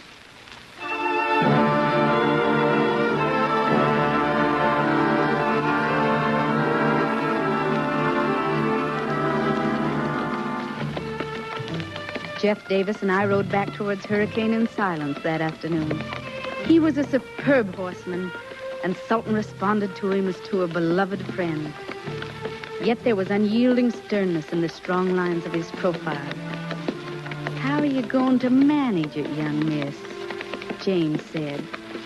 How are you going to manage? But someday I guess your plantation is going to be just about as grand as Uncle Joe's, isn't it? Well, not with a silent house on it, child. A successful plantation needs life. Human life. Jeff, why are you doing this terrible thing to yourself? Don't stop, Rena. It's very late. I don't care. I've got to know. These things don't concern you. But I wasn't being idly curious. I was trying to understand. You're a child. You can't possibly understand. Children sometimes see truths that their elders are blind to. I know what's happened, Rena. People have been giving you a picture of me that's only half true. Oh, why can't they leave me alone? You mean, why can't I leave you alone? Yes, you. You insisted. You made it necessary for me to take you to Briarfield. What if I did? You won't ever go there again, do you hear? Why not? Because that wonderful overseer of yours presumes to dislike me? No, indeed. Because my life doesn't concern you. And why shouldn't it? You're going to marry young Joe. I won't. Yes, you will. My brother wills it. Just the way he willed it that our land should be divided into farmland and swamp, Hurricane and Briarfield.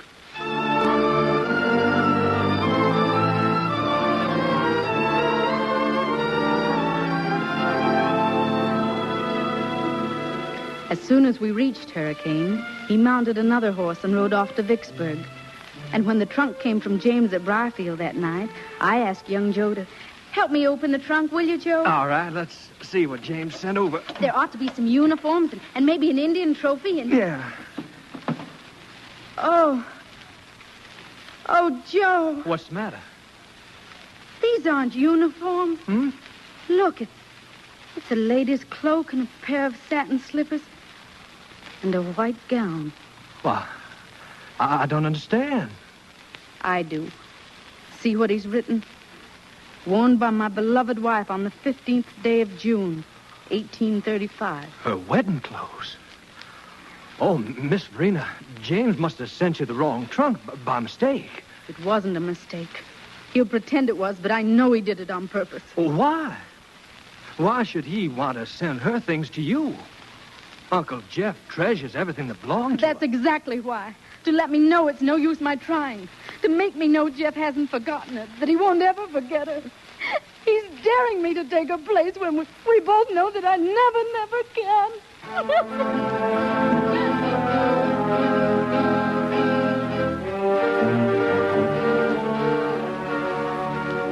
I felt wild and angry and hurt, and I decided to leave Hurricane. But there was something my pride told me I must do first. I couldn't let James win without a word from me. So in the morning, I slipped away, mounted Sultan, and rode off towards Briarfield. The sky was black, and I rode as though I were mad, as if Sultan's galloping hoofbeats could pound the ache from my heart. Then suddenly, a great streak of lightning tore the sky apart.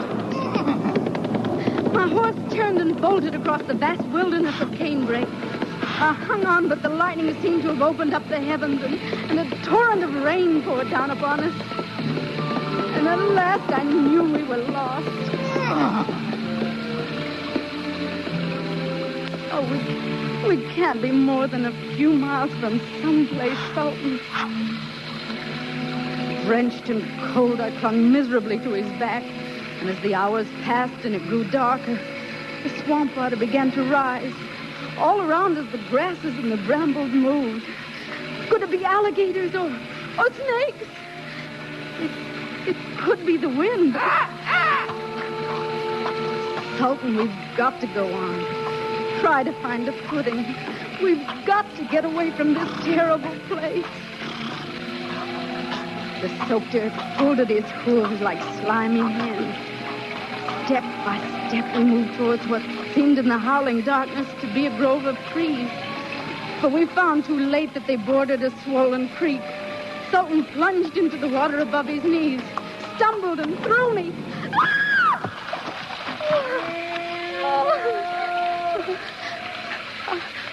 I tried to answer, but my voice is in a nightmare failed.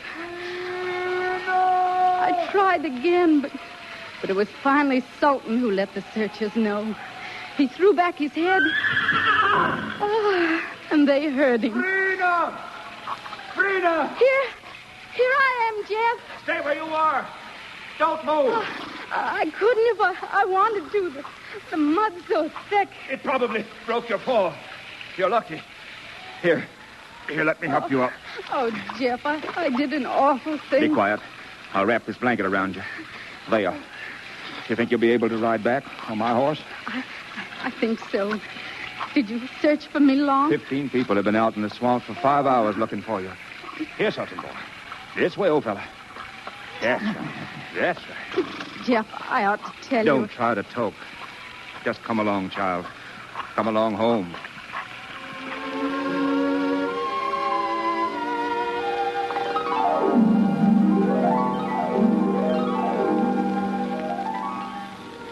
It was Christmas Eve, but there was no laughter, no holiday party, no charades. 15 people had risked their lives in the storm, in that terrible swamp to save mine. Now in the aftermath, the wind had died and the house was silent, accusing me, Verena Howell, green, young, spoiled, rotten. I rose from my bed and dressed, went out of my room and down the stair. I must find him, tell him. Let him know how ashamed I was. He was standing by the window in the library, gazing out at the storm. Jeff. Rena. Jeff. Oh, are you all right? Oh, Jeff, I'm so bitterly sorry. Did you rest? You aren't chilled now? I'm all right. But what about you and the others? I feel terribly responsible. Oh, don't worry, please, when I think what might have happened to you. I went into Vicksburg last night. They wanted me to stay over, but something told me to come back. And if I hadn't... Why did you go to Vicksburg? To accept the nomination for the Mississippi legislature. Jeff, but I don't understand. You kept saying you didn't want it. What made you change your mind? You. I? Don't you know, Rena, that you're the most beautiful thing that's ever happened to me? Since you came, I've wanted to live again. To come out of my dark, ugly house and do battle with dragons. Didn't you know, darling? No, Jeff. How could I? You told me I was interfering, that I was meddling. And then when James sent me that trunk... What trunk?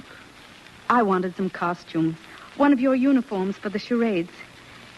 He sent me trunk filled with her clothes. Oh, my poor darling. Don't you see, he thought he was making it easier for me. But it was no use. My brother's careful plan was of no use. From the moment I first saw you racing sultan... You were angry. Because I was afraid for you already. So headstrong. Such a child. Green, young, spoiled, rotten. No. It may have been true even this morning, but... How do you know it still isn't true? Your eyes are different. They're soft. I don't know. You've grown up. Somehow your face has changed. Because I love you, Jeff. Do you? I shall love you to the end of my life and far beyond. It won't be an easy life. I'm not an easy person. Oh, Jeff, I dreamed of coming to your dark house and making it bright, of helping you turn your swampland into a real farm. But no matter what you choose, whether it's Briarfield or the capital, I want to go with you. Rena, there may be storms ahead. And if we get lost, there may not be a rescue party to bring us back. I know. But whichever way we go, it'll be a proud way, Jeff.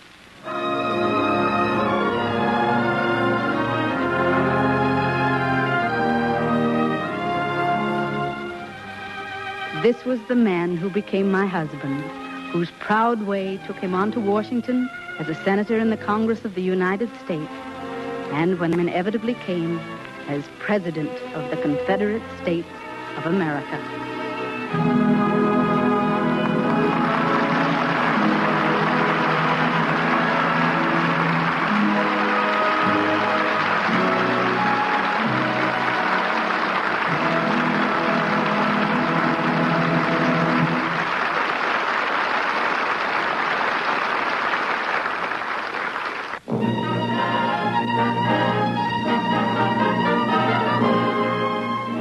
Now, our star, Lorraine Day.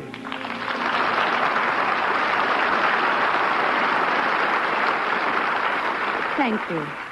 Next week, Cavalcade tells another love story set against the colorful background of the Niagara frontier. Journeying to its very site, Niagara Falls, next Monday night, Cavalcade will present Robert Montgomery with Anita Louise in this exciting story of adventure and romance, Incident at Niagara. Don't miss it. Good night, and thank you.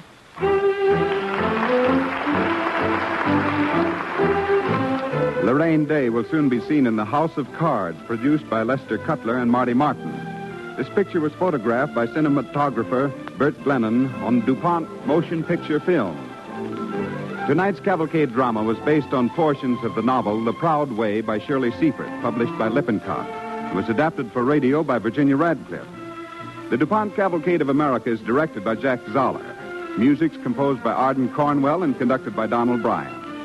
This is Ted Pearson inviting you to listen next week to Incident at Niagara, starring Robert Montgomery with Anita Louise. Cavalcade of America is brought to you each week by the DuPont Company of Wilmington, Delaware.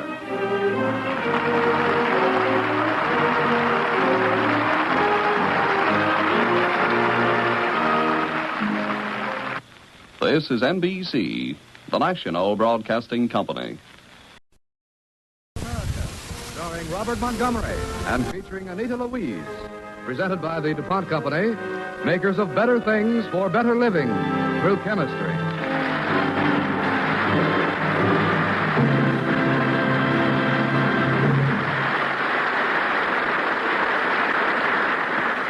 Good evening. This is Bill Hamilton. Tonight, Cavalcade comes to you from Niagara Falls, New York, on the border that separates but does not divide the Dominion of Canada and the United States. Our story, Incident at Niagara, tells of a time of crisis, of storm and tension on the Niagara frontier. In the role of Jeremy Hallett, we present our star, Robert Montgomery, with Anita Louise as Mary McDermott, the girl Jeremy loved.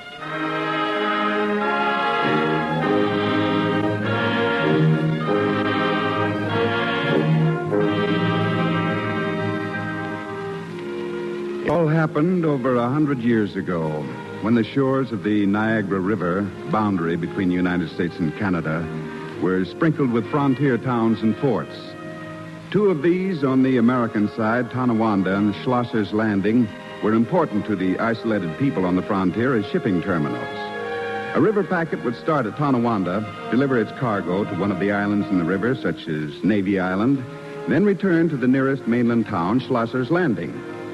This was the route of the Niagara River packet Carolyn on the fateful day of December 31st, 1837. And here's the story in the words of a young sailor named Jeremy Hallett.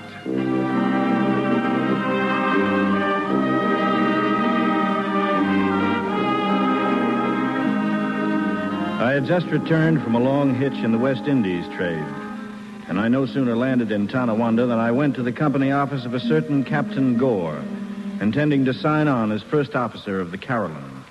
Well, young man, I've heard you spoken highly of hereabouts. You've had experience, that's sure. In all weathers and all conditions, sir. Good. We sail at 3 o'clock for Navy Island. Here are the ship's articles. Sign your name. There you are, sir. Mr. Hallett, if you don't mind my asking, why in thunderation did you want to come back here from the tropics in the middle of winter? Best reason in the world, Captain. There's a young lady who lives on Navy Island. Might have known. We've been separated long enough. And besides, while I was away, I heard there was trouble on the island. Trouble? Nonsense. Well, your bosun told me just My now... bosun talks too much. It's true that people from the mainland have been settling over there during the past year, but it simply means more cargo for us, don't you know? By the way, Captain, what is your cargo? Mister, you signed on the Carolyn to work, not to ask questions. Now get to it, will you? From the way the glass looks, we'll be heading straight into a blizzard.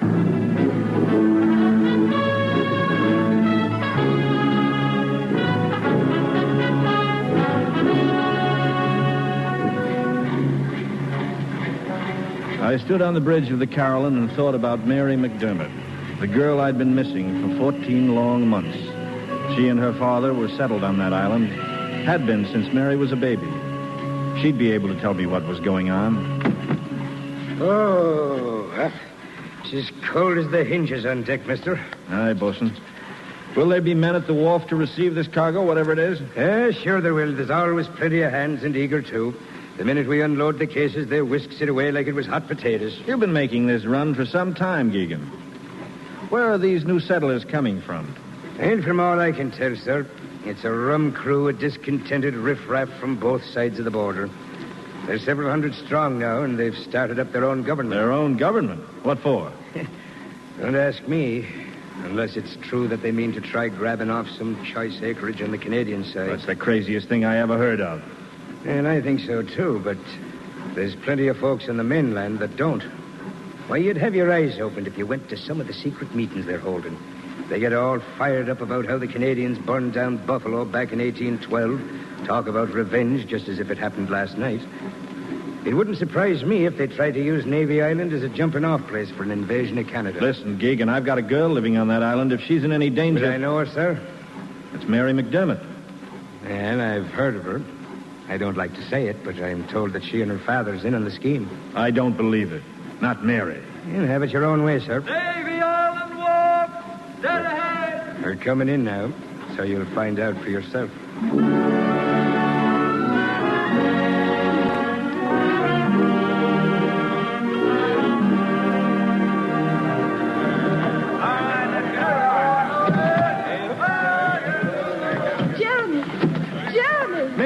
Come aboard. Hurry. And watch your step on that gangway. Oh, Jeremy. Just let me. Let you. Here, how's this? I've waited a long time for that kiss. Double it and triple it. That's how long it seemed to me. Let's have a look at you. Oh, you're as pretty with snow in your eyebrows as you were when I saw you last with a daisy in your hair. Blarney. How many girls and how many ports have you said your pretty words to in 14 months? Well, now, there was a trim young thing in Gloucester. Oh, there was there? Yes, but she always had her mother with her.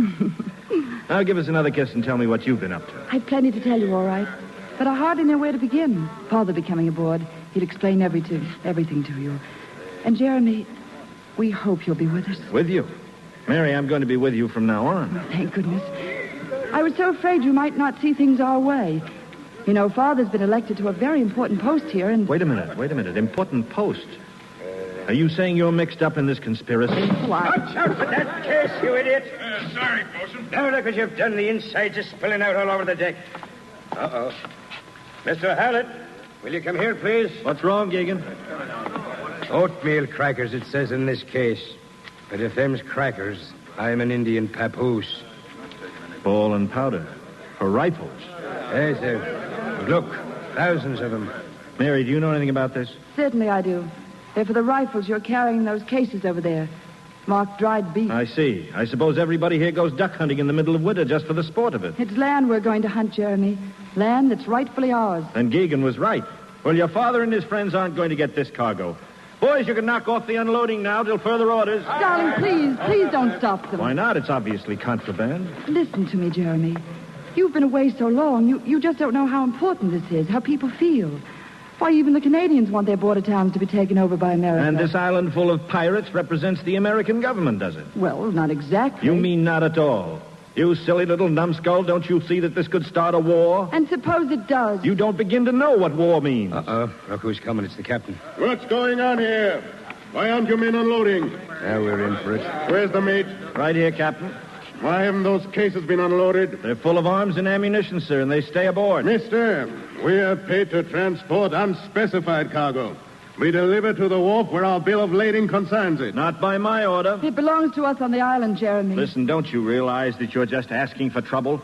If the Canadians knew an American boat was carrying contraband, they'd have good reason to open fire on us. And we passed 2 of their gunboats on the way over here. Mr. Hallett, if you don't give the order to discharge cargo immediately, you and every last one of these men will go to the mast for mutiny. I wonder.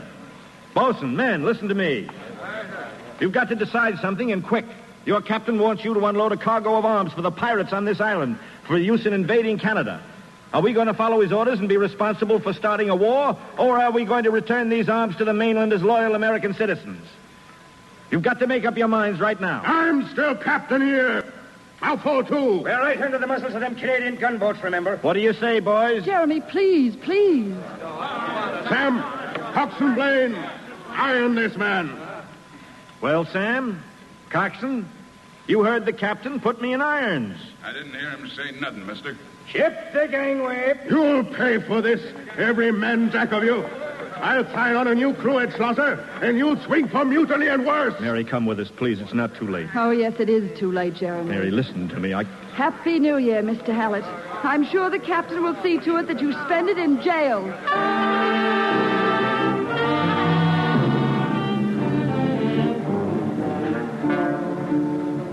We brought the Carolyn back to the mainland at Schlosser's Landing, cargo and all. As soon as we tied up, the captain disappeared. Geegan and I made for the inn along with the rest of the crew to see if we couldn't do something about taking the chill out of our bones. So it is, gentlemen. Piping hot with a stick of cinnamon. Thanks, Jeb. You know, Geegan, if the crew agrees, maybe we can take the Carolyn on to Buffalo and drop the arms there. The captain would really clap us in the brig for that, sir. If he could catch up with us. Well, Happy New Year. And the very best to you, sir. And if that down-in-the-mouth look you're wearing is on the young lass's account, don't I know there's no sense to a woman's ways? He doesn't understand, Geegan. I've been an orphan since I was so high because of war. I know what'll happen if a scrap starts. She doesn't. Well, you're more forgiving than I'd be, that's certain. I'd be turning her over my knee and give her the wailing of her life. Mr. Hallett. What is it, Sam? I thought you ought to know it, sir. There's nigh on a score of strangers aboard the Caroline. Says they're going to spend the night on it. What? It's a new crew Captain Gore hired, so they claim. He hired them, did he? That's right. Boys, listen. Quiet! Quiet down there, you! Mr. Harrett's got something to say. Boys, it seems the captain has hired some new hands, and they're aboard the Carolyn fixing to sleep in our bunks. What do you say we celebrate the new year by going down and tucking them in, eh? Come on, let's go.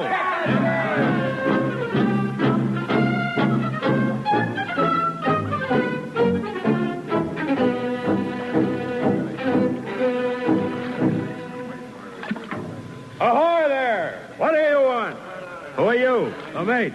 Nobody but the crew allowed aboard, and all hands are accounted for. Sorry, Captain Gore can't sign on a new crew till this one with me has been paid off. Oh, Hallett. From what I hear, you won't be paid off. Captain Gore will have you all in the break by sunup. We'll see about that at sunup. Come on, Geegan, men. Listen here, you can't come We aboard. can't, eh? Let's go, boys. Wait, mister. Look to starboard. What is it? Well, I can't quite make out. It's dark as the ship's hold, but... Like a log flow. No, sir. No, them's no logs. It's boats, small boats, a whole slew of them, right alongside. What are you talking about? Are you trying some kind of trick? Hey, look for yourself.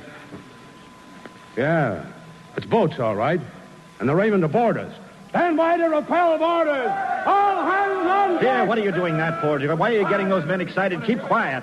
You better find out who they are, sir. Avast there. Who are you and what do you want? Lieutenant Drew of Her Majesty's Canadian troops. Stand by. We're coming aboard. Well, now we are in for it. Easy, easy, mates. It's a tight boot we're wearing. Let's see what they want. You know your orders, men. Search the ship. Aren't you on the wrong side of the river for that, Lieutenant? This ship is scupper deep with arms to raid Canada. I give you my word, her cargo will be returned to Buffalo in the morning. Your word? Do you think our scouts hadn't kept us informed of what's been going on at Navy Island for the past 6 months? But it's going to be stopped. It's going to be settled peaceably. Oh, a sailor on a river pack is going to settle the whole thing single-handed. I have his word, eh? Stand aside. Use your head, sir. What happens here tonight could start a full-scale war. Look out behind you, Mr. Harris. That does it. Let's go, men. Up.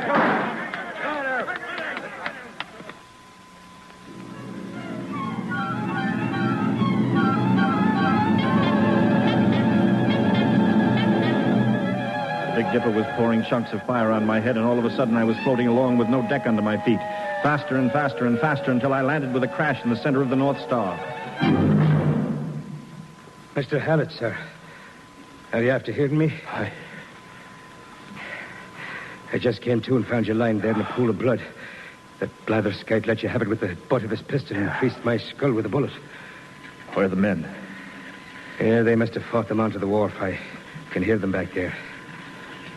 Hey, the ship's been cast off, sir. We're adrift, heading smack into this current. She'll go over the falls. Keegan, look aft. She's afire. Well, what do we do? We can't put it out by ourselves. Over the side, quick, before it reaches the ammunition. Right you are, sir. Come on. Here goes nothing.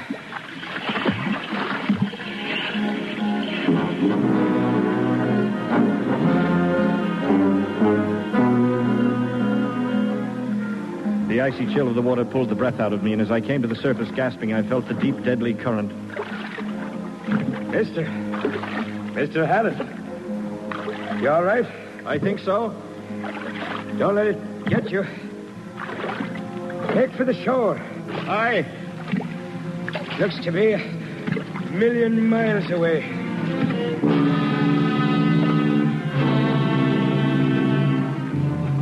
I swam with all the strength I had left against that current.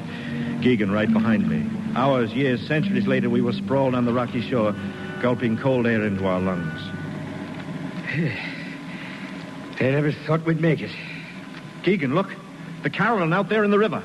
Aye, she's caught in the current. She's blazing like a forest fire. And heading straight for the falls. There she blows!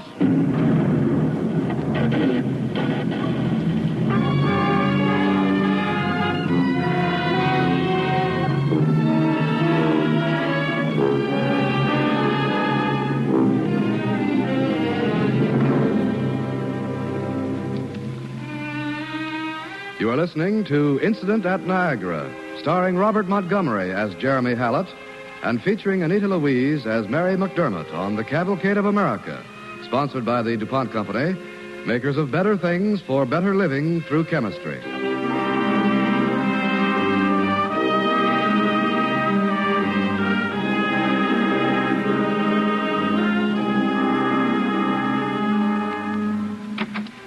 Jeb? As for refreshments for 2 drowned rats. Aye. A couple of gallons of black coffee. In the river we've been the whole of the night, it seems. Well, they all said you was dead. Who said we were, Jeb? Them and the crew what got mixed up in that there ruction with the Canadian soldiers. Where's everybody now? It's mighty quiet around here for a New Year's morning. Oh, they all crawled back in the holes, I guess. There's no telling what'll happen next. Well, I can tell you, Jeb. Next, you're mixing me something hot with a stick of cinnamon. Have Jeb bring mine in here to the writing desk, will you, Bosun? Sure, and there you stand, dripping wet. You're not thinking of writing a letter at a time like this. Well, this time's as good as any. Let's see now. Dear Mr. Oh, dear sir. No, it's not. Hey, Keegan. Hey, sir. How the devil do you start a letter to the President of the United States?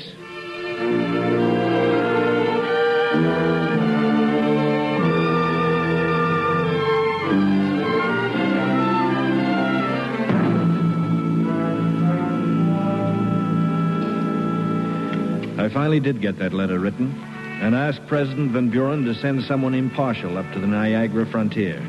I said, Mr. President, you owe it to the American people to find out what actually happened about the Caroline. There'll be a ruckus on this border, Mr. President. I can feel it in my bones. And everybody here will be telling a different story.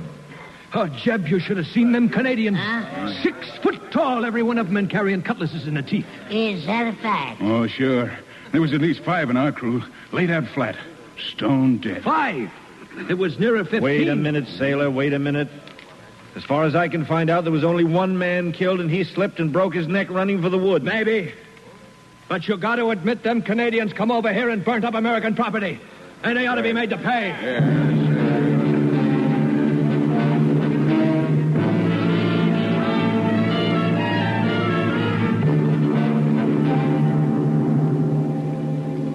As time went by, the tales got taller and taller and the excitement spread. Canadian gunboats expecting an invasion any minute were ranged along the river. They kept a close blockade, and there was no way to reach the people on Navy Island. We knew as the weeks passed that the islanders must be close to starvation. I was so worried about Mary that I would have jumped in and tried to swim over. But then General Winfield Scott arrived at Slosher's Landing and sent for me. Well, Hallett, I understand you were first mate of the Caroline. Yes, I was, sir. I've been sent here by the President to straighten out this embarrassing affair. Yes, I know, sir. I sent for you. Beg pardon? I said I sent for you. I wrote that letter to President Van Buren. That was most kind of you. Oh. Of course, he did receive several hundred letters regarding this crisis, Oh. but I'm sure yours was the one he heeded. Yes. And, did he tell you about my plan, sir? No, I can't say he did. Perhaps he thought I ought to hear it directly from you. Well, in that case, here it is. I've been thinking that since the people on Navy Island are starving, we ought to send them a ship loaded with food. What? To those renegades? I'm sorry, Hallett. I thought for a minute you might actually have an idea how to solve this. Not as crazy as you think, sir. The report has gone out that the Canadians killed several American citizens during their raid on the Caroline. If we prove to our own people that we're alive by manning a ship with the Caroline's crew, sailing it with food across to the island, we'd serve a double purpose. But in the doing, you'd be sunk to the bottom of the river, son. Those Canadian gunboats won't allow any craft to reach Navy Island. They might. If you told them that we were on a peaceful mission, it might restore confidence on both sides, sir. And what of the renegades themselves? You suggest they be allowed to elaborate their plot on full stomachs, eh? No, but I do think you'd have a hard time arresting several hundred people, especially since half of them are Canadians. I see. I see what you mean.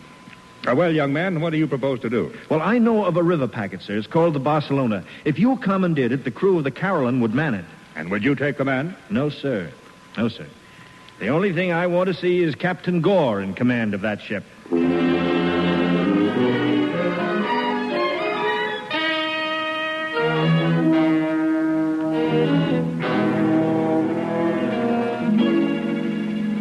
And how do I know this scheme of yours isn't simply a trick to get me to give myself up? They could find you here in Buffalo, Captain, if they looked hard enough.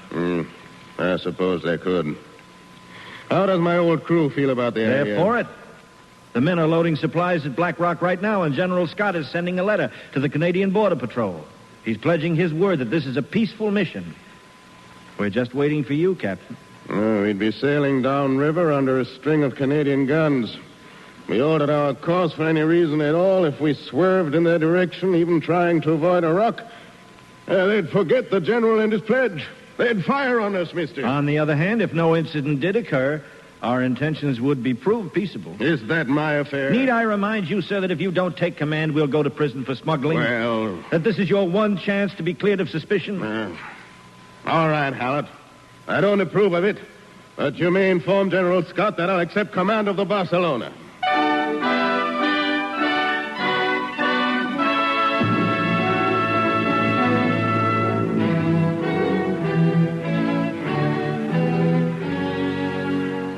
We were ready to sail for Navy Island, loaded to the gunwales with provisions. On Black Rock above us stood General Winfield Scott, old fuss and feathers himself, peering at the Canadian gunboats through his glass. Mr. Hallett. Hurry up, Geegan. What's captured? Mr. Hallett, sir. I think you ought to be known. They say the Canadians are sure now that this is the start of a real invasion. They have Scott's word, but they're manning their guns anyway. If we make one false move, they'll open up. What did I tell you, Hallett? We'd better stay here for the time being. That is, till General Scott can write them another note, making the matter clear. There's been no change in our orders to proceed, Captain. There'll be no mutiny by any of us from now on. Yes, you're right, I suppose. Shall we get underway? Aye, sir. Cast off!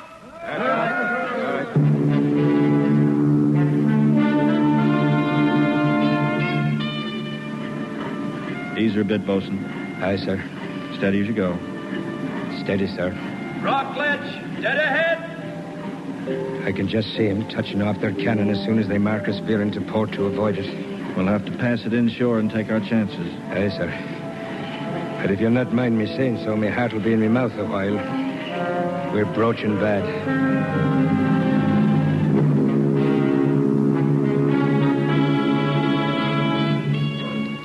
The day was dark, and through the gloom we could see the little flares of fire as the Canadians lighted their tapers. At any minute, they might set them to the fuses of their cannon. Bear a little to starboard. Steady. Steady. Sorry, B. If we ever come through this with our skins, I'm going to be a changed man. I'm going to send every cent of my pay home to my wife every week.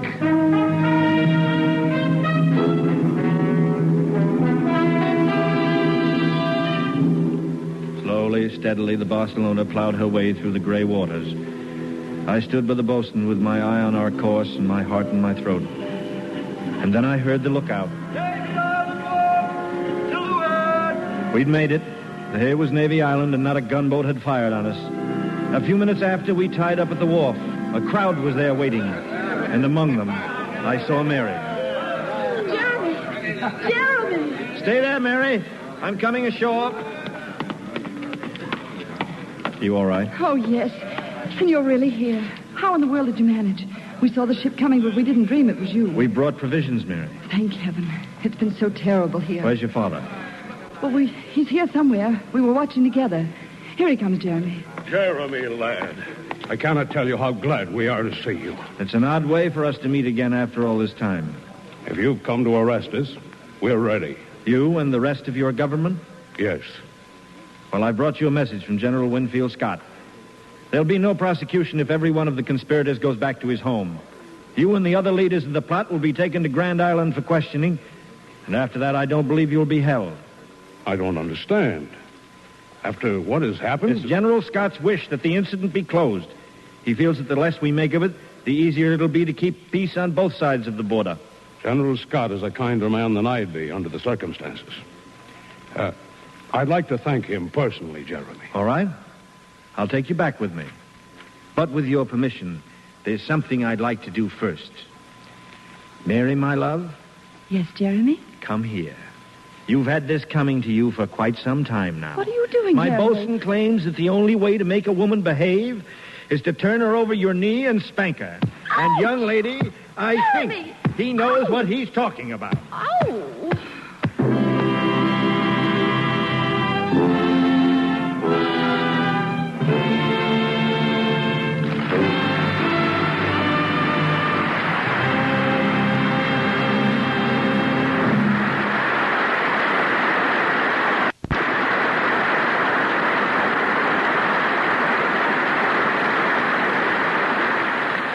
Now, here's our star, Robert Montgomery.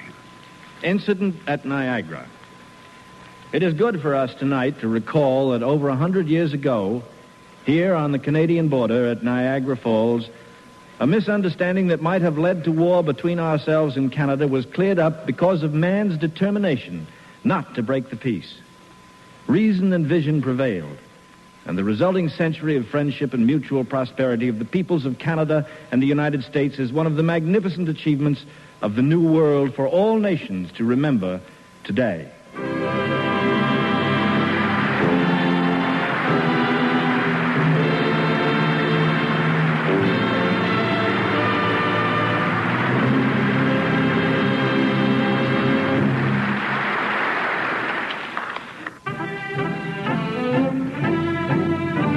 Next week, from the Longacre Theater, its radio playhouse on Broadway in New York, Cavalcade presents the popular young Hollywood star John Dahl and NBC's distinguished commentator Robert Trout in Action at Santiago.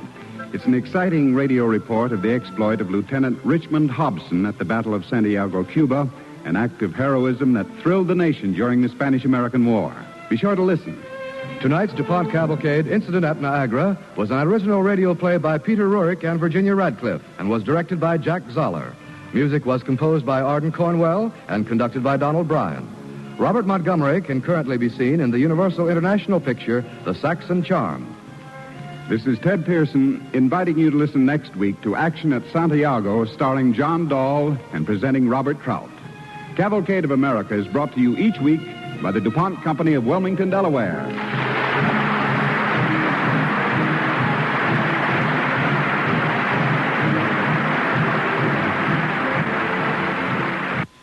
This is NBC, the national broadcasting company. Starring John Dahl and Robert Trout. Presented by the DuPont Company, makers of better things for better living through chemistry.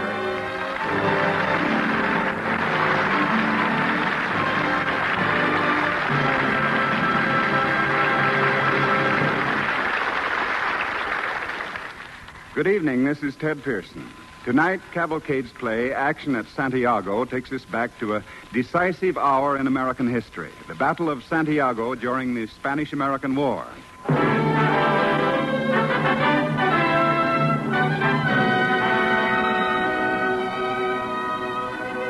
Now, on the DuPont Cavalcade of America, Action at Santiago, starring John Dahl as Lieutenant Richmond P. Hobson, United States Navy, and Robert Trout as narrator.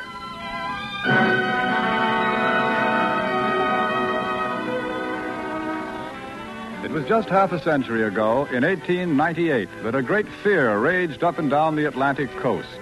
We were at war with Spain, and the newspapers of New York and Boston and Philadelphia were screaming out in headlines, "Spanish fleet headed this way. Must our cities be bombarded and destroyed? What is our Navy doing?" Well, our Navy was doing just what you'd expect. They were out looking for the Spanish Admiral Pascual Cervera and his Spanish squadron. The only trouble was they couldn't find them. They searched the Caribbean and halfway across the Atlantic. And as weeks passed with no sign of Cervera, the fear became greater. The cries even louder than before. What's the matter with the Navy? Must we just sit here and wait to be bombarded? Where is Cervera?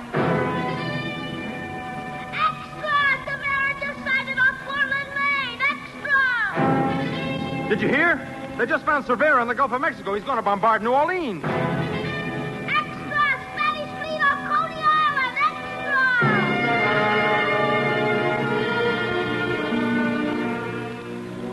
Extra! Yes, that was the all-important question of the day. Where is Cervera? You read it everywhere, in the headlines, in the eyes of your own family. Why, mothers even frightened their children by just the mention of that terrifying name. And the children became obedient and trotted off to bed like little lambs. Yes, this was America in 1898 with just one question on its collective mind. Where is Cervera and the Spanish fleet? Here it comes. Admiral Cervera and the Spanish fleet arrived here in the Azores today to coal up. Hey, he's in the Azores! Cervera's in the Azores!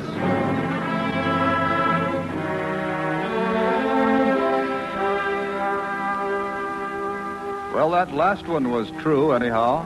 Cervera did stop at the Azores to coal up, and then he disappeared for a week. And just as some leading citizens of New York were raising a huge ransom fund to buy him off on condition that he spare the city, the news finally arrived. Clear, authentic, corroborated. The Spanish fleet, under Admiral Cervera, has anchored inside the harbor at Santiago, Cuba.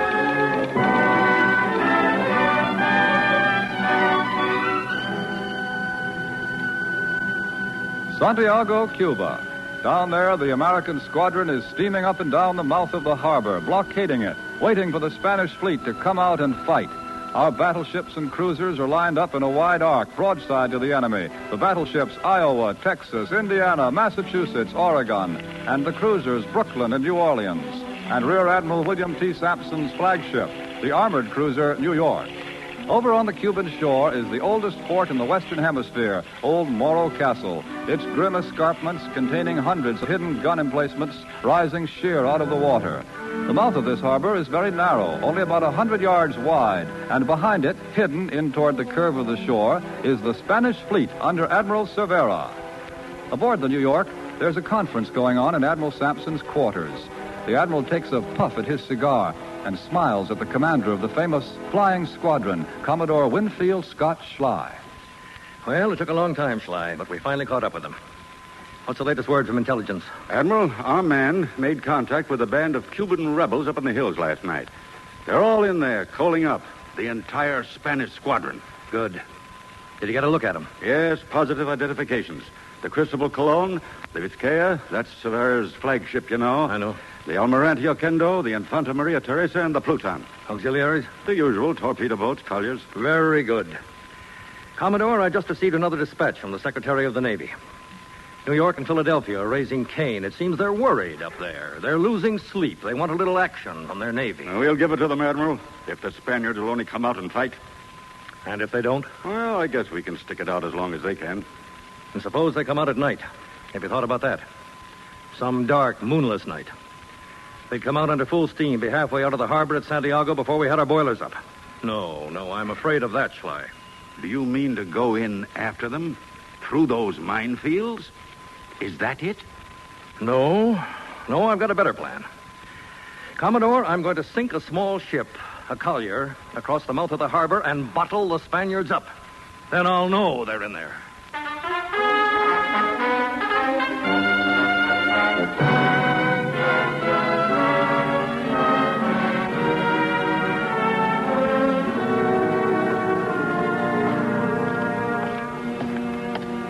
See that young man walking along the passageway to Admiral Sampson's quarters? His name is Hobson, Lieutenant Richmond Pearson Hobson. He's 28 years old and a graduate of the Academy at Annapolis, where he taught naval construction and engineering before the war.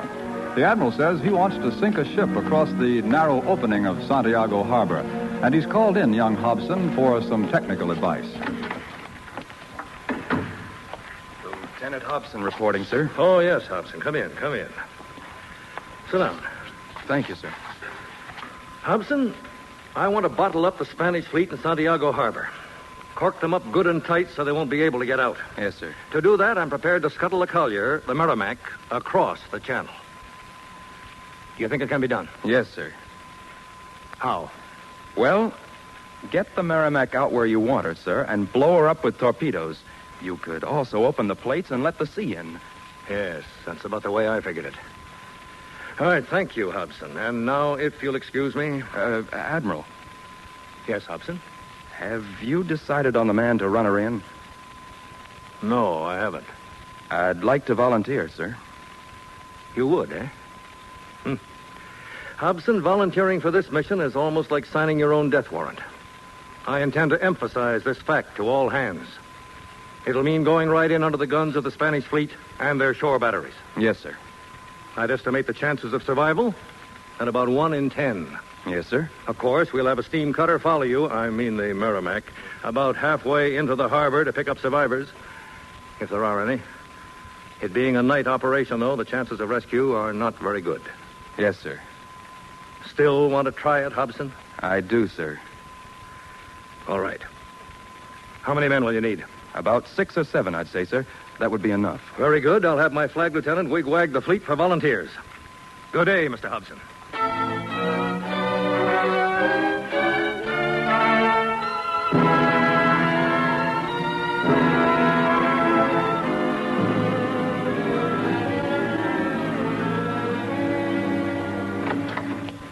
Yes, what is it? Flag Lieutenant reporting, Admiral. Very well. What is it? All vessels have reported concerning the matter of volunteers for the Merrimac. Well? We have over 2,000 volunteers, Admiral, for the 7 men required. 2,000, eh? Yes, sir. There were over 150 from the Iowa alone. Thank you. You'll go below and inform Lieutenant Hudson. Tell him he has till 6 o'clock tonight to pick his men.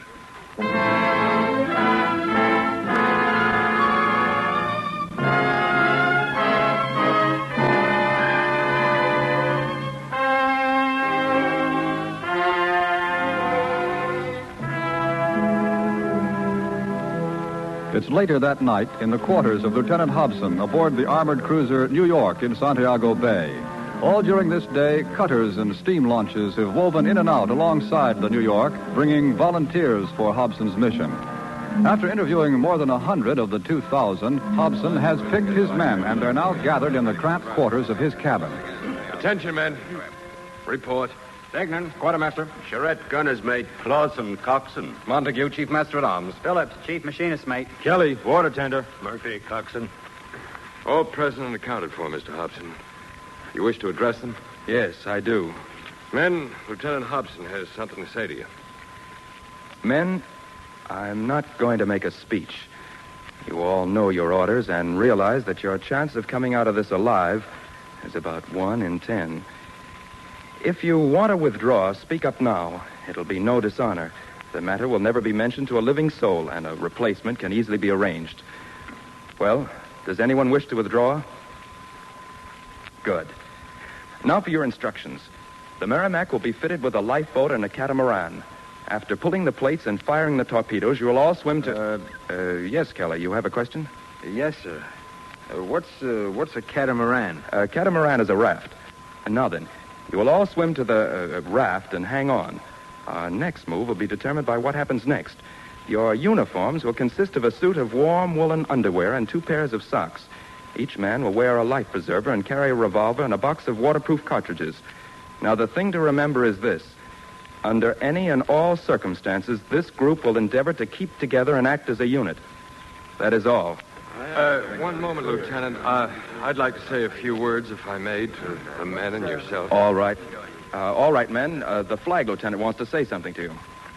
Lieutenant Hobson and you men of the Merrimac, as representative of your shipmates in the squadron, I'd like to wish you all good luck and success to your mission. As you well know, there are few luxuries obtainable at sea. We've dug deep into our lockers, however, and we wish to present you with these small gifts as a token of our affection and admiration. In this bag are 6 peaches and 2 pears, all that there are in this whole fleet.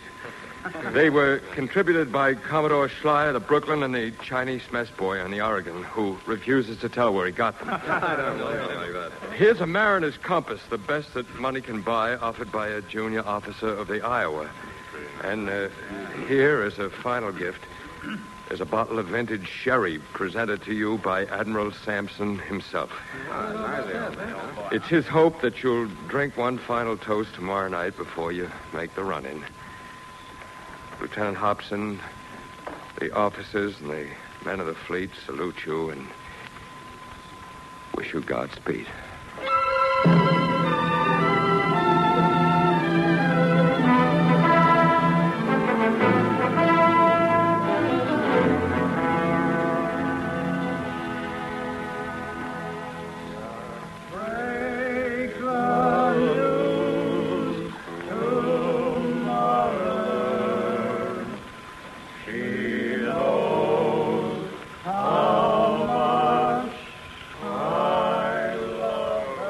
It's just past midnight, June 3rd, on board the Merrimac. A doomed ship, doomed by her own men. There's a full moon, but hardly a ripple on the water. That song you can hear is being sung by men stretched out in the darkness of the forecastle. Men who really mean what they're singing, since their chance of ever returning home is, as Admiral Sampson put it, 1 out of 10.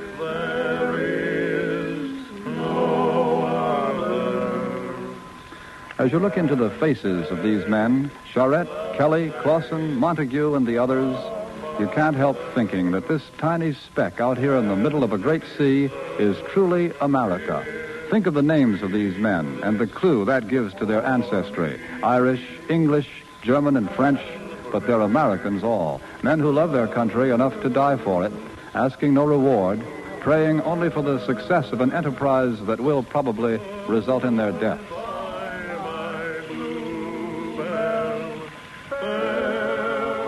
front. Hold it, men. At ease, men. Why aren't you asleep? Your orders were to... Please, Lieutenant Hobson. Yes, Dignan? We can't sleep, sir. None of us. What you'd call the tension, sir. We're all tightened up. Of course, if you'd like us to lie down and make out like we was asleep... No, that won't help. I tried that. I've been thinking, sir, it might help a bit if we was to know what time we're going in, sir. We go in when the moon is high. Aye, sir. That'll give us plenty of light to steer by. We'll be able to sink her just where we want her then. Right. It'll also give the enemy plenty of light to see us. We'll be bombarded by the big guns on Morrow, plus everything their fleet can throw at us. Yes, Kelly. I was thinking, sir, it'd be nice if we carried just one gun anyhow to answer 'em back with. Just for the sporting nature of the event. Yes, so it would, Kelly. But it was deemed advisable to remove all armament. Of course, if you'd like to answer a 12-inch howitzer with your revolver, if you think that would do any good. Aye, sir. Thank you, sir. I'll try to make it do. Now, if there are any questions, men, this is your last chance. You'll have to... Phillips. Sir, I've been wondering what happens if one of them shells they bombard us with shoots our rudder off. If we can't steer, how will we sink her where we want to? I've already asked for a couple of warheads to explode in an emergency. The Admiral said no. Any more questions? I guess not, sir. Good. Now we'll go over the scuttling procedure for the last time. Charette. On command, I let go the anchor, sir, and fire torpedo number 1 without further orders. Phillips. I then fire number 2, sir, then number 3. Degnan. Put the helm hard to port, sir, and lay down to fire number 4 as soon as 3 goes off. Kelly? I stop the engines, then the machinist mate and I open the place to flutter. Then I come up on deck to fire number 6. Right. I'm going below now, as you were, men. Aye, sir.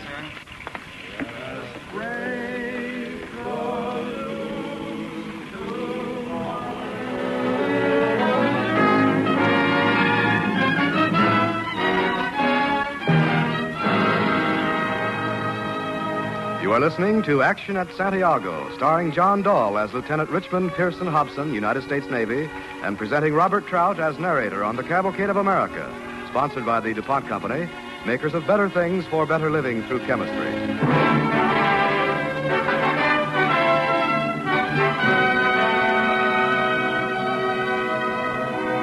In our cavalcade tonight, Lieutenant Hobson and 7 men of the Atlantic Fleet off Santiago in the Spanish-American War have completed their preparations for the sinking of the Merrimac in Santiago Harbor to bottle up the Spanish fleet.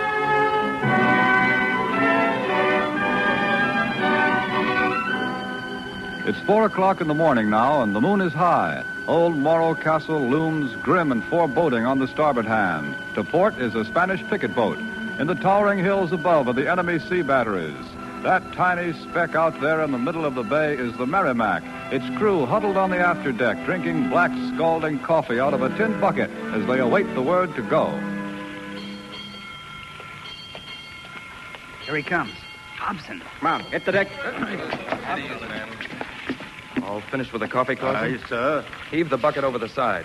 It'll be a hazard here on deck later. Aye, sir. Now then, men, off with your uniforms and shoes. Aye.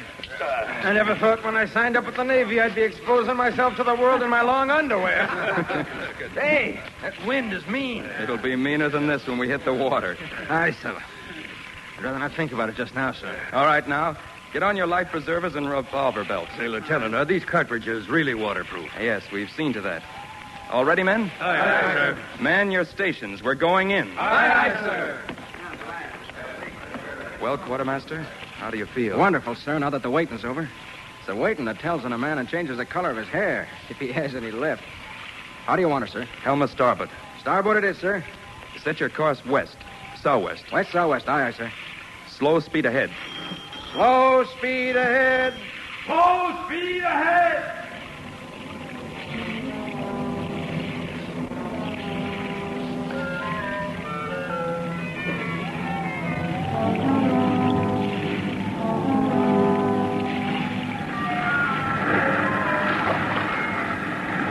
Steady as starboard. Steady as starboard. Hey, these waves are whoppers, Lieutenant. Hold her steady, I said. Steady it is, sir. Here comes another one. She's swinging to port. Meet her, man. Meet her. Meet her, sir. Wind's dying down, Lieutenant. That's what I've been waiting for. All right. Hold your course and full speed ahead. Full speed ahead! Full speed ahead!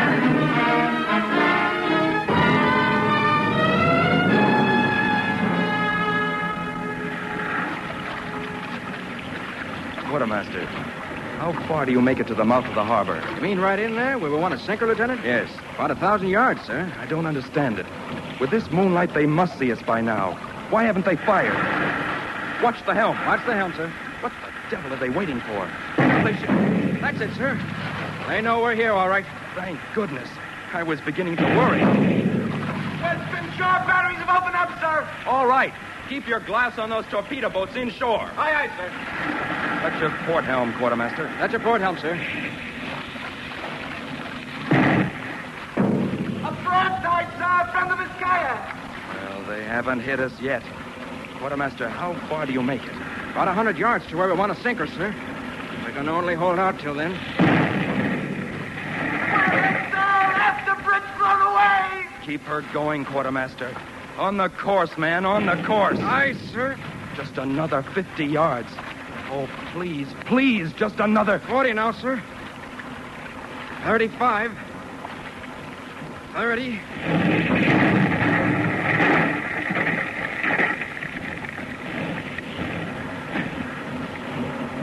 Engine stop, sir. Keep her going.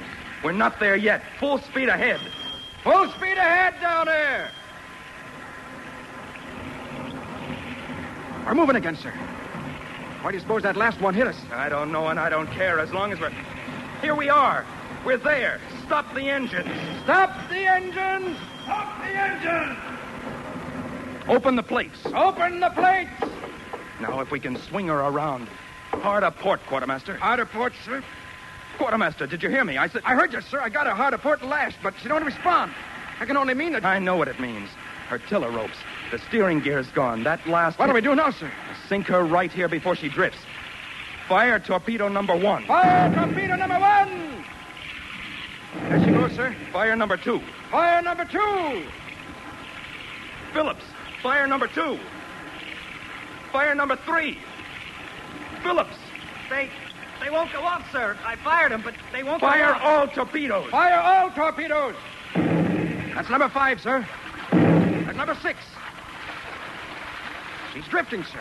She's drifting away. Oh, why don't she go down? Because 3 torpedoes aren't enough to do the job, that's why. How long before the water coming up through the plates takes her down, sir? At least 10 minutes. And with the rudder gone, we can't hold her here. Oh, if she doesn't drift, if only she doesn't drift.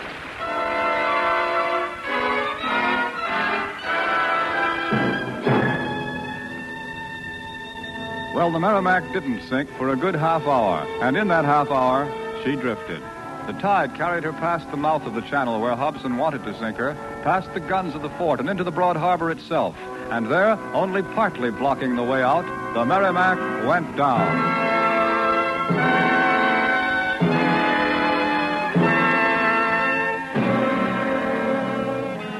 At daybreak next morning, 8 men in long woolen underwear could be seen clinging to a raft right under the guns of the Spanish fleet. They were so close they could hear the sailors singing as they swabbed the decks. Pretty soon a launch appeared flying the Spanish colors.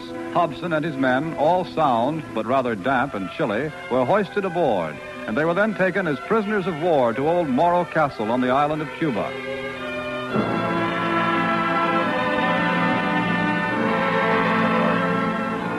A little later that day, Lieutenant Hobson had a visitor, a distinguished visitor. No less a personage than that old sea dog whose very name had been used to strike terror into the hearts of naughty children back there in New York. The commander of the Spanish fleet, Admiral Pascual Cervera himself. Lieutenant Hobson, permit me, senor, to shake your hand. Admiral Cervera, this is a great honor. You are surprised, Lieutenant? You did not expect me. Well, no, sir, I didn't. After all, an admiral visiting an enemy prisoner, it never even occurred to me, sir. I could not stay away. I wish to make the compliments to you in person for a very brave and courageous work. Very brave. Thank you, sir.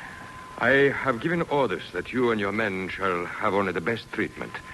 In no other way could I express my admiration. Oh, it's very good of you, sir. Your country can be proud of you, senor, for this wonderful skill with which you maneuvered this small vessel under the guns of the Spanish fleet. Lieutenant Hobson, I salute a country whose sons have this magnificent courage. The world will not forget that. And once again, senor, I salute you.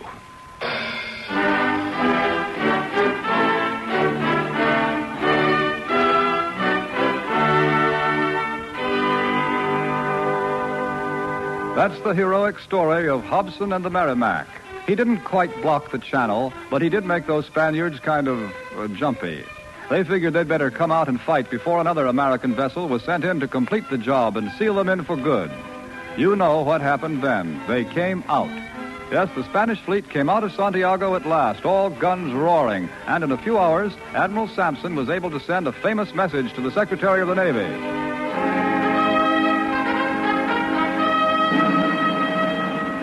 Sir, the fleet under my command offers the nation as a 4th of July present the whole of the Spanish fleet sunk or beached off Santiago.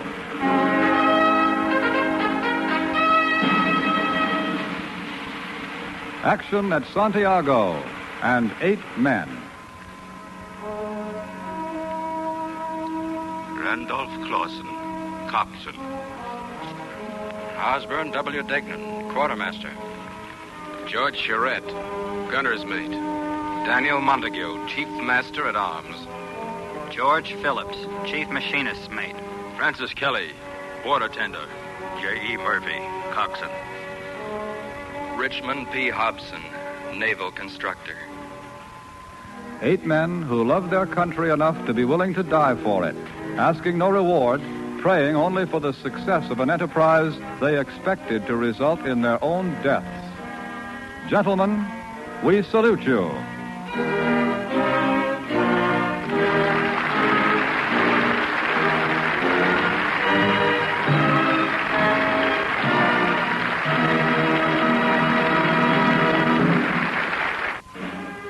Next week, the DuPont Cavalcade of America will come to you from Chattanooga, Tennessee. Our play, Home to the Hermitage, is the story of Andrew Jackson and the great love he bore his frontier wife, Rachel. Our stars will be Fay Bainter and Walter Pidgeon. Tonight's DuPont Cavalcade Action at Santiago was an original radio play by Arthur Arendt and was directed by Jack Zoller. Music was composed by Arden Cornwell and conducted by Donald Bryan. John Dahl can currently be seen in Rope, a transatlantic picture. This is Ted Pearson inviting you to listen next week to Home to the Hermitage, starring Walter Pidgeon and Fay Bainter. Cavalcade of America is brought to you each week by the DuPont Company of Wilmington, Delaware.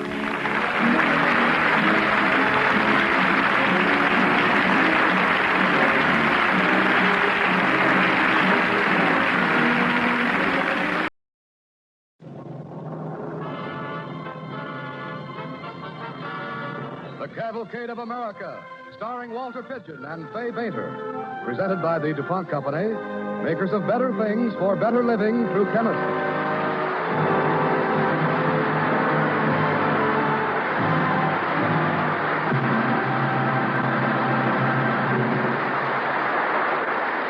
Good evening. This is Ted Pearson. Tonight, Cavalcade comes to you from Chattanooga, Tennessee. We're broadcasting from the Municipal Auditorium before an audience of 5,000 people. Our story, Home to the Hermitage, recalls a great figure of Tennessee, Andrew Jackson, 7th President of the United States, Rachel, his wife, and their home, the Hermitage.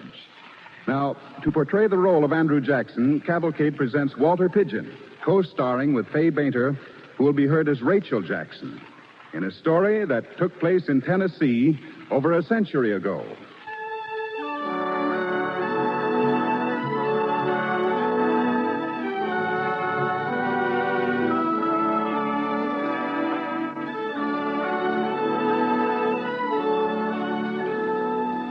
The spring of 1825, a lonely stretch of road in eastern Tennessee. A coach and four jogs its steady way through the dense forest. Come on, Kenduck. You fever. Get in there and pull. Suddenly, a highwayman on horseback appears out of the forest, blocks the way, fires a warning shot into the air. He pulls up beside the coach. You there, in the coach. Get out fast. And the more you hurry and behaves yourselves, the longer you live. What do you want? Tell that woman to get out, too. The lady is my wife. She will stay where she is. Oh, hold up. Steady the horses, Flag. Yes, sir, I am. Now, what do you want? Your money and valuables, and the quicker I get them, the longer you live. You want I should do something, General Jackson? What? General Jackson? Did you say General Jackson? Are you Andrew Jackson, mister? Are you old Hickory? Yes, sir, he sure is. And the sooner you all hightail out of here, the longer you live. Great day in the morning, General. I sure craze your pardon. I ain't fixing to rob old Hickory. Why, my own brother Press fought at New Orleans with you 10 years ago. What's your name? Trigger Rosses. Say, is it true you're going up to Washington for to be president? Well, looks that way. All right, Flag, we'll drive on now. Good luck in Washington, General. I sure was pleased to meet you. Get up, you King Tut. Get in there, Fever, and pull. You go. Well, did you hear, wife, what that scallywag highwayman said? Everyone must be conceding my election by now. You haven't seen any official tally up of the votes yet, don't forget. And the voting for president was mighty close. Well, I'm not worried. Except about you. You don't seem yourself. I guess it's because I'm a mite scared, Mr. Jackson. You scared of that rascal out there? Oh, no, husband. It's leaving Tennessee. It's leaving our home. I know. We've built the Hermitage. We've lived in it and loved it and watched it grow into a fine plantation. I'm afraid maybe the good days we knew there mightn't ever come again. But they will, Rachel. I know they will. In Washington, you'll be the first lady of the land, Mrs. Jackson. We'll know good days there, too. You wait and see.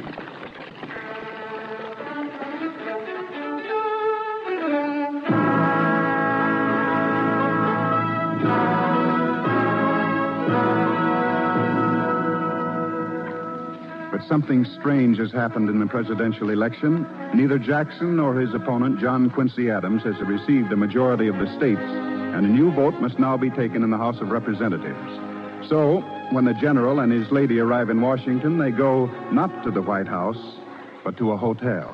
Well, Mr. Jackson, don't you worry. They voted for you once.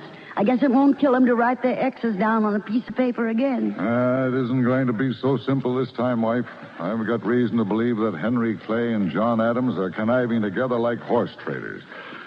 By making promises to each other, combining their support, they'd be behind a hollow tree. Now, husband, you don't really know they're doing that. No, if Adams is elected and appoints Clay to his cabinet, I'll be sure of it. And I'll proclaim their neighbor throughout the nation. I want to... Husband, what did the scriptures say about them as spitefully usual? Don't cite the scriptures to support Henry Clay. Now it isn't helping to get all roused up. I'd say if they're taking a vote this afternoon, you'd best go have a talk with some of those horse traders. Well, I will not.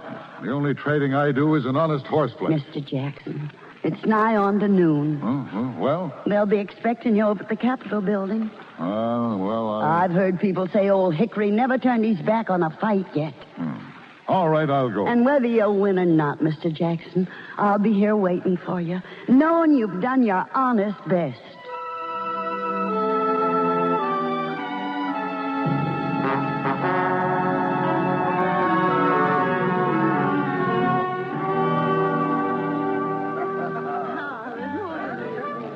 Senator and Mrs. John C. Woodburn. The general won't dare show his face here at the White House on the very eve of his defeat. I'm afraid you don't know your man, Mr. Van Buren. Dr. and Mrs. Joseph Hopkins. All right, Mr. Webster, I'll wager on it. Jackson and his backwoods wife are on their way back to Tennessee this very minute. General and Mrs. Andrew Jackson. How much will you wager, Mr. Van Buren? I voted for Adams. But if he'd been defeated, he wouldn't be here tonight facing this. I agree. And look at him. He could teach Lafayette how to bow.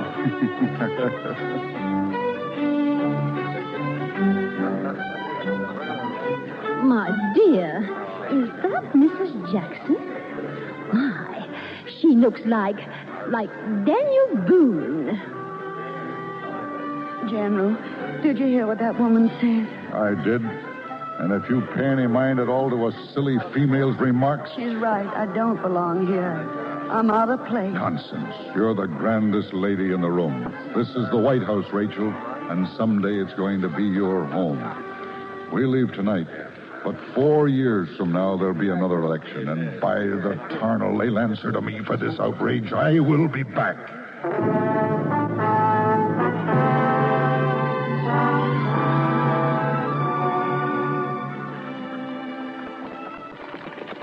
Look, husband, the land's getting to be familiar now. We're getting on towards home. Yeah. We ought to make Nashville just about dark. Nashville? Yeah. Oh, we're not going to town, are we? Oh, I had thought spend the night and tomorrow morning there talking with Judge Grundy. He'll have some plans about the next campaign. You've got 4 years to think about the next campaign. That isn't any too much time. There's a great deal to do. There's a great deal to do at the Hermitage, too. Well, Don't you want to hear the frogs in our own pond tonight? Smell our own honeysuckle? Yeah, but Judge Grundy's expecting us in town. Judge Grundy's a patient man. That's one reason I've liked him so much. Now, but, sweetheart, And you can call me that when we're home. When you're sitting in your favorite chair with some home cooking under your belt. That's when you can say sweetheart to me, Mr. Jackson. Well, all right. Turn here, Flag. We're going home to the Hermitage. Yes, sir, General. Get up, you King Tut. Smell that sassafras.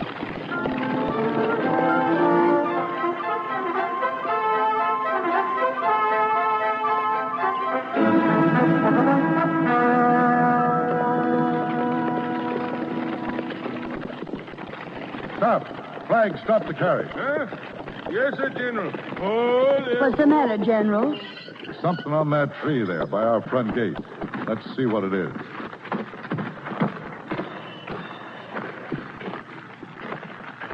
It's a placard. What does it say?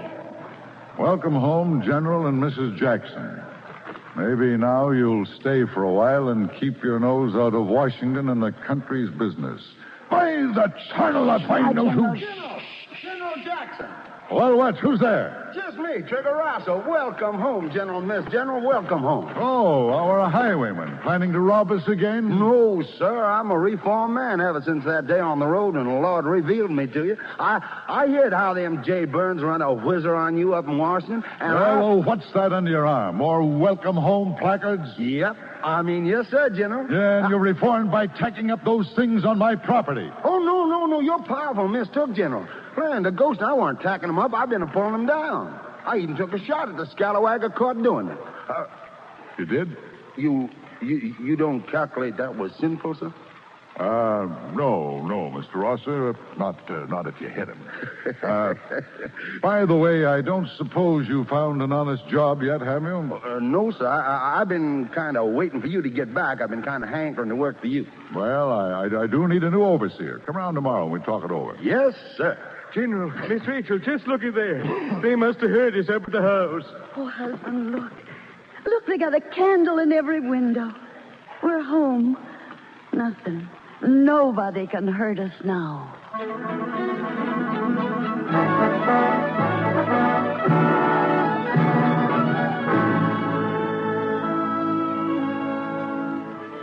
For 2 happy years, the Jacksons live and work in quiet contentment at the Hermitage.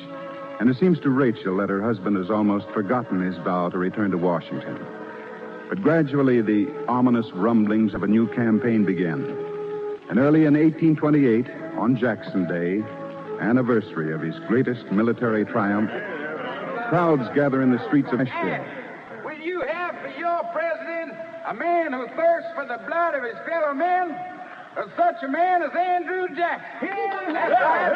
And I'll tell you something What's going else. on? You know, they tell us, citizens, that we should vote for this man because he's a home man.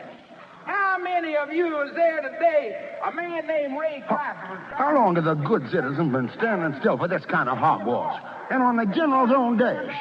Jackson's opposition runs some of their slickest orders into town. It's a political coup. Listen. Oh, hell. But he was a murderer, so they strung him up.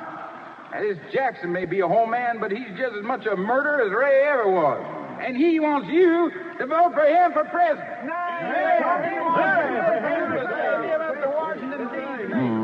How do, Sonny? Howdy, mister. That's mighty pretty persimmon you got there, huh? Sure Is she, right? is. Sure. You, fixing to eat her? Sure am. You wouldn't be agreeable to selling, I guess, for this little corner. Huh? Sure would. I want you to remember this at election time. Andrew Jackson. And his wife. Well, I don't need to even suggest to you good citizens how she looked as the first lady of the land. What was you aiming to do with that percent, mister? You just watch and see.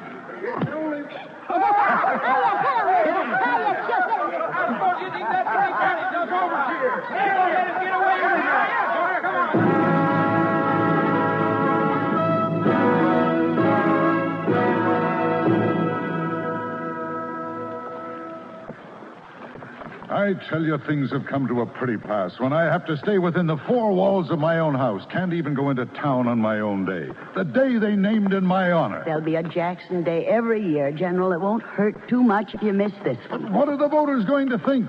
That I'm afraid to face them? No, I've put up with this foolishness about treading lightly long enough. Sit down, dear.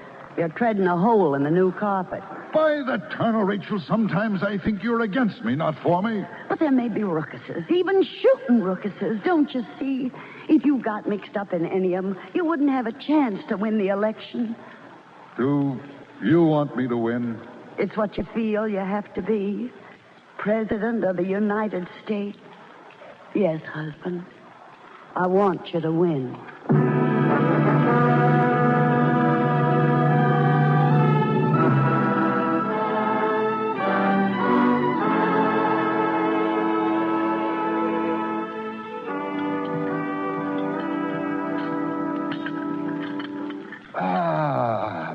A fine dinner.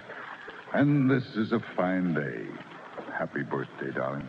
Thank you. That makes me very happy, Mr. Jackson. You don't sound it. And you hardly ate a mouthful. I'm just not hungry, I guess. And you haven't been happy ever since the campaign began. I can't be happy. No one will be apart. Apart? Yes. Well, I don't mean to be selfish, but you're all I got in the world. I got brothers and sisters, yes, but they don't keep me alive. You do. I done without you for years when you was away in the army. I'm getting older now. I got no courage left to go on without you. But you'd come with me. You'd be the first lady. I don't belong in the White House. I just don't belong there. Oh, Rachel. I don't know what to do or say or wear. You do. Can't you see how miserable that makes me? This dress. It looks so pretty in the store. When I put it on, I took all the beauty out of it. Now, I won't have you talking that way. If we could only live out the rest of our lives here at the Hermitage, where I belong, where I can be somebody. You'd be somebody no matter where you went. And you belong where you've always been. At my side for 36 years. You're my wife, Rachel. I'd never want the presidency without you. If you think it's your duty to go to the White House, General, I'll go too. And do everything I can. I'll go too.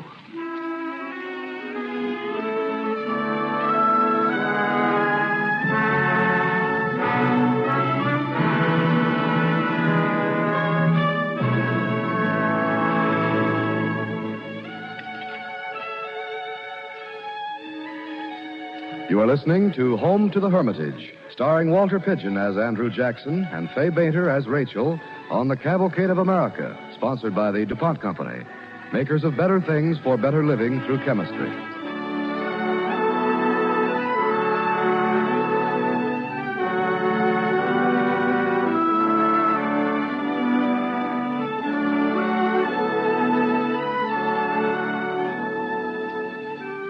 Life at the Hermitage, Andrew Jackson's Tennessee plantation, continues in its quiet course, although the presidential campaign of 1828 shows signs of becoming one of the most bitterly fought in the history of the young nation. And one of the general's most active supporters is his own overseer, the erstwhile highwayman, Trigger Rosser. Where have you been, Mr. Rosser? Well, You look a little worse for wear. Fall out of a barn? If not did, General, I know where there's a fella fell out of the top of a high tree. Will Catlin, the scoundrel I caught tacking up them signs that time. Why, he's been orating around town, and when I hear the scoundrel calling you a murderer and Miss Rachel... That's enough, Mr. Rosser. Yes, sir. It's more enough. I guess this is just about the mudslingingest, fire-eatingest political campaign there ever was. I know. But I advise you to let people handle it who really understand these things. People like Judge Grundy and Dr. Hume. But what are they going to do when it really gets rolling 6 or 7 months from now? I'm not worried, Mr. Rosser. In a political campaign, things always get worse before they get better.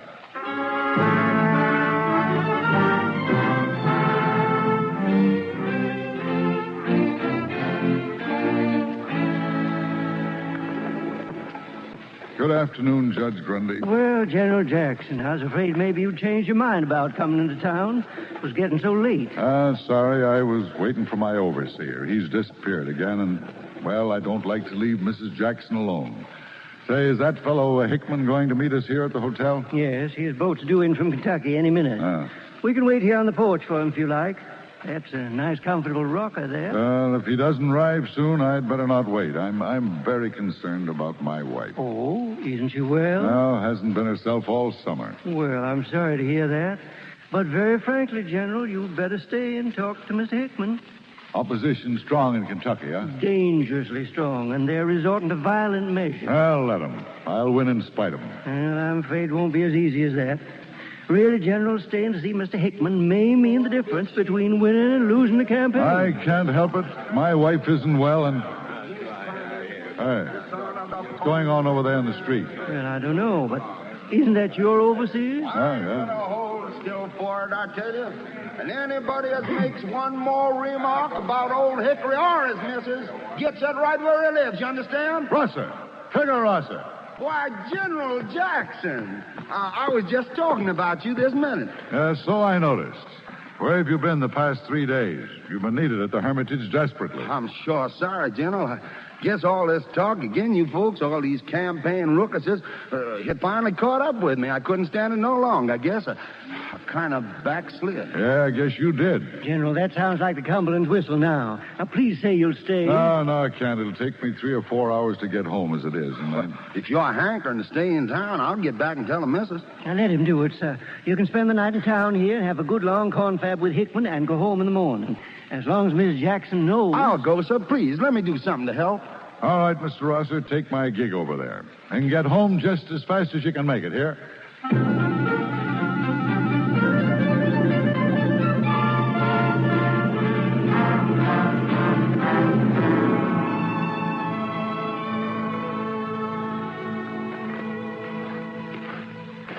It's mighty freezy out here, Miss Rachel, and you not feeling good. I'll be feeling just fine. As soon as Mr. Jackson's safe at home. He's coming. It's him, all right. Miss Rachel, somebody running across the road down there. Look like Mr. Cadlin with a gun.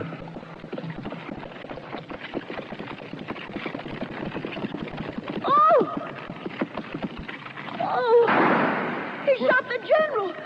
Stop the horse, Flag! Stop the horse! Oh, Hickory! Hold there! General! General, are you all right? Miss Rachel, come quick. He didn't get him, did he? Man in here's been got all right. He dead. Oh, General. But it ain't the general. That scoundrel Catlin must have thought it was. No, ma'am, this poor fella in the gig here is Mr. Rosser.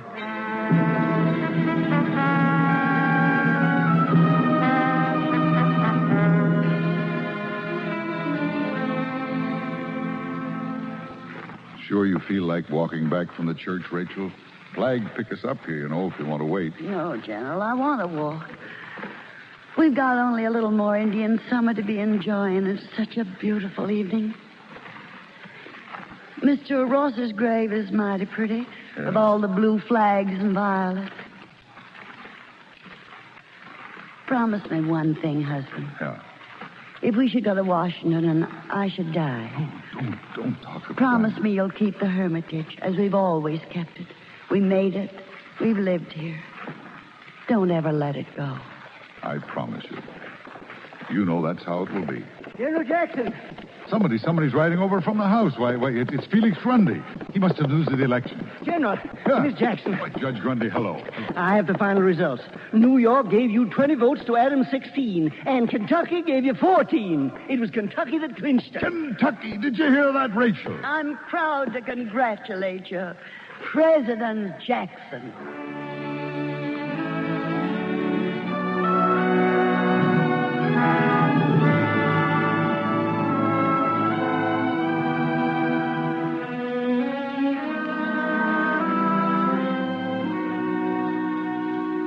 Rachel, I'm going to set my sights for the young people. Get young men into the government. Get young blood into the affairs of the country.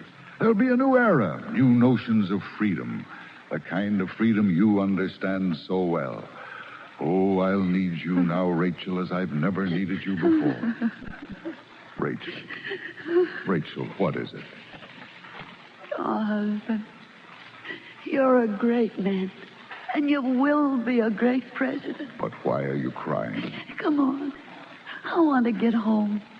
Sweetheart, what's wrong? Don't you see? They've lighted all the candles in the house.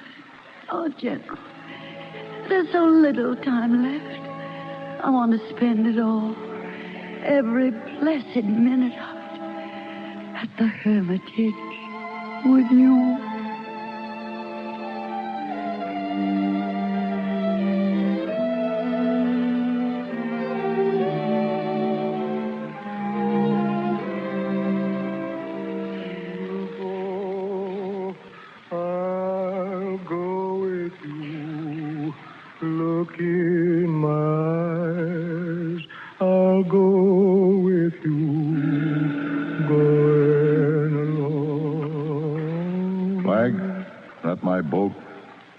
Yes, General. She's blown for the Hermitage landing. You better hurry if you wants to meet her. She'll wait. Flag, you love Miss Rachel very much, too. I want your opinion of it. It's to be engraved on the stone in the garden. Yes, General. Mrs. Rachel Jackson died December 22nd, 1828. Her face was fair, her person pleasing, her temper amiable, her heart kind. To the poor, she was a benefactor. To the rich, an example. To the wretched, a comforter. And to the prosperous, an ornament.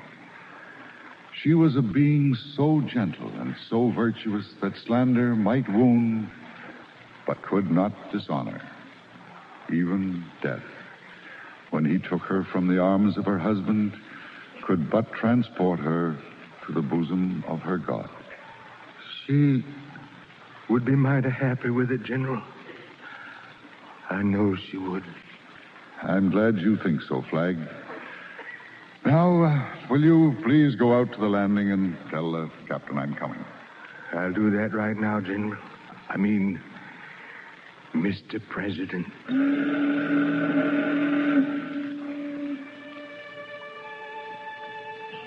It's a long way to go alone, wife, but I'll be back.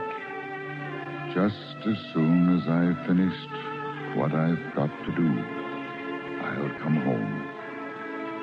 Home to the Hermitage.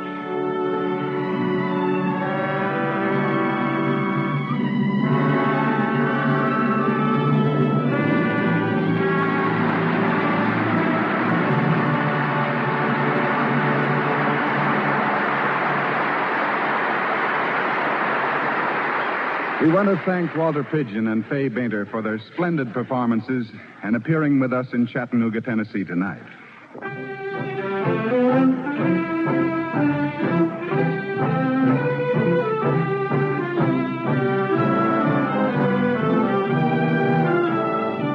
Next week from the Longacre Theater, Cavalcade's Playhouse on Broadway in New York, the DuPont Company presents the dynamic young Hollywood star, Burt Lancaster.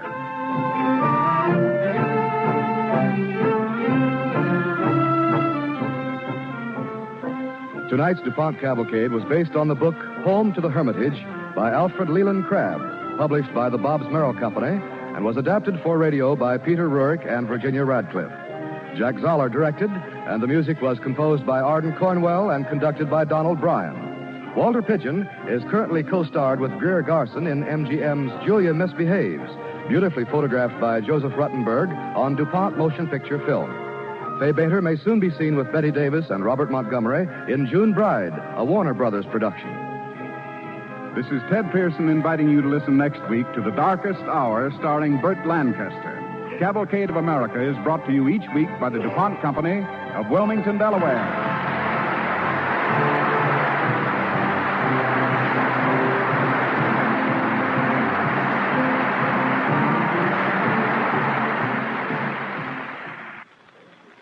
This is NBC, the national broadcasting company.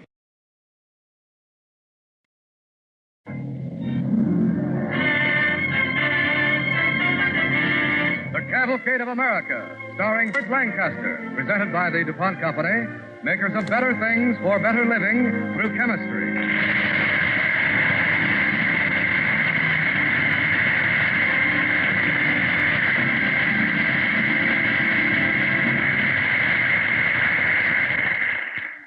Good evening. This is Burt Lancaster. Tonight, Cavalcade's play is called The Darkest Hour. It's the exciting story of a patriotic young American, Jack Jewett, who foiled a British plot to capture Thomas Jefferson. I will play the part of Jack Jewett.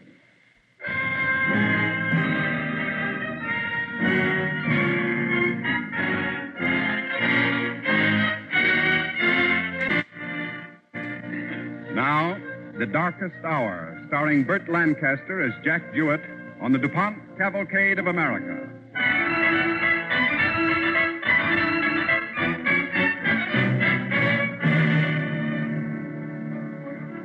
The time, Sunday, June 3rd, 1781. The place, the headquarters of Lord Cornwallis in Hanover County, Virginia. Halt! There goes there. Lieutenant Branbury on mission to Lord Cornwallis. Very good, sir. His lordship is expecting you. Take my horse, Sentry. Yes, sir. Come in. Lieutenant Branbury reporting, sir. Very good. Sit down, Branbury. Thank you, sir. All right, Branbury. What's the news? Good, sir. I should say very good. Go on. Go on, Lieutenant. The Americans are tired, sir. They have no more stomach for this war. Now that we control Virginia and may move where we please, I'd say it'll be over before long. Don't underestimate the colonies, Branbury. 5 years is a long time for no stomach. This time it's true, Your Lordship. From what I've learned here in Virginia, one good blow will finish them. One good blow, eh? We've been measuring them for that one blow since 1775. That's just it, sir. Just it? What do you mean? Your Lordship, they're disheartened, discouraged, tired. Even those who were most wholeheartedly for the war at first are ready to come to terms. You're sure of that? Yes, sir. I've been in taverns and I've heard them, seen them. I tell you, sir, we can end this rebellion here and now with one good stroke. One good stroke?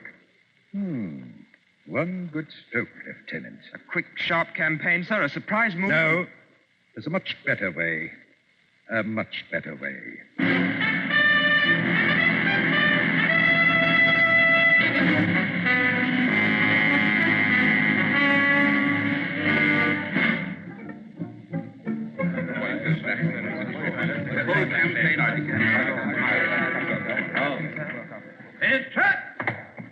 At ease, gentlemen. Please take your chairs. Gentlemen, how would you like this war to end? Good. Gentlemen, we can end it here and now in Virginia, perhaps without a battle. I see you don't believe me, gentlemen. We're going to capture Thomas Jefferson. Yes. Take prisoner the man who wrote the American Declaration of Independence, and we've taken the heart of this revolution. Colonel Tarleton. Yes, Your Lordship. You're going to do it. Yes, sir. No questions, Tarleton?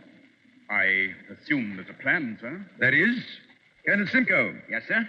I've learned that Baron von Steuben has arrived at Point of Fork on the upper James River with reinforcements for General Greene. You will proceed against him. Very good, sir. Tarleton, Simcoe's move will be a masking maneuver for you. You are to disrupt what is left of the Virginia Assembly in Charlottesville, and what is most important, you are to take Governor Jefferson at Monticello. Your force will be 180 dragoons and 70 mounted infantry. That large a force to take one man, sir? Jefferson is not one man, Colonel. The author of the Declaration of Independence embodies the spirit of freedom. He is the revolution. That's all, gentlemen.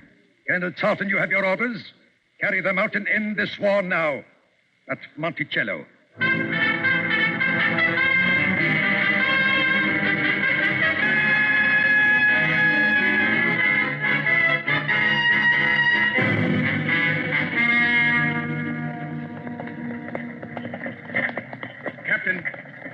Captain!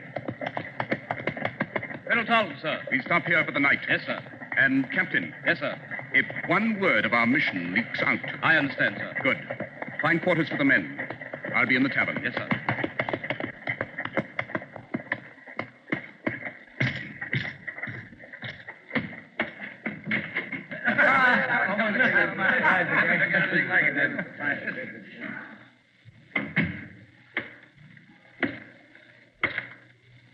Where's the landlord? This is my inn, Your Worship. What's it called? The Cuckoo, sir. Odd name. Have you a room? Well, to tell the truth. Please do. There's no room, sir. I see. None for an English officer. For no one, Your Worship. We're full up. I see. All patriots, eh? Patriots, sir? In what way, Your Worship? Is there more than one way to be a patriot? That's a good one. A good one. My humor pleases you, even if my uniform does not. The uniform, Your Worship, is common enough hereabouts. Probably. Will you serve me food? That I will, sir. The man needs filling, even if the uniform does not. Thank you, landlord. I'll sit over there. Please, gentlemen, I should feel offended were you not to continue your conversations. Please, continue. Why must it come to my inn? He's a colonel, Jimmy. Huh? No. Jack Jewett. A colonel. And I saw dragoons outside. Now, I wonder why. It's not an uncommon thing to see a colonel with troops. There's something afoot. Aye. And you're a fool, Jack. That may be, Jimmy. It's more than may. You were captain in our army and showing your face in here. What if one of them recognizes you? I want to find out where these fine lads are off to. Rumor says they're joining another force that's marching against General Greene. Rumor's lost many a battle, Jimmy. I wonder if the colonel would like a bit of company with his food. Jack, don't be a fool. On second thought, no. He'd be close-mouthed and not spill a drop of information. No, I think one of his men would be a likelier source. What are you going to do? Be a British soldier for a while, Jimmy. A what? In uniform? Aye. Jack. Mark you. There are dragoons and infantry outside, quartered in the yards and the stables. The chances are a dragoon could go among the infantry, or an infantryman could go among the dragoons without being known. You idiot. Where'll you find a uniform to fit that frame of yours? It is big, but there are big Englishmen, too. Keep the colonel busy with his food, Jimmy. You'll be shot. You'll be killed if they find you out.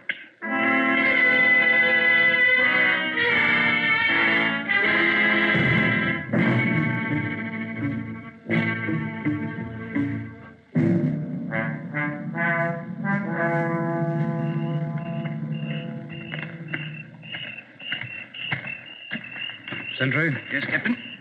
Everything's all right? Yes, sir. Good. I'm going to my quarters in the tavern. Keep a sharp watch. Yes, sir.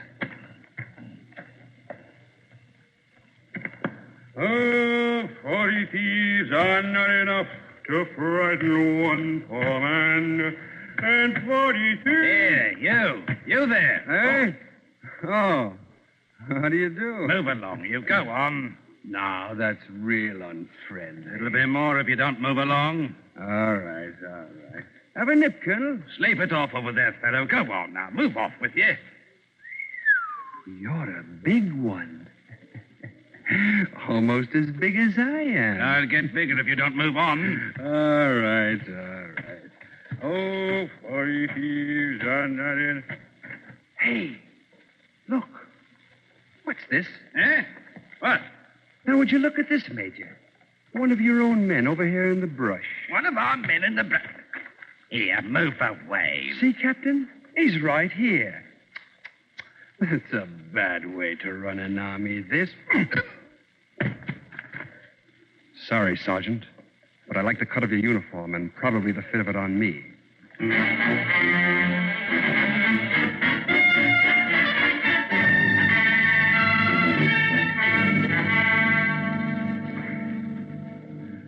Where are we off to, soldier? Now, Howard, they don't tell us. Hey, wait a minute. I never seen you before, who are you? Who am I? Why, the same as you, lad. Dragoon in the service of His Majesty. Here comes the colonel. Oh. Captain McLeod. Yes, sir, Colonel Felton. We're ready to move? Yes, sir. Very good. And, Captain, we must reach Monticello today. We will, sir. Did I hear the colonel say Monticello? You've got ears, you did. Now, what would we do at Monticello? Say, who are you? What's your name? Jewett. Jack Jewett. I've never seen you before. Well, like as not you haven't. Nor will you again. What? Captain! Captain McLeod! What's the matter? Who's the man who rode off? I don't know. He asked questions and then went off like a streak. The trouble, Captain McLeod. I don't know, sir. One of our men suddenly broke ranks and rode off. One of our men? Yes, sir. I'll wager he wasn't. After him. You, and you. After him, see that he's caught.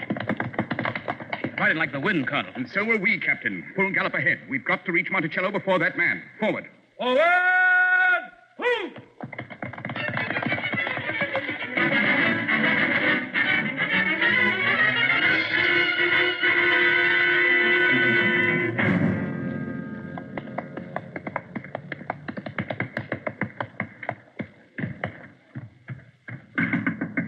Who's there? Jack Jewett. Open the door. None of that, Molly. Don't you know me? Oh, red alive. Jack Jewett. And in a British uniform. Quick, Molly, let me in. I need help. Come into the cabin. Hello. What are you up to, Jack? Where's Todd? Over there, sleeping. Get him up. No, never mind. I will. Todd, come and wait, will you? What's your foot? Molly! It's Jack Jewett. Jack, what are you, Todd? You bearing that? I have no time for talk. I need a horse, a strong one, and clothes. You'll get them. Clothes in the closet there on the peg. Horse in the stable. Good. I'll change. I'll go saddle the horse. What are you running from, Jack? Not from, Todd. To. Hand me the breeches. Here. To where? There's British soldiers on their way to Monticello. Monticello? Aye. And unless I miss my guess, they're on their way to take Tom Jefferson. Take Tom What for? Well, can't you guess? Once Tom Jefferson's a prisoner, there are those among us who'll lose what heart they've left. Why, that'd mean the end. The end of the war. Worse. It'd mean the end of our land. How far, the British? Well, I had to come by the back trails and the bypaths. I can't risk the roads. They have a good lead, 2 hours at least. You'll not make it in time, Jack. I've got to. You'll kill yourself, man, racing along the back trails. You break your neck. It's better to risk my neck than the whole of our cause. Yeah, take this uniform, Todd, and burn it. Yeah. Chances are there'll be British dragoons out after me. They'll not get a word from me. Now, don't risk yourself or Molly, Todd. Tell them you saw me. I won't. You've got to. Like as not, they'll see my trash. Hide that uniform. Quickly. Now, wait a minute. Give it to me. But, Jack, if they catch you with This is for uniform your like own that, good, don't Todd. you know? It'll look as though you had naught to do with me. Woman, you there in the stable. Come over here. What do you want here? Have you seen a man in dragoon uniform? A big man? A man? There's no one here. Why were you standing that way? There he is now. Get out of my way! Stop it! Don't let him get away. Fire at him. You'll have to do better than that. Oh, boy, easy. Easy, boy. There he goes. Come on after him. Come on, boy. That's a good horse. Now we'll see who gets to Tom Jefferson first. And God grant I will.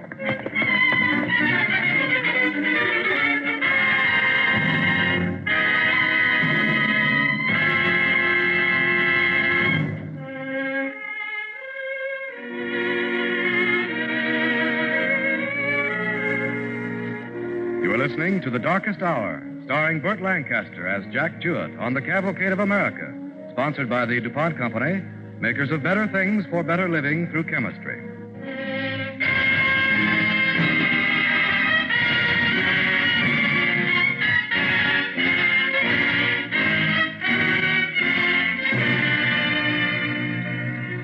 Learning that a British force has been dispatched to capture Thomas Jefferson, Captain Jack Jewett rides to warn him.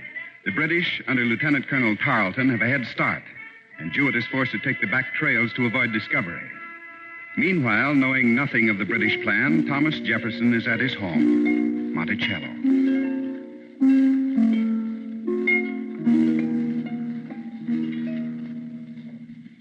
Jefferson. Yes, Patty. Does my playing disturb you? Oh, no. No, not at all. Were you listening? Of course, my dear. Please, go on. All right.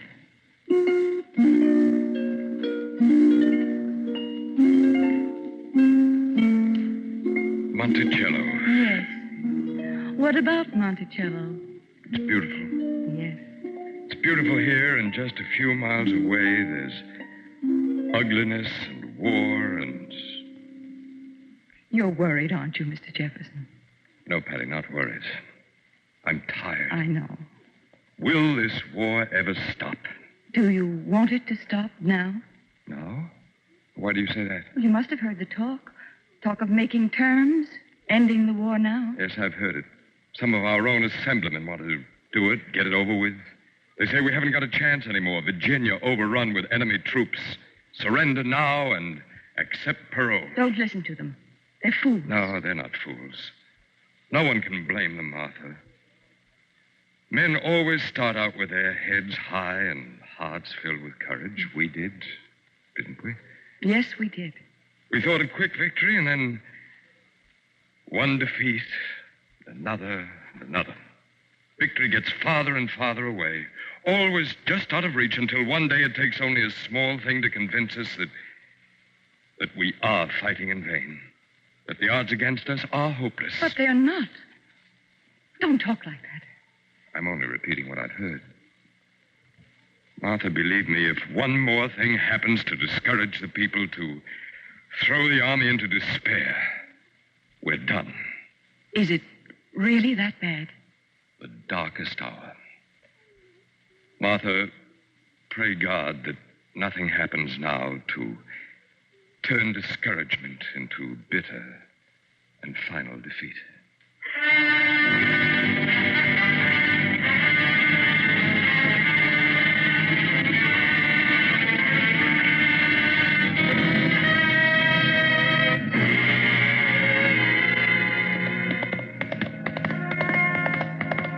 Oh, boy. Oh, easy now, easy.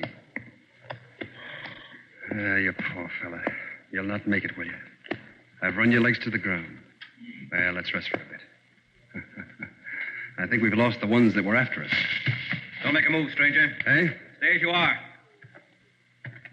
Keep your hands from your pistols. Like that. Who are you? What do you want? I can use your horse, stranger. Listen, man. Get off. Keep your hands clear of the pistols now. You fool. You don't know who I am. I've no wish to know. Well, I don't know who you are either. But if you're a patriot... Patriot? I was. I was until I became convinced that patriotism is a dangerous thing. I was at Brandywine, Monmouth, at Point of Fork. With Steuben? I was what's left of Steuben's force. What happened? We had to run like a pack of frightened rabbits. Now, no more talk. I want that horse. Look, man. Get off. Unless you'd like a bullet in your head. That's better. Now stand aside. Why do you want the horse? To go home. Home to my wife and my children. I see. Where is your home? Pennsylvania. But I want no more talk. Wait a minute, man. Look down there. What is it? That cloud of dust. It's a force of enemy dragoons. What of that? That's the end of the war, my friend. The bitter final end. And so much the better. We'll all go home. Yes, you'll go home. Go home to what you had before. Living under a rule that no one wanted. Without being able to raise your voice in that rule. I've heard that talk before. Then hear it again and again. Stand away from the horse. Listen to me, man. That force is on its way to take Tom Jefferson at Monticello. What? What are you saying? Just that. And it mustn't happen. Because if it does, the news will spread fast. Into Pennsylvania and Maryland, to New York and New Jersey. Think what it'll mean. The end. Aye, the end. If we're to lose, let's lose honorably. Not like this. You said you were at Brandywine and Monmouth. Now, what did you see there? I'll tell you. You saw men and boys willing to give their lives, and did. Did because they had faith in you and me to carry on. I must get to Monticello. You're a fool. And I'll be a fool. Will you? You'll not make it. The horse won't carry you. A few more miles is all I ask of him. Then the rest on foot. And if you lose? Then we all lose. Get back on your horse. And God speed you.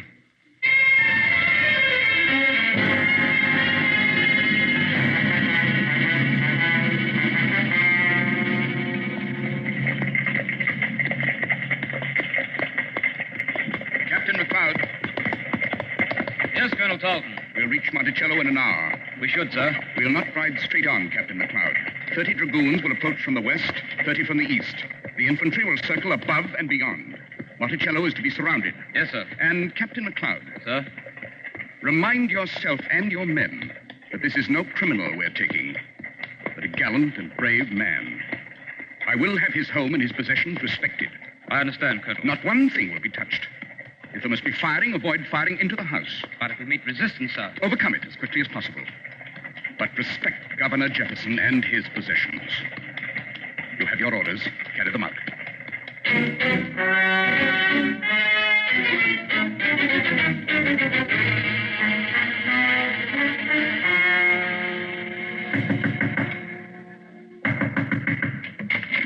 Who is it? Captain John Jewett. I must see Governor Jefferson. He's a bit, sir. All right, Peter, I was working in the study.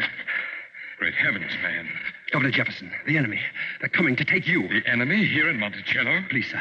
You must leave. They'll be here very short time. Caesar, fetch medicine bandages. Yes, sir. No time, sir. They're almost here. We'll attend to you first. Your face is torn to shreds. Yes, I know. I had to ride through thickets. Here. Take this chair. Sir, please. We've no time. Get your family out. I'll get my family out. You've ridden far, haven't you? Yes, sir. To warn you. Please, sir, we can't stand here talking. There's no time. You must go, too. Captain Jewett, I appreciate this service, but I must refuse to leave. I will not run like a fox before the hounds. But if you're taken, sir... The things, Master Tom. Thank you, Caesar. Put them down and tell my family they must leave immediately. Right away, Caesar. Yes, sir, Master Tom. Now, Captain, we must attend to your cuts first. My family will be safe. But it's you. Believe me, sir. You've got to leave. Master Tom, there's enemy troops coming into the town. You see? There's still time, Governor Jefferson. Take the back roads. How do you know, Caesar? Boy rode up from the town. All right, Caesar. Get my family out fast. Yes, sir, Master Tom, right now, sir. And you, Mr. Jefferson? My home is here. No, it's not. You have no home, Mr. Jefferson. What are you talking about? You have no home any longer, nor I, nor anyone who's fought. We have a cause, sir. That's all. So you want me to run and let people say that Tom Jefferson turned tail and scooted away from the British? Let them say what they like. Captain, do you believe our cause would be lost if I were taken? Yes. Believe me, sir. I've heard men talk. So have I. No, I cannot betray a trust. I cannot be a coward. Coward? It would be cowardice to stay. What? Yes, because you're afraid of what people will say, living people. To whom else shall I listen? The dead. The dead of Concord and Lexington. The dead of Boston and Philadelphia, of Virginia and of Maryland and of New York. These are the dead. These are the only ones who have a right to a voice now. They want you to go. To keep alive the cause that they died for. There's still time, sir. Time. Yes, there is time, Captain. You'll go? I'll go, Captain Joyce.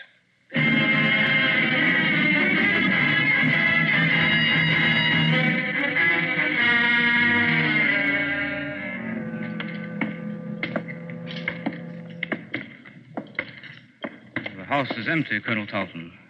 Yes, empty. And Jefferson's gone.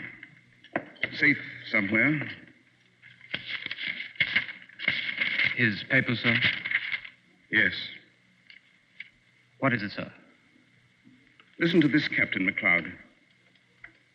And when the day comes when we shall live in peace, may God grant that it may be coincident with freedom. Not only freedom of body, but freedom of mind and heart. But it will entail a greater fight.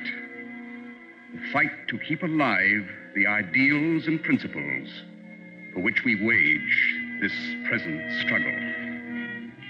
Thomas Jefferson wrote that, sir. Yes. Come along, Captain McLeod.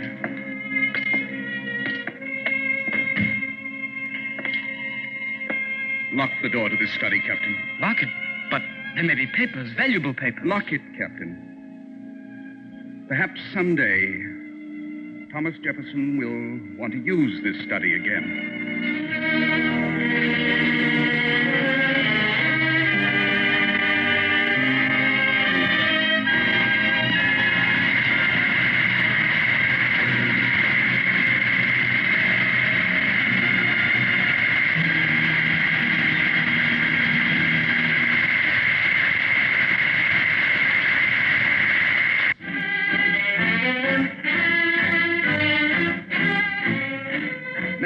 cavalcade star will be one of the loveliest ladies of the screen, Irene Dunn. Our play is called Bryant's Station.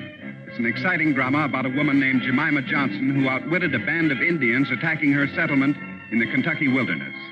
Be sure to listen to Cavalcade next week for another thrilling drama starring Irene Dunn.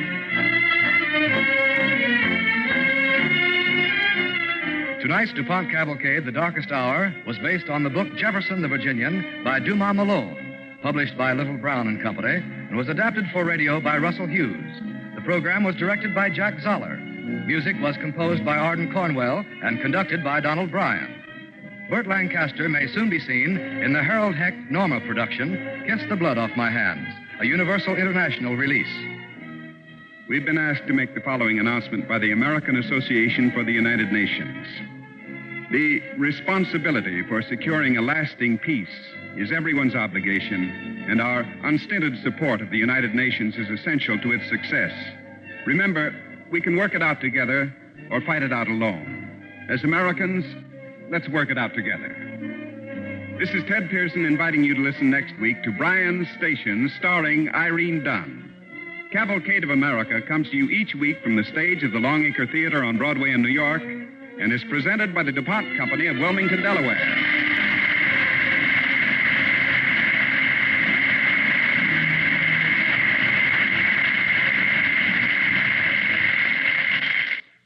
This is NBC, the National Broadcasting Company.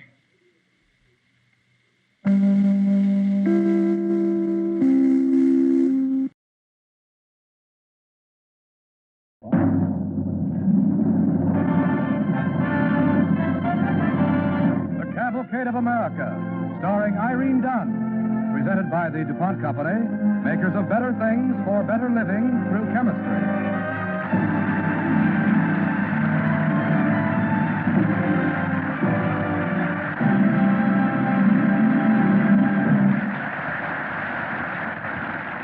Good evening. This is Irene Dunn. Tonight, our cavalcade story is called Bryant's Station. This is a romantic and exciting story of what happened to Prudence Potter during an Indian attack on a pioneer outpost in the Kentucky wilderness.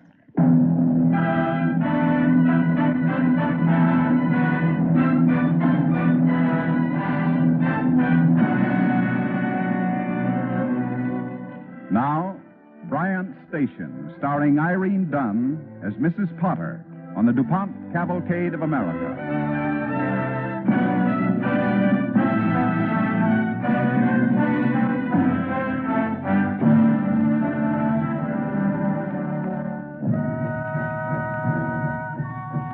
Kentucky wilderness of Daniel Boone, 1782. A dark and bloody ground.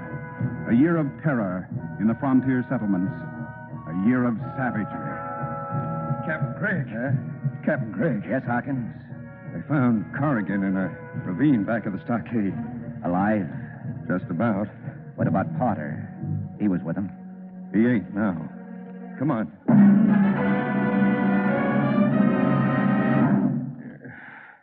What is it you want to tell us, Corrigan? Simon Gertie done this.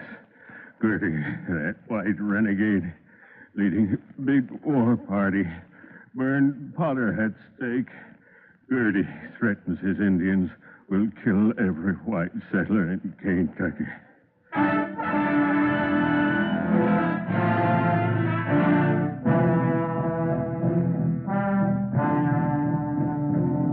Has Corrigan any family? No. Potter had. Wife and 3 young'uns. Anybody told her?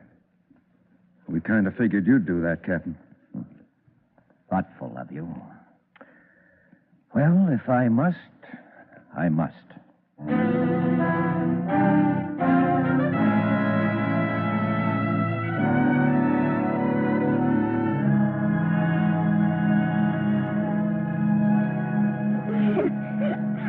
Look, Ma. Elizabeth can stand up. What a big girl she's getting to be. Let go of her, Jane. See if she can stand by herself. It'll give her romance. No, it won't. Will it, Ma? Well, I don't think so. Oh, Papa's going to be so proud of his baby. Come here to Mama, Elizabeth.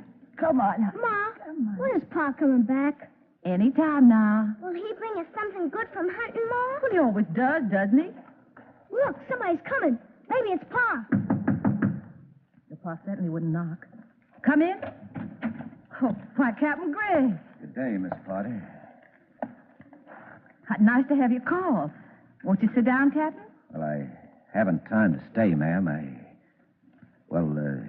Could I see you private a moment? Certainly, Captain. Tommy, take the girls outside. All right, Ma. Come on, Jerry. Look, Captain Greg. I can carry Elizabeth all by myself. Yeah, fine. Yes, that's wonderful. Now then, Captain. Mrs. Potter. Is there something about John? Yes, it is. Is there something bad? Very. What is it? John ain't coming back to Bryant Station, ma'am. I'm sorry, Mrs. Potter. If I can do anything, Oh, my poor Johnny. Now, please, Mrs. Potter, all the settlers will do anything to help you, ma'am. Yes. I know. Oh, I know, Captain Gregg. Thank you. Well, I'll go now, Mrs. Potter, and you'll be all right, ma'am. I want to go outside. Well, it's a beautiful night. Moon and... Yes, Captain. I'll be all right.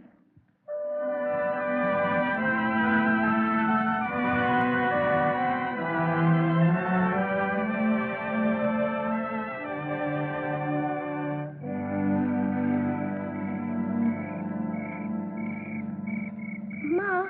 Oh, Tom. I had a bad dream and couldn't get back to sleep, so I came out here. Come here, honey. Get up on my lap. You've been sitting out here long, Ma? Seems so. The valley looks pretty in the moonlight. Look at our cornfield down there. Your father and I planted that in spring. Ma, when is Pa coming back from hunting? Oh, Tommy, I don't know, son. Oh, heck. Come on now, honey. We'll go in the cabin and to bed. Ma, first sing me the song about Pa. You always sing me that song when I can't sleep. Now, Tommy, you mustn't ask me to sing now. Won't you, Ma? Please, won't you? Well, if I do, son, will you promise me something? Sure, Ma. What? Grow up so your father will be proud of you. Uh-huh. The song, Ma. Pa song. All right, honey. Oh, my, I loved him so. Broke my heart to see him go. And only time will heal my woe. Johnny has gone so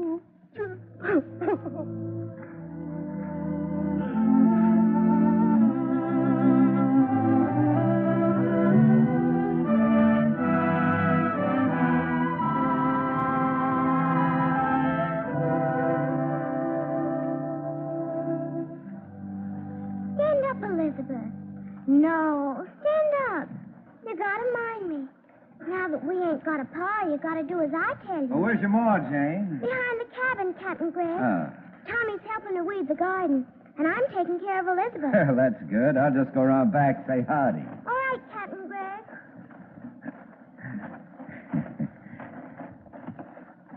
Howdy, Miss Potter.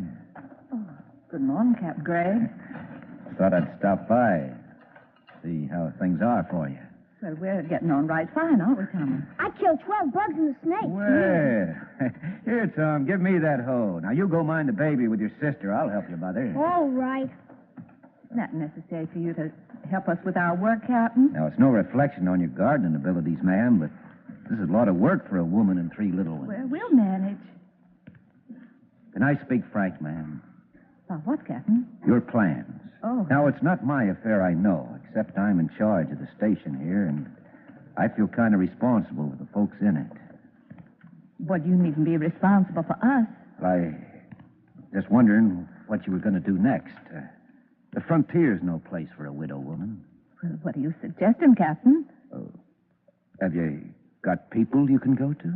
My husband and I left Virginia to give our young ones a chance they ought to have in life. They can get it in Kentucky, and they're going to have it. Oh, then you're figuring to marry again? No, Captain, I am not. No one could ever take my husband's place. Well, I don't say that, ma'am, but there's 2 or 3 single boys here at the station, any one of whom be glad and lucky to have you. There's Tom Ashley, there's Louis Boyd, then there's that widower Morrison. They're all mighty fine men. Have they appointed you their marriage broker, Captain? Well, ma'am, old bachelor like me, well, he's the last person who would know anything about marriage. Well, then, let me explain to you one thing. When it's been right once, you don't want marriage any way but that way again. Now, you tell that to Mr. Ashley, Mr. Boyd, Mr. Morrison, with my compliments. No, I'm only trying to be helpful, ma'am. And my advice would be to go back to Virginia. Never. You say that, but the truth is we may all be going soon. What do you mean? The way the Indians have been carrying on this year, it's got even Dan Boone worried. You heard about the settlement up the Blue Ridge being massacred? Yes, but... Well, many more of those, you won't be able to pay the settlers to stay here. Well, I'll stay. And Tommy and the girls are going to stay, too, and they're going to have their chance.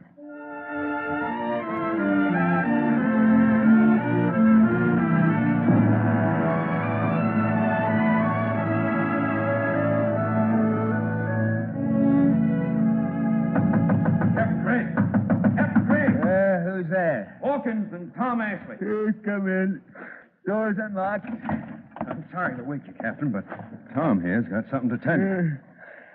What is it, Tom? Well, there's a bear's been bothering my stock. Great big critter. Seen him, but never got a shot at him before today. Well, sir, along about sundown, I did. Hit him, too. Only the critter wouldn't drop. No, sir. You wake me up just to yap about a bear. So I says to myself, that old bear ain't going to get away from me if I have to follow him clear to Kingdom Come. Which I did, only a couple miles short of. Then what do you think happened? What? That old bear got away, darn it. And that's my story. All of it? Except that coming back to the stockade tonight, I ran smack into the biggest Indian war party I ever met up with. What? Must be hundreds of them. Where? Surrounding this stockade, hiding back in the woods, but on all sides. Took me 3 hours to sneak in here. Could you sneak back through their lines, do you think, Ash? Guess so. Go ahead, then. Get to Boonesboro as fast as you can. Have them send every man they can spare and tell them all you can about the war party. I'll tell them everything. Just leave out about the bear. I want that relief here, this year. Well, what next, Captain? Get set for a dawn attack. See that everybody has plenty of ammunition. And whatever else you do, don't show any lights. I don't want our red friends to know we're expecting their little call.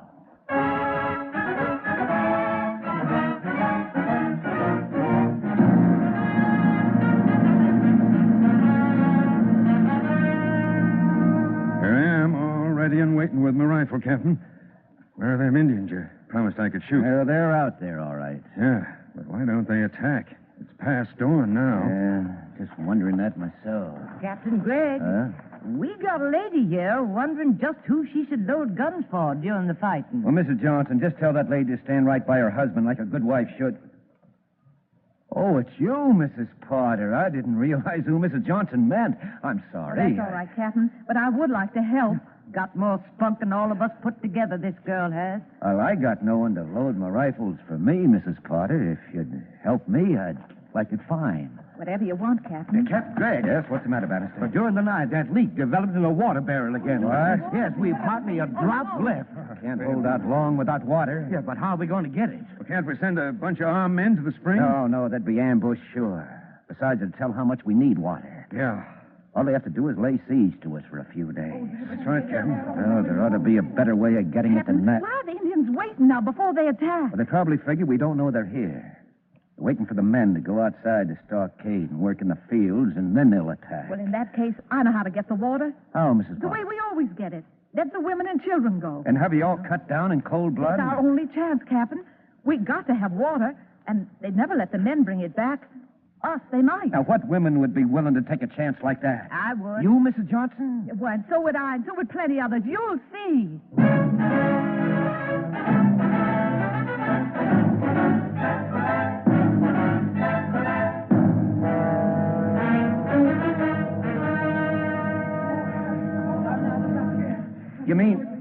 all these are going, Mrs. Potter? Wasn't one woman in Bryant Station refused, Captain. Oh, what are all the children here for? Well, I figure the Indians have probably had their scouts here for days. If so, they know the children always go with us for water. They'd be suspicious if they didn't go this time. Man, think what you're saying. Would you want yours to go? Well, they're going, Captain. Aren't you, Tommy? Aren't you, Jane? I'm not afraid. I am. I'm taking my Betsy along, too. Well, then we'll have men posted on the stockade, and if there's any trouble, we'll come out shooting and do what we can. And God bless you all. All ready, Miss Johnson? Indeed we are, Miss Potter. Then I think the captain can open the gate. Yes, ma'am. Open the gate.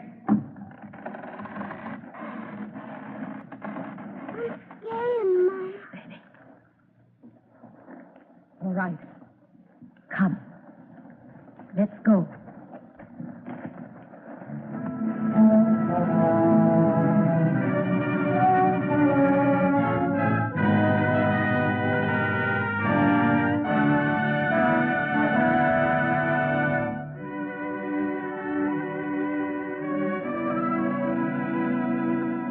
You are listening to Bryant Station, starring Irene Dunn as Mrs. Potter on the Cavalcade of America, sponsored by the DuPont Company, maker of better things for better living through chemistry.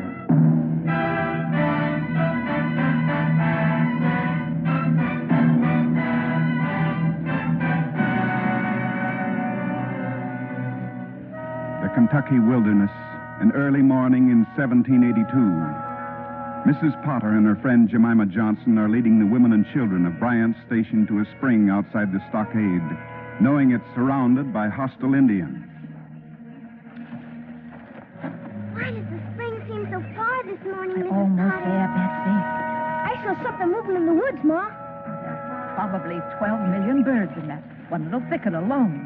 But it might be you-know-what. Now, we're not going to talk about you-know-whats, are we?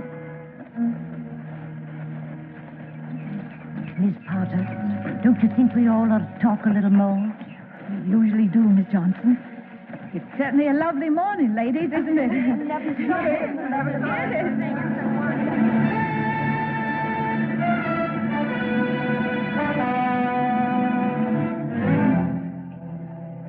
Well, here we are.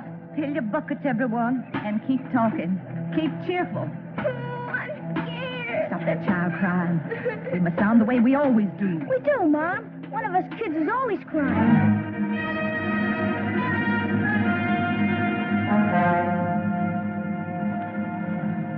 Well, just a little way from here to the stockade now, and we've got water. Don't run. You'll spill the water. But I'm still scared, Mom. Janie, if you run now, you'll give us away. We've got to get back inside the stockade. Gee, usually you want me to hurry. Few more steps now. Here we are. Captain Gregg, close the gate. Yes, ma'am.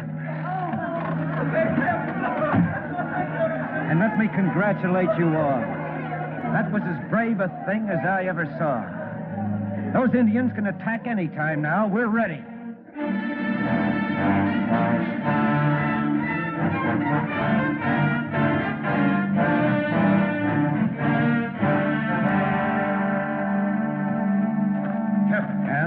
Injuns in plain sight over to eastward. How many? Oh, not over a dozen or so. Looks like a small raiding party. Maybe Ashley was wrong about how many were around here. No, I don't think so.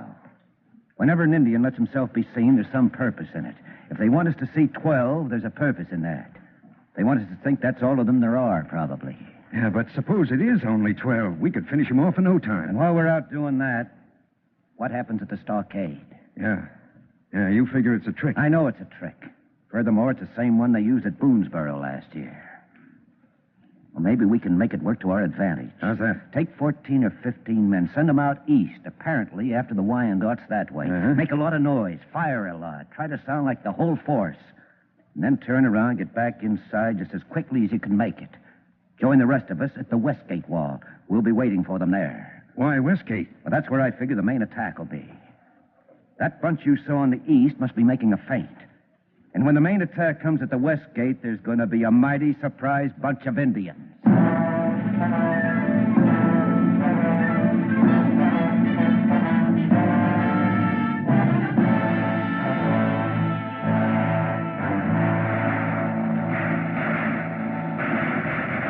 Well, there go Hawkinson's boys. Yes, it does sound like our whole force. Now to see if our bait catches any fish. They're hooked. Here they come west. All right, boys, here they come. Let them have it.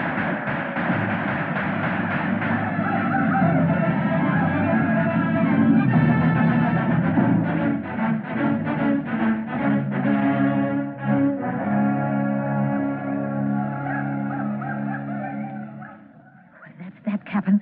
Look at them now. Hightailing it for the creek. And that's the last of them. That's one Indian trick they won't try again for a while. I still don't see how we're so much better off. We've killed a few, yes, and we've driven them off, but we're still surrounded by Wyandottes. And meanwhile, we've all got our scalps. Look, one of them coming toward the stockade with a white flag. Hold your fire, men. It's a flag of truce. Oh, another Indian trick, probably. Well, let's see what they want to talk about. Look, it's a white man. Ma'am, I wouldn't call him that. It's Simon Gertie. The Simon Gertie? Yes, the same. Settlers of Bryant Station. All right, quiet, men, quiet. I want to hear this. Settlers, you are surrounded.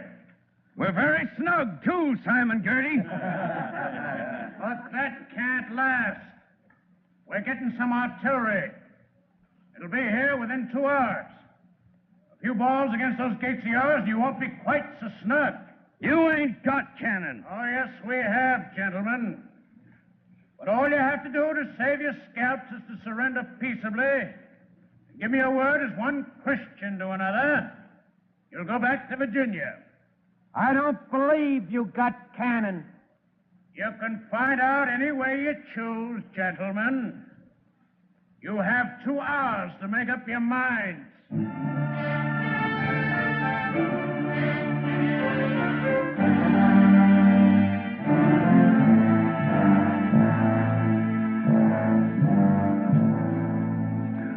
Look here, men. We'd best accept Simon Gertie's terms. Now, we've no choice. Oh. And he said if we surrender, we'll save our scalps. But who can trust that renegade, Simon Gertie? Don't you see? We've got to. Otherwise, we're all dead men in 3 hours. But we don't know for sure they've got cannon. Well, even if they haven't cannon, we can't hold out forever. There's help coming from Boonesboro. But how do we know that Ashley got through safe? No. Let's all go back while we got the chance. Yeah, that's what I said. No. Help will come from Boonesboro. Wait and see. Who're in favor of going. Who says stay? Well, it seems as if half of us want one thing and half want the other. 1 minute, please. I've got another vote to cast here. The women can't vote here. Well, I'm not suggesting they do, sir, but I brought my son Thomas here with me to cast his vote. His father was killed in line of duty for this Kentucky frontier for all of us here at Bryant Station, and I think there's that much inheritance due my son. And so do I, ma'am. How do you vote, son? I say we should tell Simon Gertie to go to the bad place where he belongs. Did I say right, Ma? Well, look here. This makes no sense. Now, Miss Potter put the words right in his mouth wish for I could him. put them in yours, Mr. Bannister. To trust Simon Gertie, the man who watched my husband burned at the stake by the Wyandottes and didn't lift a hand to save him. How can you be such fools? Yes, but maybe Gertie means what he says about sparing us Even this if time. he did, I tell you, we've got to stay. We came here for a better chance, all of us. And I'm going to see that my children get that chance. All right, what do you say, man? Do we quit with Bannister, or do we fight with the lady? We fight.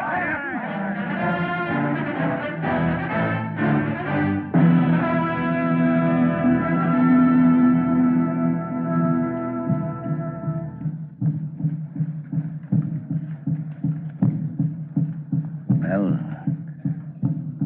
looks like they're getting ready to attack. Do you suppose they have the artillery? Well, this is one way to find out. It sure is, Captain. You know, Mrs. Potter, it occurs to me that there are 4 bachelors at this place. I thought of that myself. Now, I know that I could never take the place of your husband or anything like that, but... Well, maybe, ma'am, if we pull through here, I could help your young ones get that better chance that you talked about. Captain Gregg. Yes, Miss Potter. Captain, I think perhaps you could. Well, I'd consider it a real honor. What's that about? Why the drum stopping, Captain? I don't know. What's that? Captain Craig, you hear that? I sure do, Hawkins. The militia from Boonesboro, Mrs. Potter. As I was saying, I'd like it fine if you'd marry me. I'd like it fine, too, Captain.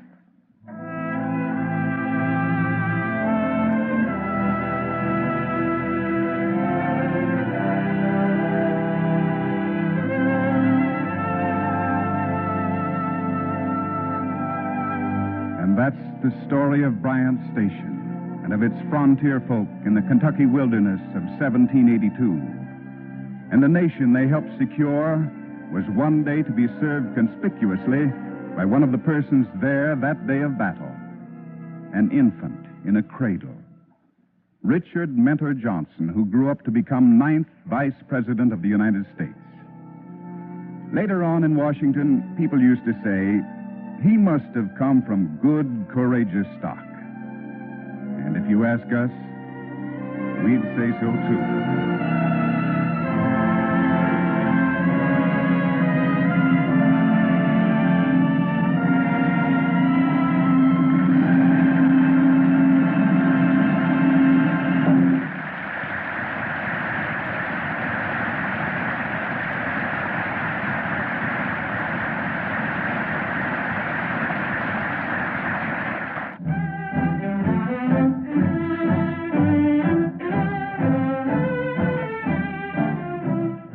Next week, Cavalcade will present the popular Hollywood stars Linda Darnell and John Hodiak in an original radio play, The Blue Cockade. It's a love story set against a background of danger at Morristown, New Jersey during the American Revolution. Be sure to join Cavalcade next week, then, for Linda Darnell and John Hodiak.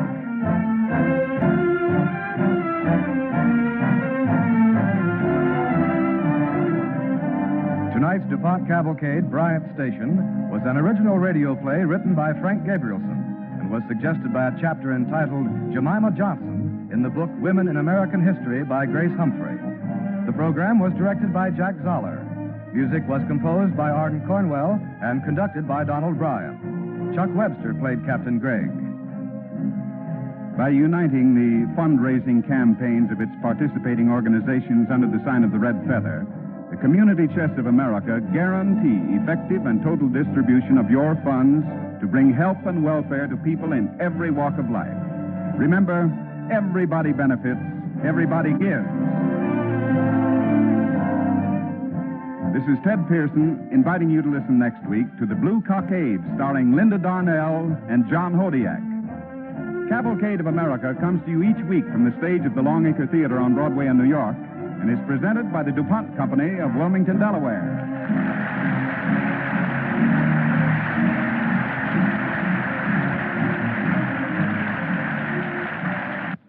This is NBC, the National Broadcasting Company.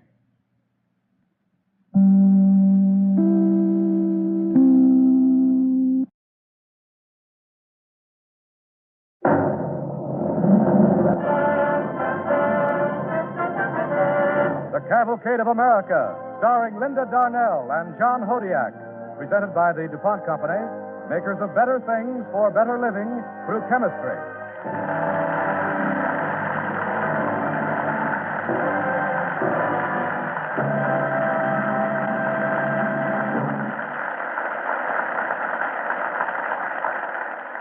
Good evening. This is Ted Pearson. Tonight, our original Cavalcade play, The Blue Cockade, is a love story of the American Revolution. Now, in the principal roles of this romantic and exciting drama, we present two of Hollywood's most popular stars, John Hodiak and Linda Darnell.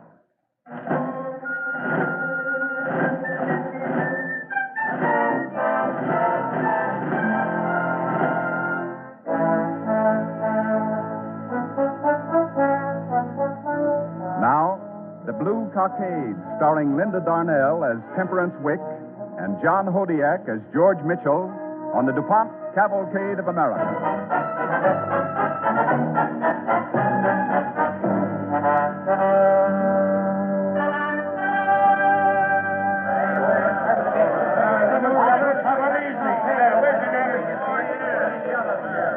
1781, winter. 4 miles west of Morristown, New Jersey, at the encampment of General Anthony Wayne's Pennsylvania Line troops, a revolt is stirring. Why should we let us fall in? The other side. All right, men. All right. Congress is paying a bonus to recruits. To newcomers who didn't go through a Valley Forge, a Brandywine, a Monmouth. We've been in this war for 4 years, and we get nothing. Not fair. We want to re-sign, re-enlist, and that way get bonuses ourselves, but we can't. Most of you couldn't read when you made your marks on those enlistment papers. You didn't know you signed up for the whole war. So now they won't let us re-enlist and get the bonus. Our officers won't even let us present our grievance. Well, what are we going to do about it? I say revolt. Go through the countryside, make our demands, just demands, known. And then on to Philadelphia and present our grievance to Congress itself. Are you with me?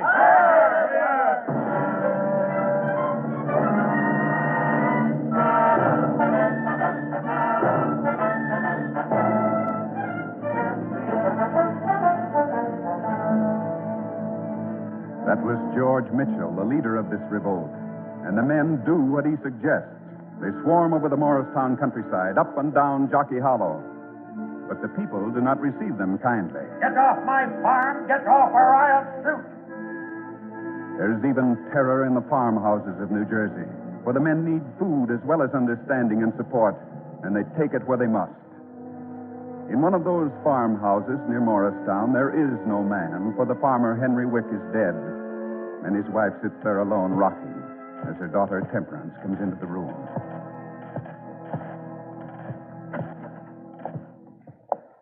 Are you comfortable now, Mother? Yes, thank you, Temperance. All right. I'll be back soon. Tempe, what do you mean? Well, I mean I'll be back soon, Mother.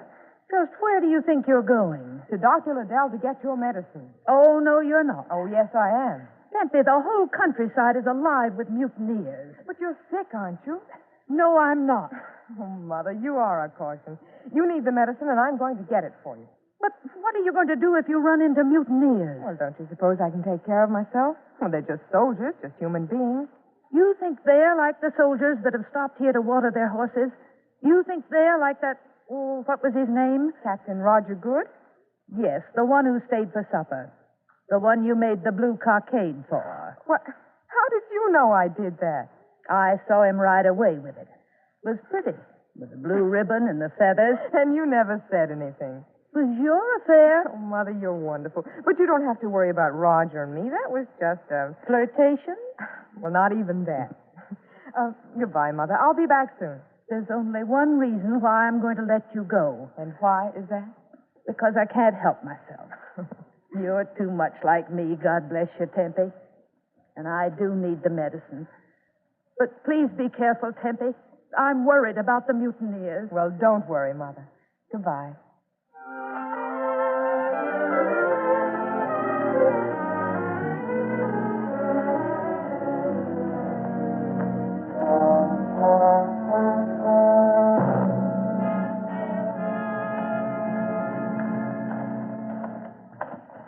What are we going to do now, George? We've got to get food from the farmhouses hereabouts. Yeah, we sure do. I need something to eat. I'm afraid, George. The Army considers us deserters. We'll be shot if they catch us. Keep quiet, Newton. Listen to George. We're not deserters. We're men looking for our rights. We intend to go back and fight the British when we get those rights.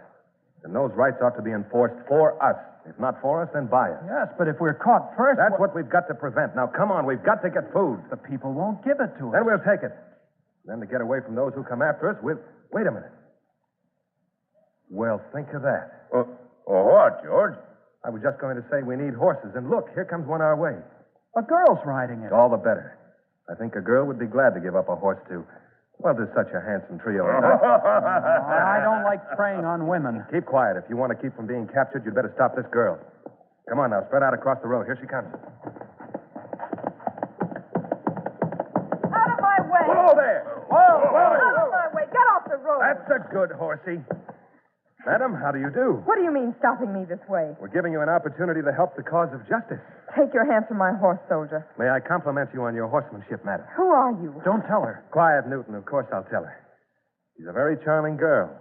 And I can tell by her eyes that she's sympathetic. I don't want you to tell me anything. I just want you to let me go. I have some influence in your Pennsylvania line troops. Indeed. Well, fair lady, is this someone you say you have influence with an officer by any chance? No, of course not. Let me go, please. Believe me, I'm sorry, but we can't. Wait a minute. Tell me something. Anything. You're being foolish, George. Where did you get that blue cockade you're wearing? This? You like it? I'll give it to you. This, madam, came from the hat of Captain Roger Good. The captain is our prisoner. Captain Good? You seem concerned about the captain. I'm only concerned that you should let me go. We can't. We've got to have your horse. And if I won't give it to you? Then we'll take her. We're 3 men against 1 girl, you know. We can easily take your horse from you. Yes, I suppose you can. Believe me, I regret the necessity. Well, I'll give you the horse, but will you return it to me sometime? All right. Where? At the Wick farm. I'm Tempe Wick. You'll get her back, I promise. Well, are you going to step back and let me dismount? Of course. There. Go, Beauty! Go! Wait! We can't let her get away. She knows about us. Put up that gun, you fool. But we can't let her get away. Don't worry, Newton. She's too pretty. You don't think I'm going to let her get away, do you? Tempe Wick. Wick Farm. Let's go.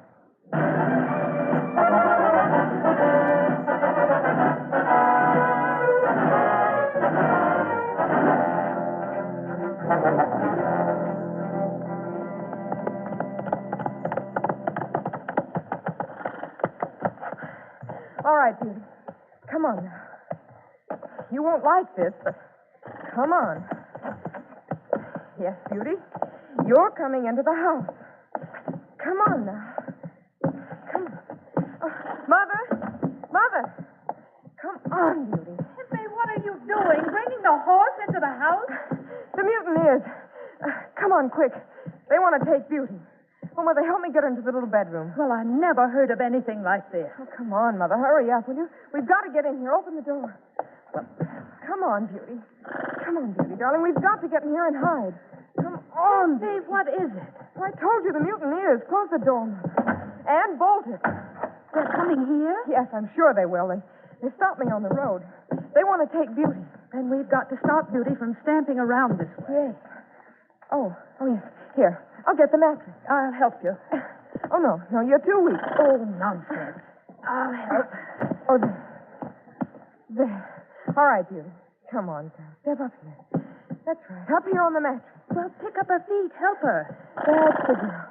That's Tempe, what's happened? Well, I told you, the mutineers are coming. If they found Beauty outside, they'd know we were here. And this way, we'll be safe. I hope we'll be safe.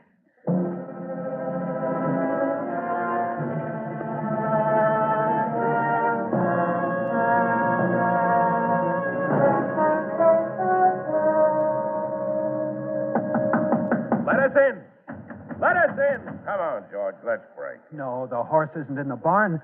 That girl's gone to inform on us. We'd better get away from here. You may be right, Newton, but we need food. We'll find food in here. Come on.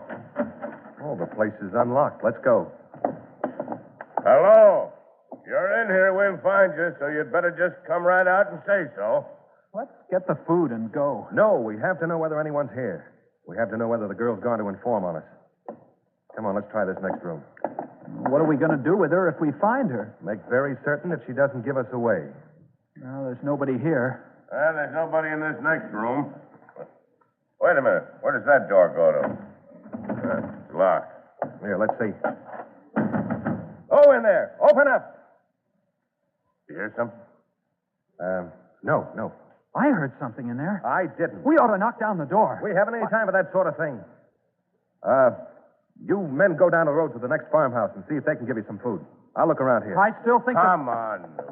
Well, all right. Come out of there, Tempe. I know you're in there. Come out. All right. I'll let them break down the door when they come back.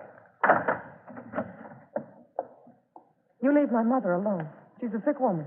I wouldn't think of harming her. Oh, you have the horse in here, too. What do you want with me? Come outside. Out to the barn where my men won't see us if they come back. Well, all right. Don't go, Tempe. I have to go, Mother. You lock the door. Very well. All right. Let's go.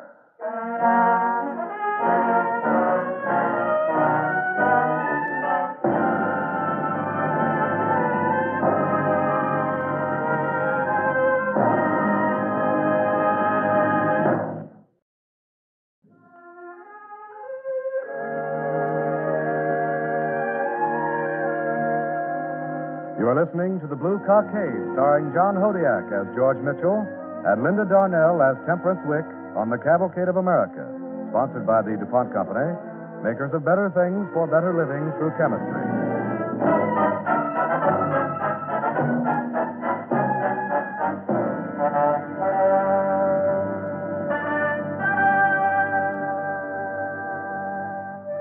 Morristown, New Jersey, 1781. A revolt has broken out in the Pennsylvania line troops of General Anthony Wayne. A band of those soldiers in revolt have come to the farmhouse of Temperance Wick in Jockey Hollow, where Temperance talks with George Mitchell, the leader of the mutineers. Well, I'm here. What do you want to say? I wanted to talk to you. I want you to understand it. I understand you very well. You're deserters. No, we're not. You're men who prey upon lonely women, who loot farmhouses where there are no men to protect them. Is that what you wanted to tell me? I've almost forgotten what I wanted to tell you. Well, what is it? I don't care to waste time with a deserter. You know, I like your spirit. Well, it's the spirit of a girl who loves freedom and who hates anyone that betrays the cause of freedom. And I'm one of those? And you're one of those. I see. Well, what I wanted to tell you was that I'm not one of those at all. I love freedom as much as anyone. And that's why you revolted. Yes, by heaven, that's exactly why. Because the kind of freedom we're fighting for in this war is freedom that means just treatment. And who's treating you badly? Captain Roger Good, perhaps? Oh, I thought you knew Captain Good. No, it's not he. It's just that we've been in this war 4 years.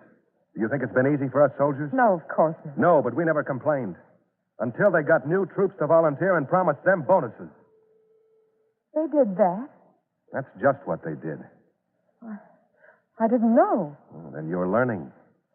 No wonder Captain Good had sympathy for you. Good had sympathy for us, an officer? Oh, I heard him say so, and he's right. You've been treated unfairly. Well, that's all I wanted you to know.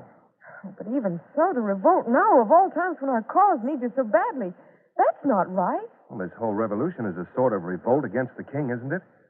We only want to secure our own dignity and freedom. Well, it's very difficult for a girl to understand, I suppose, but I think I see. Tempe. Yes? Are you in love with Captain Good? Oh, gracious, no. I'm glad. Why? Have you done something to him? Well, then you are in love with him. You're worried about him. Well, I'm worried about him, yes, but I'm not in love with him. I'm not in love with anyone. Well, we haven't harmed Captain Good. We're only holding him as a hostage. Where? Never mind, but he's safe. Does that relieve your mind about the great Captain Good? Yes, it does.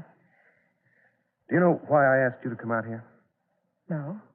I had to be sure that you wouldn't inform on us. Well, how can you be sure of that? Simply by asking you not to. You understand what we're doing, don't you? I've explained it to you. Yes. Then you won't inform on us. You're very sure of yourself. I'm very sure of you. Come here. Yes? Give me a kiss. You're very bold, too. Oh, I wouldn't want you to kiss me unless you wanted to. Well, I don't want to, I assure you. Oh, I'm sorry. I was hoping you would want to. I was hoping that you could find it in yourself to worry about me as well as Captain Good. Well, I am worried about you. What are you going to do? What'll happen to you? First, my friends and I are going to bring food to the other revolters. Then we're going to march down the Basking Ridge Road to confront Congress in Philadelphia. We're going to tell them what we want. Well, I'm sorry you told me that. Why? Because I like you. You do? But I'm loyal to the colonist cause, and your revolt threatens it. You're not going to do anything about it, are you? Are you? Oh, I haven't made up my mind yet. I could take your horse from you, you know. Well, then I would make up my mind very fast. That's the girl. Well, I've got to leave now. The others will be looking for me. I'm going to take some food from your house. Do you mind? We need food very badly. Please take it. And you'd better stay here until we're gone. Oh, wait a minute. What's your name? George. Just George? Well, maybe when this war is over, I'll come back to this farmhouse and I'll add a name to that George. But for now, goodbye, Tempe. Goodbye. George? Yes? Come here. Here. Here's the kiss you wanted. Good luck.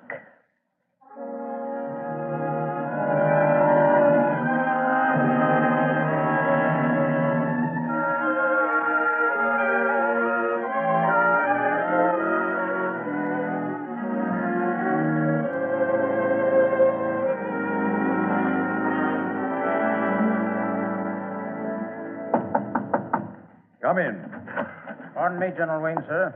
Yes? There's a girl here who says she has news of Captain Roger Good. She has? Show her in. Come in here, young lady. Thank you. Are you General Wayne? Yes. That's our lieutenant. Yes, General. Well, then, young lady, what's your name? My name is Temperance Wick, sir. Oh? What news do you have about Captain Good? Well, he's being held hostage by the mutineers, sir. Yes, I know that.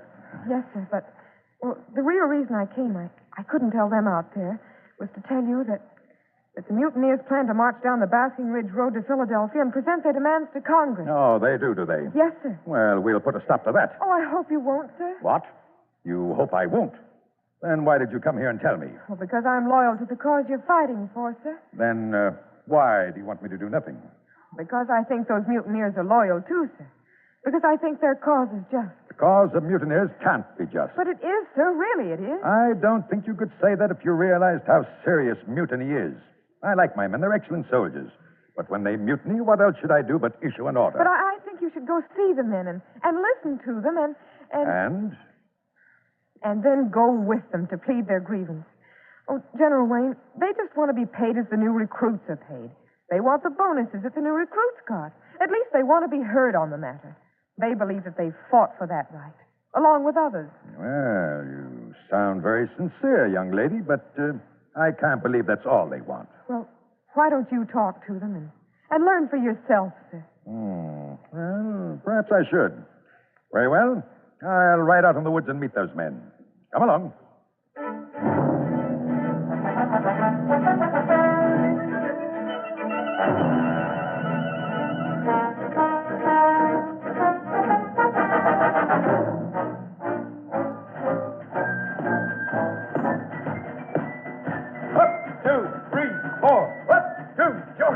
I see. Company! Halt! It's Anthony Wayne riding toward us. I know it. Company! Attention! All right, men, let me do the talking. Who's in charge here? I am General Wayne. Is what this girl tells me true? How do you do, Miss Wick? Oh, please, I couldn't help it. I had to tell the general. Indeed. Answer my question. Is it true? Are you marching to Philadelphia to see Congress? We are, General Wayne, and while we respect you, sir, you're not going to stop us. You have Captain Roger Good as a hostage. Yes, sir. Chester, bring Captain Roger Good. Right, sir. General Wayne, I'm going to release Roger Good, but not for the sake of this girl. I want that understood. Only because I like you, General, and because I like the captain. Here's Captain Good. Fine. Captain Good, you're free. And, sir, I return you your blue cockade with apologies for having taken it. Now, Captain, go to your lady. You're mistaken, George. Miss Wick is not my lady. Of course not. And as for the cockade, keep it. I think it led you to luck and fortune and a very pretty girl. Well, you're free at any rate, Captain. General Wayne, please, sir. Yes, Captain? Now that I'm free, General, I want you to know that I'm going to make a free choice. I'm going to continue to march with these men. What? You, Captain, putting in with these deserters? Sir, if you would only talk with these men, you would understand why. You, leader. Yes, sir. Are you marching to Philadelphia? We are, sir, this minute. Stand aside, General. What if the enemy over in New York hears about this defection and marches out? Who'll defend Morristown, this headquarters? How do I know you'll not even desert to the British? We won't go to the British. We'd hang any man who'd attempt it. That's a good answer, soldier. But we want our rights just the same, and now. Rights? Soldiers have to sleep in mud and eat when they can, and fight when they'd rather sleep. If they're good soldiers, they do these things without complaint. General Wayne, I'm afraid you don't understand us and what we're doing here. No? No, sir. We've had mud aplenty for a long time now. Have you heard us complain? No, I haven't. And when the cold bit into us and we didn't have overcoats, did we cry about it? Oh, you joked about it. And we still joke about it. And if it happens to us again, we'll joke about it some more. But you're marching down to Philadelphia to complain. Not to complain about mud, not to complain about cold, not to complain about food. Then about what? About money, General, and nothing else. And I guess what this young lady has been telling me is true. She's been telling you? Telling me a great deal as we rode. I didn't believe her. Tell this man what you said to me, Tempe. Well, I said that all you wanted was the same treatment the new recruits got. The bonuses that are being given to the new recruits. And by Jove, if that's all, I'll march to Philadelphia with you myself. If you won't let me lead you, I'll follow you there and present your case to the Congress. Thank you, General Wayne. But we'd feel better about it if you stayed at your post here in Morristown. Then we'll be knowing that when we return, it'll be to your command again, sir. Very well. Then I suggest you proceed. Yes, sir. However, I give you one order. Hurry back. Very good, sir. Fall in, men. Forward! Forward!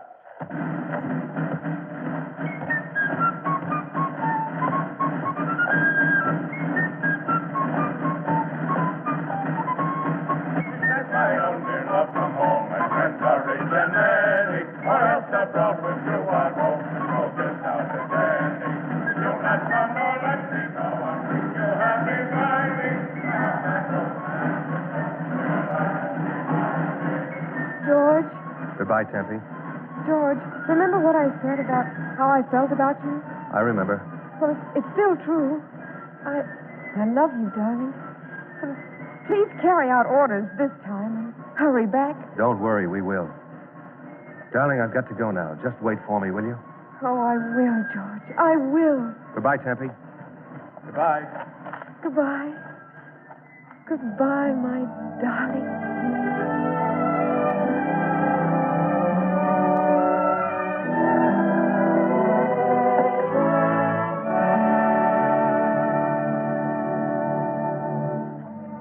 Thus, the so-called mutiny of the Pennsylvania line, an affirmation of men's faith in the American guarantees of freedom, the right to be heard, to express a grievance.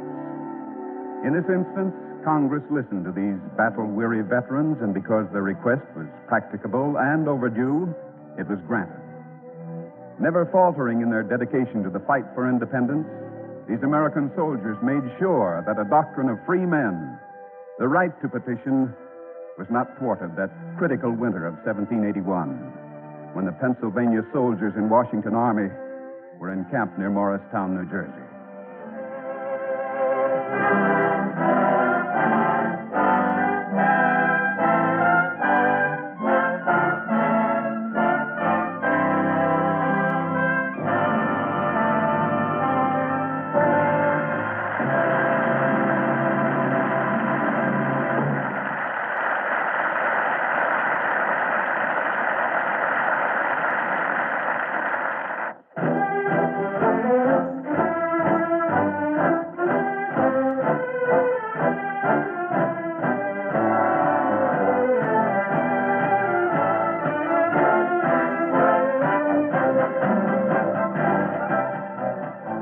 Next week, Cavalcade will present the distinguished star of stage and screen, Paul Muni. Our play, Garden Key, dramatizes the great story of Dr. Samuel Mudd, the Maryland physician who was imprisoned for complicity in the assassination of President Lincoln. Be sure to join Cavalcade next week, then, for Garden Key, starring Paul Muni.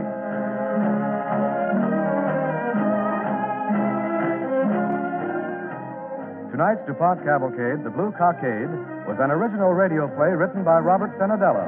The program was directed by Jack Zoller. Music was composed by Arden Cornwell and conducted by Donald Bryant. This is Ted Pearson inviting you to listen next week to Garden Keys, starring Paul Muni. Cavalcade of America comes to you each week from the stage of the Longacre Theater on Broadway in New York and is presented by the DuPont Company of Wilmington, Delaware. Linda Darnell appeared through courtesy of 20th Century Fox, producers of When My Baby Smiles at Me, starring Betty Grable and Dan Daly. John Hodiak appeared through courtesy of Metro-Goldwyn-Mayer, producers of The Three Musketeers, starring Lana Turner, Gene Kelly, and June Allen.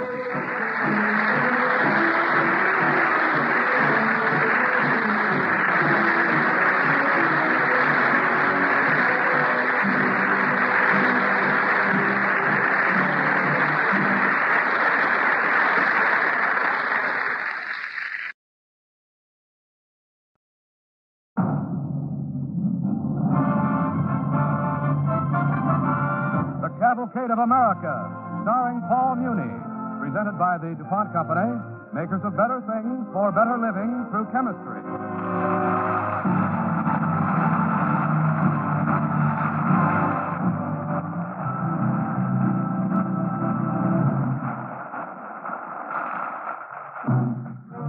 I'm innocent.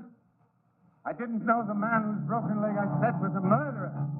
I'm innocent. That was the plea of Dr. Samuel Mudd, a Maryland physician who was implicated in the conspiracy to assassinate President Abraham Lincoln. Did he tell the truth? Was he guilty? Well, today, after 83 years, even historians do not agree. Tonight, Cavalcade presents Paul Muni in the role of Dr. Samuel Mudd.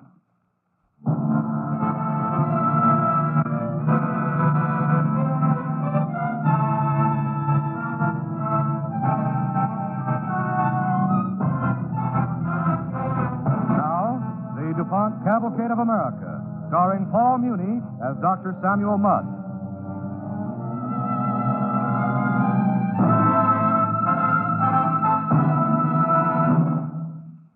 Tell the court, Dr. Mudd. Isn't it true that you knew the actor John Wilkes Booth before the assassination of President Lincoln? Yes, I met him 2 or 3 times. And yet you failed to recognize him when you operated on him? The man whose broken leg I set wore a full beard. John Wilkes Booth was clean shaven. Tell me, Doctor, why didn't you report this strange operation performed in the dead of night on a man who was obviously a fugitive? You knew this entire area was swarming with troops looking for the president's murderer, didn't you? No, sir. As a matter of fact, I didn't find out until many an hour later that President Lincoln had been assassinated. When I did report it, it was too late. John Wilkes Booth had disappeared. All right, Dr. Mudd. Continue with your story, please. Tell us what happened that night. Well, gentlemen, it was about 4 o'clock in the morning of about April 15th. I was awakened out of a sound sleep by a knock on the door.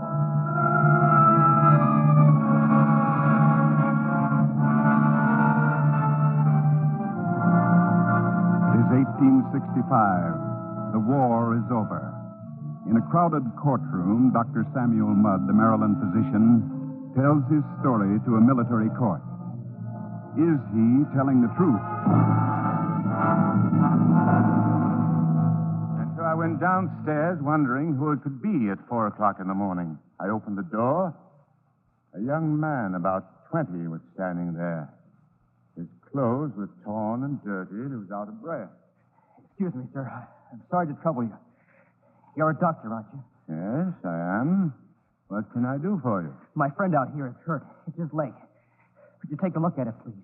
Oh, well, where is he? I don't see him. He's over there in the field behind the house, sir. You'll have to help me carry him in. Very well. I don't believe I've ever seen you before, Mr. Tyson, Dr. David Tyson. Uh-huh. And your friend? Do I know him? Oh, no, sir. His name is Tyler. Edward Tyler.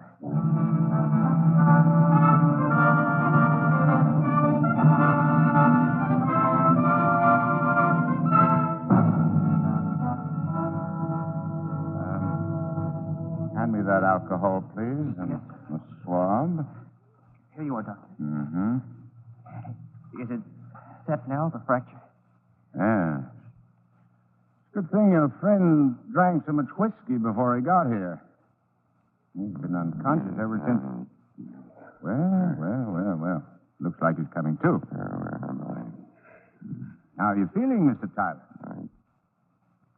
Oh, Doctor, I guess I must have fainted. First time it's ever happened to me, I assure you. Your foot is badly lacerated, sir. I had to cut off your boot to get at the wound. You must have been riding very hard. Oh, yes, Doctor.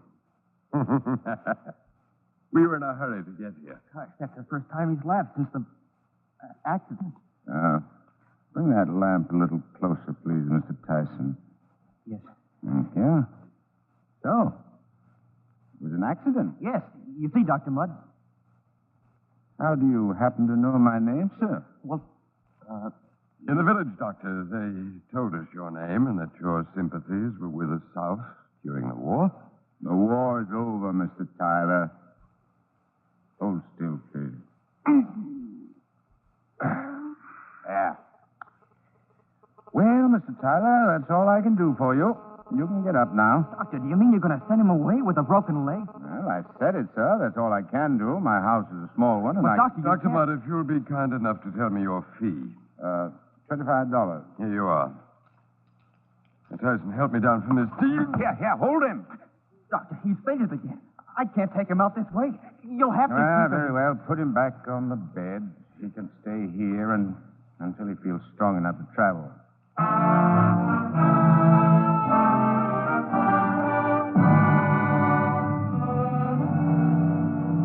And that, gentlemen, is the truth.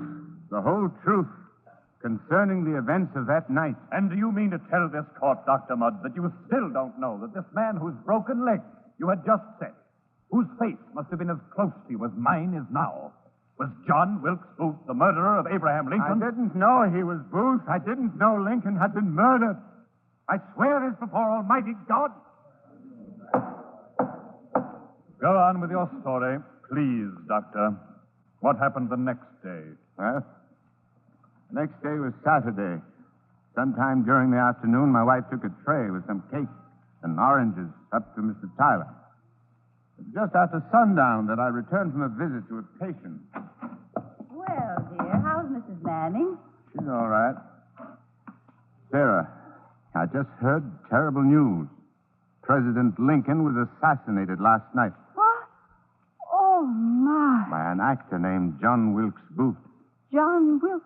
Why, you know him, don't you, sir? Yes, not very well. Oh, my. He escaped. The troops are searching this entire area, every house, every barn, every woodshed. Oh, what a terrible thing. I hope they catch him. A man who'd do a thing like that. But what kind of a man can he be? An egomaniac, a confused man with a terrible pride. Oh. They say he was in a conspiracy to kidnap Mr. Lincoln. When his friends backed down, he told them he didn't need them. He'd do it himself. Oh. I'm tired. Shouldn't wonder, dear. Out all day on calls and up all night with that awful Mr. Tyler. Oh, yes. How is he, by the way? Did you send up something for him to eat? I took it up myself, and he refused.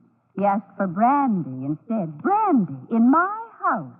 Well, I told him a thing or two, and it evidently had some effect because 10 minutes later they left, the two of them. And good riddance, too. Oh, he seemed like a nice enough chap. That's what you think. Let me tell you something, Sam. When I heard a noise on the stairs and went out to see what it was, I saw that young fellow helping Mr. Tyler down. And Mr. Tyler's beard was brushing up against the young fellow's arm. And there was something funny about that beard. It didn't look natural. Do you know what I think? I think he was disguised. It's my belief that he... Just a moment. Sarah, are you sure that beard was false? I think it was. I'd almost be willing to swear... Sam, where are you going? Back to Bryantown to notify the authorities. Sarah, do you realize the meaning of this? The man might be the fellow they're looking for. It might be John Wilkes Booth. But that's ridiculous, Sam. You know Booth. Yes, but I'm not so familiar with his face that will... Well, what with a false beard? I'd better go back and report it. Now, dear, you're all tired out. You're going straight to bed. Tomorrow's Sunday. You can report it when we go into church. But Sarah... Tomorrow, dear. That will be time enough. All right. You think it's best that way. Good night.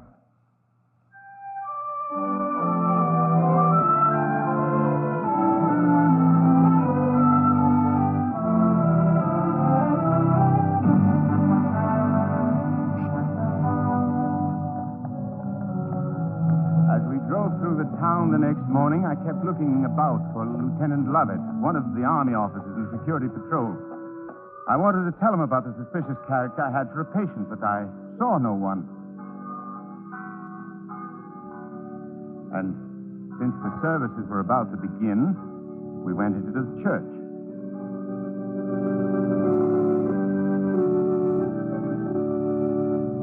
Sometime later, just as we were leaving after the service, an Army officer rode up. It was Lieutenant Lovett. Well, Dr. Mudd, I've been up to your place looking for you. That's strange, Lieutenant. I've been looking for you. By the way, this is my wife, Lieutenant Lovett, dear. How do you do, Lieutenant? How do, ma'am? Doctor, I'd like a word with you in private, if I may. Will you excuse us, ma'am? Certainly, Lieutenant. So, Doctor, you were looking for me, eh? Yes, Lieutenant. I'd like to report an event of a suspicious nature that occurred early yesterday morning.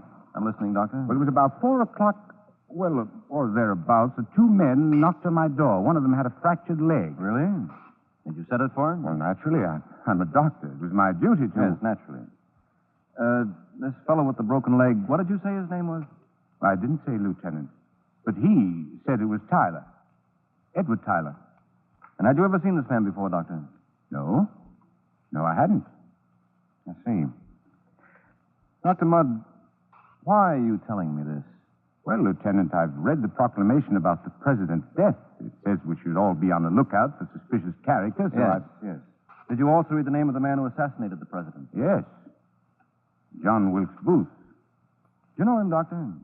This man Booth? Casually. I met him 2 or 3 times. And would you be prepared to swear that the man whose leg you attended was not Booth? Yes, I would. Well, that would seem to be satisfactory, Doctor. If it weren't for one small circumstance. What's that? Dr. Mudd, since you were not at home when I called a few minutes ago, I took the liberty of looking around your establishment. I found this under the bed on which you performed the operation. This boot. Have you ever seen it before, Doctor? Yes, Lieutenant. It's the one I cut from Tyler's foot when I set his leg. You admit that, then? Why, certainly. Why shouldn't I? Because, Doctor, the name of the owner of this boot happens to be inscribed in the lining. And that name is John Wilkes Booth. Dr. Mudd, you will consider yourself under arrest.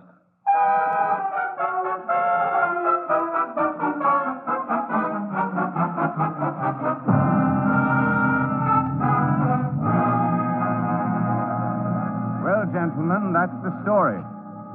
A full and complete account to the best of my knowledge and memory.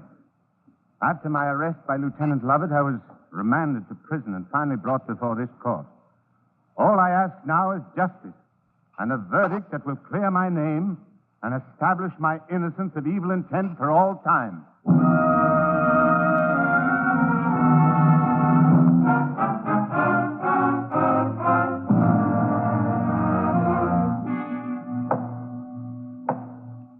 The prisoner will now rise and face the court. Dr. Samuel Mudd, the charge against you is that you did willfully and knowingly advise, encourage, receive, entertain, harbor, and conceal John Wilkes Booth and his confederate. This commission does therefore sentence you, Dr. Samuel Mudd, to life in prison. You are hereby remanded to the island penitentiary known as Fort Jefferson on Garden Key in the Dry Tortugas, where you shall spend your days at hard labor for the rest of your natural life. I am innocent. I swear it. I swear it before Almighty God.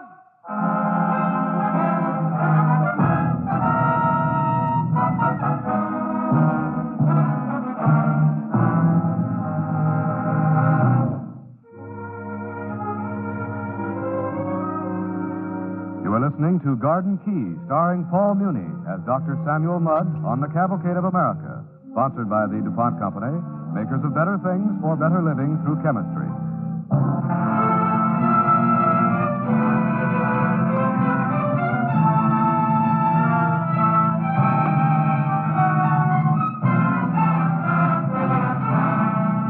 Dr. Samuel Mudd, a Maryland physician, was found guilty of conspiracy in the murder of President Abraham Lincoln and sent to Garden Key, a barren, windswept island in the Gulf of Mexico. Here, on a coral sand outpost, is the little-known monument to American engineering skill, Fort Jefferson. Well, to this isolated citadel were sent deserters, traitors, all those who had broken faith with their country and its laws. And here, one day in 1865, arrived Dr. Samuel Mudd to spend the rest of his natural life. So your name is Mudd, huh? That's a funny one. Well, Mr. Mudd, first thing I want to do is put your mind at rest and save you a lot of trouble. If you can't swim 70 miles, there's no chance to escape. You got that? Yes, Sergeant. Number 2, any infraction of the rules and you get leg irons. Second infraction, you get elected to the Society of Cannonball Carriers. That means you lug a 42-pound shot around the parade grounds. You got that? Yes, Sergeant. And if you're especially nasty, we've got another treatment. We tie the cannonball around your leg, chuck you into the sea, and let you soak a while. And then we fish you out and throw you in the dungeon. You got that? Yes, Sergeant. All right. Now, Mr. Mudd, ain't you got a first name or something? I hate to call a man by a name like that. My given name is Samuel. That's better. Well, Sam, everybody works around here, see? Now, what'll it be? The unloading gang, the wheelbarrow brigade? What's your preference? Sergeant, is there a position on this godforsaken island? Sure, Major Smith. Why? I should like to be his assistant or his orderly. You would, huh? You know anything about medicine? I ought to. I'm a doctor. Well, you don't tell me. Well, I'm sure the Major could use a help. Wait a minute, I'll ask him. Major Smith? Yes, Sergeant? What is it? Major, got a new man here. Says he's a doctor. He wants to be your orderly. Oh, he does, huh? What's his name? His name is Mudd. Samuel Mudd. What? Samuel Mudd? Yes, sir. Sergeant, do you know the crime this man committed? No, Major. The records of this last batch ain't been sent up yet. Sergeant, this is the same Dr. Mudd who helped John Wilkes Booth escape by setting his fractured leg. John Wilkes Booth?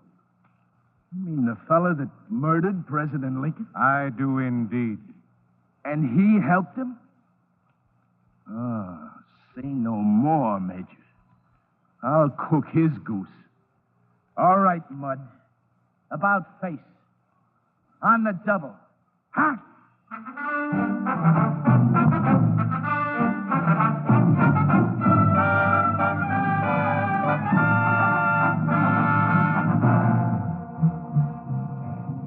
The sergeant's reaction was shared by everyone on the island.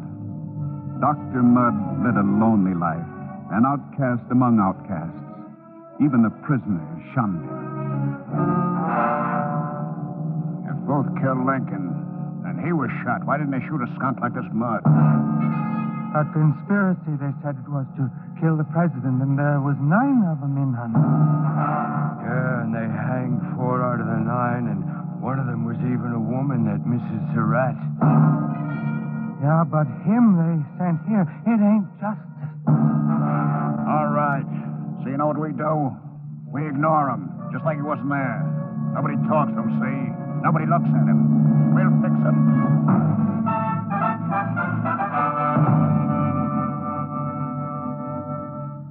One day, after a change in the prison authorities had brought about especially inhuman treatment, Dr. Mudd attempted to escape on a departing ship. He was apprehended and brought back to Garden Key and confined to the dungeon in double chains. Here he stayed for many months. And then one day, disaster hit the island.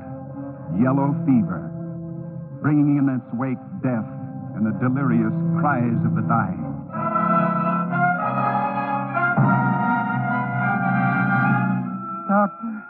Doctor, help me, please. Please, doctor.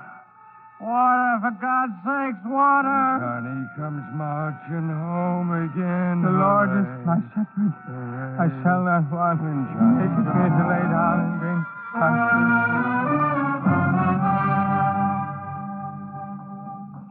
Major, Dr. Smith. Major, they need you. The prisoners, the garrison people, they're all dying like flies. Oh, Major, wake up.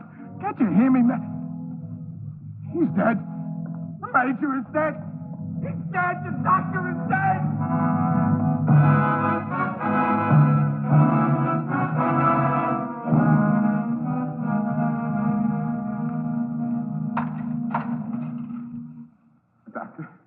Dr. Mudd. Yes. Oh. It's you, Sergeant. It's hard to see in this dungeon. Listen, were you really a doctor? Yes. I was. Once. Do you think you remember anything about doctoring? Huh? I don't know. It's been so long. How long, Sergeant? How long have I been down here? Doc, I'm asking you, do you remember anything about doctoring? Go away. Take your puny maladies to Major Smith. But, Doc, this ain't puny. A running nose, a stomach upset. Go away. Doc, please, it's yellow fever. It's all over the island. We'll be dead if you don't help. Yellow fever? Where's Major Smith? Isn't he? He's gone, Doc. The fever's got him, too. Doc, get up. Come on, please, get up. Yes. Yes, help me up. Sure. Sure, Doc. Yeah.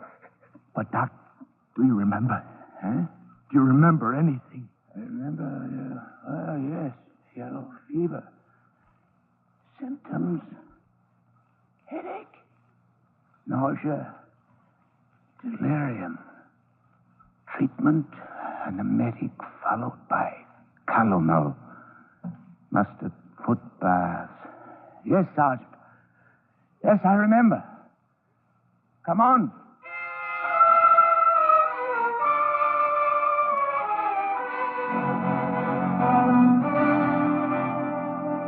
For 3 weeks, Dr. Mudd fought this epidemic. He tended the sick and the dying. And when they saw him coming, these men who had denied him companionship, they raised their stricken eyes to Dr. Mudd, and hope entered into them. Help me, Dr. Mudd, please. Help me, please, Doctor. Dr. Mudd, thank God you're here. Thank God you're here.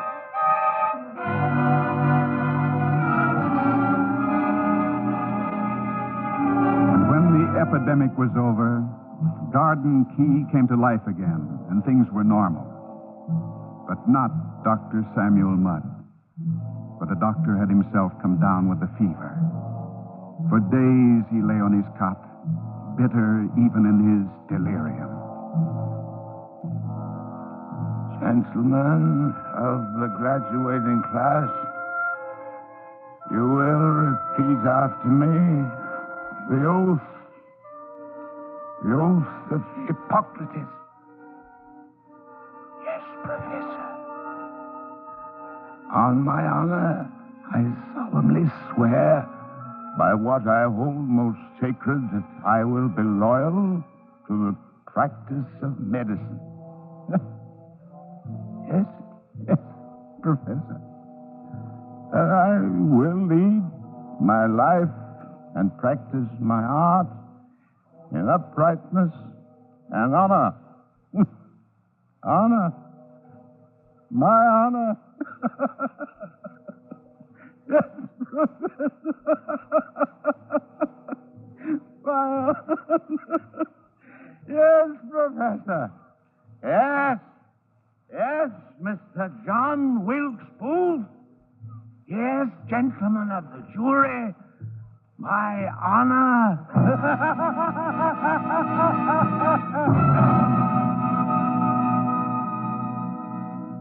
Samuel Mudd didn't die, he recovered. And his great unselfish labor for those who scorned and reviled him was not to be forgotten. Some months later, as Dr. Mudd lay recuperating in the sun on the roof of the fort at Garden Key, Sergeant Folsom rushed up breathlessly. Doc, it's come. It's come. Eh? What? What's come, Sergeant? The pardon, the one we all asked for. What pardon? Who asked for? What are you talking about? Well, look, Doc, a couple of months ago, all of us on the island held a meeting. We wanted to do something, Doc, something for you. So we wrote out a paper giving an account of what you did for us and how you saved our lives during the epidemic and worked yourself almost to death and finally come down with the fever yourself. And then we wrote on the bottom of the paper how we recommended that you be given a pardon and sent home. And then we all signed it. Every man and woman on Garden Key. I see.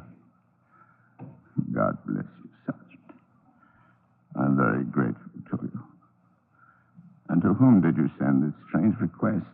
Well, Doc, we sent it to the President of the United States.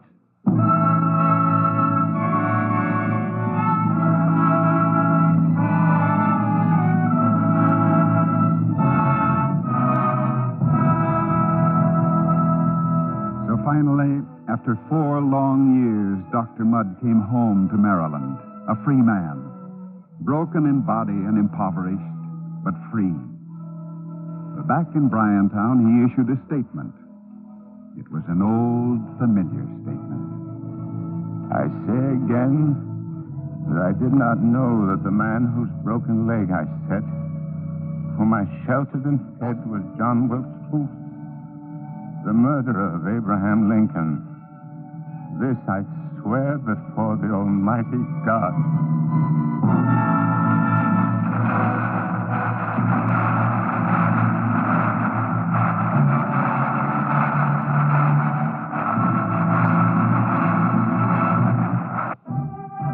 Next week, Cavalcade will present the story of the great Negro educator, Booker T. Washington. Our play is called The Burning Bush. And in the role of Booker T. Washington, Cavalcade will feature Juano Hernandez, who has just scored a personal success on Broadway in the Theater Guild production, Set My People Free. Be sure to join us next week for the story of Booker T. Washington, presenting Juano Hernandez on the Cavalcade of America. a special announcement. 2 weeks from tonight, on November 22nd, in response to many requests, Cavalcade will again bring you its special Thanksgiving program. It is a fable, an immigrant's idea of the first Thanksgiving as told by a student in a naturalization class. Teacher! Teacher! Mr. Baracek is nuts. Pilgrims didn't land on Ellis Island. You will again hear that incorrigible Mr. Bauer. And the chief of the Friendly Indians. Is me, Chief of Friendly Indians with food for pilgrims. 16,000 sandwich. Besides 16,000 sandwich, we bring it 16,000 dill pickles. Be sure to listen to Us Pilgrims, Frank Gabrielson's warm and humorous story, starring George Tobias and the original cast. You'll enjoy it. The date, November 22nd, Cavalcade time. Tonight's DuPont Cavalcade, Garden Key, was an original radio play written by Arthur Aaron. The program was directed by Jack Zoller. Music was composed by Arden Cornwell and conducted by Donald Bryant. The narrator was Ted Pearson. Cavalcade of America comes to you each week from the stage of the Longacre Theater on Broadway in New York and is presented by the DuPont Company of Wilmington, Delaware.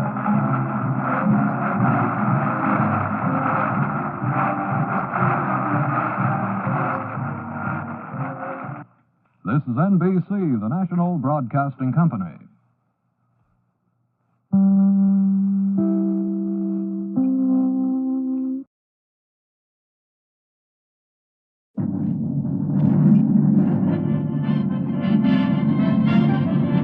The Cavalcade of America, starring Juano Hernandez, presented by the DuPont Company, makers of better things for better living through chemistry.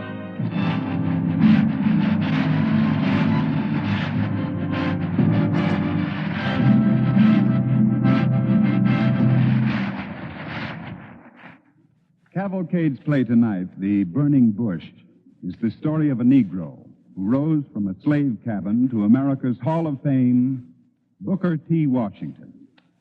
Our drama is adapted from his autobiography, Up from Slavery.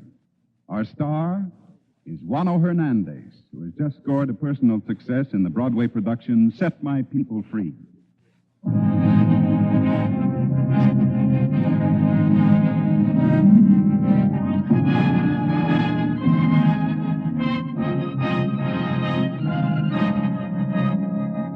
Now, The Burning Bush on the DuPont Cavalcade of America, starring Juano Hernandez as Booker T. Washington.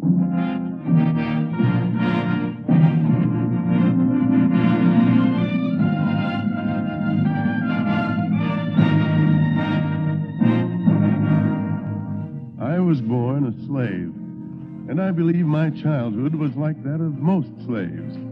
I don't remember being cruelly treated, nor do I remember ever having time for play. I worked, cleaning the yard, taking water to the men in the field, carrying corn to the mill to be ground. But there was one task I enjoyed. Sometimes I was sent to the schoolhouse with young Missy to carry her books. Boy, what you doing hanging around that schoolhouse door? Just looking. Looking at what? Adam studying. Wish I could go to school. You hush your mouth, boy. Schoolhouse learning ain't for you. Hush your mouth. So I learned to hush my mouth. But I listened, and I can remember a great deal of talk about a war going on, and the grown-up slaves used to whisper that they were fighting about us. Then, early one morning... Booker, child, wake up. Yes, I'm hungry, Mom. Well, we'll get some breakfast by and by. We're going to leave this place, honey, right past sunup. Why, Mom? Why we leave? We don't run away, Mom. All the time asking why. Talking and asking how come. We got work to do, child. If we run away, they'll catch us, Mom. Like when old Sam ran away, and they catched him. Ain't nobody gonna catch nobody no more, child. Soldier man come last night and say colored folks are free now. Old Mrs. can't make us stay here no more. We always been here, Mom. Where have we got to go now? Well, we're going because I don't know, child. I don't know.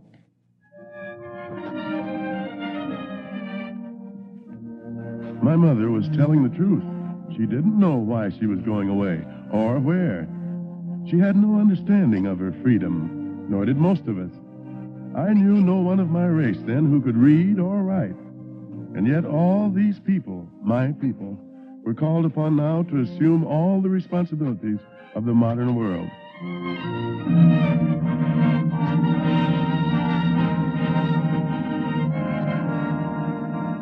But let no one get the notion that the slaves didn't want freedom. I never saw one who wouldn't give his life to be free.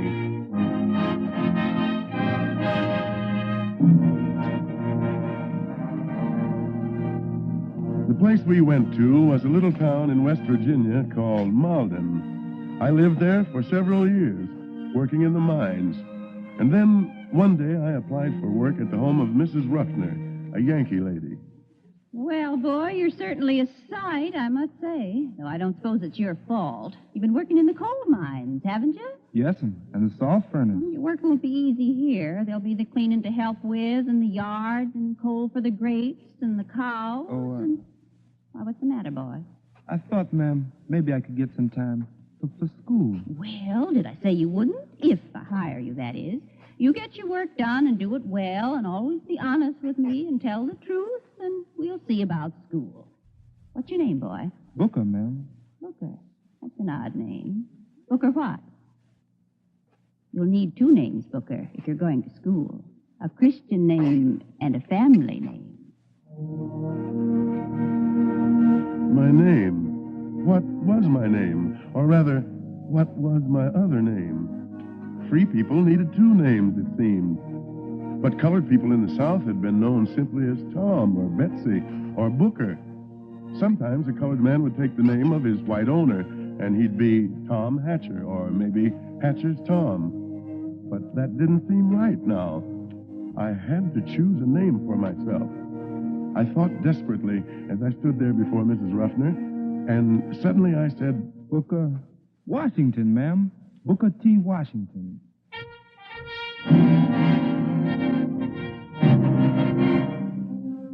I learned a lot of things from Mrs. Ruffner besides my name. To work with my hands, to dress neatly, and to use a toothbrush.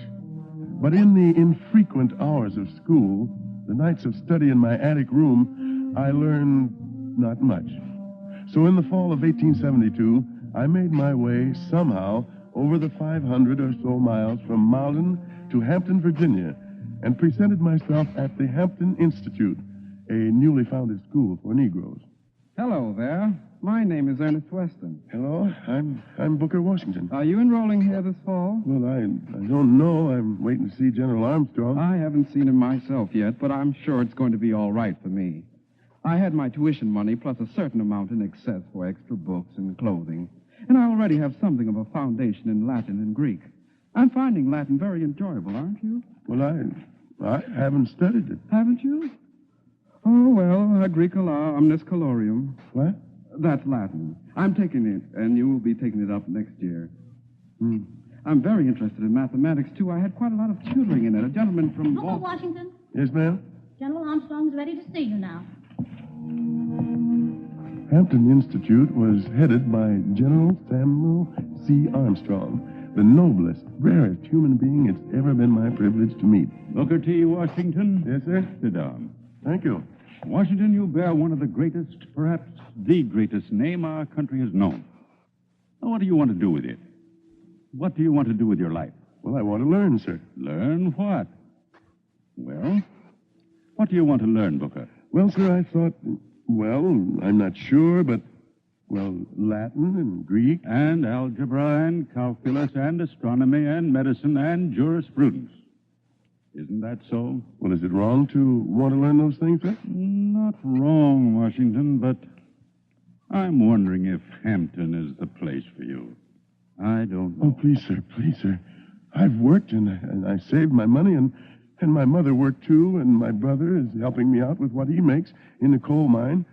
And the day before I left, almost every one of my friends, they came around to help me as much as they could with a nickel or a quarter or a handkerchief, because they wanted to be proud of me. I've thought about it, and I've dreamed about it for 3 years now, Mr. General Armstrong, and now you tell me, now you say you don't want me. No, Booker, that's not what I said. General Armstrong, I can't find... Oh, I beg your It's pardon. all right, Miss Mackey. What is it? I hate to bother you, but, well, you see, classes are scheduled to begin this afternoon, and the recitation rooms are filthy. There's so much to do, and I can't find anyone to help clean them. I'm very sorry to bother you, but... It's all right, Miss Mackey. I expect we'll handle the situation somehow. I'll see to it. Thank you, sir. General Armstrong, I'll do the sweeping for you. I worked for a lady back in Malden, sir. I can sweep fine. You didn't work hard and come all this way to Hampton just to take a broom in your hands again, did you? No, sir. Well, then why did you make your offer? You think for 1 minute that you'll curry favor with me? Oh, no, sir. I figure if I want to learn and study in these classrooms, I should be willing to help keep them clean. That's a good answer, Booker. I think that's the only good answer. I want to help my people, sir. That's what I want more than anything else. But before I help anybody else, I have to learn and help myself. Isn't that right? That's right, Booker. I guess you'll do to enter this institution.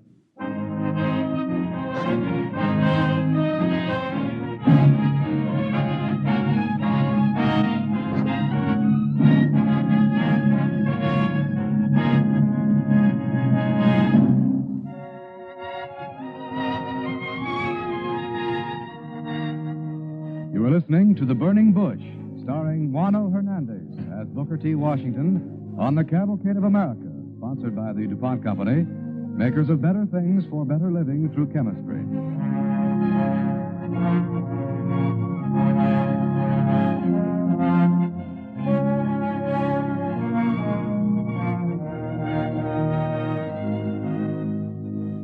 Booker T. Washington, the great Negro educator, is telling us the story of his life. For the next 9 years, Hampton Institute was very much a part of my life. I graduated, and after an interval of teaching at Malden, General Armstrong took me on his staff. And then, one morning in 1881, the general called me into his office. Booker, I've received a letter from some gentlemen in Alabama who want to start a normal school for colored people in Tuskegee. They've asked me to recommend someone to take charge. Do you think you could fill the position? Aye, sir? That's right. Well, won't they want a white man, sir? I think they'll accept my recommendation. Do you think you can fill the place? Well, I'd like very much to try, sir.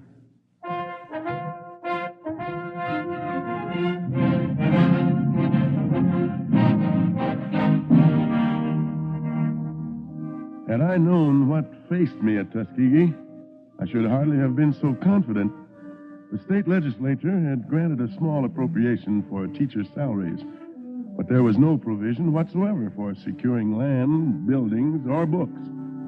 To build a whole school, we had only the few $100s which had been raised by the Citizens Committee of Tuskegee.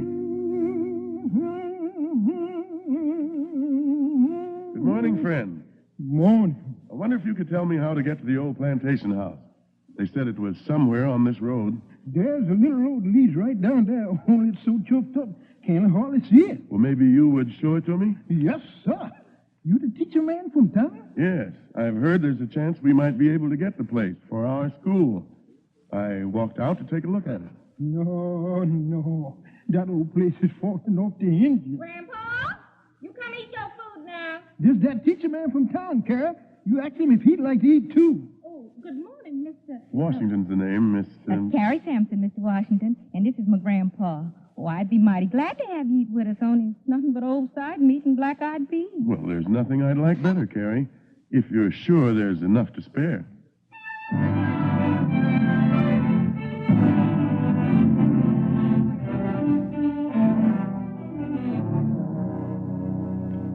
I'll get you some water, Mr. Washington.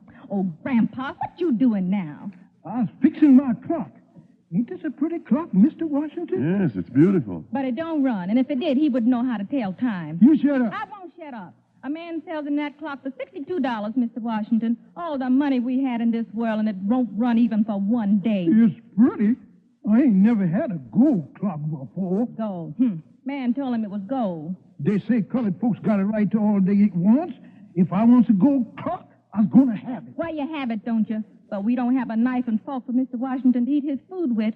Oh, what you fussing about? Oh, Mr. Washington, I get tired of all this talk about what we're going to get and what we're going to have. Colored folks going to be all these fine things, they say, and ride up the road in carriages and never wear nothing but silk. But all we got is this old cabin where I was born and where I'll die, too. See if I don't. Well, I was born in a cabin, Carrie. A cabin that would make this one look like a palace. You, Mr. Washington? That's the trouble with us all, Carrie. We want to ride in carriages, but we don't want to learn how to make the carriages, or the harness, or the clothes to wear when they ride in it. Oh, I never had a chance to learn nothing, Mr. Washington. All I ever done was pick cotton and fetch water and split wood and listen to all this big talk about what's going to happen and never does. Have you ever been to school, Carrie? A little bit, once. I've been thinking I'd like to come into your school in town. Only there's nobody to take care of Grandpa. Ain't nobody need care of me. Well, maybe we'll have the school out here, Carrie, so you could go to it and tend to things here, too. A school out here? I hope so. That's why I came out today, to look at the old plantation house. There's a chance we can buy it. Oh, I've been over there lots of times, Mr. Washington. When we was little, we used to play over there and make believe there was ghosts and hens. It's got 3-4 houses, an old stable, and a hen house. Only they's all dirty and falling down. Well, I'd like to see it, Carrie. Would you take me there? Oh, sure, Mr. Washington. We can go right now. All right, fine. You be good now, Grandpa, and don't eat nothing more. I don't want nothing more. Bet if I work a while more on this old clogger, I'll get it to run.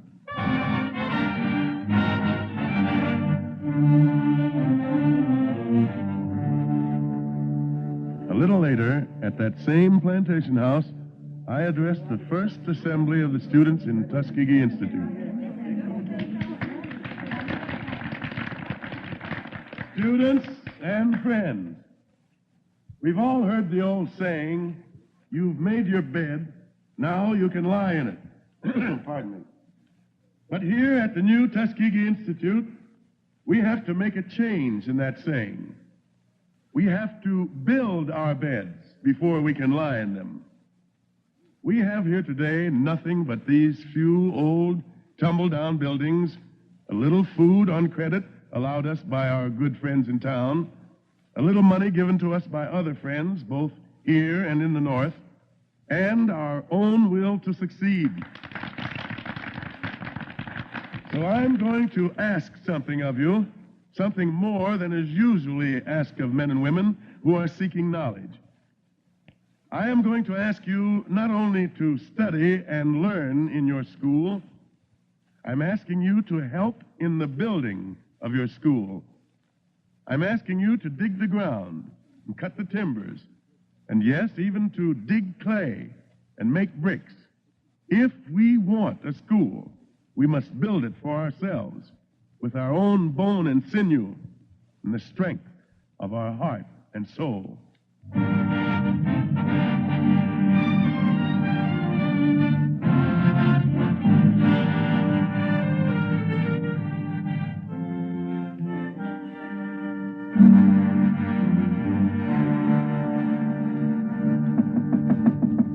Come in.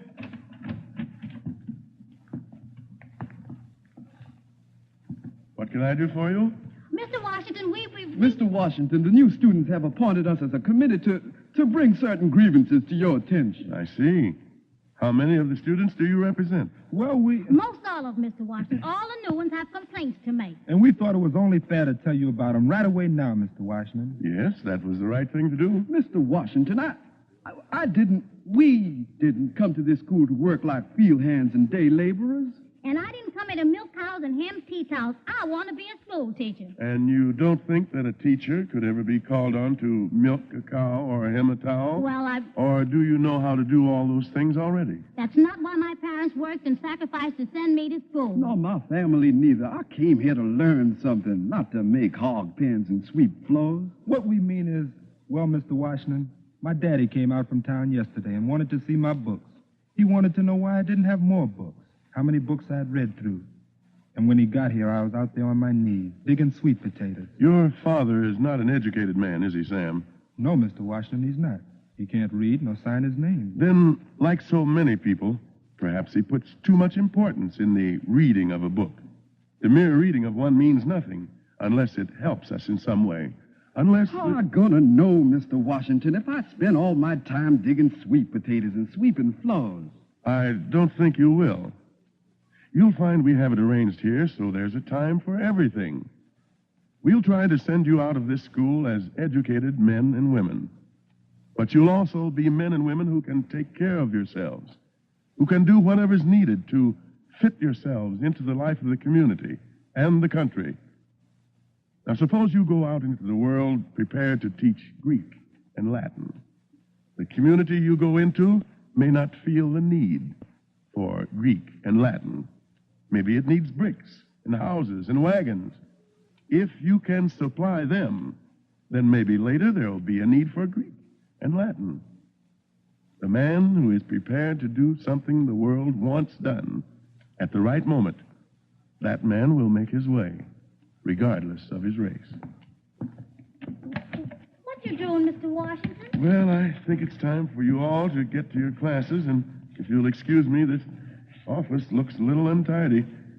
I think I'd better do some sweeping.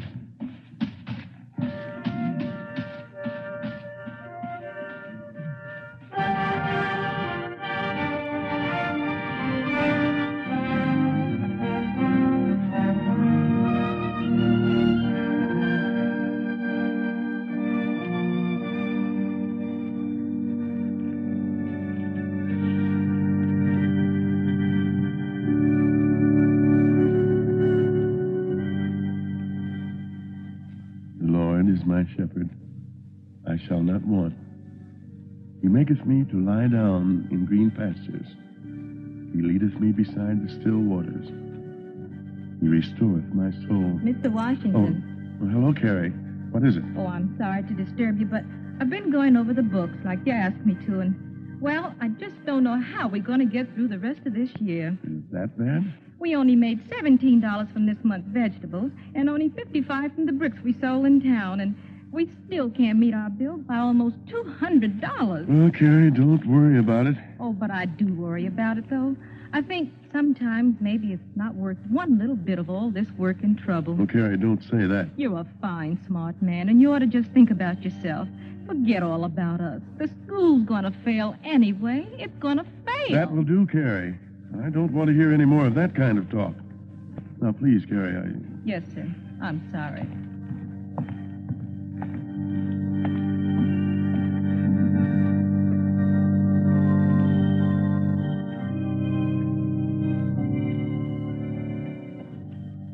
Mr. Washington. Oh, come in, come in. I ain't seen nobody outside. I hope you don't mind if I come in. It's all right. What's your name? I ain't got no real name, Mr. Washington. Just Hattie. Just old Hattie. Onlyest name I ever had. Well, sit down, Hattie. You're tired, aren't you? No, sir. It's all right. I've come to bring you something, Mr. Washington. To bring me something? Yes, sir. I hear tells how this school is having a hard time. I thought maybe these boys and girls ain't getting enough to eat. Oh, Hattie, it's not as bad as that. Well, I hear tell 'tis, and I know what you's trying to do, Mr. Washington. I know you's trying to make better men and women for the colored race. Well, Hattie... I ain't got no money to give, but I got these eggs here. I've been saving up from my hens. They've been laying real good, and I want you to take them. You'll take them, won't you, Mr. Washington? Hattie, do you remember the story of Moses in the burning bush? How, in a time of sorrow and pain, the Lord God appeared to Moses in a burning bush and said to him, I have seen the affliction of my people, and I will deliver them into a good land. Well, Hattie, these are not really eggs. They're our burning bush. They're our rainbow in the sky, the lightning in the cloud, and the sign that says it's all been all right. It's been worth all the sweat and the toil and the struggle. Certainly I'll take them, Hattie. They're the finest eggs I've ever seen.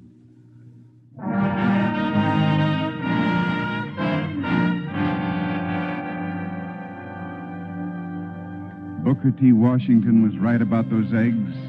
They were the sign. They symbolized the people's faith in the work he was trying to do. Under Booker T. Washington's presidency, Tuskegee Normal and Industrial Institute developed into the nation's leading exponent of industrial education for the Negro race. Today, at Booker T. Washington's birthplace in Franklin County, Virginia, his ideals and teachings are being perpetuated in the Booker T. Washington Birthplace Memorial. And as the inscription at the base of his statue at Tuskegee reads, he lifted the veil of ignorance from his people and pointed the way to progress through education and industry. Booker T. Washington.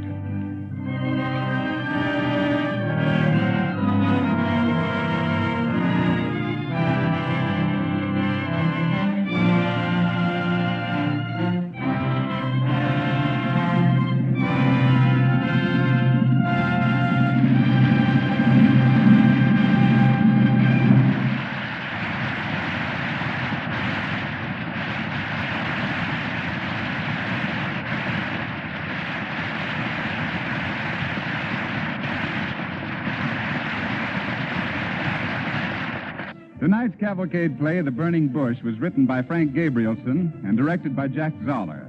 The music was composed by Arden Cornwell and conducted by Donald Bryant. This is Ted Pearson speaking. Cavalcade of America comes to you each week from the stage of the Longacre Theater on Broadway and is presented by the DuPont Company of Wilmington, Delaware.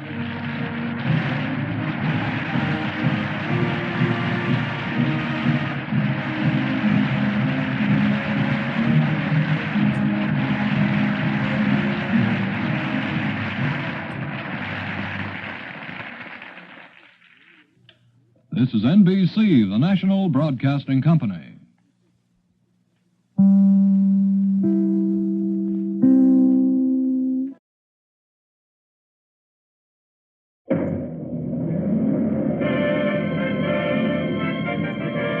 The Cavalcade of America, starring Dorothy McGuire, presented by the DuPont Company, makers of better things for better living through chemistry.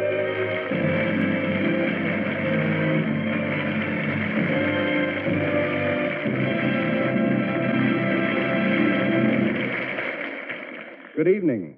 Tonight, Cavalcade stars Dorothy McGuire in Betrayal, the love story of a man and a woman who betrayed their country, Peggy Shippen and Benedict Arnold.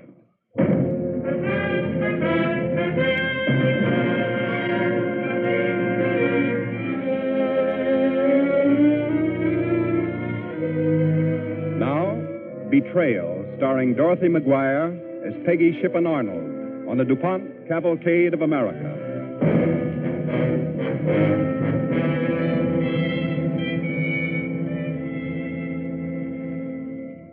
The time, 1778. A ball in British-occupied Philadelphia. A music room in the home of a moderate loyalist, Edward Shippen. His daughter, Peggy, sits at a harp. Beside her, his scarlet coat bright in the gleam of candelabra, is a handsome British officer. I love a lass, a fair one, as fair as e'er was seen. Peggy, you haven't answered my question. Andre, haven't you strayed from your question? Well, I beg you don't stop playing. If you do, my fellow officers will come flooding over here and plead you off to dance with them. But, Major Andre, I'm devoted to dancing. Oh, let your sisters act the hostesses. Do play on, Peggy. Miss Shippen.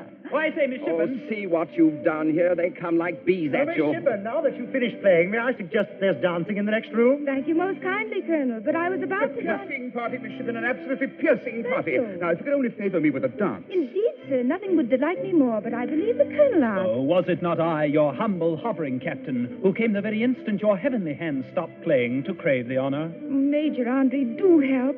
I find myself most grievously pressed to choose between three officers of such impeccable petulance that I, frankly, gentlemen, am quite confounded. Gentlemen, a toast to the miraculous discovery made this winter by His Majesty's troops that there are 4 Graces. Gentlemen, will you join me? To Miss Elizabeth Shippen, to Miss Sarah Shippen, to Miss Mary Shippen, and to Miss Peggy Shippen, the goddess of them all.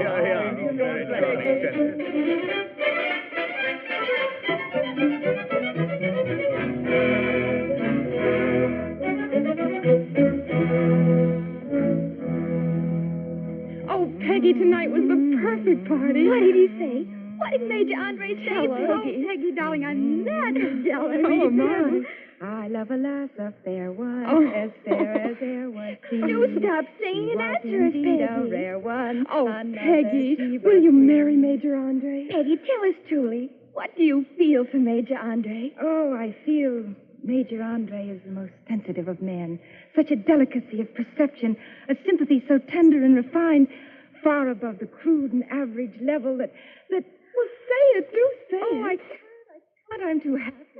I love a lass, a fair one, as fair was there. Who's that so late? Father. Oh, Father, come in. Come in. We want to thank you for another wonderful Oh, ball. yes, Father. Father. I'm so happy. This perfect night, this perfect party. Peggy.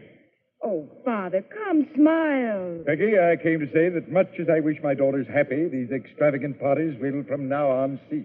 Oh, Father. As long as the British remain in Philadelphia, there will be no more entertainment in my house. Oh, Father. Peggy, you are extravagantly thoughtless. Perhaps I've been wrong to indulge you so much. Is it wrong to be happy, Father? Near here at Valley Forge, American soldiers are barefoot this winter. And you are giving parties for the British. Father, is it wrong to be happy? Well, it can't last much longer. The British are going to withdraw. That means the Americans will be back. All right, then, Father. When the Americans come, I'll give parties for them, too.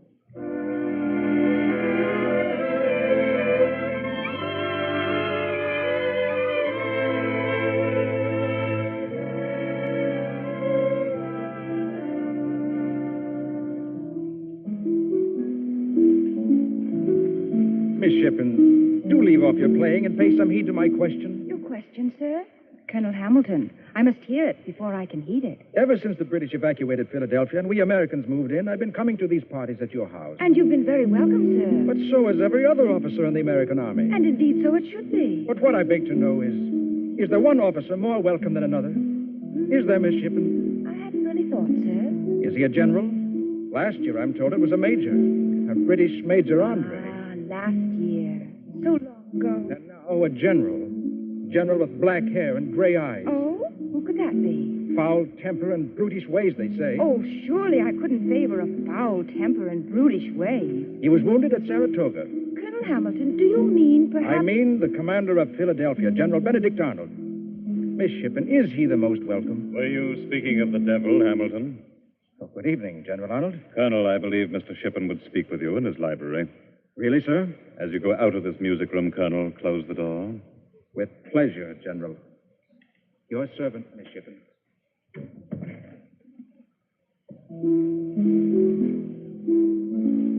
Stop your playing. Stand up. General Arnold, you are most uncivil. Stand up. I like to look at the length of you standing. Stop your playing and stand up. General, in the 2 months you've been coming here to my father's house, your incivility has grown at every encounter. And now tonight Come here. Peggy. No, you shouldn't. We shouldn't be alone in this room. General, all my life no one has ever... Hold your tongue. Now kiss me. You kiss like a frightened girl. General, I don't know what to do. Nothing I do seems to please you. You're a woman? Then let me know it. Kiss me. Oh, Peggy, Peggy, you're mine. You're mine. Yes, I am. I am, and I always will be.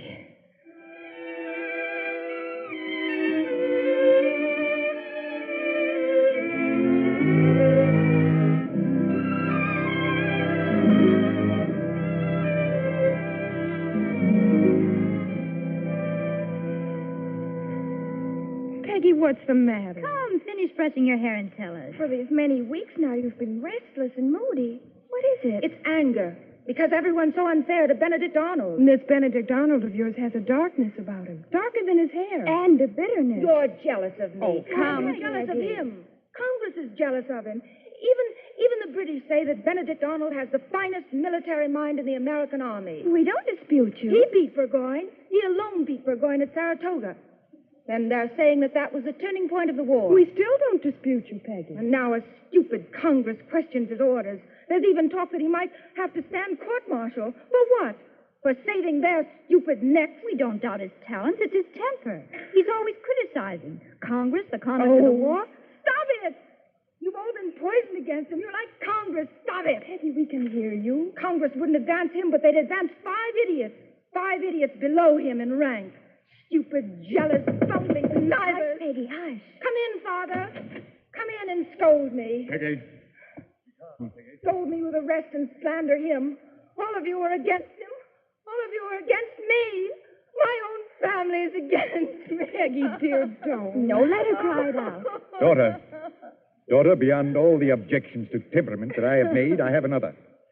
Arnold has bought, in anticipation of a certain event, he says, the most elegant country house in a state in Pennsylvania, Mount Pleasant. Indeed? How could he afford it? Indeed. How can he on a soldier's pay? It's for me. Because he loves me. He bought it. Will love pay for it? When you're married, will love pay off the mortgage? Oh, Father, how cruel. The man's credit is worthless. He's dishonest with the public funds. It can't be. Who dares? Who? The Consul of Pennsylvania. That's enough. I won't hear any more lies. I love him. Very well. If you cannot be reasoned with, then I'll have to hurt you. Look. This letter. What are you doing with a letter from General Arnold to me? I want you to read this. I don't have to. I know it by heart. Dearest Peggy, on you alone my happiness depends. And will you doom me to languish in despair? Peggy, I repeat, read this. It is not to you. It doesn't begin, dearest Peggy. It begins, dearest Betsy. What? Give me. Dearest Betsy. Father, where did you get this? Read it. Dearest Betsy, on you alone, dear Betsy, my happiness depends. And will you doom me to languish in despair? Will Daughter, this letter was sent me by a Mistress Betsy Deblois when she heard Benedict Arnold was courting you.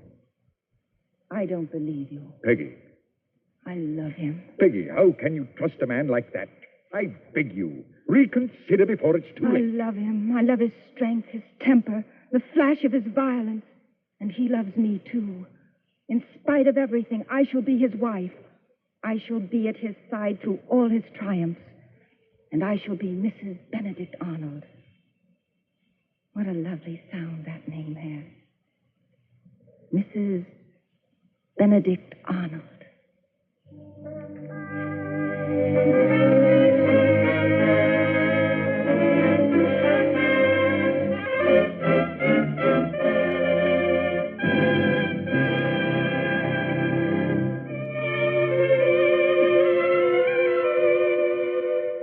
You are listening to Betrayal, starring Dorothy McGuire on the Cavalcade of America, presented by the DuPont Company, makers of better things for better living through chemistry.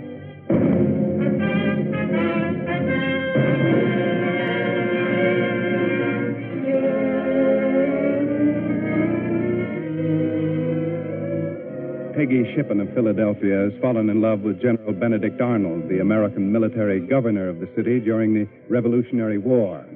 Against all advice not to marry this brilliant, erratic soldier facing a court-martial for using his public position for private gain, Peggy turns deaf ears. She and Benedict Arnold are married. Meanwhile, at British headquarters in New York, I love a lass, a fair one, as fair as ever seen. She was indeed a rare one, Colonel, do you mind? I beg your pardon, General Clinton. No, I mean, do you mind singing out the song? I find it rather pleasant. Oh? It's a tune we learned in Philadelphia. They don't seem to sing it at all here in New York. She was indeed a rare one, another Sheba. Major Andre, sir. Oh, thank you, Colonel. That'll be all. Yes, sir. Good morning, General. You sent for me, sir? Andre, these letters over. Yes. For several months now, I've been receiving the most mysterious messages from Philadelphia. Each letter signed Gustavus, and each contains a valuable piece of information which would only be available to one in high command. Some officer must be deeply disgruntled. And deeply in debt. Yes, I note the stress he puts on the financial arrangements. Andre, I want you to carry on this correspondence with Gustavus. Very well, sir. And if I determine his identity? Then we determine what kindness we ask from him in return for what courtesy he receives from us. Specifically? West Point. Sir? If the fortress at West Point could be delivered into our hands, then the Hudson Valley would open to us. We could split the colonies and thereby convince them of the absurdity of continuing their struggle. What would that be worth to you in pounds, General?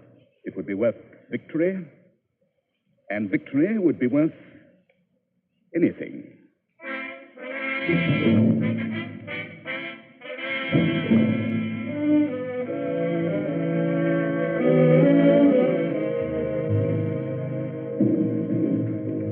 After the oysters, serve the terrapin. You have that here, sir? Yes, Mrs. Arnold.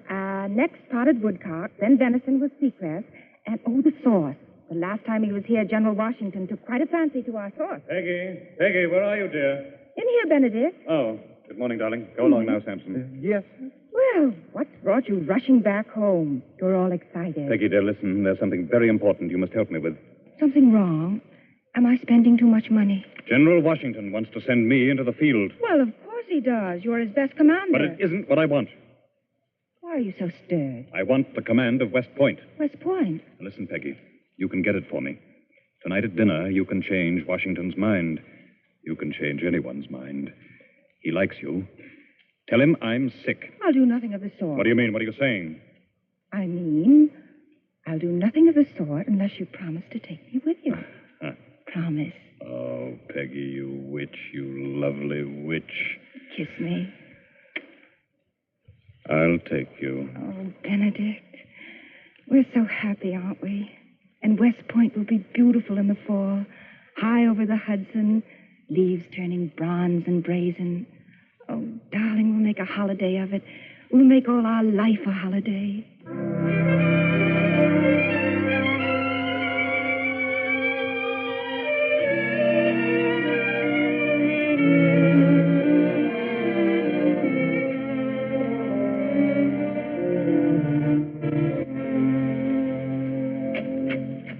General Clinton, Major Andre is here. Sorry to wake you, sir, but this intelligence only now came. Well? I've discovered who's been writing those letters. Our mysterious correspondent, Gustavus, is Benedict Arnold. No. And who do you think is the new commander of West Point? General Benedict Arnold. It couldn't be better. We've arranged a rendezvous, midnight, September 21st, 2 miles below Stony Point. Good. At that time, he'll give me the plans of West Point, and we shall complete all arrangements for its surrender. Excellent. Use the utmost caution. I will, sir. I shouldn't like it a bit if they caught you, Andre. You'd be hanged as a spy. You realize that? Yes, sir. Tell me, weren't you a friend of Arnold's wife in Philadelphia? Yes, sir. She was lovely. I adored her.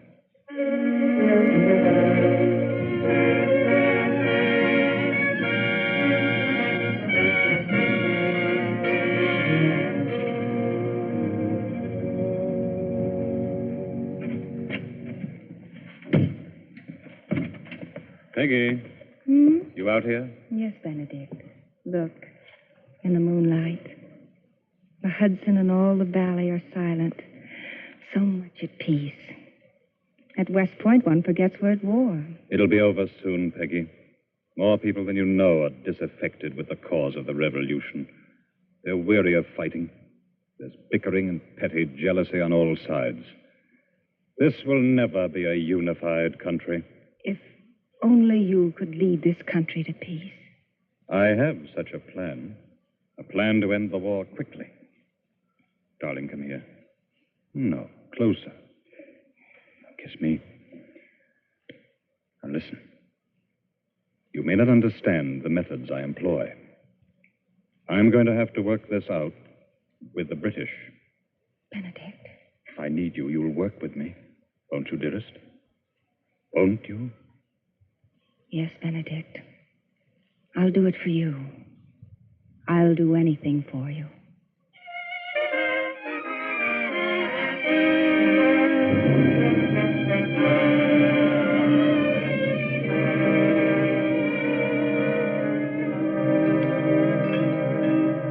May I have coffee, please?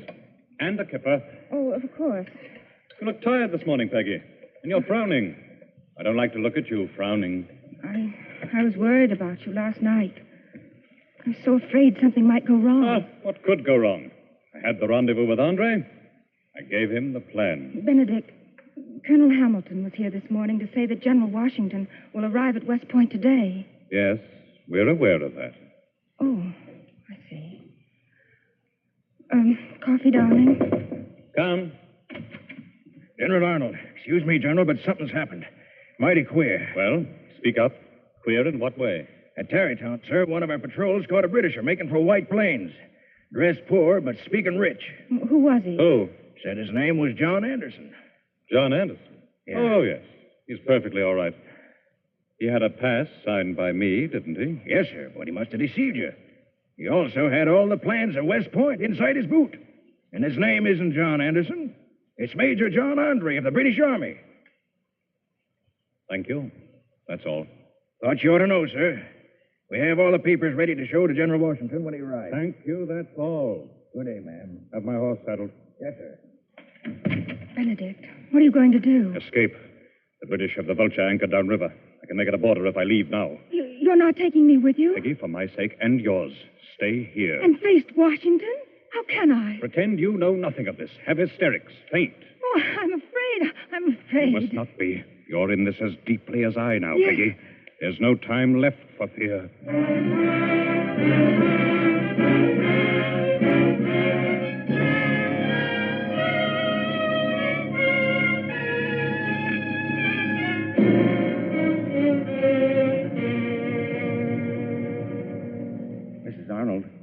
Mrs. Arnold, General Washington is here. Mrs. Arnold. She doesn't stir, Doctor. Miss Arnold. Mrs. Arnold. Who are you? It's General Washington, Mrs. Arnold. Mrs. Arnold, I want to tell you, no one holds you responsible or under suspicion in any way. You aren't General Washington. You've come to hurt me. Mrs. Arnold, your husband is in New York. He has gone over to the British. What? This has been a terrible blow to us all. I will help you all I can. Do you wish to join your husband, or do you wish to go home to Philadelphia? I want Benedict here. I want everything the way it was before all this began. Mrs. Arnold, you'll have to choose New York or Philadelphia. Colonel Hamilton will arrange an escort for you, but you cannot stay here. Well, I'll go to my father. Father will understand. He'll know how to straighten it all out and make it all right again. Oh, please, General Washington. I want to go home. To Philadelphia.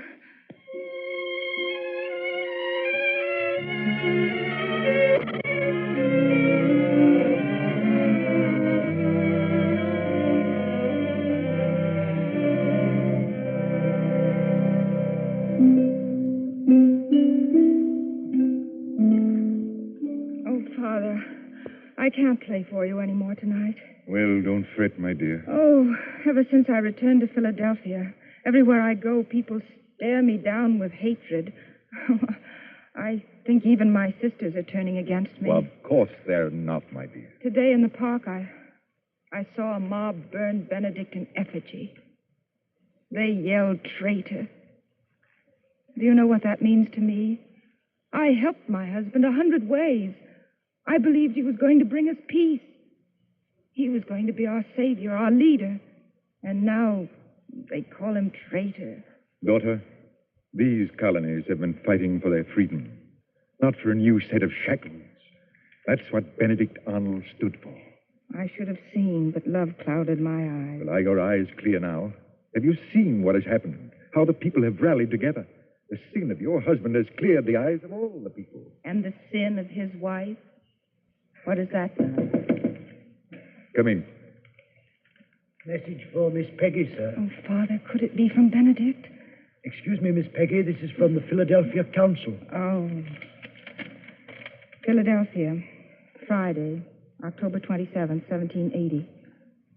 Taking into consideration the case of Mrs. Margaret Arnold, the wife of Benedict Arnold, and a tainted traitor, whose residence has become dangerous to the public safety. We go too far.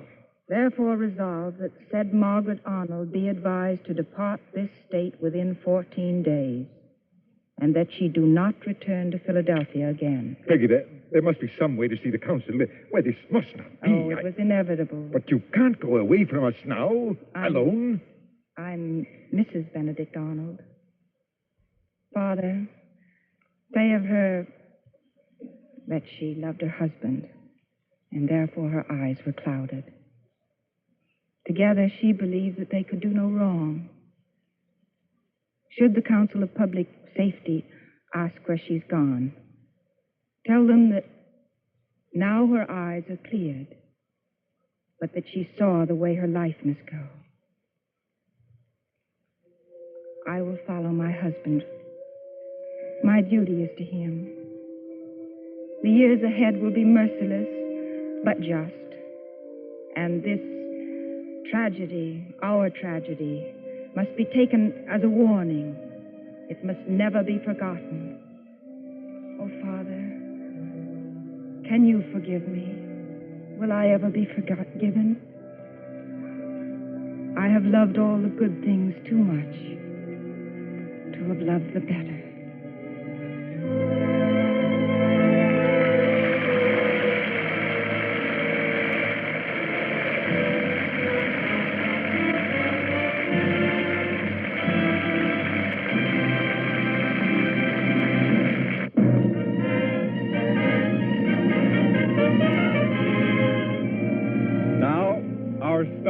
Dorothy McGuire.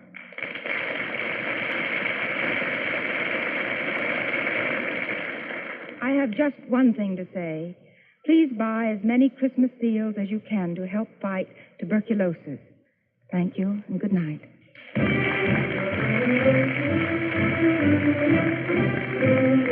Tonight's DuPont Cavalcade Betrayal was written by Halstead Wells, was directed by Jack Zoller. Music was composed by Arden Cornwell and conducted by Donald Bryant. The part of Benedict Arnold was played by Alan Hewitt. Next week, at Cavalcade time, our star will be the popular Pat O'Brien. Our play, Oliver Wendell Holmes McClanahan, is an original radio comedy set in the Boston of Dr. Oliver Wendell Holmes. This is Ted Pearson speaking. Cavalcade of America comes to you each week from the stage of the Longacre Theater on Broadway in New York, and is presented by the DuPont Company of Wilmington, Delaware. Dorothy McGuire appears by arrangement with David O. Selznick, producer of the forthcoming picture Portrait of Jenny, starring Jennifer Jones, Joseph Cotton, and Ethel Barrymore.